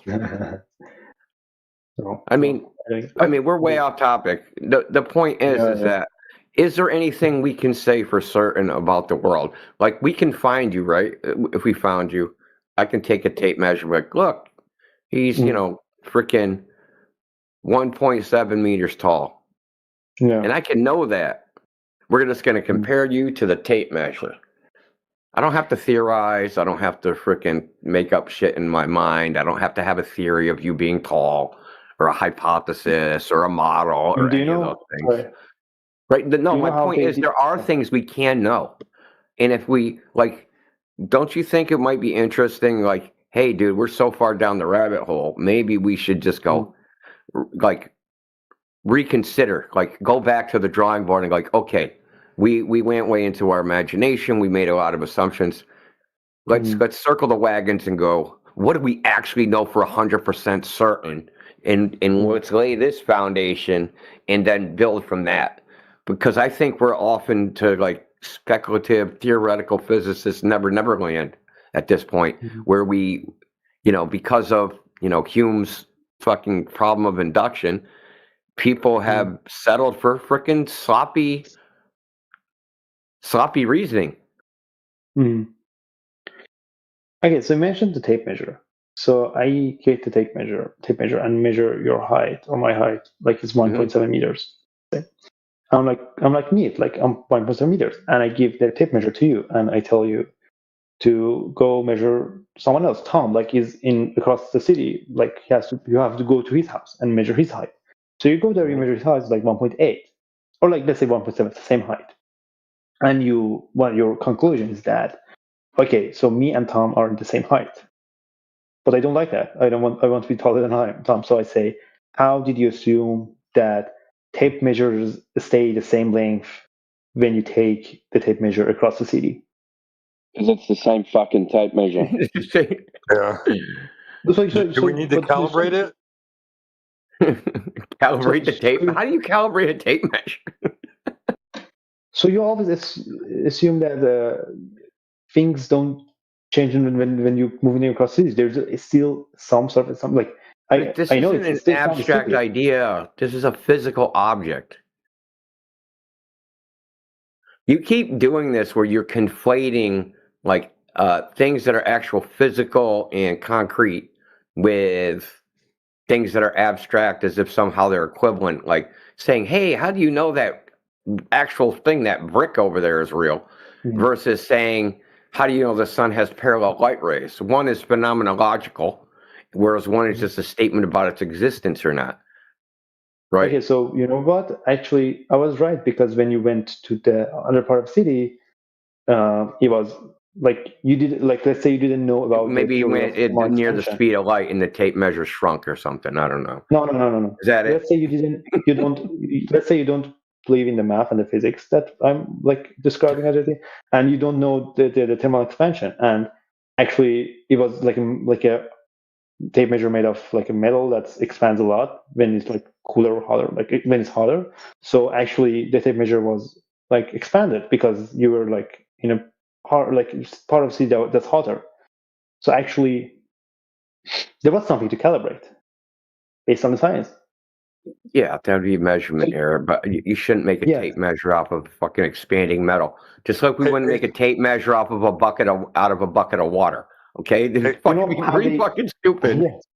Hey, you know how they hold on real quick. Wait. No. Sonic. Just finish my point. Just finish. I have an image, a GIF, or not a GIF, but a meme, I guess, in the side chat, and it talks about rain on different planets. What do you think about that? Yeah. Okay, the last part probably is not correct. I can show you, but the other one is probably correct. How do you know? I read in the news, right? They say it. It's a spectroscopy. There's no It's a semen on spectroscopy, probably. Shut up, man. Can we ask you? I want to ask you a question. What are you skeptical of in the mainstream narrative? Like claims that just seem to you just so outlandish and outrageous, or shaky and nonsensical, maybe. Dark energy and dark matter. I don't like them. Okay. You know, that's. Do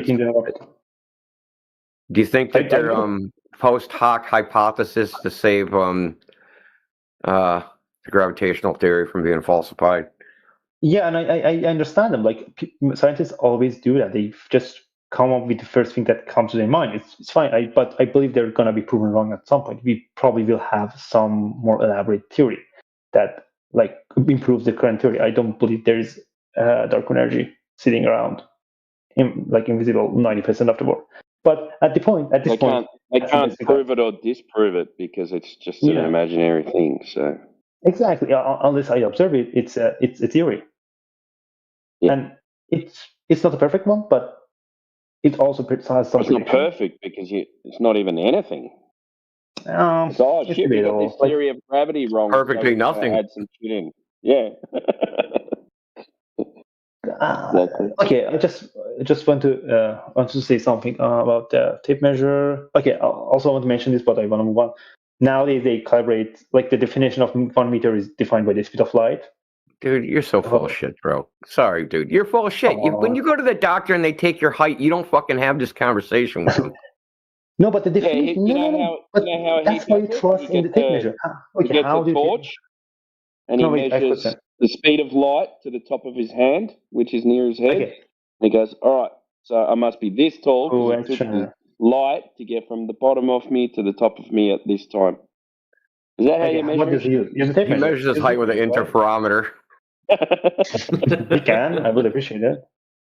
It's a wonder he hasn't started rattling on about gravity and how it's less up near his head, so he stretches a little bit. Oh my God, your head's younger than your feet, buddy. Well, I think it's ironic. I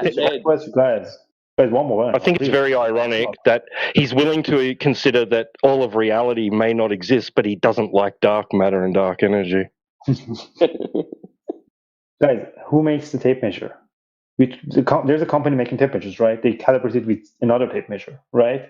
Yeah, And look, I'm in construction and they always say, you know what the problem is? Always use the same tape measure and you'll never have the wrong measurement. All right? Most of the time, the problem's the idiot operating it. Yeah, exactly. You can't read Use the numbers. same tape measure. Doesn't matter. No, it contracted due to the warping of space-time. Okay, I really need to get some sleep, so I want to. I will say something. You know what? You've been really good, man. So come back anytime. Yeah, we appreciate your civility. I love this conversation.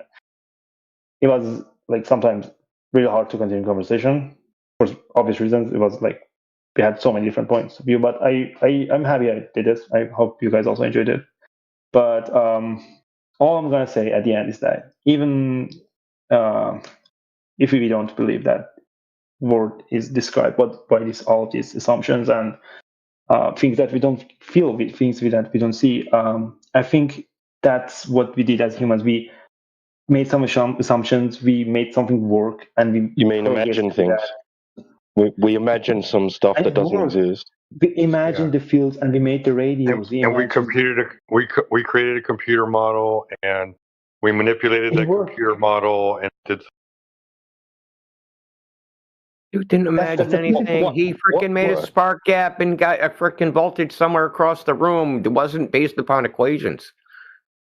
You know, most things that are done engineering and experimentally, they're not based solely upon equations. Those are just like starting points. That's trial and error. They complete each other. So Maxwell wrote his theory based on Faraday, which just did experiment. Faraday didn't know shit about math. He's like one of the physicists that doesn't know. Yeah, you know that. You're studying enough. But Maxwell I'll say this, Sonic, and made it to what, sir? I'll say this, okay? All of us here graduated high school believing the Earth. A lot of us graduated from college believing the Earth was a globe. Mm-hmm. Yeah, we believed the Earth was a globe for most of our lives, and it just comes down to testing. I was really impressed. I'm really impressed. I'm really impressed by the level of if you want, what do you think is going to happen to you if you wake up one day, go out and test the globe, and you find out that the Earth is flat? How are you going to feel about all of the physics you've learned in your life? I feel bad. I will say that. I will say that. Well, okay, I'm gonna kill myself. I'm saying that. Yeah. We're still going to be able to fire a cannonball on a flat Earth or a globe, and it's going to go the same way as it would either way. It's no difference. Like when you're shooting, like you can ask this. Like I don't know. Do you guys have people in the like do engineering for the like Navy or like military? Because when you're shooting ballistic missiles, you have to. We never accounted for the Coriolis. What was the range of the missile, like or the projectile? I'm talking like about a kilometer rifle shot. Kilometer. So check this out. Iowa class battleships, the big battleships from World War III, can fling a 16-inch shell, 30,000 meters. In the firing tables to fire that gun, which are freely available on the internet, there is no Coriolis calculation. There's no correction for Coriolis. Nothing. But you do it with the 30 kilometers, brother. You do trial and error. Like you shoot, you see it goes like to right, you take it to left. You don't calculate it exactly when you're doing it in World War II. You probably. Well, they have firing tables. They tested them. These boats were still commissioned in 1984. They used them in the first Gulf War. Yeah, they're still around. There was three still around. There was the Missouri, the Arizona, or not the Arizona. What was the other one? The Iowa, and there was another one named after a state. But they used them during the Gulf War. But they tested their accuracy off the island of Crete in 1984. And their accuracy. And you say they don't calculate the Coriolis? Yeah, they have firing tables to fire the guns, and there's no Coriolis calculation. Now, in the beginning of it, it says there's a Coriolis effect, but then when you look at the actual firing tables, it's not actually in it. A lot of the artillery stuff that you'll see, right, the artillery firing manuals, it'll say in the beginning that there's a Coriolis effect, but then when you actually look at the firing tables, they don't calculate for it. It's nowhere in the mathematics. Because think of what you would have to do. You'd have to know your latitude. You'd have to know your azimuth, right? Precisely. You only need the altitude. You don't need that. No, you need to know your latitude. Yes, you do. You need to know your Only latitude, buddy. You only need the altitude. The Coriolis effect is only latitude, not altitude. Latitude. Oh yeah, sorry. So in your azimuth, the direction you're pointed. Oh yeah. Okay, so how are you going to do this under fire? Which way are we pointing? You're freaking running around like a maniac, dude, trying to not get hit yourself, right? And you're like, hey, which way are we pointed? What latitude are we at? Here, break out the side roll. The more people who shoot, I never shooted like a artillery, but I put armor. But you have a map and you have a compass, and you always are talking about the altitude, like the azimuth. So it's somewhere in the table. Yeah, you need a direction. Yeah, you need a direction. Yeah, so you know the direction with respect to the north. Well, think about it. But depending on what your azimuth is, okay, if you're shooting east to west, right, your round is going to shoot further or shorter. But as you rotate towards the north, now the Earth is going to spin out from underneath the round. Depending on what your azimuth is, you'll get the max left-right deflection pointing north or south. But if you're not going to be exactly north or south, right? So you're going to be, you could say you're freaking at, what would it be, 270 or something. No, 270 would be that'd be west. Yeah, that'd be west. So say you're northwest. You could say that you're 350 or 10 or 5. I mean, dude, you're basically shooting a freaking curveball and trying to land a shell. Yeah, I think that's how it's going through the air, right? Because it's like, say you're firing against with the spin of the Earth, right? So now it's going to land short, but then you're pointing, say, northeast. So now it's also going to hook. So you're going to hook it short, dude. I'm not good at golf, dude, but I don't think frickin' Arnold Palmer can make that shot, bro. Look, golf is different from artillery. Like, it's like the scale of accuracy. Like, I found this table. Like, I mean, just I was screwing the I don't know what website is this, but it's gilbertsecurity.org. I don't know, but I don't have experience in military that much. But I found this table. Like, they have stuff like this. So it's spin drift from the inside, the rifling inside of these artillery cannons and the rifle. It's so that it'll spin the bullet when it comes out, so it doesn't do flips and tumble over and over like a curveball in a baseball. This is correction for the rotation of the Earth. We had these tables also with our headquarters unit. We had our artillery attached, our 16 millimeter artillery, and they never use that shit. Because it's like really a small correction for a small, like it's not ballistic. When it's a ballistic missile, you have to do large correction for this. Yeah, but if you want to hit your target, you want to hit your target, right? Yeah, but like yeah, but that's a range correction, right? If you're firing east or west, where's the correction for the east or west drift? So to cancel out the rotation effect, right? So if you want to, because the Earth's supposed to spin out from underneath the artillery shell, so the shell's going straight, but the Earth is rotating. And at some point they disconnected, even though no one can say when or how or what speed or what height or what air pressure they disconnect at. Somehow they say they're disconnected. So the Earth is spinning out from underneath the artillery shell to be left or right of where you aimed at, right? There's no correction for that. Is it going to be to the left 10 meters? Is it 100 meters, 1,000 meters? Like, no, that's what it says in the table. Like, you want to shoot something like 2,000 it says range. Meters away. It says range, dude. And the correction you have to apply. Yeah, the range. Right. Like, you have to calculate how far away it is, a different distance, but not the left, right. It's not an azimuth correction. Like the direction you should be pointed. So the Earth spins out and you land on the spinning Earth.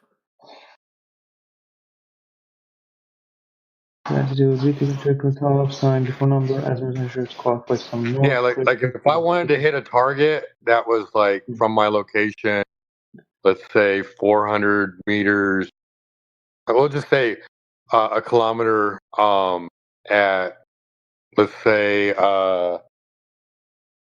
60 degrees, right? So that would be like north. And in order to hit that, you would actually have to aim at 50 degrees, and you would have to shoot at 950 meters instead of a kilometer. And then the Earth would just spin into it. So you said that you considered that? Like there was a point. Hell no, bro. Hell no.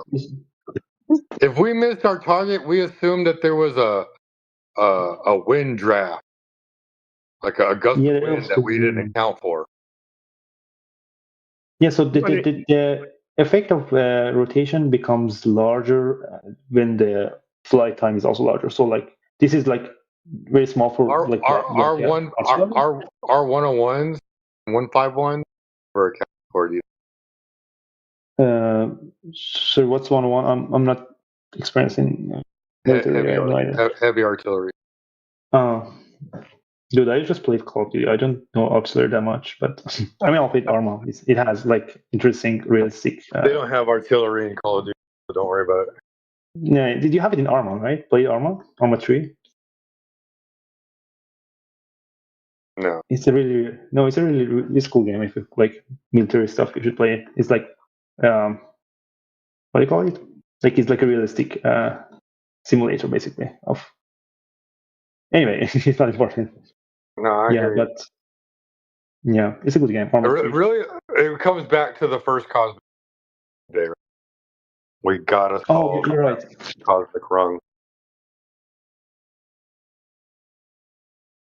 You're assuming the Cosmic Rung is correct, and then you're going straight to the second Cosmic Rung, the third Cosmic Rung, and you're building stories based off of math equations that you assume the first Cosmic Run was correct to begin with.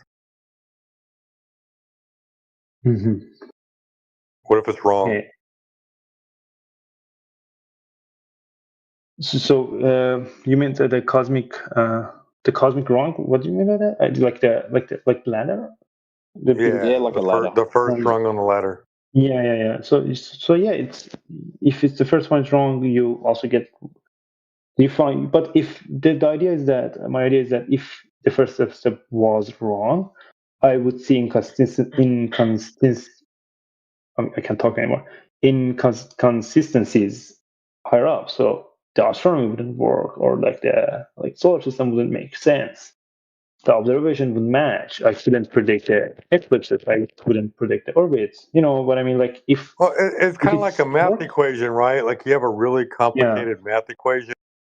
And if you screw up on the first step in the math equation, and maybe the math equation takes like 20 steps to complete, all 19 steps after that are completely wrong. You got it right because if you assume the first part was right to begin with, you got the other 19 steps right also. Yeah. But the first one was wrong, so the other 19 steps can't be right. No, that's a good one.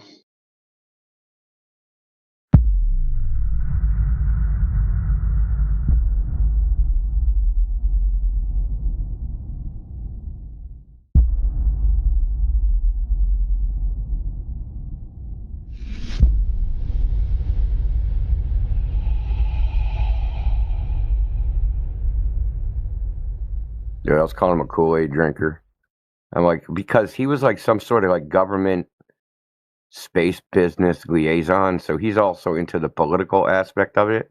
Yeah, like he's got his fingers in all of it. Like he's not at the engineering stuff. He's at the evangelizing the government crossover. Because wow, I was like, I find it stranger that he's here. Then that makes it weird. Being he's just an evangelizer for space. He said something like, "You can't do that in space. That's illegal." Like, how are they going to stop me? Like, they don't have no jurisdiction in space. And he's like, well, you're a citizen of that country, and you got to, like, dude, it was, dude, the conversation is just so crazy because we covered so many different aspects of like, the whole outer space, from the government to the military aspect, and how everybody's like, well, there's 127 space agencies, so, like, da da da. But then, on the other hand, all that shit's inaccessible, you know? Yeah. So it's like this same old thing, right? They talk out of one side of their mouth, but they do another. Yeah. Right? If we really wanted to know what's really going on, that aspect would never be accessible. It'd be black box, right? Because we'd have to be in the military aspect. Yeah, of course. You need special clearances and stuff as well. Yeah, exactly. And he's controlled by ITAR, right? So his technology, which is the International Trafficking of Arms Regulations, so restrictions. So even he said his the fort he works on is restricted, is a ITAR restricted section where, like, normal employees can't go because ITAR, you can't violate ITAR, you're in deep fucking doo-doo, it's a crime. So it's simultaneously, there's 127 space agencies and 400,000 employees on NASA. How could they all be lying? And all he did was support our, the contention that they don't know anything. Yeah, absolutely. We don't have any access to the actual information, which would go one way or another.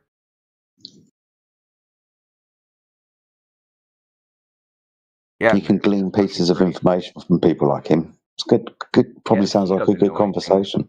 Yeah. He's got contacts or whatever. What he's saying, like, we can go to Ames, and I know people there, and we can run around and we can touch the rockets. Basically, what he's saying is we can look at all them building it, and, like, I mean, it's I was very entertained by it.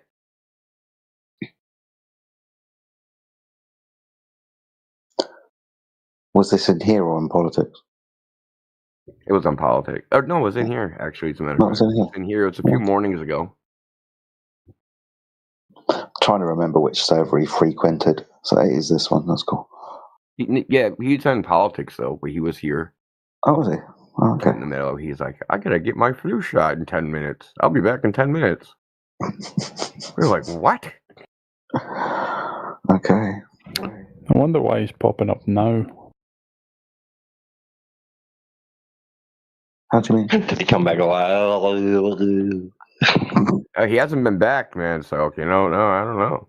Oh, send out a search party.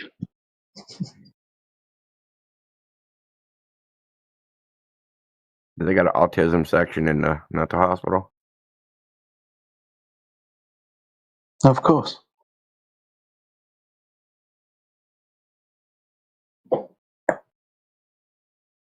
T-Dub, you were here that morning.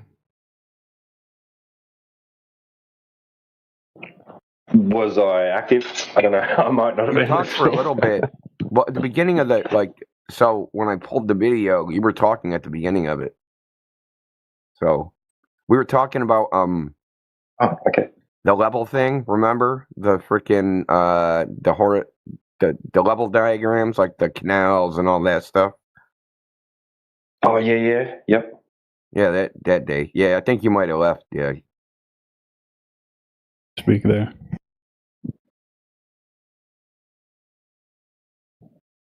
Oh, sorry, did I talk over you or something? Sorry about that. No, you just did like a spazzy impression right after I spoke. And I was like, oh, my mic must be muffled like shit or something. No, I was talking about the guy that went to get the flu shot. Oh, okay, right. Like right in the middle of the conversation, it's like, I'll be back in 10 minutes and go and get a flu shot. I'm like, what? Isn't Josh the guy who always makes excuses at the end of his conversation as to why he leaves? Josh? He's the freaking Amazon dude. Really? Amazon satellite dude? That dude? Yeah. I know the guy you're talking about, yeah. Yeah, he does make excuses to leave all the time. Oh yeah. He was in here earlier actually. Yeah. Well, probably about 5 hours ago. He only talks to us on short windows, you know. He has available during like commuting, whatnot. We got him for like a couple hours, man. At least 2 hours he was in here. Because he didn't go into work because Amazon was laying a bunch of people off. And he didn't want to go in there and deal with the freaking wreckage of watching people bring their belongings out of the building or something. So he was out here running around getting flu shots and, you know, getting cooked by us because it was fucking hilarious.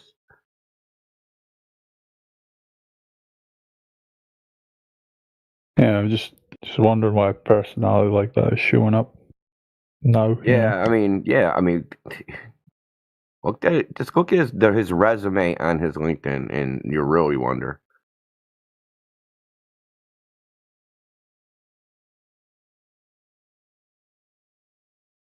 Well, if you listen to it and how he got his jobs, it's very. He said he hasn't applied for any of his jobs.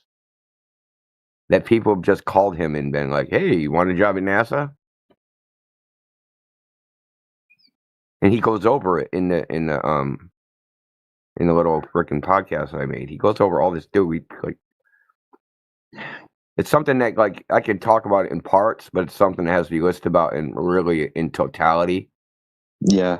And then think about like what this dude just said in totality and how fucked up everything he said is. It's just a jigsaw puzzle where the pieces just don't fit together, man. And I think probably at the end, I think that he was like, man, some of these jigsaw dude, the space pills, man. It's so ridiculous. Yeah, I haven't even heard Globers claim that. Regular Globers. That they're making pills in space and sending them back to Earth. Yeah, I haven't heard that. Are they dick pills? How do you even do the clinical trials on those? You don't have enough pills.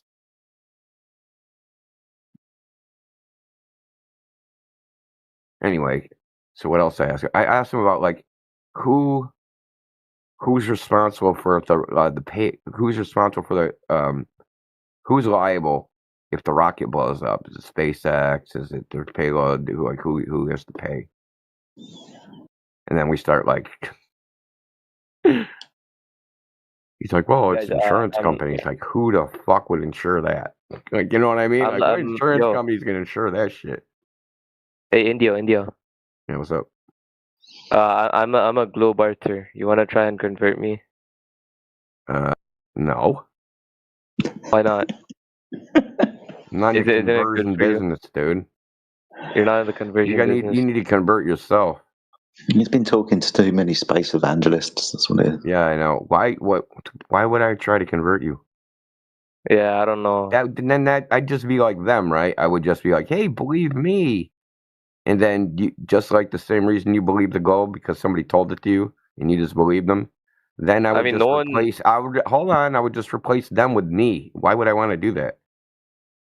Yeah, well, at least I'm here to brainwash you to think for yourself, brother, not to follow me. I get that, but like I did like astrophoto, but because like photo of what? Astrophoto, like taking pictures of the stars, and like I don't know how a flat Earth would work with that, like the stars perfectly aligning with like a globe model. Want to know what? So here's another question you should ask yourself: how does the globe model work with a flat Earth?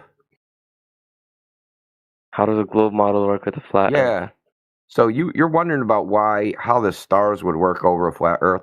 We're wondering how the globe model works at all, considering the Earth is measured flat. But like the Earth isn't measured flat. You can just see like it is. bolts. So it certainly is. You can. How can you see like bolts, curve and like disappear? You see bolts curve? Yeah, you see them. No, you don't see them curve. You see them go over the horizon or like under the horizon. How does that work? Well, do you live by the ocean? I've went there. You've never seen this for yourself, right? I've seen there's a beach Seen in videos my here and there. Yeah, I'm sure you see like 10, maybe 20 videos. This is not a common occurrence. I've seen it. Hold on, bro. I live by the ocean. I'm like literally a mile away from the ocean right now. I have never seen this ever. In fact, I've seen a ship sail 30 miles away and still be visible 30 miles away. But I've seen them disappear. Not with your eyes. You've seen videos. Yeah, honestly, and you ask, how does it happen? And I just told you, typically there's an inferior mirage right at the horizon that makes it so you can't see the bottom of it because you can't see through the inferior mirage. What you'll see is kind of like a little mirrored section that's a really thin mirrored section at the horizon. Am I wrong? Yo. So the Earth might actually be a flat or whatever. I don't really know. We don't need to rely on just looking at a boat and just going. And I should also tell you that we can replicate this on a surface that we know is flat. The same visual thing, right? So say the globe horizon is 2,600 feet away. That's like, I don't know, freaking 700 meters or something. Right? And you take a camera and you put it really close to the water. And you use a lake, which isn't that far, right? So say the lake is 100 meters across. Right? Yeah. But the horizon's supposed to be 700 meters away. Right? So it can't be Earth curve blocking any boat or anything. Well, we can observe. You take a miniature RC boat and sail it across, you'll see a horizon and little boat disappear behind it. The same way. But in that distance, a distance that short, it can't possibly be the curve of the Earth doing it.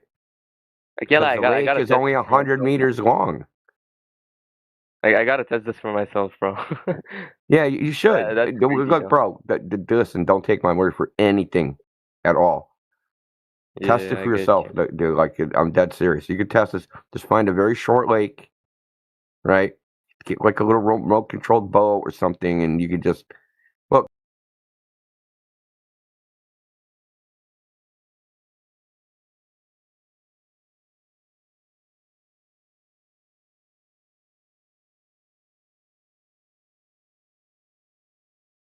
What are you thinking?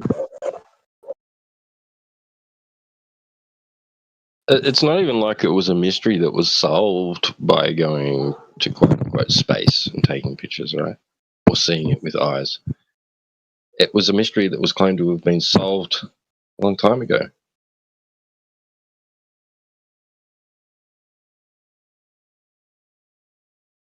I mean, it's no mystery to begin with, but,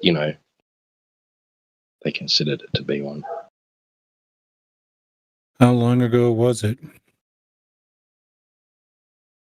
Well, you got Ptolemy and Eratosthenes, those guys, those ancient Greek sandal toga wearing thinkers.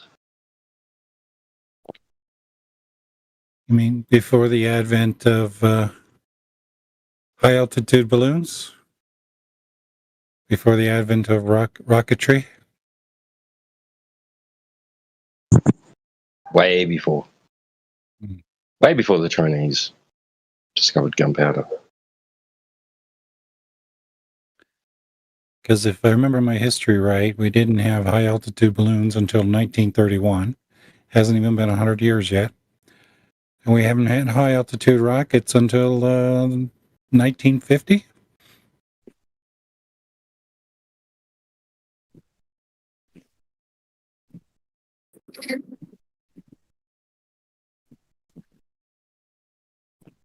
Sans, you still with us? Did we lose you? Yeah, I am here. What are you thinking? Any thoughts on what we've told you so far? I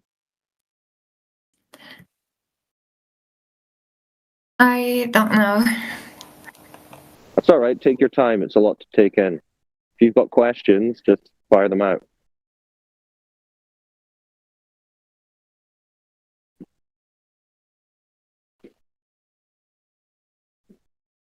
if you want more information or resources, we have another server that's got a lot of stuff saved that you can research in your own time. Because if you just try and Google us and YouTube it, they censor it, so they just give you hit piece nonsense. But if you want to actually look into it yourself, we can provide you resources. Okay, then I have one more question. Then, if the world is not a globe, then why they are telling us that the Earth is globe, and why we are not accept this the Earth is flat? Why they are hiding this? What is the Good reason? question. It's a good question. Well, I'm not them, so I can't speak for them. I can only speculate on why they've done this.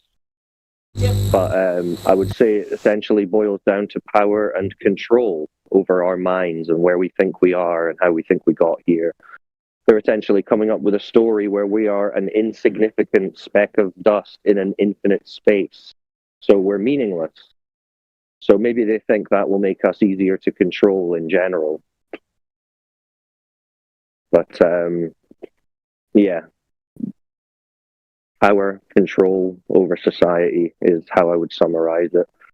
But it goes to a creation story of a big bang, evolution. This calls all of that not only into question, it just takes them off the table. It's not even a possibility that what we've been taught is true about what the Earth is and how it got here. So, yeah, we could talk all day about why some people might want to maintain this idea, but ultimately, we're more interested in the fact that it is the case. It's happened, whether we know why it's happened or not. And this is the situation we are in, where we're now trying to essentially start from scratch and figure all of this out.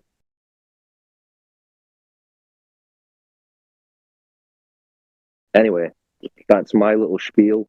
I'm going to head off, guys. So DJ, T-Dub, or whoever's on, you want to pick this up? Good luck in your quest, Sans. I'm sure you'll figure it out. Don't forget to ask for the link to the resources. That's very valuable. And we're on YouTube 24/7, so you can always listen to us. If you just type in 247 Flat Earth Discord on YouTube, you can find us there. Anyway, have a good one, guys. Enjoy. Good chats. Catch you later. See you, Cyclone. Bye. See, my take on it is that the globe Earth is a function of religion. See, religions never die; they just change their names.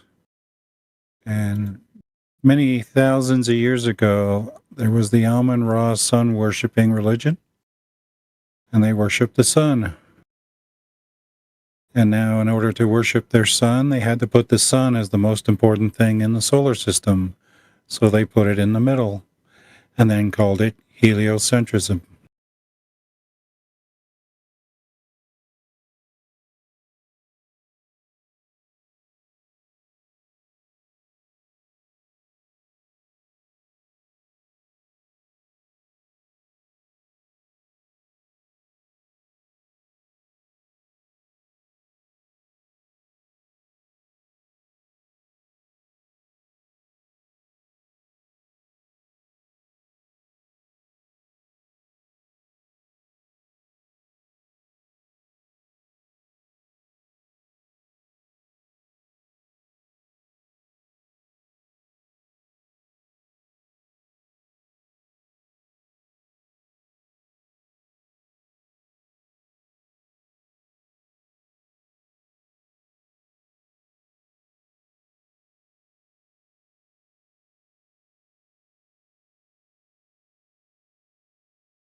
Hello.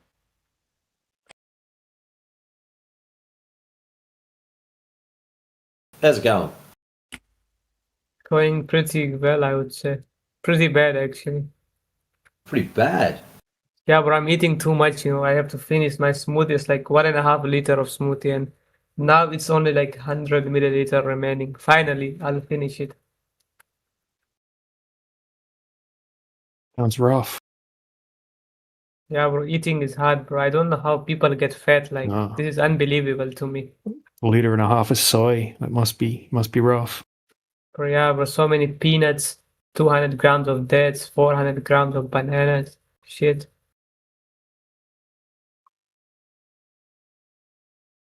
See, I'm the complete opposite. I've just listened to you eat, drinking that, and I've just put on 0.5 kilo. Crazy. Throw some shrimp on the barbie. There's another 200 grams.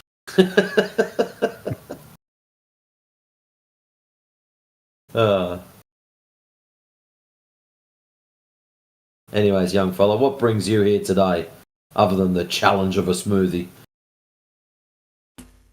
I don't know, bro. I just went to another VC. People are so garbage, bro. Very homophobic. Oh, well, what Maybe- you do in your spare time is up to you, but most of the Yeah, time yeah. we discuss the shape of the earth in here, Yeah. or lack thereof. We're Spherahovic in here, but don't hold that against us.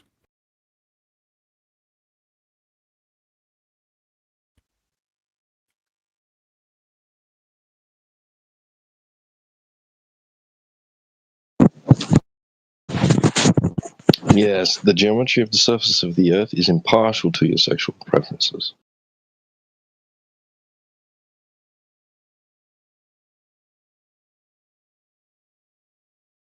Okay, what's 170, 1.70 meters tall, dashing and disappears in an instant?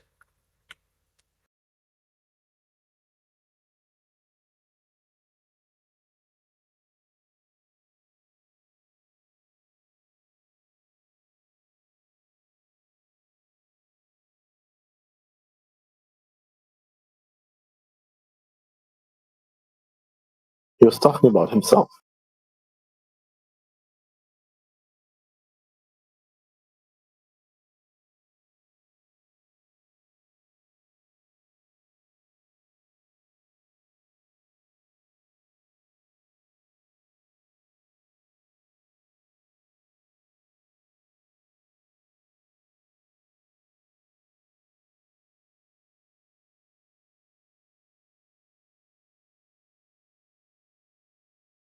Yes, maybe our last friend might think about a little less soy in his smoothies.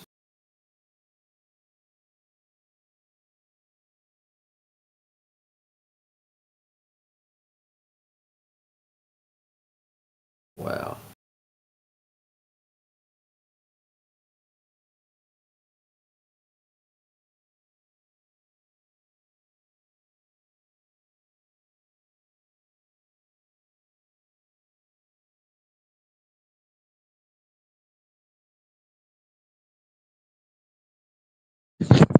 Yeah, when someone said eat some meat, they didn't mean that.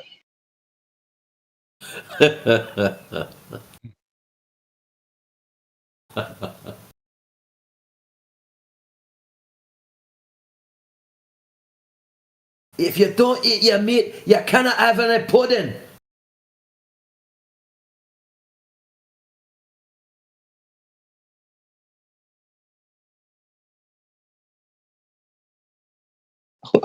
But I ate my tofu.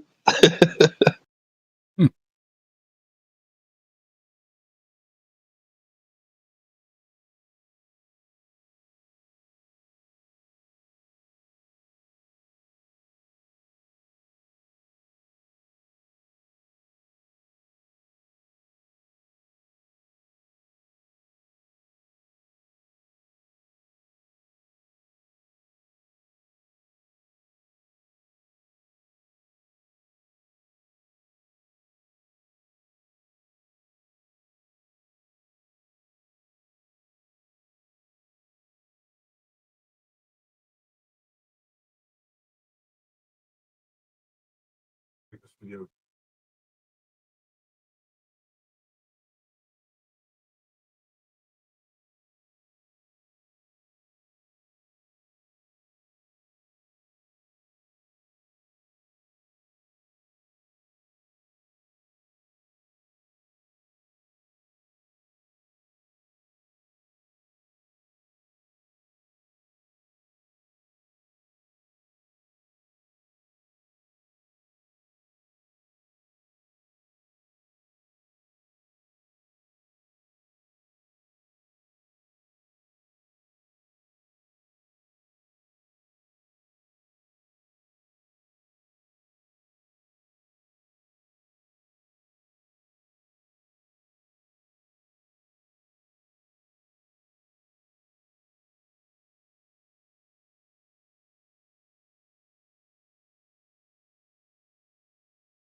Mario, my friend.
Hi, people.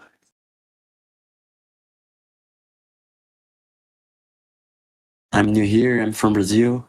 I want to train my English.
but you don't even need the remote controlled boat. Just get a short lake that's shorter than where the horizon distance should be, and see if you see a horizon on the water, because there should be no horizon there if the horizon is the curve of the Earth. You understand? If it's the curve of the Earth, and the curve of the Earth should be 1,000 feet away, there's no way you should see a horizon at 500 feet away. Right? Yeah, I mean, I get you, but like, yeah, I guess you are. Well, I'm not a scientist or anything, but I'm it just does saying kind of I wouldn't rely on that. Right? That's an interesting observation, but that's not like proof of a flat Earth or proof of a globe. Yeah. So Yeah. that is actual measuring the surface of the Earth, not just looking at it. Right?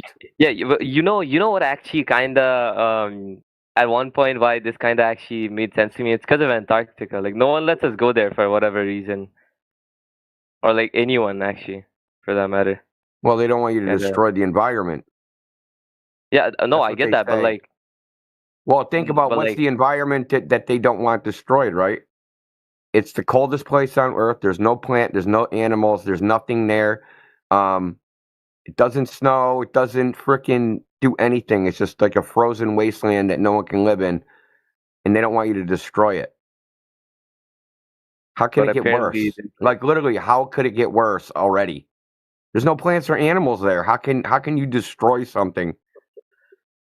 I mean, yeah, it's What is kind of the- impossible You for gonna kill the anyone to live ice? there. Yeah. Like, what are you gonna do to the ice, dude? Is the ice like? I bet there's answers for this. Well, let's get back to the measurements, right? So tests have been done so I'll just give you one example of a laser test that was done in the Netherlands. This is a lake like IJsselmeer. It's a saltwater lake they blocked off the ocean and turned the bay into a lake. So some people some engineers took a laser, Yeah. and they shined it across this lake to multiple distances. And they did it a couple times, like 3 weeks apart. So the height of the laser above the water is like 1.92 meters, which is 10 feet. They shine the laser 40 kilometers. Right? Yeah. Right. So at that distance, if you go from that 10-foot end of the laser to the other end, the globe Earth should be curved away from the laser and be under it 127 meters. Okay? Yeah. But when they did this test, they measured the laser height at 1.5 meters. It's a Yeah, big I difference, get- right? 127 versus 1.5 is a big difference. I mean, I feel like it's still not evidence, right? It could be faked, and I feel like it's more difficult to like. They did it again 2-3 weeks later. It's I all don't films, know. documented. There's a report, all that stuff. And that's not Looking the only crazy, one. like- That's just one that I know, and the reason I used it is because I know the values in meters, right? So Yeah. the only way you should have seen this laser is if you're standing on top of a 42-story building, which is a pretty tall building, right? It's pretty tall. Yeah. They saw it at the level of the lake. Huh. Okay. So this is just one test. So these people actually, they were doing, that was like their 5th test that they did. They'd done them every year, probably starting in like 2015. And Globe Earthers were like, no, you did it wrong. You're supposed to do this. You're supposed to do that. So then next year they would approve the test and improve the test and improve the test and improve the test. So in 2019 or 2018, they got a powerful enough laser. They engineered a aiming device that's really hard to aim 40 kilometers away. It's freaking difficult because even if you move the laser a tiny bit. So it took a while to get up the resources to get the proper equipment where you could actually do the test. So this isn't just like someone taking a handheld laser and shining it across a lake. Yeah. These are actual engineers. In fact, the guy Mike Cavanaugh has 3 engineering degrees. Okay. So and that's just one test. That's just one laser measurement test that someone posted. Kiwi Buzz posted in the chat, as a matter of fact. So the point is that when we measure the Earth, right? So the idea is that water is conforming to gravity into the shape of a ball. Yeah. And that the surface of Earth is mostly water. So we can test that water and we measure the water and figure out if the Earth is a ball. And that's all we have to do, because if the water does not curve and if the water lies flat and level, then the Earth cannot be a ball. Yeah, that does make sense. It's pretty simple. It's a simple proposition. It's really not complicated. It's not complicated math. It's not none of that stuff. They tell you that. They tell you that so that you're too lazy to inquire. They tell you, oh man, dude, you have to be a scientist. You can't figure this out for yourself. You gotta have an advanced physics degree. You gotta be an astronomer. You gotta be a big egghead. You can't figure it out. But they also tell you what? What do they also tell you? What? If you think the Earth's flat, you're dumb. I mean, yeah, that is. So how can you be dumb and smart at the same time? Yeah, I don't know. Why would they do this anyway? Like, why push the globe Earth? Most people don't know. Even cost how much. I mean, why did you just push it? You came in here trying to push it. Why did you do it? I don't know why. I'm being forced to Dirty study globe pusher. physics in school and stuff. Dude, we don't want no that globe, man. I'm scared straight. That's not fucking. No, like it's listen. The globe is kind of like it's an idea. It's like a meme. It's literally a meme, and it just spreads and has spread just like Santa Claus. Everybody believes it. They don't know it, right? I could bring anybody in. Like when you got in here, I was talking about a guy. He works for Amazon. He thinks they're putting satellites in space, and they're connecting people's internet. Yeah. And we've talked to him a bunch of times, but we're like, no, he's worked for NASA. He's worked for like all these space agencies. He was the freaking UN liaison for freaking youth outreach or some shit for space shit. But what does he actually know? Does he have any primary knowledge of that the Earth is a globe? Has he been to space himself? Has he looked at the globe from space?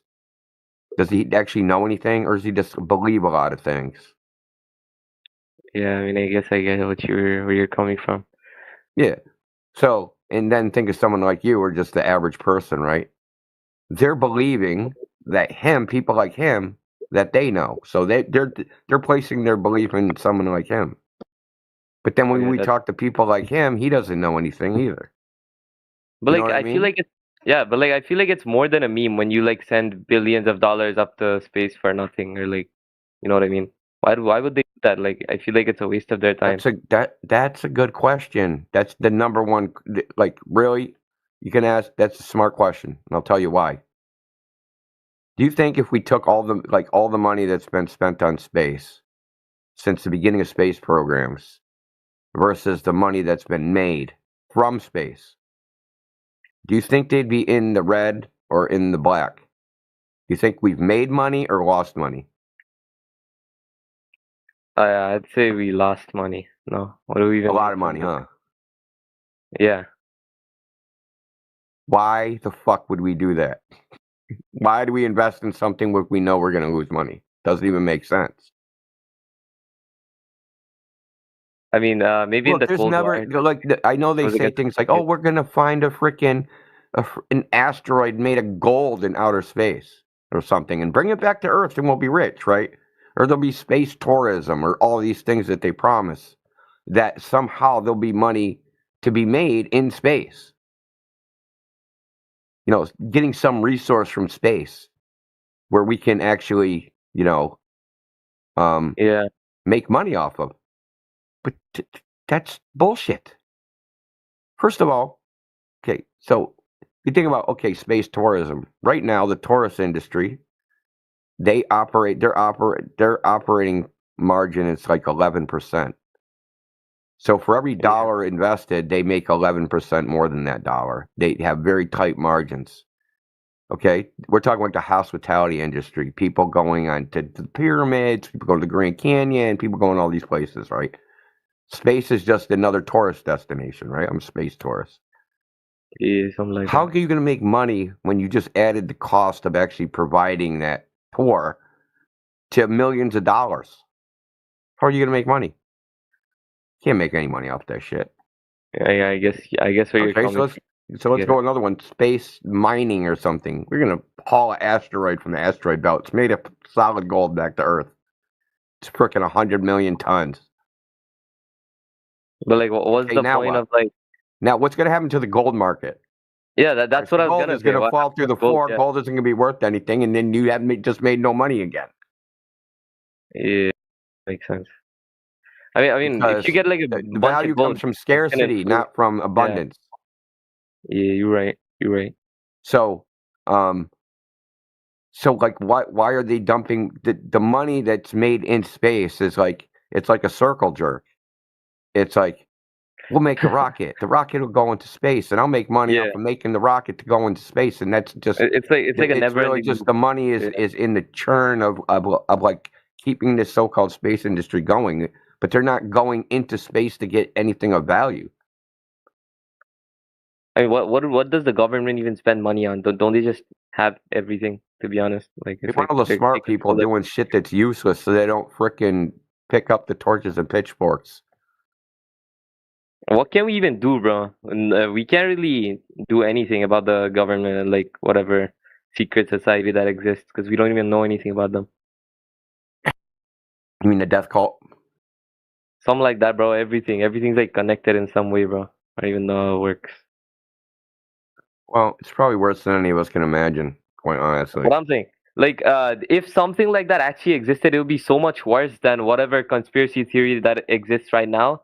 Like, we would never be able to figure it out if something like that actually does exist. So You know that's what I one mean? of the things people ask us, why would they lie? And I'll tell you, like, how would I know? If I knew that, I'd be in on it. And I can't think of a reason why they lie. Like, yeah, that's the point. That's literally the point. Yeah, Like, I guess it that is a it could good be a point. Yeah. reason that you can't even conceive of. Something you have no idea because you always assume the Earth is a globe. Like, why would they lie about that? And there could be some freaking grand reason that you just never thought about. It's not in the public, like, you know, because you don't have enough information to even guess. You can't even figure out who's lying. That's the hard part. You have to figure out who exactly would be lying. Yeah, exactly. Because it's not even like, this idea came about after NASA was formed. I mean, people were saying the Earth was a ball in space before that, right? These guys are just exploiting that popular held belief system. Yeah, I mean, I guess I get you. Yeah, that's crazy.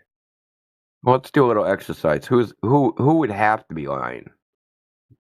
Would Donald Trump have to be lying? What would he know? Honestly, though, like, Yeah, there's Donald Trump no. doesn't got to know. Well, I'm being serious. Like, let's figure out who has to be lying. Well, I mean, we can go. The Apollo astronauts, the guys that said they went to the moon, they have to be lying. Okay, so let's just take those people, put them off to the side. They have to be liars because they said they saw the Earth as a ball with their own two eyes. So they would definitely have to be lying. Yeah, given that So okay, let's go. Everybody else that's ever lived. What do they know? That's crazy, though. But like, how have we not gone to the moon again if we were able to Again? like so many years ago? We didn't go the first time. Oh, Nobody went to the moon, brother. that would make sense. That would make sense. But yeah, I guess, Well, when they it first would also proposed make the sense to idea was make in a work of science fiction by a Nazi, ex-Nazi named Werner von Braun. He was a Nazi rocket scientist that got sucked up in Operation Paperclip. And he ran NASA. He was the NASA director from the beginning of NASA. And he wrote a book about going to the moon. And he said it would take 3 rockets the size of the Empire State Building to get there.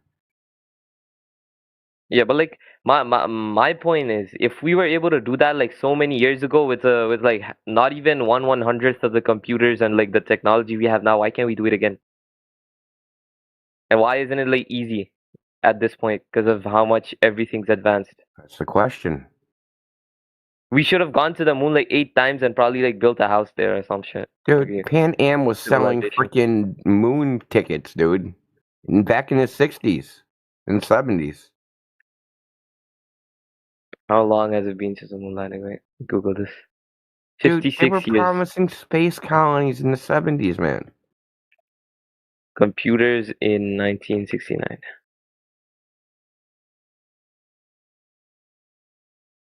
That's crazy. They went there with this shit.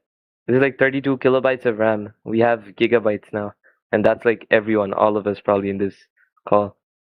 Oh, it's so much worse than that. Like, bro. Okay, it's worse than whatever you're imagining. Unless you're familiar with the way things worked back then, it's worse than that. So memory was not solid state memory. They had something called iron core rope memory. So they took literally like a bit was a little iron ring that they wrapped electric wire around, like a solenoid, and they would magnetize the ring and demagnetize it. Now these things had to be sewn. So there was literally people with a needle that sewed the wires through the rings on and made a big rope out of it. And what? Dude, it's bro. I'll show you a picture. There's no way. And they went to the moon with that? Yeah. And they talked to the people on the moon and they landed it again?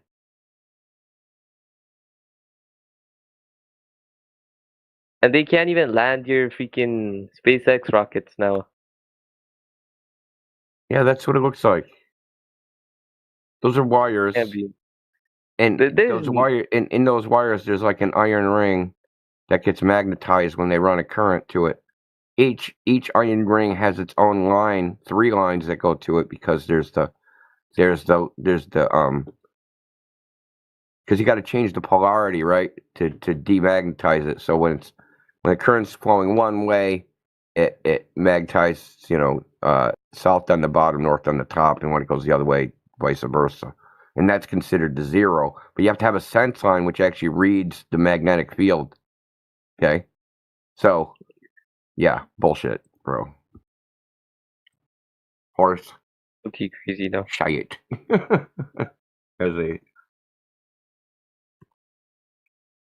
Like, how does physics work then? It's crazy.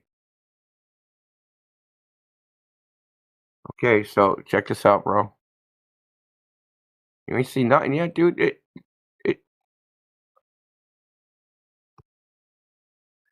They hired weavers. Weaving software, what the hell? Yeah, this is how they made memory. They weaved it.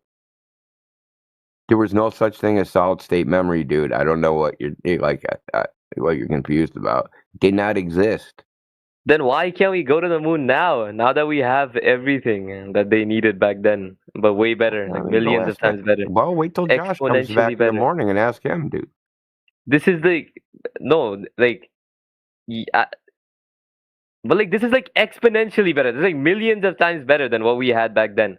Like an average computer, and we have like supercomputers, and we can't do that again.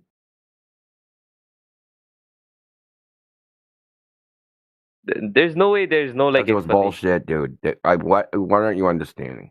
Okay, it was just a propaganda thing. That's all it was. Yeah, but like I'm just thinking, why would they do that? Like, what could it even be? Is there any like? I don't even know. Keep people busy, dude. Keeping people busy, doing nothing. What is the government? Yeah, I mean, if you're the government, what are your goals? The government's goals aren't the same as your goals, right? Yeah. Their budget isn't the same as your budget. Honestly, you're right though. Look, because they can print money, right, and you can't. They have different motivations than everybody else, right? So, for instance, you don't want people just running around unemployed because a bunch of angry unemployed men burn everything to the ground, right? Yeah. Okay, so you need to keep them busy. Busy. And if it's doing nothing, then so be it, because it's better than the alternative of them burning everything to the ground. They did this during the Great Depression in America. There It is was low-key like like a rat race. unemployment was like 30%. Like 1 in 3 people did not have a job. Okay, Okay, crazy. and it was getting a little sketchy. So what FDR did, he made a program called this. It's like some civil service thing, and the government hired people to build roads. Okay, cobblestone roads. Yeah. So they're big, huge. I don't know if you've ever seen like cobblestone roads. The fucking rocks are heavy. It's all heavy manual labor. But these roads didn't go anywhere. They didn't connect anything. They didn't connect any towns. They just made roads that just like went off into nowhere. It's called the roads to nowhere. Yeah, I've heard of that actually. But it kept people busy, right? So the government is paying people to make some fucking thing that's completely useless to keep them busy so they don't burn everything down, right? So that's what I mean by torches and pitchforks. They don't grab the torches and pitchforks and storm the White House and burn it to the ground. Because people will do that if they're starving, right? And there's no hope and there's no future. You know, Yeah, every creature except us doesn't need like money and like a social construct to be living, you know. They just live on their own. They're like free living beings except us. We say we have consciousness, but we're just confined in other people's like you know what I mean, NASA, right? well, NASA has 2 purposes. It's a government slush fund make work program used to prop up private industry and whatever else and people to grift off of. But if Yoder was in here, he's got documents from NASA's founding documents that NASA was created to create the perception of a technological superiority so that no adversaries would ever try to attack us.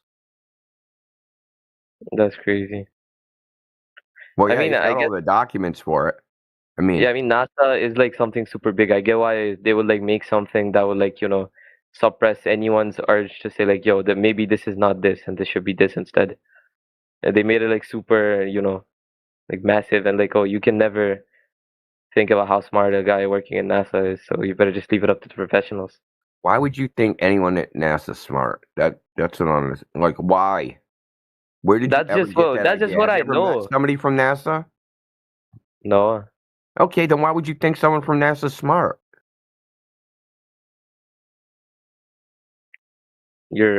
See, this is all propaganda, right? Oh man, fucking go to NASA. You're a fucking genius, dude. Automatically, even if you're stupid, I can be stupid. Go to NASA as soon as they freaking go. You're hired. I'm smart. Like, how does that work? True though. Be true. No, the freaking brainwashed freaking plebs. Those are the ones that work at NASA. They're the guys that got good grades and suck the government dick, and they're the ones that want to work at NASA. Yeah, I mean they gave us no way out except to like study for like 11 years and then Well, if you're anti-government, right? Do you think you could get a job at NASA? No way. Yeah, so that's never going to happen, right? So only certain types of people are ever going to get in there. They got to be pro-government. They have to, pass all the background checks. They got to do all this stuff, right? And they have to have gone to the right schools and took the right classes and kissed the asses of the right people. They're not smart. They're connected. Yeah. Ever hear the phrase, it's not what you know, it's who you know? Yeah. Yeah. And like I said, we talked to Satellite Dude. We talked about this very thing with him. About how he got his job at NASA, not because he knew anything. Yeah. It's because he had a friend that worked there, and they had an intern. The intern decided they weren't going to do it, and he knew that this dude was doing nothing for the summer. So he's like, "Hey, you want to come work at NASA?" Like, okay. You got to interview in 45 minutes. Just go to what he says in the podcast. You got to interview in 45 minutes. And they hired him on the spot because he knew. Yeah, he didn't even apply for the job, dude. They called him. What the hell, bro? And that's just how people get at NASA. It's not like actual good students.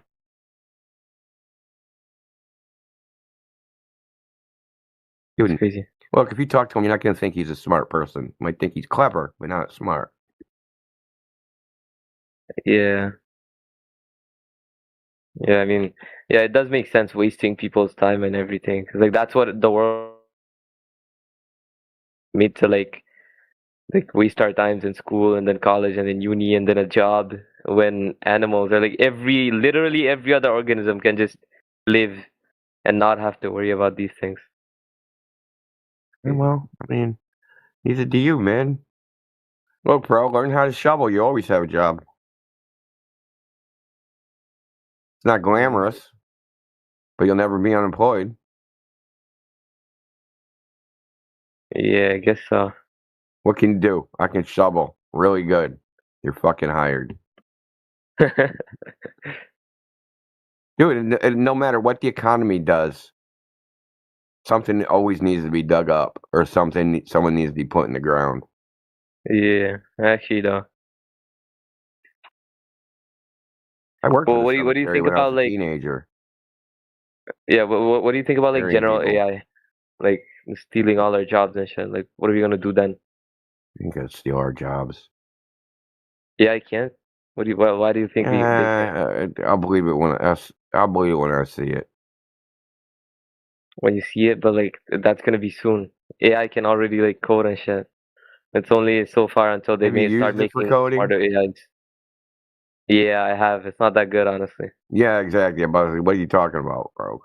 If you're gonna code something simple, you want to code a Discord bot. It's good for that. But anything more complicated than that, you're fucked. Yeah, it's not good at anything complicated, but like it is true that it's actually like getting stronger. Like if it could make an AI itself and like not let us know, then how are we even sure at all that it exists? You know what I mean? I use it to do things that would be laborious that I could do myself, but it would take me a lot of time to do it. I use it for that. Like if I want to research something, I can get it to like find all the shit for me, so I don't have to freaking Google it. It's basically I use it as like a freaking Google assistant, research assistant. That's kind of like the only thing it's really good for. Yeah. Anyway, bro, It's wrong a looking lot. crazy. Yeah, I don't know. There was like actual like evidence, like low key evidence, because I don't know how like real that is. I haven't seen the source of those laser experiments and stuff. How real it is? Yeah, Are you serious? I haven't seen the actual evidence. I've only heard it from you, right? Can't trust you. Someone posted yeah. the video, bro. You can watch them do it. You're a hot mess, bro. You're all over the place. I just wanted to know if what you were saying about the astronaut, what he said was real. Did you just make that up? I just want to know. I'll let you continue. Just want to know if you made it up. Hold on. Did you make it up or not, Justin? He has to Google it. Let's see. Neil Armstrong has. You made it up, didn't you? Look at you. Looking for. Dog, I'm getting. You said I can use the internet, right? Guys out. It's so You easy said I to can call use the them internet, out. right? So easy to call you guys out on exactly what you're am I doing. supposed to do? What am I supposed You guys to do? are you guys almost think that we have cameras watching you. You said I need to prove to you, right? So I'm getting the source that I can cite. That's because you didn't know when you said it, because you just pulled it out your rear end, bro, and you just fed it to us like it's true. Wow. And Brother, Bowie was white knighting for you, man. Do you think I know the dude? I don't know what you know, but you made the statement, which sounds like you know, and you shouldn't have said it. Now you got Bowie all twisted up in the game, white knighting for you and whatnot. Now he's like got egg on his face because he did. Bro, Justin, let me ask you a question. Would it be possible for Neil Armstrong to be on the moon and see the Earth? Yeah. So he'd have to lie down on his back to see the Earth. You know that, right? That's correct. The moon is a face always faces the Earth, right? So he would have to look straight up to see the moon. Hey, you broke him. You broke him, Indio. Oh my gosh. Jesus Christ, one question. Damn, I'm good. I'm getting better at Oh this. my God, it's Somebody clip this shit. That was great. If you're on top of the moon, right? What way does the moon face? Does the face of the moon always face Earth? Did he land on the exact face of the moon? If it was a globe, he could have landed on the top. Dude? He could have landed. Yeah, but we right? know where they landed. But we know where they landed. But do you think the moon? In my model, don't you think the moon spins? Do you think the moon spins? Bro, well, the moon does spin. Hell no. It spins in such a way as that the face of the moon always faces the Earth, right? Right, That's your paradigm. Always the. It's supposed to be tidally locked. Remember, this is your paradigm. The shit you believe in. Yeah, buddy. Okay. If you have two so spheres. Where's the moon? If I'm Neil Armstrong, right, and I'm in the Sea of Tranquility, right? Go look a map where Sea of Tranquility is. Where's the moon? Or where's the Earth from the moon? It's over my head.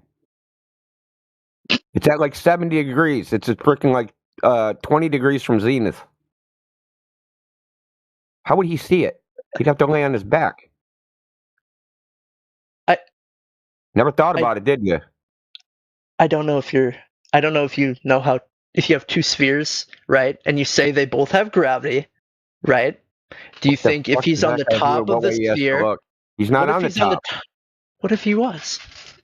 But he's not. He'd have to look. What if your granddad had a Tranquility? He'd be Wasn't grandma. he in the Sea of Tranquility? Or grandma would be this. Guys, we've gone on a tangent again. You have. No, I'm just. I just want to know if China's real now. Okay, so I'll I've never address been that there. right I've now. never seen I'll it. address your China nonsense right now. Yeah. You think that's an equivalent claim claiming China exists, which is just a country somewhere, versus Earth is a ball in a vacuum? You think that somehow those are the equivalent types of claims? I do, because the only thing that's stopping me from knowing how that. they're the same. Yeah, I can. The only thing that's stopping me knowing from China being real or not is me going there, getting on a plane and going there. Getting on a plane and going there is a lot more accessible to people on Earth than getting in a rocket ship and going to spaces. Yeah, so if I'm completely How accessible is going to space? How hard? How rare is it on a scale of like? How rare is it? I don't know, man. You can look up how many people have been to space. 600. Well, you know. So 600 out of 9. Hold on, 600 out of 9 billion. What's that ratio, bro? That's a lot. Yeah, what's that ratio? So they're not equivalent claims. China has 1.3 billion people in it. I can just call one of them and say, "Hey, where are you at? I'm in China." These aren't equivalent claims. It's just like saying you've seen UFOs or unicorns or something. The only difference separating that me from you is because it is a lot harder to go to space than it is to go to China. Yeah, it's so hard. Me saying Antarctica doesn't exist. Me saying Mount Everest exists, right? Yeah, but we can go to Mount Everest. You can't go to space in any fucking imaginary scenario you can think of. You're never going. You say we can go to Mount Everest. How do I know that? Travel there. Okay. Because they go book tickets, go there. They probably wouldn't let you go. And there's guys you got to be in a certain level of physical health. No, so they probably wouldn't let you go, but you can see and there's guys who go up to space. Yeah, that one we already told. Did we believe that? Okay. Okay. Yeah, I can actually book. I can book a flight. Indio, I posted a picture of Mount Everest for you, Indio. You're not tracking, Justin. That's just a picture. I've seen CGI better than that. Okay, stop talking for a second. You're not tracking. Okay. What you're not tracking is going to space is so rare that it's like saying you've seen a unicorn. That's not the same proposition as China. Millions of people, billions of people have seen China and been there. I haven't seen China. And the nature of the claim that there's a place somewhere called China is not ridiculous. There's places all over the place that are named things. It's not outside the realm of your own experience. You live in a place; it has a name. Who are you right? I've never been there. I've never been there, but it's not outlandish to believe that there's a place that exists with that name. So what? That's not what they're saying. They're saying I go to a place that's an absolute fucking vacuum in a goddamn tin can, and when I let go of something, it don't fall to the fucking ground. Okay, that is a completely different fucking claim, dude, than saying there's a place somewhere with a name. They're not just by any stretch of imagination. I also don't believe any ocean is deeper than 100 feet. I don't care. Because think about it, the pressure under there, people couldn't survive that. That's you're just going to another analogy here, but you didn't address the fact that what he was showing you was one is an extraordinary claim and one is just a normal claim. The normal claim is in the realm that you exist in, the air that you breathe. It's the same that people are breathing in China. It's the same air. But when you say you're talking about space, it lacks that. So there's a lot of things that are very, very different. Things are not the same up there with the environment where they're telling you they can go. And China. China's the same environment as here. So it's the same.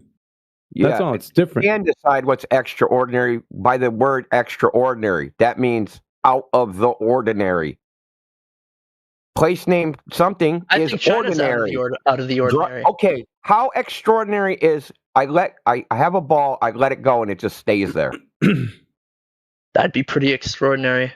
Yeah, I rest my case. Welcome. Right, and I think that a place called China that holds 1.3 billion people. That's not extraordinary. It's very ordinary. Really? Super ordinary. Because in my life, I've never been to China. Yeah, when you Doesn't drop matter. a ball, That's when you drop a irrelevant. ball over The nature of the claim is ordinary, dude. That there's a land place named China. That's super ordinary. Really, guys, I've never. Okay, I have a feeling it's not going to work for guys you, have dude, been because told all your life. No, thing, your dude. 3-year-old reasoning, okay, you failed, okay? And I showed you why you failed, laid it out in detail. Now, either refute it, come up with how China is somehow different than every other place, other than having a different name, or kick rocks, bro. things or something like trees and like a harbor, right? So it wraps around with you. with the windmill. And Oh yeah. That's that was either Winthrop or Hull, which is like that's looking southeast. Yeah, it's just looking across the bay. That's it. Well, what I'm saying is like you took a still of that. I don't know if you recorded a video, but you could see the same effects that we see in Skunk Bay over distance, and then you saw also shimmering on the water where you couldn't tell with a water line because there was it looked like the inferior mirage that happens, like the shimmering effect. You can't see the water beneath it. Yeah, so it gives like a false horizon. Not a horizon, but a water line, false water line. Well, I also got more video, right? There's buoys out there, and the buoys are right at the edge of like where you can see, and they kind of like stretch and disappear and like reappear and then mirror and like do all these weird things because they're like bouncing on the waves, right? So as they're like bouncing on the waves, they're getting a little bit closer, a little bit further away. Now they're probably only moving like 10 feet in either direction, right? In any direction. But just even that slight motion, it was at like kind of like the boundary of like where the air disturbance was. So it was going like in and out of it. It was really strange looking. I got some video there. I'll post it in a minute. Yeah, and I'm just getting to that. How is anyone gonna say that they can see the distance to the horizon if the water line is like cutting off what you can't, like it's showing that inferior mirage effect, the shimmering, the heat haze on the water is not going to let you see the water beneath it. So, giving the impression of the water line not being where you know what I'm saying? Like if you were to see a horizon where you could tell me where the horizon is, I don't know. In your video, it kind of shows that the water line is not where we think it should be. Well, it's impossible to tell where the true horizon is because it's like, well, I should say where the actual limit is because there's a big inferior mirage in the way. Yeah.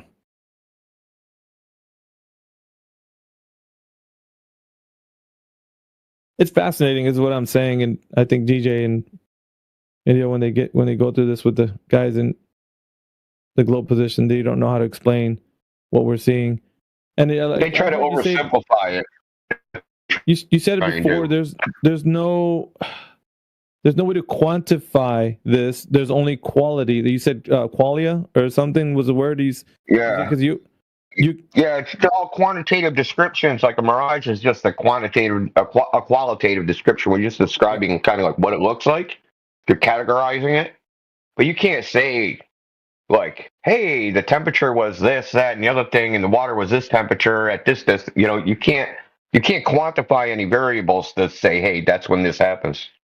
That is the most important crucial piece of information I think in this discussion, that right there, that statement you made is so important, because I think they're trying to quantitatively tell us, like, they're trying to pretend that it's possible. That's what they do. Oh, refraction is well known. We know exactly. That's exactly it right there.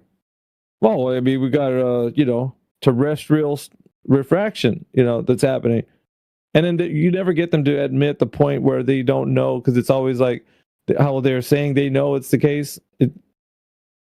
That's the most disingenuous part for them in this part of the discussion, is that they're coming off with such confidence, and then when it gets down to, like, how did you quantify this? Like, in what way, what numeric value are you ascribing to the observation? I'd like to know. Like, what's the method here? You're measuring that, dude. Like, it's the ultimate hostile witness. They just learnt to say the sound refraction out of their mouth. Yeah. Right. That's all they know about it. They know how to make the sound out of their mouth, and that's a bit it. Or they know how to say, "Oh, light bends," right? And that's their entire knowledge on it. And it's absolutely ridiculous. And they think that our observations are analogous to their observations, right? We can make an observation over a large distance, and we can see orders of magnitude further than you should be able to see. We're not making hyper-specific claims, right? So we don't need hyper-specific control of conditions, but when they show an observation, they are making a hyper-specific claim. They'll say, oh, this mountain in the distance, or this thing in the distance is slightly lower than it should be, and that validates that it's lower because it's a globe. That's a hyper-specific claim. So now they would have to use their own logic, right, or their own arguments to validate that they know exactly what's going on according to their own argument of atmospheric refraction between point A and point B. So they've just thrown all of their observations under the bus, because they don't have a single observation, even Rainy Lake, where that was like actually accounted for, and they actually know what was going on with the temperature, the pressure, and whatnot between point A and point B. So it is a really good hostile witness. With somebody, be more concerned with how they got to the point of a conclusion of the information they're presenting you. And if they can't do it, then what are they saying? They just have another belief system? Like, that's not going to work.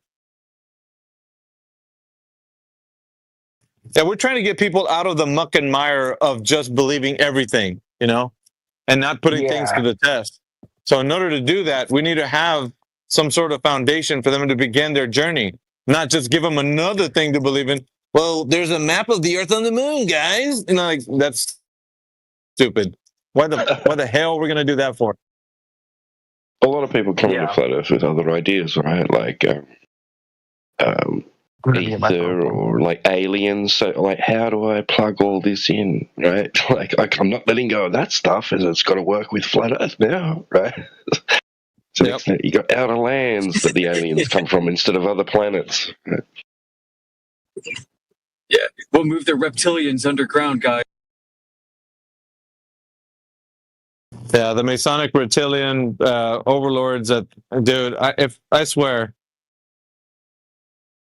I don't know. Yeah, it's infuriating. I think Nathan Oakley nailed it when he calls it the feast of nonsense. If you're interested in flat Earth, there's a veritable feast of nonsense out there being perpetuated by people who call themselves flat earthers. And they might be more numerous than us here in 24/7, sadly. So the general public sees all this crazy bullshit and thinks that that's what we think. So Globers come in to argue, and they're surprised to find out that we don't subscribe to any of that nonsense. And they think we're supposed to. And then they think we're being disingenuous. Like, what the fuck? That's crazy.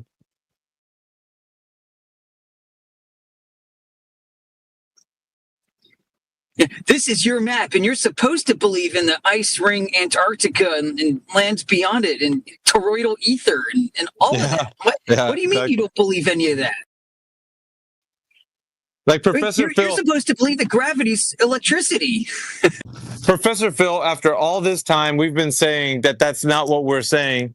Will still come in here and repeat the very same thing he does, like the same antics he did the last time.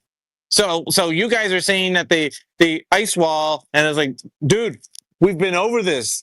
I don't know how many times with you. We're not saying that. Like, it's doesn't change.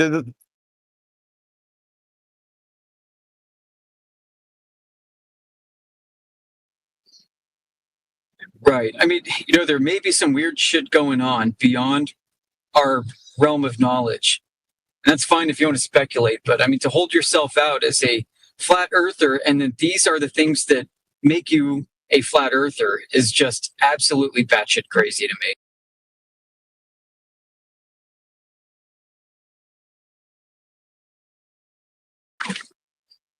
Yeah, Indio nailed it, man. These are edgelords. At the end of the day, you talk to them, you find out that they're either here trying to rage bait people and win online arguments, or they're here to try to be a guru and offer some really mind-blowing perspective on a new cosmology.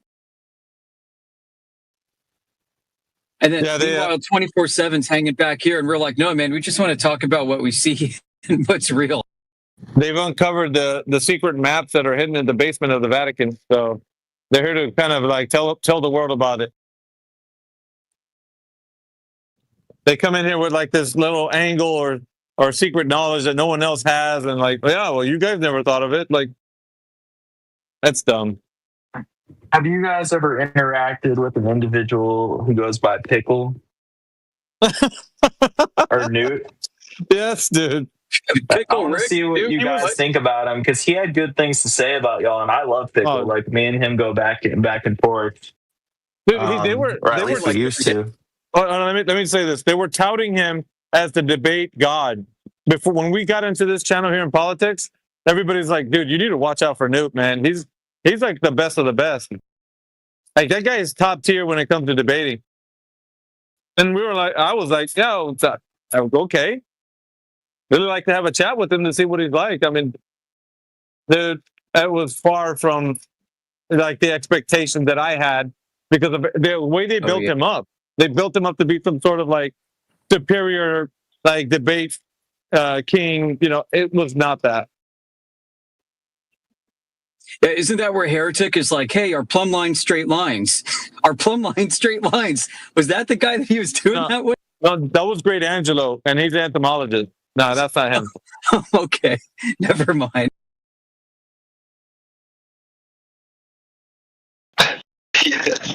Like, fuck you. But it's like, no, Newt. I have recorded with him a conversation. He thinks that there could be a container, but it's probably like a membrane around the Earth. I have him on a recording. He thinks it's like a ferro fluid kind of thing. The way he was describing it. I don't know what he thinks about now, but that's what he was saying back then.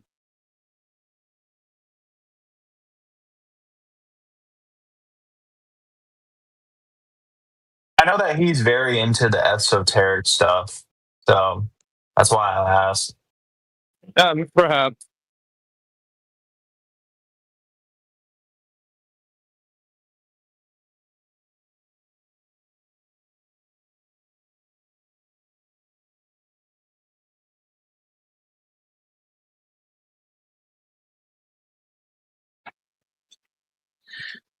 wait, is Newt the guy that says that he's building a large language model, and he comes in here and he's trying to get flat earthers to add to it because we're kind of like an element of chaos and random elements that he needs to make his unique?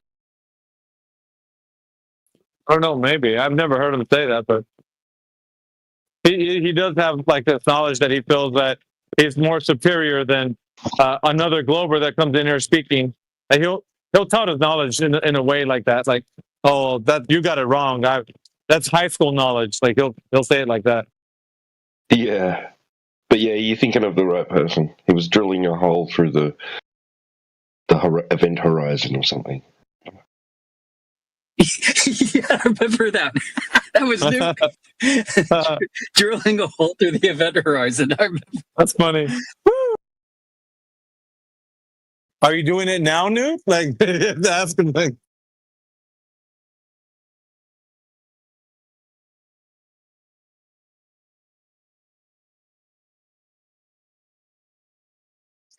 Well, I guess, when you're smart enough to be paid by a private foundation to do anything you want on the internet, you can come up with ideas like that all day long and have fun.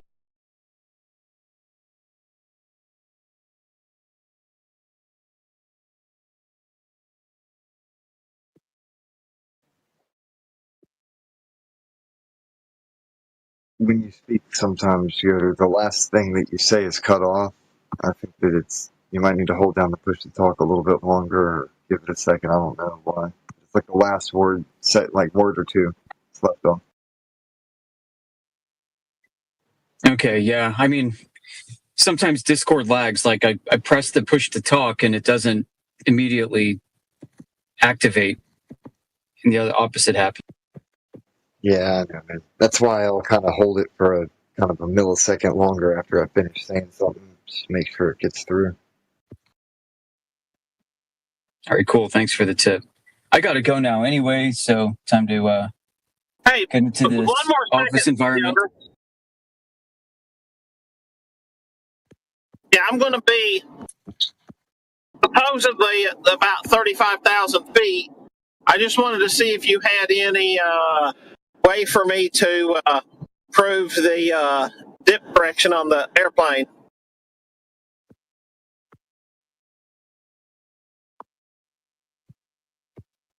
Correcting to what? Where since it's got to bend down for the humpy curve of the Earth. So I figure the 2-hour flight, it ought to be dipping down about 6,000 miles.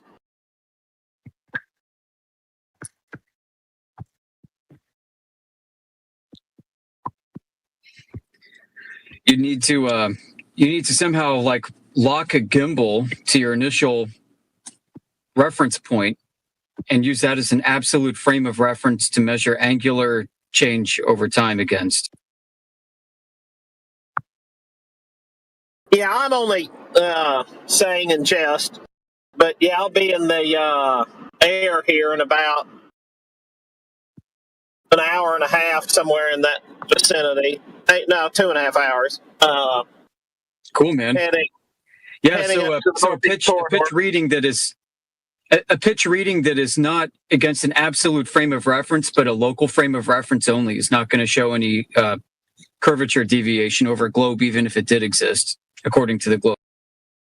Oh, there's no way. No, I was just teasing because it's a bad argument. But anyway, have a good day, and I'll wrap with you soon. Okay. All right. Have a good time. Have a good flight. Yeah, I'll be back near that restaurant, not really far, that we talked about. So, talk soon, my friend. Okay. See ya. Stay blessed, man. I've uncovered a lot of crazy information about avionics and the airframe gyro itself. It is just insane. So there's actually like CFR 49 is limits NTSB or any government's authorities in fully releasing the unprocessed raw gyro data from the ADARU.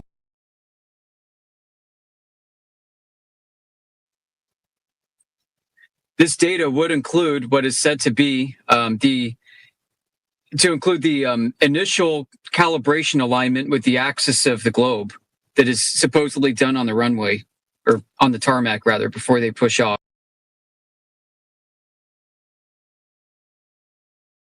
Fascinating. Why do you hypothesize they're not able to release that? Well, I go based off of what they say, and they say that they're not in the business of releasing what could be considered extremely valuable trade secrets to these companies that develop these devices, because the uncompensated raw data would allow engineers to potentially back engineer how the device works, to include identifying flaws within the device itself, and then make a more competitive copy of it without doing their own research. That's just one thing. I mean, it goes into potential national security concerns. So, protection of trade secrets versus passenger safety. Yeah.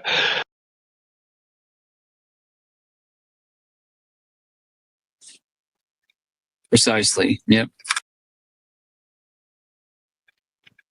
Well, so I pay for two large language model subscriptions. It's just dumb.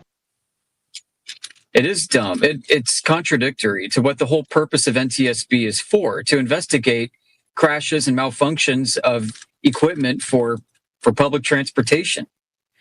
So it's bonkers, dude. So I've got a subscription to SuperGrok, and I've got a subscription to Google Gemini Pro version, and I've used both of their research agents to go find me raw uncompensated gyro data, particularly at the initialization of the gyro, which is supposedly detecting Earth curvature rotation around an axis. And both of them have continuously come up empty, saying this doesn't exist. And it probably doesn't exist for these reasons. Now, what it did find was it did find simulated data and some NASA document and some simulated data for like a university class on this. And then it found related technology data that's not the same thing as the ADARU, and not the same thing as some INS on a boat, but something else. I forgot what it was called. But it too was only able to obtain second and third order data and not original unfiltered raw data. So I'm coming up empty. I mean, I'd really like somebody out there to go find this stuff and to even validate that it exists.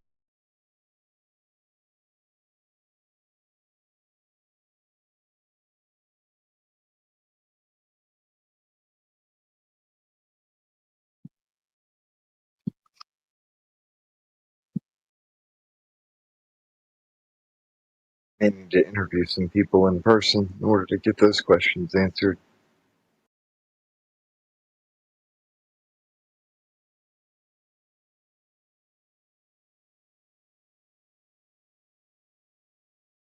Well, it's like, okay, let's go into commercial industry and let's go pull up some examples. I want to see like field testing of these devices. I want to see a meta study on a bunch of these devices that have been compared to each other. I want to see what kind of data they're spitting out, what kind of errors are also being put out, how errors are compensated, and so on and so forth. But none of this exists in the public domain anywhere.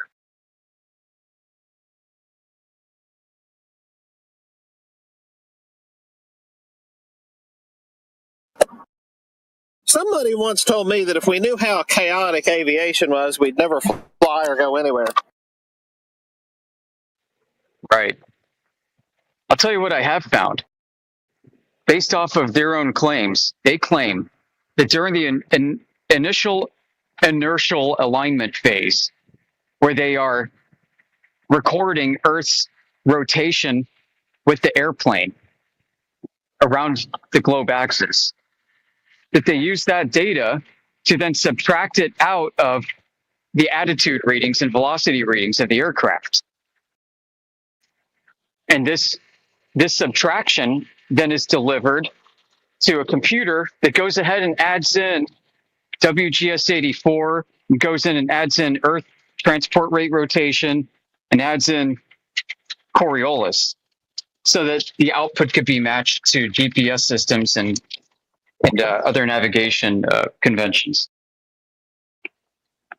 So they claim that they take it out, that they zero out the instrument based off of physical readings of globe rotation, and then they add in a model afterwards. I find that to be pretty silly.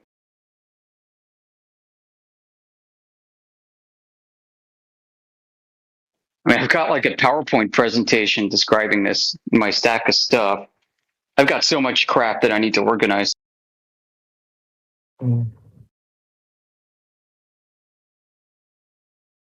Should put it through the AI.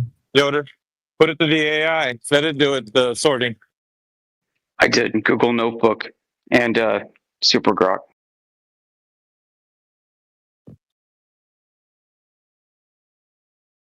Then you're gonna have your own.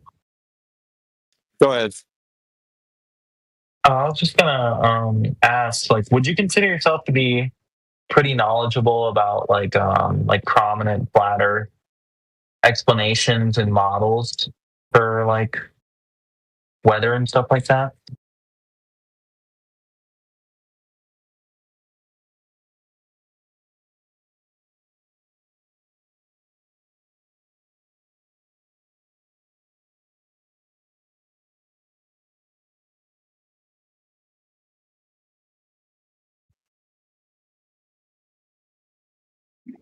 There you go.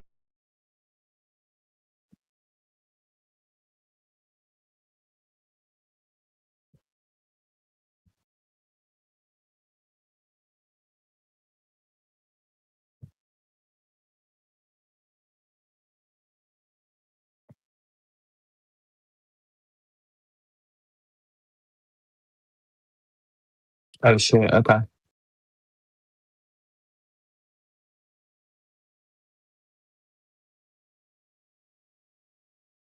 Welcome to 24/7 Flat. Yo, Crit, are you still here?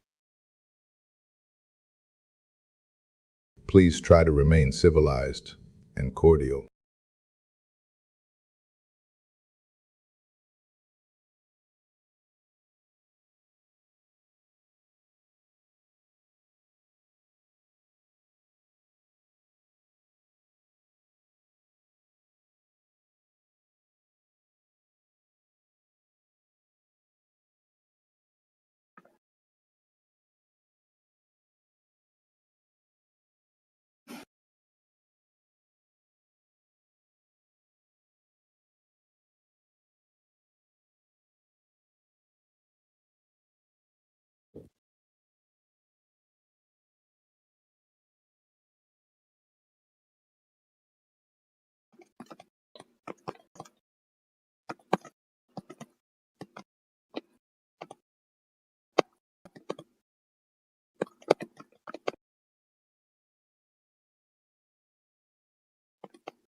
Yeah, it was fun listening to that Aussie guy fumble and stumble with Indio. Yeah, that was good. I think he was out of his element. He was out of his league. Yeah, dude. Fish out of water much, huh? Who is this Aussie character? Roadhouse on Twitter. Roundhound.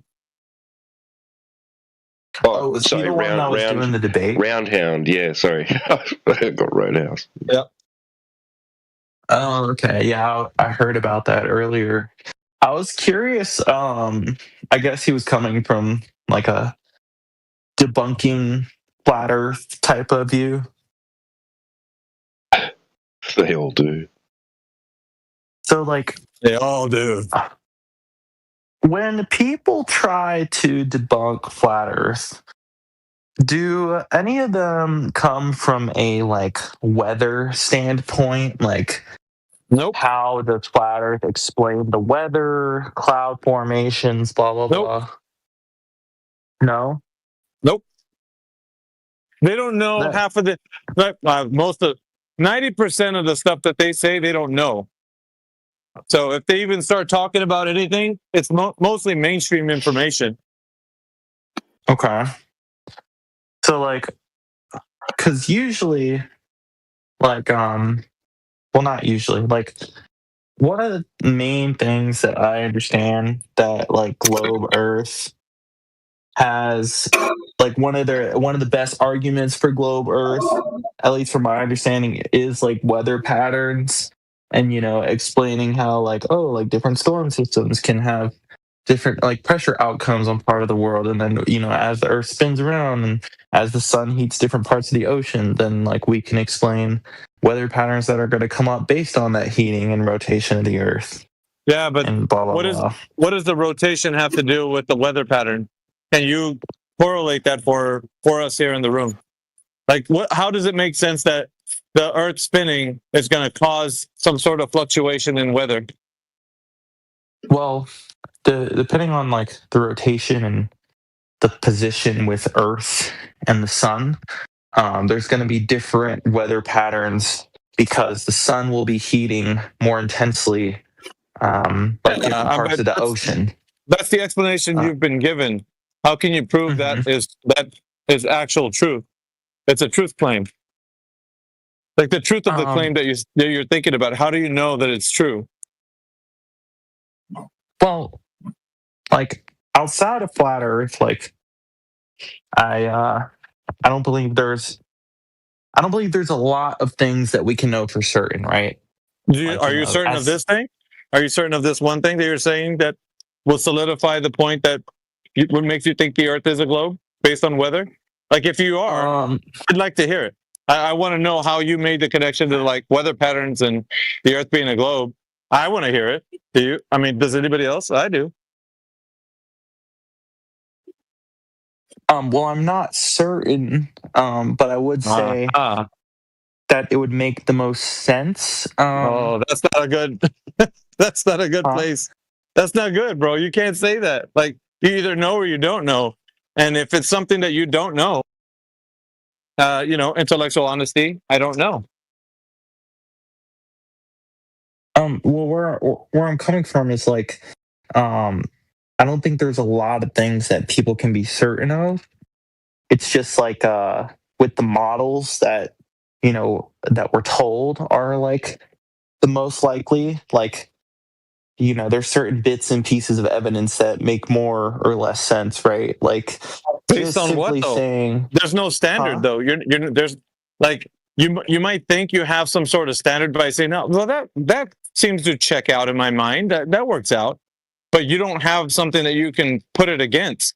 Like, you don't have something to say, "Okay, I know that's true about the weather pattern and the Earth rotating because I have a base of understanding of how the Earth rotating would affect these things." There's nothing you're putting it against. You're just accepting some sort of explanation that gives you a confirmation bias on the worldview that you think you have right now. It's not true, is what I'm saying. Nothing that you said actually manifests that information into the physical world, except for that you believe it. That's the only thing. Okay.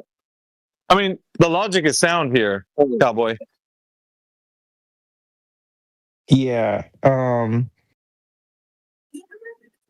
So like, I guess like, could you expand on like what your position is with regard to like weather systems and whatnot? Right. That has to do with pressure and temperature. And depending where the sun is, in accordance to like your geographic position, weather patterns change and or fluctuate. So, and there's systems that are caused on the Earth due to currents. The currents that run on the Earth, like currents in the ocean, currents in the air, like the jet stream that they talk about. So there's a lot of currents that this Earth operates off of and changes and fluctuates. So these weather patterns are cyclical in nature, right? They repeat. Yeah. And some are stronger, some are weaker. I mean, but either way, we don't need a spinning globe Earth to actually talk about weather. We can use just pressure and temperature to actually have a better cohesive understanding about what weather is and how it works. But like, how would you then explain like seasons? Well, like I said, the sun actually motivates a lot of the weather patterns that we have. So depending on what time of year it is for you and where you're located, the sun will be farther or closer to you in your area. So as it approaches and it moves away, there will be a fluctuation in weather that you would see, like, the rainy season or the hot season or, the cold season, like, just depends. So its proximity, its proximity to your geographic location usually dictates the fluctuating patterns in weather. I mean, that's apparent. That's what we know. So outside of the worldview that you need a spinning globe Earth, you don't need that. You just need the proximity of the sun. So you could think of it like a globe, but there's no evidence that the globe itself is actually attributing the weather pattern changes. You know what I mean? Like, except for you believing it. That's it. The only thing that you have is a belief that it does. Some things still don't even make sense to me. Like either way, I mean, it's 11:45 p.m. for me right now, and I'm in a t-shirt and shorts. It's dark, and it's great. Like it's so moderate. It's just lovely. But 2 months ago, this time, I would have been freezing my butt off. Like that's just. Oh, is it becoming summer for you guys in Australia? Yeah. I mean, but it's like it's summer already, bro. It's like it's summer already this year. I mean, it's crazy, but like, how does that work? Where's the sun to give me this warmth that I'm experiencing right now? It's gone. It's not here.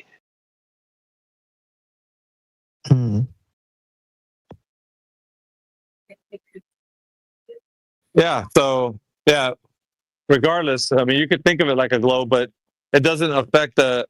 You can't tell me how the weather is modified by the Earth being a globe and is spinning. You get me? Mm-hmm. So yeah, it works fine on the horizontal plane. I mean, I'm gonna have that.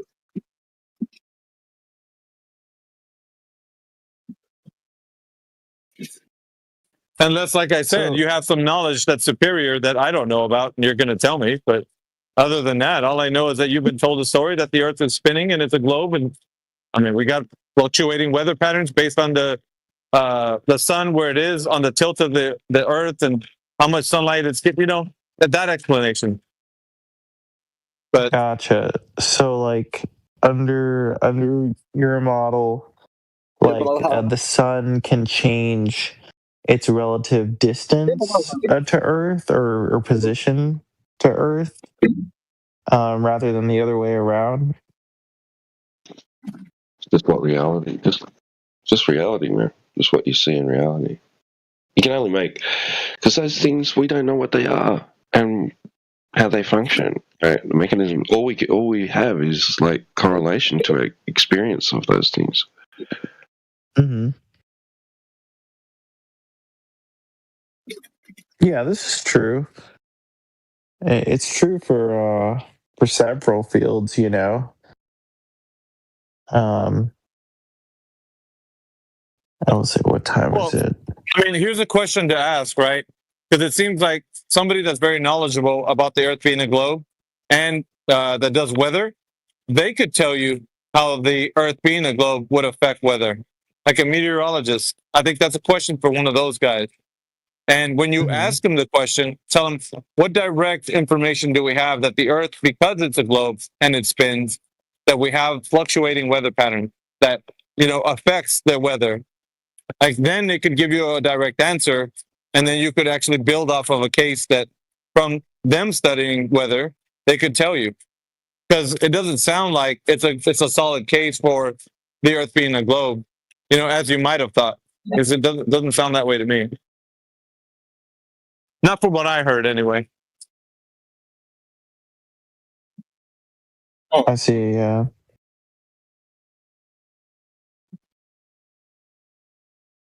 Yeah, my knowledge only goes to like I know about the different like latitudes and longitudes. There's like these I don't know if you want to call them vortexes or like streams that are deemed as being responsible for like large scale weather patterns. So like there's a reason why hurricanes tend to form off the coast off of Africa and then move west until they keep moving northwest into the Caribbean and then into, like, you know, the Florida Keys or whatever. You know, there's like these explanations for that and how like the ocean warming coincides with these vortexes, and then it pushes you know, the hurricanes and several different types of weather formations. And this happens too off the coast of Japan when they get monsoons and typhoons during their hurricane season. And I know about stuff like that, and I was in a climate change lab for a little bit as a researcher, so we got to learn about good. Different seasonal weather patterns and shit like that. Now tell how me those affect. Well, it's important, right? But now tell me, from that study, what can you glean off of that you can really directly correlate that has to do with the Earth's rotation and or the Earth being a spherical, planet? Like, what can you say from those studies that ties directly into that? Well, I don't know if there's too much of anything that'll tie into like the shape of Earth or rotation. I mean, we were studying how seasons affect snow melt and how that snow melt affects plant and animal life, and with supposed increases in heat and decreases in ozone, how would that affect the plant and animal life, and would it increase diversity? Yeah. But what I'm saying though is, in those conversations and the study, was the globe Earth being a ball spinning? Did it affect that in any way that you had to talk about it? Like it was a factor, in other words. Well, I guess with assuming like the seasons and the way they work, I guess to that extent, but not really. Right. I just want to make it make sense to you, because if it was something that you directly experienced with a study, and you're like, we needed to talk about the spin of the Earth right here, or the Earth's rotundity, like you would have mentioned that and been like very adamant about that position. Anybody would. You know what I'm saying? Mm-hmm. Anyway, I just wanted to elucidate that so that you can actually be like, okay, I know that I've talked about this, so here's what I know about it. And it seems like the discussion was more on the fauna and flora. It wasn't like really based on like the spin of the Earth or the Earth's rotundity. Yeah, I mean, I think I vaguely remember us talking about the way that birds move, like between the hemispheres, and how with increased snow melt, it could lead to changes in their migration patterns where you're seeing them migrate much sooner and staying in places for longer. And that would then change the food webs where, birds are preying a lot more and staying longer in these areas, preying on insects and whatnot. And they're increasing their populations. And that would change to much more larger migration patterns.